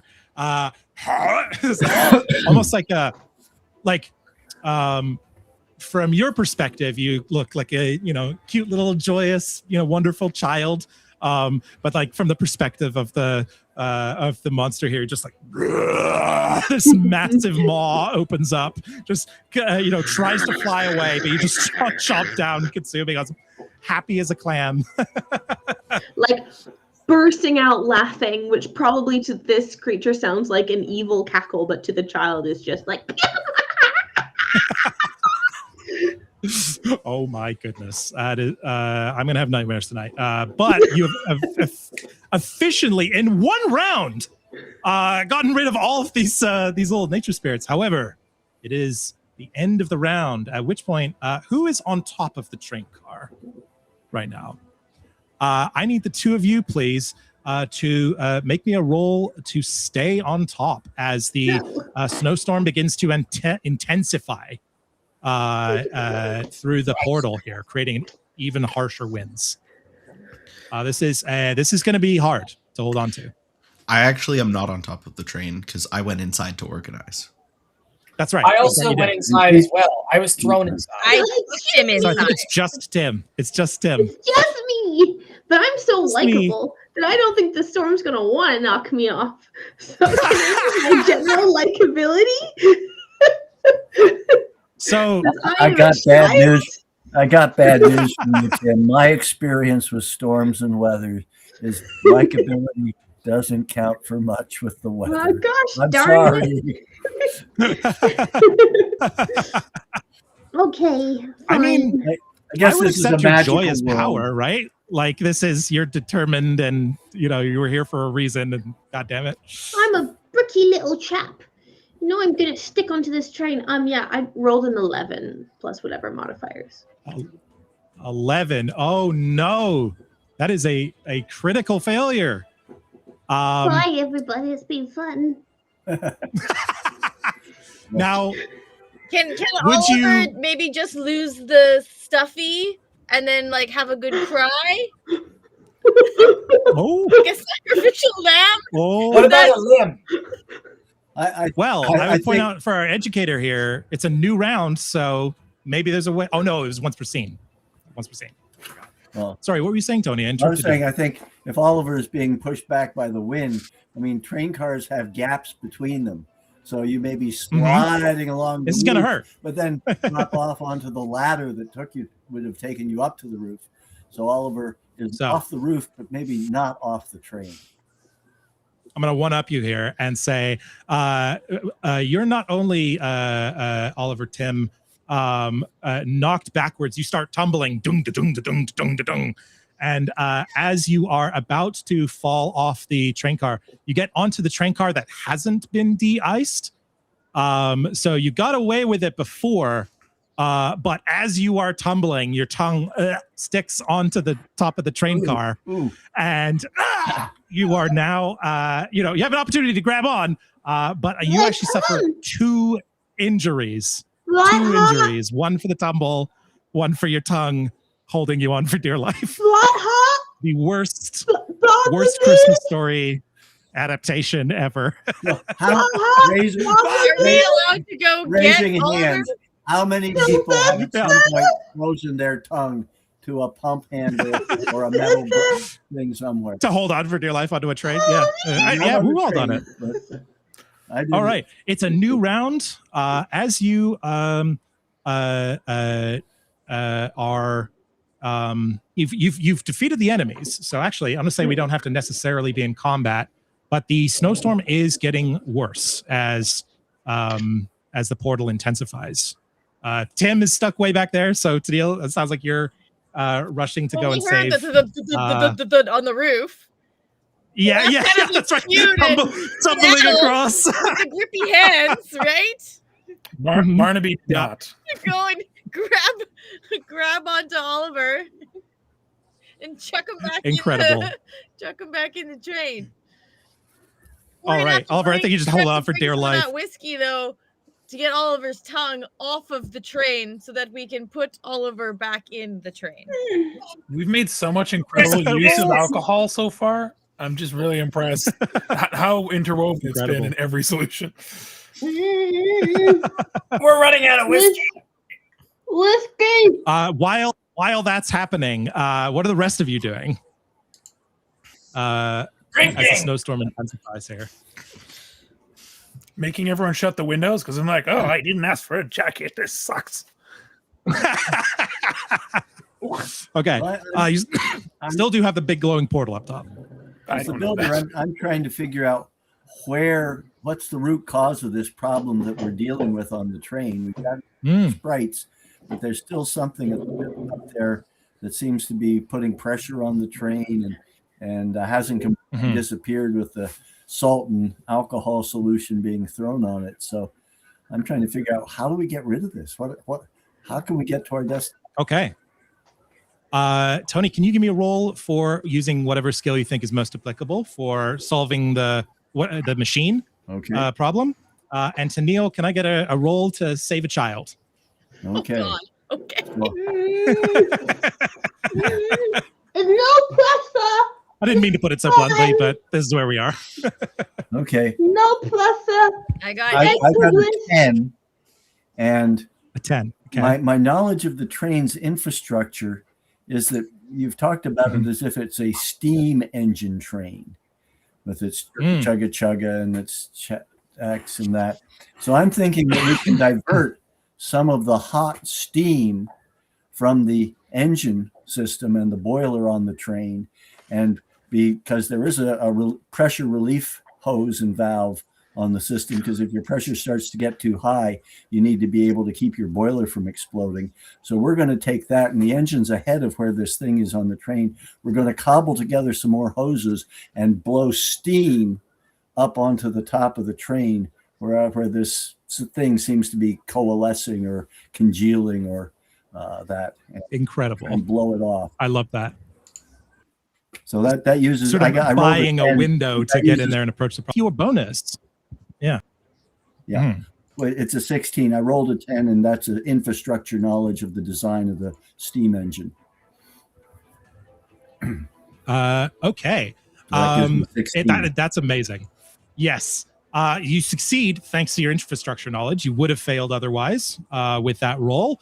And not only do you start, jury rigging, like you said, not pretty, but it works, a solution to thaw out the area. You also notice that some of the infrastructure of the train itself, again, it is a magical train that is about transportation. And ideally it'll be used for everybody efficiently, but it has been co-opted. Some of the power has been redirected into this machine. And I'm going to say, if you'd like to, with the unlocked quick fix ability, with having identified the problem, you can shut that down and return the train to its normal state here. Okay, well, I would certainly do that if I noticed that was being diverted to the problem that we're dealing with. I would certainly change that. Yeah. Okay. You going in here, it's crawling around the insides, and with a sort of dramatic screwdriver twist and a pulling on a lever, you hear like some pretty unpleasant shrieking and like cracking as things sort of settle into place here. Sorry, tumbling, not cracking. And as a result of restoring the power, the train begins to speed up as it does so. Speed up very, very quickly, in fact, alarmingly so. Tanille, what did you get on your roll to save Timmy here? I got 18. Woo. Okay, yes, that is a success. So just as it starts to speed up, you dissolve the frost on his tongue, grab him, and just jump in as the safest place you can. As it starts to go faster and faster and faster and faster and faster and faster and faster and faster, and you see like a boom, little light up as he says, "Now approaching terminal station." I'm gonna give Brightheart a giant hug and then immediately start to cry. You see Bramblethicke, who has just been cowering this entire time. It's just like, wait, terminal station? You mean terminus, right? Right? As continues to go faster and faster and faster and faster and faster and faster and faster, as you can see the edge of the Winter Court approaching. Clearly, it's coming up fast. It's coming up way too fast. And you also feel a little pit in your stomach. Stomach starts to rise as something feels like it's tipping over an edge. So hang on. The edge of the Autumn Court. Autumn, also known as the Fall! As the train goes off an edge, starting to descend at a rapid, dangerous pace. And that is where we're going to take our little intermission here as our party is thrown off a cliff into the fall, as they leave the fall into the heart of winter. Can they figure out what's been disturbing the seasonal spirit of community and warmth and togetherness? Let's find out when we come back after our little quick 10-15 minute bio break. And yeah, hope everyone's been enjoying and got actually quite a few. Yep. Gonna figure out how much that has. We're gonna give you the specifics on what that's unlocked when we come back. And Yeah, we need, thank you, everyone. we need to See do you some soon. thank yous there too, I think. Absolutely.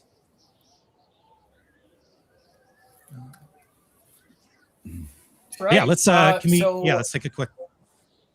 Yeah, so I'm gonna take the screen for now. What I'm gonna do, you guys, is I'm turning your cameras off for now. Yeah, so that was on me.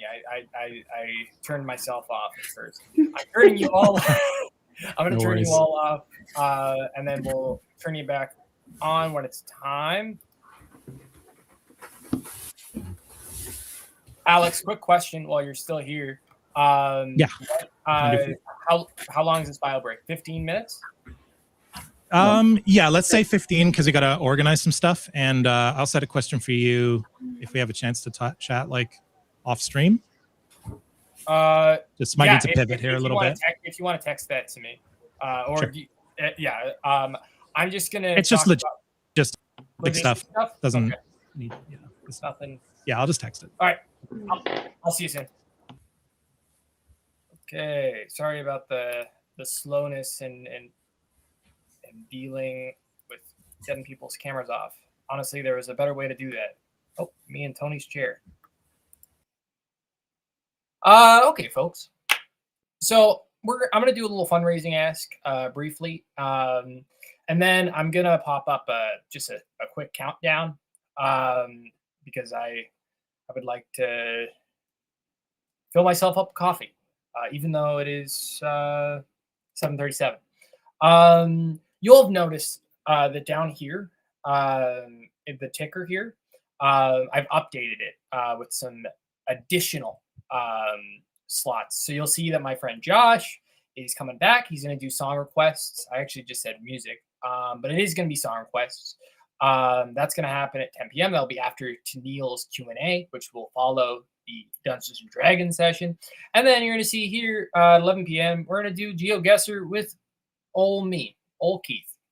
And then at midnight Eastern time, we're going to do a chat with Mason Matu. And a Scriblio game, which is kind of like Pictionary, if you don't know what it is. But in the meanwhile, I want to talk about fundraising briefly. So we're here to raise money for Tanille and for Tony. But it's more than that. There is an entry fee that we need to raise. It's $100K. It is a bit steep when it comes, considering that it's for the NDP, a party for workers and for the working class. But we want to make sure that this tall entry fee doesn't prevent working class folks like Tony and Tanille from actually entering the race. So that's why we're here today. So if you have the capacity, there's two things I'd like you to do. First, if you have the capacity to donate, that's always very much encouraged. Here, I'll show this QR code. If you scan this, this will bring you right to Tanille's donation page. You'll notice that we've been prioritizing Tanille a lot. The reason for that is Tanille is now $9,745 away from reaching the next installment she'll need December 30th. December 30th is another installment, so that's $33K once you factor in the 25% administration fee taken off of every donation. Tony's about $20K away. Right now, we're at risk of both of them not making the next installment. And Tony's view is if only one of them can make the next installment, he'd like it to be Tanille. He does not want them to by fundraising at the same time and competing for the same donors. He doesn't want to shy from not having any candidate at all. Sorry, I'm tired. I'm not explaining that properly. But yeah, so we recommend if you can donate to both candidates, that's very much encouraged. But if you only have the capacity to donate to one, then we'd like you to donate to Tanille. But I am going to show Tony's donation link here. I haven't actually explained who I am for a bit. My name's Keith Silvago. I am Tony's campaign manager, and I've been organizing in NDP circles for a couple years. I stumbled upon Tony's newsletter, which I was a part of in the early days of the campaign. When I found out he officially became a candidate, I called him up, and from that point, that's how it started. I like Tony a lot, and I like Tanille. I like these two candidates because for own part, they reflect a lot of what I would like to see. I love collaborative politics. I like politics where people are not afraid to work together. And that's exactly what Tony and Tanille are. I want to show you another thing. I want to show you the donation tax credits.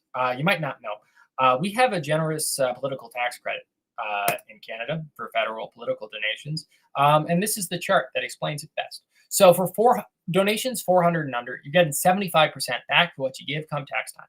So let's say you give $100. That only ends up being $25 out of your pocket because you're getting $75 back come tax season when you're filing your taxes. So pretty good deal. Once you're over 400, there is still a tax credit. It starts to lower the more you give. That's why I have the chart, so you can look and see what works best for you. But also, this can be a bit daunting because the lowest number is 100. If you can only donate $50, if you can only donate $25, if you can only donate $15, $10, $5, you get it. Whatever you can make, whatever you can do, goes a long way. Every dollar counts to get Tanille across the line. And it's unfortunate that that this entry fee exists, because if the entry fee was the entry fee that was in the last leadership race, which was under Jagmeet, which was only $30,000, and now it's $100,000 this time. Tanille and Tony would have already raised that entry fee and then some, because both of them are always because there's other installments that had to be made and donated, so and given and paid to the party. So we're halfway there in terms of the overall entry fee. But yeah, so I gotta go to the bathroom. Didn't need to share that with you, but I believe in transparency. And so do Tony and Tanille, which is why you should support them. So we're going to get back to the Dungeons and Dragons shortly. I'm going to put a countdown up. It's going to be a little awkward because you're just going to have to see me set it up. So bear with me. But yeah, one more thing. This live stream will be going on for quite a while past its intention. I am the main person running the stream. I am going to keep it running until I'm too tired and need to go to bed. And I can sleep in tomorrow. I do work tomorrow, but I don't start work till 3 p.m. So I'm willing to take this later into the night if needed. But if you would, I've been at this since 9 a.m. If you would like to help me out getting some sleep, let me show you a way you can you can help me out. You can donate to Tanille, because I would like to go to bed tonight knowing that Tanille is in this thing. That's what I would like. That is what I would like for Christmas. That is my Christmas wish. Are you could help my Christmas wish come true. Okay, that's enough of that. All right, I'm gonna put a countdown on. I'm putting on I think I've been I think I've been yapping for a bit, so I'm gonna put it on for like 7 minutes.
pass it over to me.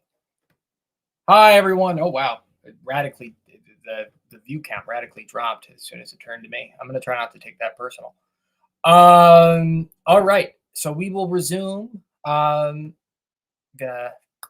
I'm bringing you on. All right, everybody. Alex, if you want to share your screen. Oh, wait. You know what? You already have your shared screen. You are muted, though. Ah, so I am. There we go. Thank you. Classic mistake. Okay. Just a reminder to folks to turn your camera back on. I'm not going to enable your camera until it's on, just because I'm particular about visuals. Okay. You've all done it. Thank you. I think that's all of us. Yep, looks like it. Okay. Welcome back, everybody, to our donation fundraising D&D like hack stream game. Hope everyone's having fun, having a good time. We've got some pretty substantial donations to report on. It's hard to even track at this point where we're at. JJ, when you have a second, could I get what the number is now? Because I don't want to give the old information. While we wait for that, Tony and Tanille, I was initially thinking during the middle of this, after the cliffhanger, that we could have some time. Like, I have some questions for you. Some of them are pretty light. Some of them are pretty heavy. I'm not a journalist, but I wanted to offer you guys a chance to answer some questions that other people might have for a federal leadership candidate. But I'm thinking, because we might be a little bit tight on time. I think we're okay, but probably just don't have time for the session and that. I'm thinking maybe we just resume now and end this so that we're not intruding on the next guest. And then if we're looking for programming later, I'll just chime in. The next guest is Tanille. Oh, the next is Tanille. Okay, cool. So if Tanille, never mind. She's already got it. Yeah. So it's not too difficult. Oh, then never mind. In that case, let's just forget that. Cool. Sorry, I just can't see the schedule here. All right. So we very quickly got our first 600 to unlock everybody's first tier skills. So thank you very much, everybody, for that. Since then, we've received another $870, which, to my math, it was done here for me. Great. Is 4 of you guys get your second donation unlock. Who's it gonna be? Got some pretty fun ones here. We would need $130 more during the second half of our session to get the 5th one. We're already partway there. Another oh wait, hang on, sorry. I think the math's off a little bit. We only need a couple $100 more to unlock the second tier for everybody. And there we go. I've had it suggested here. Everybody except Tanille and Tony gets their donation unlocks, their second level ones. So yeah, come on, let's fundraise to get Tanille and Tony over the line tonight in more ways than one. And then beyond that, we still have a whole other tier of ridiculous abilities, which may be needed for the challenges ahead, to solve the mystery and perhaps do something about it.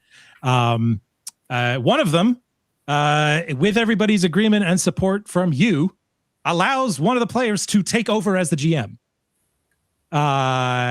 Pretty powerful ability. And there's some others that are equally ridiculous and broken, and they could use your help. So yeah, enough of that. Should not give me the child that power. I'm just saying. I will do whatever I have to get Tanille across the line tonight. Here we go. But yeah, thank you so much, everybody who's already donated. And if you're able to give some more or share with people in your life who might be interested in this kind of thing, or who might just be interested in messing with me and helping these guys out, please let's get them over the line tonight. But with that, when we last left our heroes here, they were plummeting to their doom as at the edge of autumn. A season also known as the fall. This has been taken quite literally at the terminal station. It's in slow motion. Pits of your stomach rise. People in the train cars freaking out. So many stops blew by as the train was doing its best Spider-Man 2 impression. But now in the bullet time moments, as you are starting to fall and collect yourselves, what is it that you would like to do to try to save the situation? Scrambling. I believe everybody made it back in the car before it fell off. I never left. Never left. All right. But yes, there is a ticking clock in this slow-mo space-time as you have crossed the border from autumn into winter. The train's power has been restored, but even so, it continues to plummet towards the depths below. Okay, well, I can create something quickly from junk around us. And so I rush into the bar, get all the trays that they have, and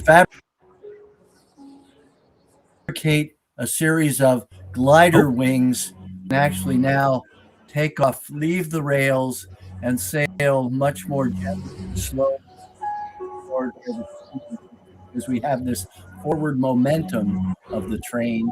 But now we've got a little air under our wings, as it were, and we can sail on without having a crash at the bottom. Can I'd like to help Tony the Builder by just gently singing, Tony the Builder, can he fix it? Tony the Builder. Yes, he can. Joins in. Tony the Builder, can he build it? Can I have another glass of whiskey? Yeah. So Okay. I'm gonna help You cut out in a little bit, Tony. inspiring music. All right. Roll to me. And yes, so it sounds like you had your there. We kind of lost you a little bit in the middle. Your screen froze, but I think I got the gist of what you were saying. Okay. There we go.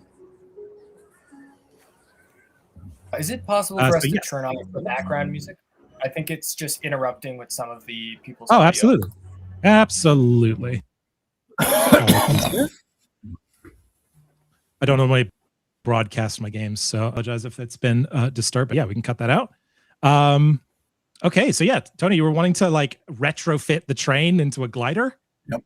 Yes, using a bunch of the aluminum trays from the bar area that glasses and things. So we're poking them out the sides of the train, wiring them on, and we now can glide to a softer landing. And the momentum is carrying us on toward the terminus. Okay. That is a ambitious task, but so it is going to be hard. That is for sure. But it did sound like we had some assistance coming in here. That might assist with that. So I am happy to report that honestly, I got a roll of 19. Oh, wow. Okay. Incredible. This is a you know what? I'm actually just going to cede narrative control here and just I would put you on the spot a little bit, Tony, here. Okay. But could you describe for us what everyone sees as this somehow critically succeeds?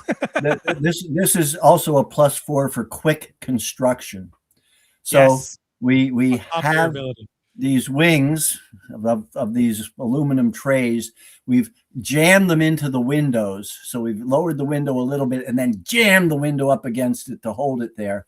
And this is a magical territory, right? So I don't have to have too many props and stuff, but the wings are being held in place by the windows being jammed up tight against them, sticking out of both sides.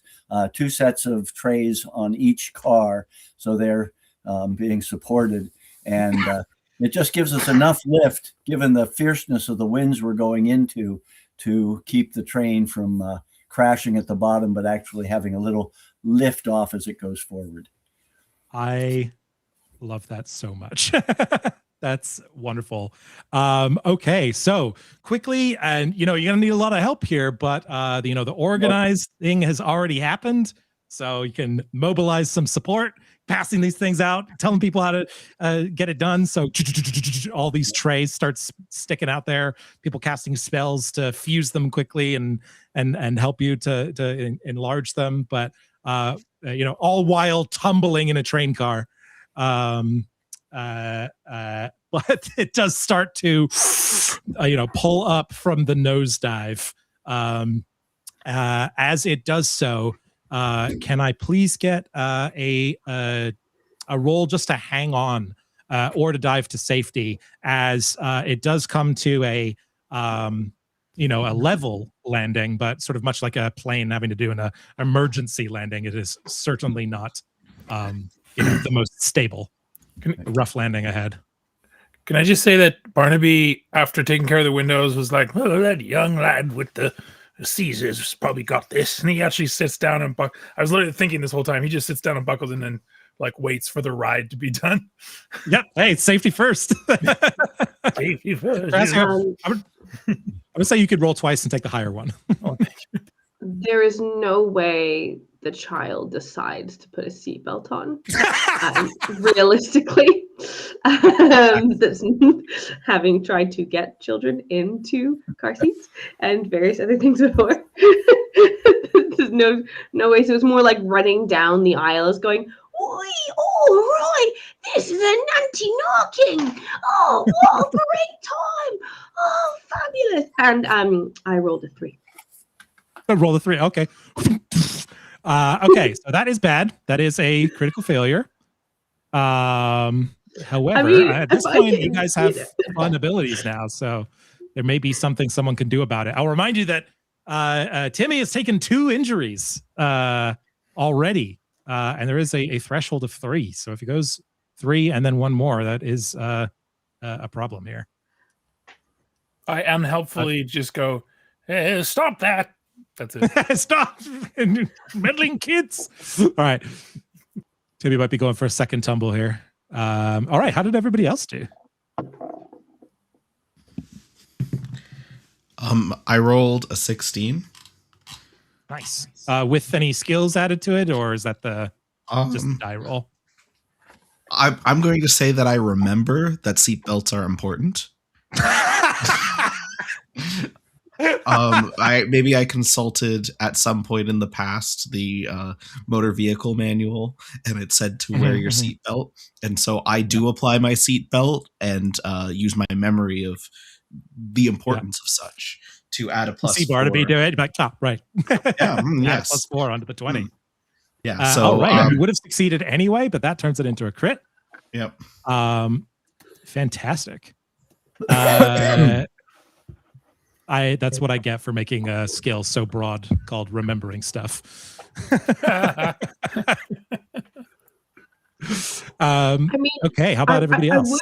I would say that I did try and inspire Tony the Builder before, so I don't know if that would help with my.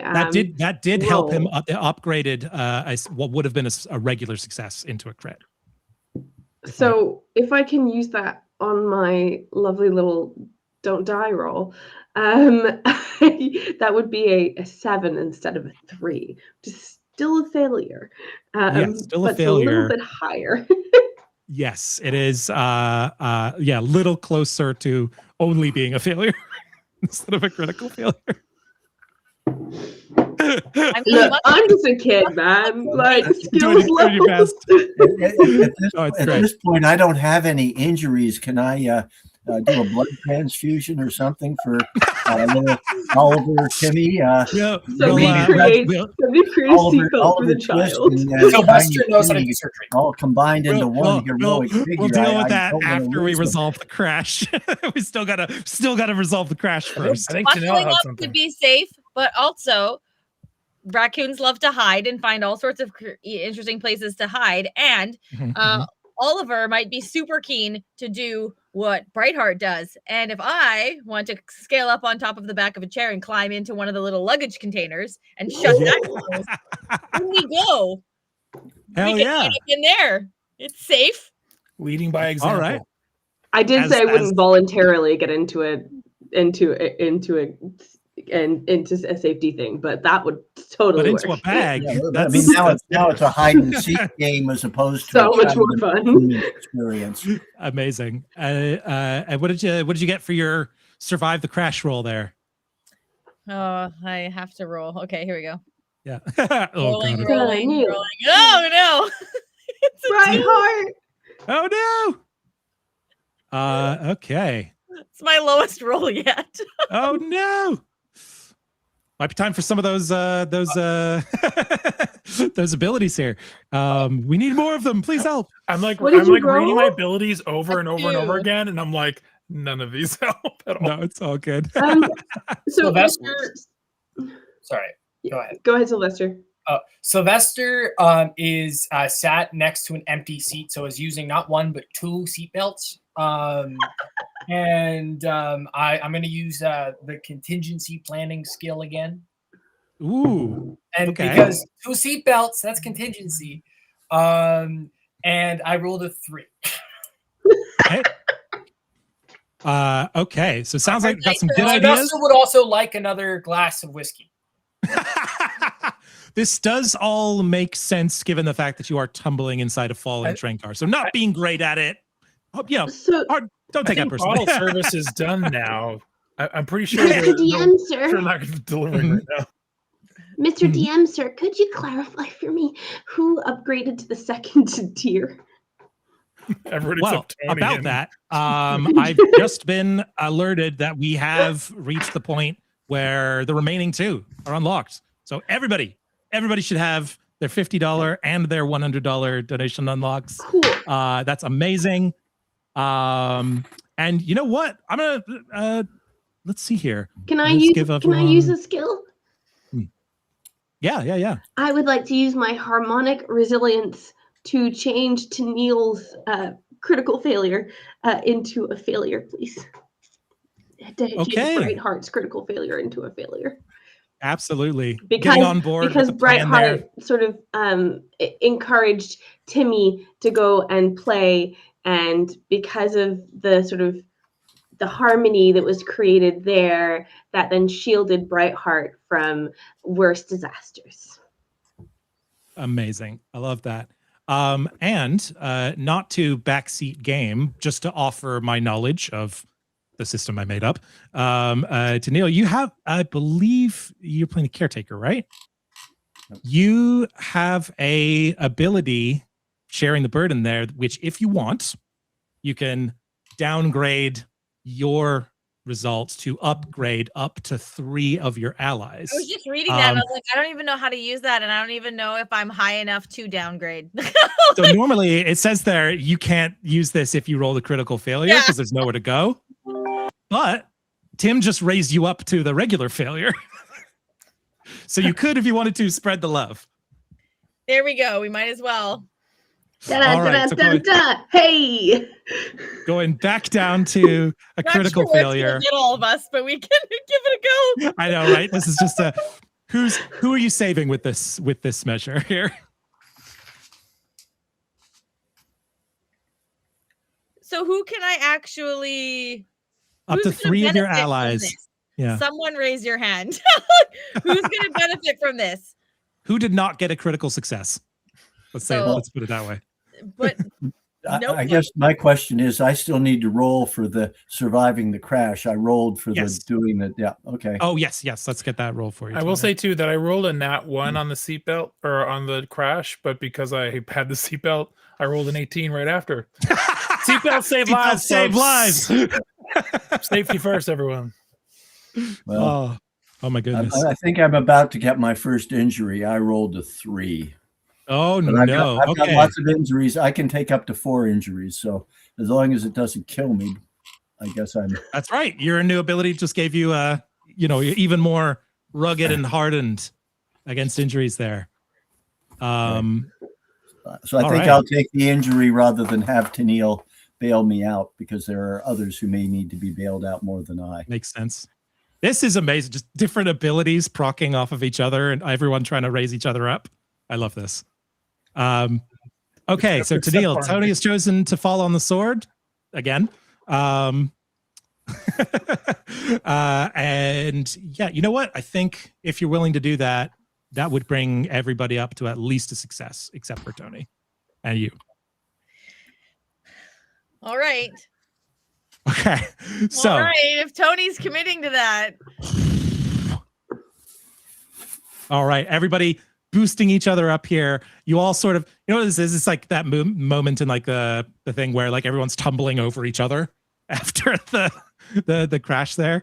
But as a result of that, everybody takes 1 injury, except for Tanille, who takes 2. That is what I have here on my notes here from all these abilities. Yeah, so everyone takes 1 injury except for Tanille, who takes 2. But amazingly, you have survived. And with fixing the car as it's going down, you've actually saved all the other people who are freaking out to various degrees, as is understandable. Oh, sorry. I've also just been informed here. We're upgrading our tier 3s to $300 per. We've still got a long way to go, folks. We've done amazingly well so far. Again, reminder, at this point, all of it is going into a pot. So every little bit helps, especially as we round the corner into what we are approaching here in our last hour of the game. Just to move things along, because we're tight on time. As part, people want to stay near the train, or at least like recover their stuff, and try to like seek shelter and stay warm. But you guys had a special mission separate from that might necessitate trekking through the snow on foot. Is there anything that anyone wants to do as part of that? I don't want to like skip over anyone if there's something you want to do. No, I'm hoping we're going to get to figure out what the problem is as soon as possible and get to solving it. I want to get done and get on. Okay. Sylvester would like to drink whiskey. All right. Yeah. We cut over to Sylvester. No! As there's like a bunch of carafes that are all shattered and like the whiskey is all over the place. But then there's just like a little twinkle underneath a cushion as there's just a fresh bottle. It hasn't been poured into the nice decanter yet, but a whole bottle managed to survive the train crash. Sylvester takes it and drinks the whole thing in one house move. Oh my goodness. Yum! Can you make me a roll against alcohol poisoning? Medium difficulty? Yeah, I can. Hold on. Barnaby just goes, I hate to do this, but 3 stars. Uh-oh! It's a 5. It's a 5. Okay. On any roll related to resisting the cold, you will roll twice and take the higher result. On any other roll, you will roll twice and take the lower result. Cool? Okay. You're gonna have to remind me of that, but yeah. Okay. You're always rolling twice. If it's about staying warm, you take the better one. If it's anything else, you take the worse one. I would like to try and heal mine and Brightheart's injuries by rolling in the snow and making snow angels. Amazing. Awesome. Are you using your an ability here, or just trying to make a roll for it? Just using inspiration and joy. I mean, I'd say it's joy. Look, Yeah. I think joy is a healer, and you making snow angels is a joyous activity for both children and raccoons. And to be honest, everyone, as I am currently the person is currently in a place without snow, and I am deeply missing it. I can appreciate the joy of beautiful, fluffy, fluffy, fluffy snow. So yes, that is going to be using joy. I have a retroactive question. Yeah. Does like me using it's called sharing the burden on my thing. Does that technically also count as a refusal to let harm stand by protecting? Makes sense to me. My plus skill. I think that is entirely fair. I don't know what that means, but you know what? Yeah, it would have changed the results of your roll. So maybe you would have. Yeah, you know what? Just heal one of your injuries between the retcon there and some lovely, joyous snow angels. But eventually, whiskey and stomach, snow angel, perfect. Yes, yeah. So, yes, Tanille heals one injury. Trudging through the snow towards the heart of winter, moving into the heart of the Storywoods, into the Storywoods where the heart of winter resides. It's a bit of a trek going from this big cliff that you just fell off of, all the way across an icy river through some snowy plains, especially on foot. But it is merely a matter of time. But eventually you start to see something as you start to go into the Storywoods, searching for the heart of winter. Does it have a wildfire raging in the Storywoods? That is those are some I think those are supposed to be crystals. Yeah, it looks like little gems there. But funny you should mention that, as you do see what looks to be some sort of red glow where you are expecting the heart of winter to be. It doesn't appear to be an active fire, but especially with that top of mind, it's a little confusing. Certainly not supposed to be there. Ooh. Do you think, Mr. Mummer, we could roast some marshmallows on that fire? What do you think, sir? Sorry, absolutely. Sorry, I tried to do a mummer voice and it didn't work. I don't know what a mummer voice is, Mr. Mummer. I just know your voice, sir. Then you will never know a mummer's voice. It's inhaling while speaking, and I realized I can't do it. But in any case, the mummer is wearing several coats. He starts hyperventilating. Yeah. You know what? Yes. Starts I will hyperventilate. Sure. Okay. Why not? 5. I think if you want to hype, you start freaking out. I start freaking out and I start patting on my coat, and in one of my several pockets, because I'm wearing 3 coats, I have a thing of marshmallows. Incredible. I'm still hyperventilating, but I do hand the marshmallows over. Okay, breathe. Okay, look at me. Right. Maybe you just shouldn't talk. Maybe that's better. The dude said 3 words the whole game. You're like, don't talk though. Don't say any more things. I'm trying to tell you, kids are dicks, man. Yeah, it's true. Props for role playing. All right. While we're doing some self-care and educating children, Approaching the heart of winter here, you're expecting a small, lovely little village, legally distinct Whoville, but there's something wrong. The winter village, the lights are dimmed, aside from this strange oppressive red glow that it seems to permeate throughout the town. The decorations are lifeless. The fires are cold. The 8 of the 9 lights that should be on are extinguished. It's uncomfortable as you approach the town here. You can hear some activity. Sounds almost like whirring, but it's not quite the same as the cloud sprites that you faced earlier. It's unclear from this distance what is actually going on in there. Might have to get a little closer if you want to see. Why are we here again? We're here to tell some kids to get jobs or something? Well, you were here asked to explore what the hell. The people in this town that are super friendly and allies and a good community. We haven't heard anything from them. Right. Can you please go check it out and make sure people are okay?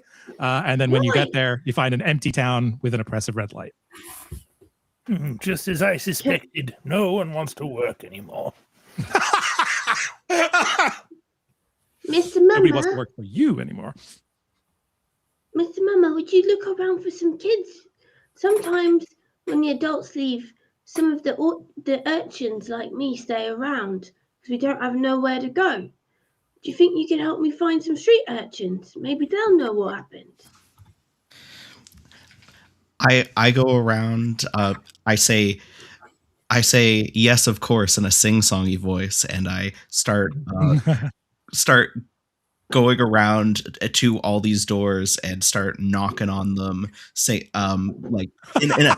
knocking on them, being like, "Hello, let me in. Care to share a meal?" I start mummering to them, and we'll see if anybody answers. Hey. All right, jingles afoot as you make your way to the first house here to the side. To knock on the door and see what's going on. Rounding this corner and looking up into what is likely the town square. Strange sight. Cracks in the earth, the roads disturbed, and nature unnatural, all leading towards the strange symbol on what is supposed to be like a community dais that is being tended to by some strange machines that appear to be just exuding a tremendous amount of heat, which in turn is evaporating the snow, creating water that it is sucking up by the volumes. This looks like a data center and an AI energy center that is trying to privatize the commons and take control over winter and dominate it with this terrible artificial stupidity that is destroying the environment, not only of the winter complex here, but spreading out and affecting the fall and will eventually affect the summer and the spring as well. I mean, this is just something that we have to figure out how to reverse. It's a level of insanity that is just the projection of what we've been doing for far too long already. But it's a perfect place to do crime. Well, the criminals are in charge. That's the problem. The criminals. Finally, someone who can teach me. Sorry, this sounds like evening wheezes. Could you? I hate to interrupt. I really do hate speaking over my players, my wonderful players here. However, with the mummer having just la la la la la into the town with me, you do see with Timmy. Yeah, with you. Okay, with me. Yeah, I was I did not realize he was going. In my brain, the raccoons coming along singing the skimmer dinky dinky dink, shimmer dinky doo. And I'm doing little cartwheels, Sylvester little is drunk. dance. Love you in He's the stumbling morning, around. in the He's afternoon. passed out. Love La you la in la the la morning. la la la la la la la. Ooh, do, do, do, do, do, No do. sneaking whatsoever. You bring humanity and joy back into the town as you cartwheel through the snow and sing festive tunes. The data center golems are not happy about this at all. That's introducing an inefficiency into their beloved oppressive, damaging system, and they will stamp that out immediately before before they can be disturbed. We're going to go back into initiative here as they turn around. All systems go. If anyone wants to donate, please. Please. Yep. These AI denizators are not messing around. They need your help now to. Yeah, people who put them it's there. not been going great for me so far, friends. Could use a bit of extra help. Don't let a small child die. This is making me think of that that brilliant bit that the preview, or like I forget what they call it, the little taster you get for video games. So there's one where it's like you're playing as a little boy, a little child, and then he gets eaten up by a spider, and it's just a text box being like, "You wouldn't leave him being eaten by the spider, would you?" You could buy the full game and save him. Limbo. Very much getting Limbo vibes. Okay, I've added everyone into initiative here. As with last time, you guys go first. You see a little processing rainbow wheel just for a second on top of these golems here. Sorry, they're a little hard to see, so I'm going to move them back a bit just so you get a better sight of what it is you're looking at here. They seem big. Go. Those? Yeah, Oh. they're big, they're powerful. They want you to think that there's nothing you can do. Who would like to go first? Having said Are that? there any windows we could open? We're outside. Touche, squirrel. Is there whiskey? Yes, Nightheart. Well observed. Well, We can borrow one of these houses to congregate ourselves in, to contemplate what we're about to do. Strap the Maybe child. there'd be some more whiskey in one of those houses. I think Sylvester might be interested. Lord knows we can't solve a problem without whiskey. Well, I don't know. If That there's can become been its one own thing problem. I have learned as a child in this interaction with these adults thus far is that whiskey is magic. Uh-oh. I think I might have something to contribute. I gained an extra skill worth 2 points. And what I put down before we got to this was it was a skill of taking things apart or removing obstacles. So okay. If this is data centers and that, these are not complex systems, these are complicated systems. So there's got to be some place where we can cut a cable or cut the power to these folks. I could chew through it. Sylvester knows a thing or two. Ooh. Sylvester and I can both chew a lot of things. Yeah. So I think what we have to do, if we're going to get at the root source of where all this heat is coming from, is to cut the energy going to these folks. And so that's what and then with Sylvester and Raccoon being able to creep and crawl and get into little places and chew off wiring, just do it so that you don't get electrocuted. Okay.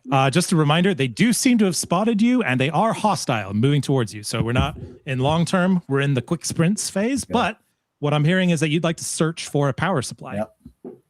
Oh, well, All right. maybe we could distract them to give you an ability to go and do that. So maybe, Mr. Mama, we could do a little show and distract the golems through the art of theatre and performance while they go. Look, that's all I've got to offer. While they go and chew through cables. And what about you, Barnaby? All right. Barnaby, do you got an idea? think we lost Barnaby. There is no time to coordinate your moves here in the game. Sylvester, projectile. This is all happening within seconds. So who would like to go first? You guys get to decide, or just literally take initiative to say, I'm going. I'm going. All right, for Sylvester, you go Sylvester first. You're going. is really, really sick. He's had a lot of whiskey. And he feels it bubble up. I don't feel so good. This green rat does not feel very good. And then projectile vomits. And then I'll roll. Should I? And then I'll. All right. I'm doing 2 rolls. So you're trying to gum up the golem? Yeah, I'm just. All right. It's not really necessarily a tactic. It's just he needs to puke. Yeah. Okay, so I have to roll twice, right? And it's the worst roll. Yes. Okay. However, I'm going to say that they are vulnerable to a projectile vomit getting into the components in the system there. So you're going to roll with your disadvantage. Stomach acid and whiskey. So I feel like it's pretty lethal. Yeah. It's a lot but we're of going to whiskey. upgrade. But we'll upgrade the result there, Okay. depending on how it goes. So let's see. So the first thing I rolled was 10. And now I'll roll again. Yep. And that is 8. So 8, I guess.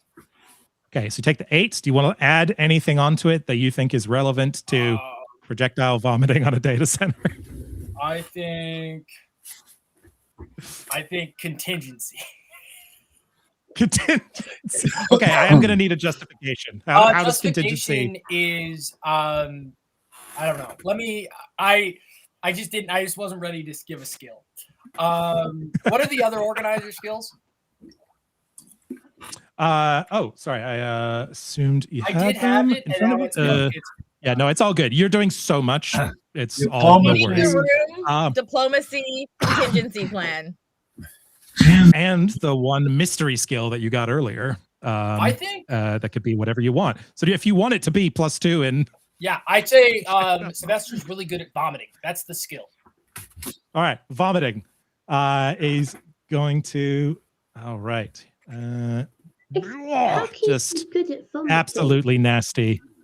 So that would That you had an animation for that? What? good catch. I got animations for everything. Okay, it was a 10 total, I believe, right? 8 and then plus your 2. Okay, that is just a success. However, because I said earlier they were vulnerable, we're going to upgrade that to a critical success as all these like expensive and resource heavy components just start flying and frying and sparking, and they're probably going to come up with some sort of defensive measure. But you got in early and just got the jump on them that this data golem here is going to take 2 injuries.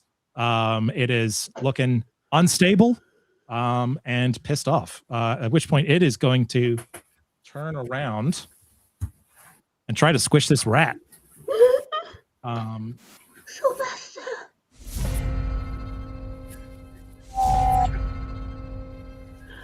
Sylvester, can you make me a dodging a mechanical foot roll? Oh my god. I believe in you, I have to do Sylvester. 2, right? I still have to do 2, and it's the worst roll. Because you're plastered. Okay, so Yeah. first it's 10. Also, Sylvester is like pretty much on the floor at this point. A little bit of puke is dribbling down his chin. Oh, no. Okay, so first roll 10. Second roll is 7. 7. Okay, and then any bonus on top of that?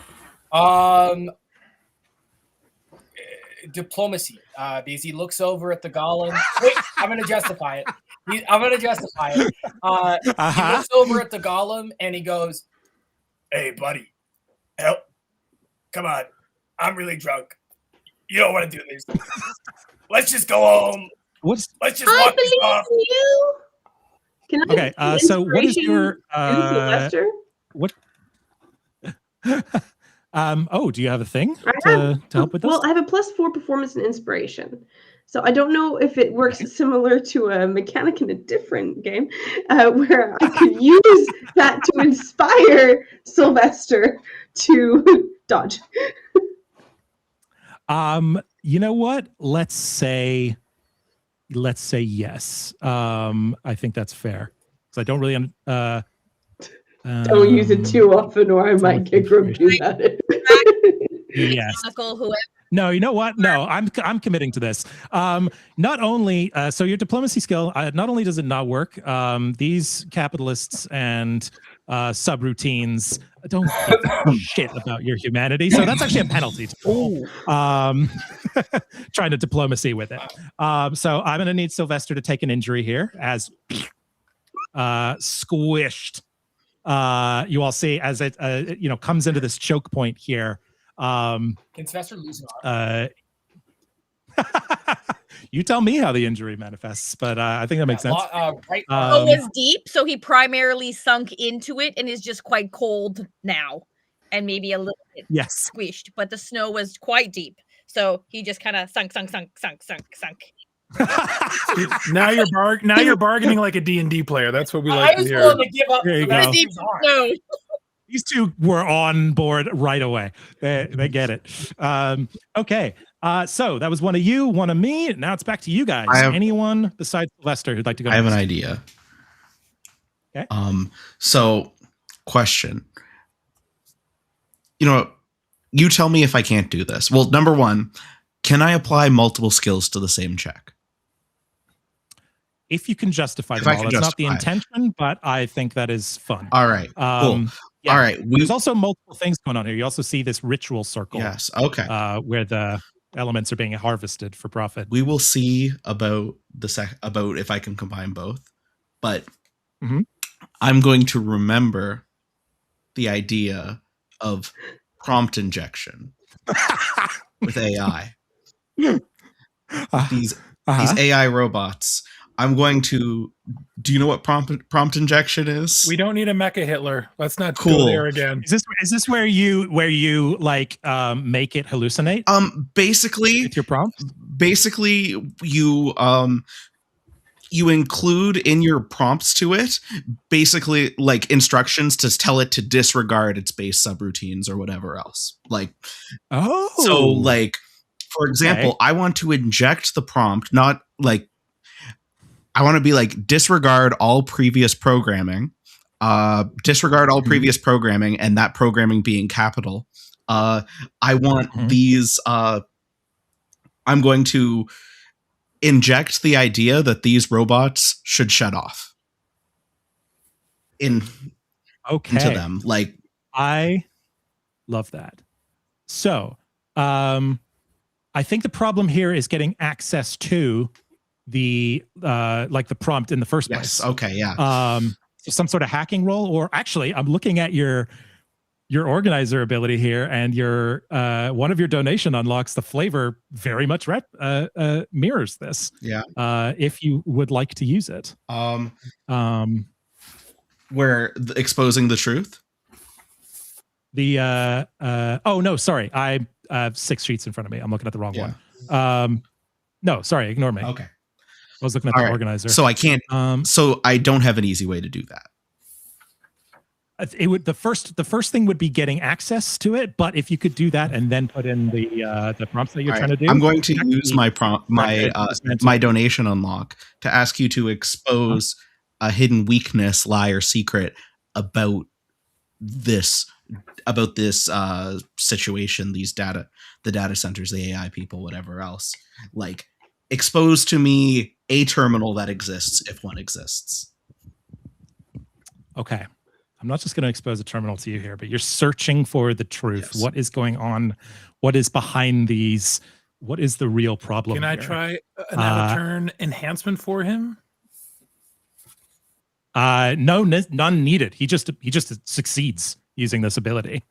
Thanks to our amazing donors. Thank you, donors. To Tanille's campaign. Thank you, donors. Still a bit more time here to go.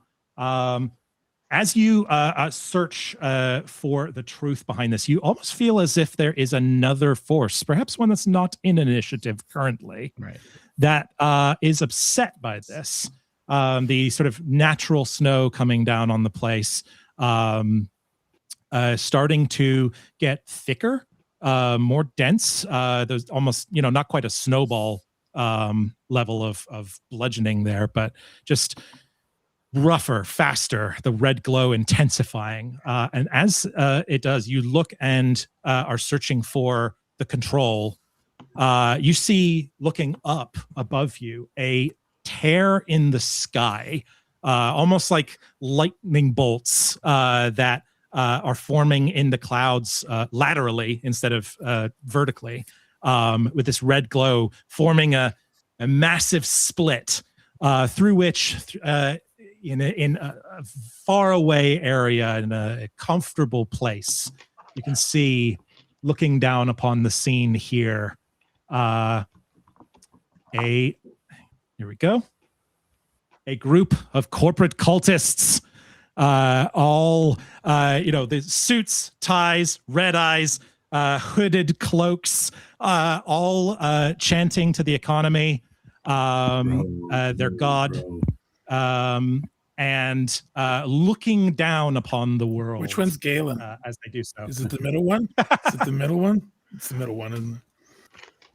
It's the one that's kind of like tucked behind this tree here. They're sort of, their view's a little. We're coming for you, Galen. They are just watching the scene. They're not part of the fight, but they might be something that could be interacted with as you expose and reveal them to the world for everyone to see.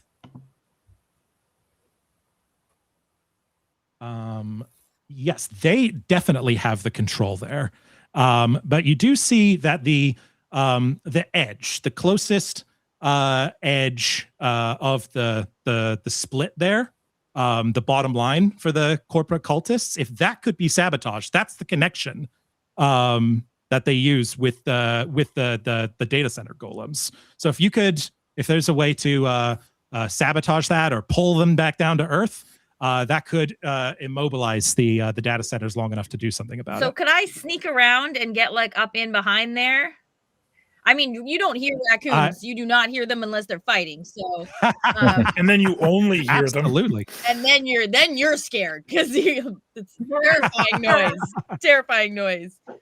So I could weasel up in there, and bust open whatever that is, so that we can get this AI business direction happening, and turn these guys into giant paperweights. Let's do Sylvester yeah. real first, though. Let's make sure that he's not still underneath the foot. Yes. Yeah. Before Sylvester's turn, however, did you want to take any move anywhere before ending your turn there? After having revealed the truth? Wait, say that again? Would you like to move? Would I like to before move? you end your turn? Yeah, you see this is kind of like rounding the choke point. Oh, I see. Okay. Yeah, hasn't quite filled it, but yeah, they're definitely trying to put a wall, an obstacle between you and the ritual Where are site. the hooded guys on here? They are in the sky above. Oh, they're floating. So hang on, yes, they're elsewhere. They're in a different realm, a different world. But if they could be banished, then perhaps or brought down to Earth, then that might do something about the centers. So yeah, if you can see here, sorry, the perspective's a little weird. I'm trying to make it bigger here for your view, but there's supposed to be you can see trees and stuff here. This is supposed to, if you're looking up above you. I'm going, in a way, it's my perspective, or our perspective, looking at this map. I'm going to make a mad dash towards the ritual circle with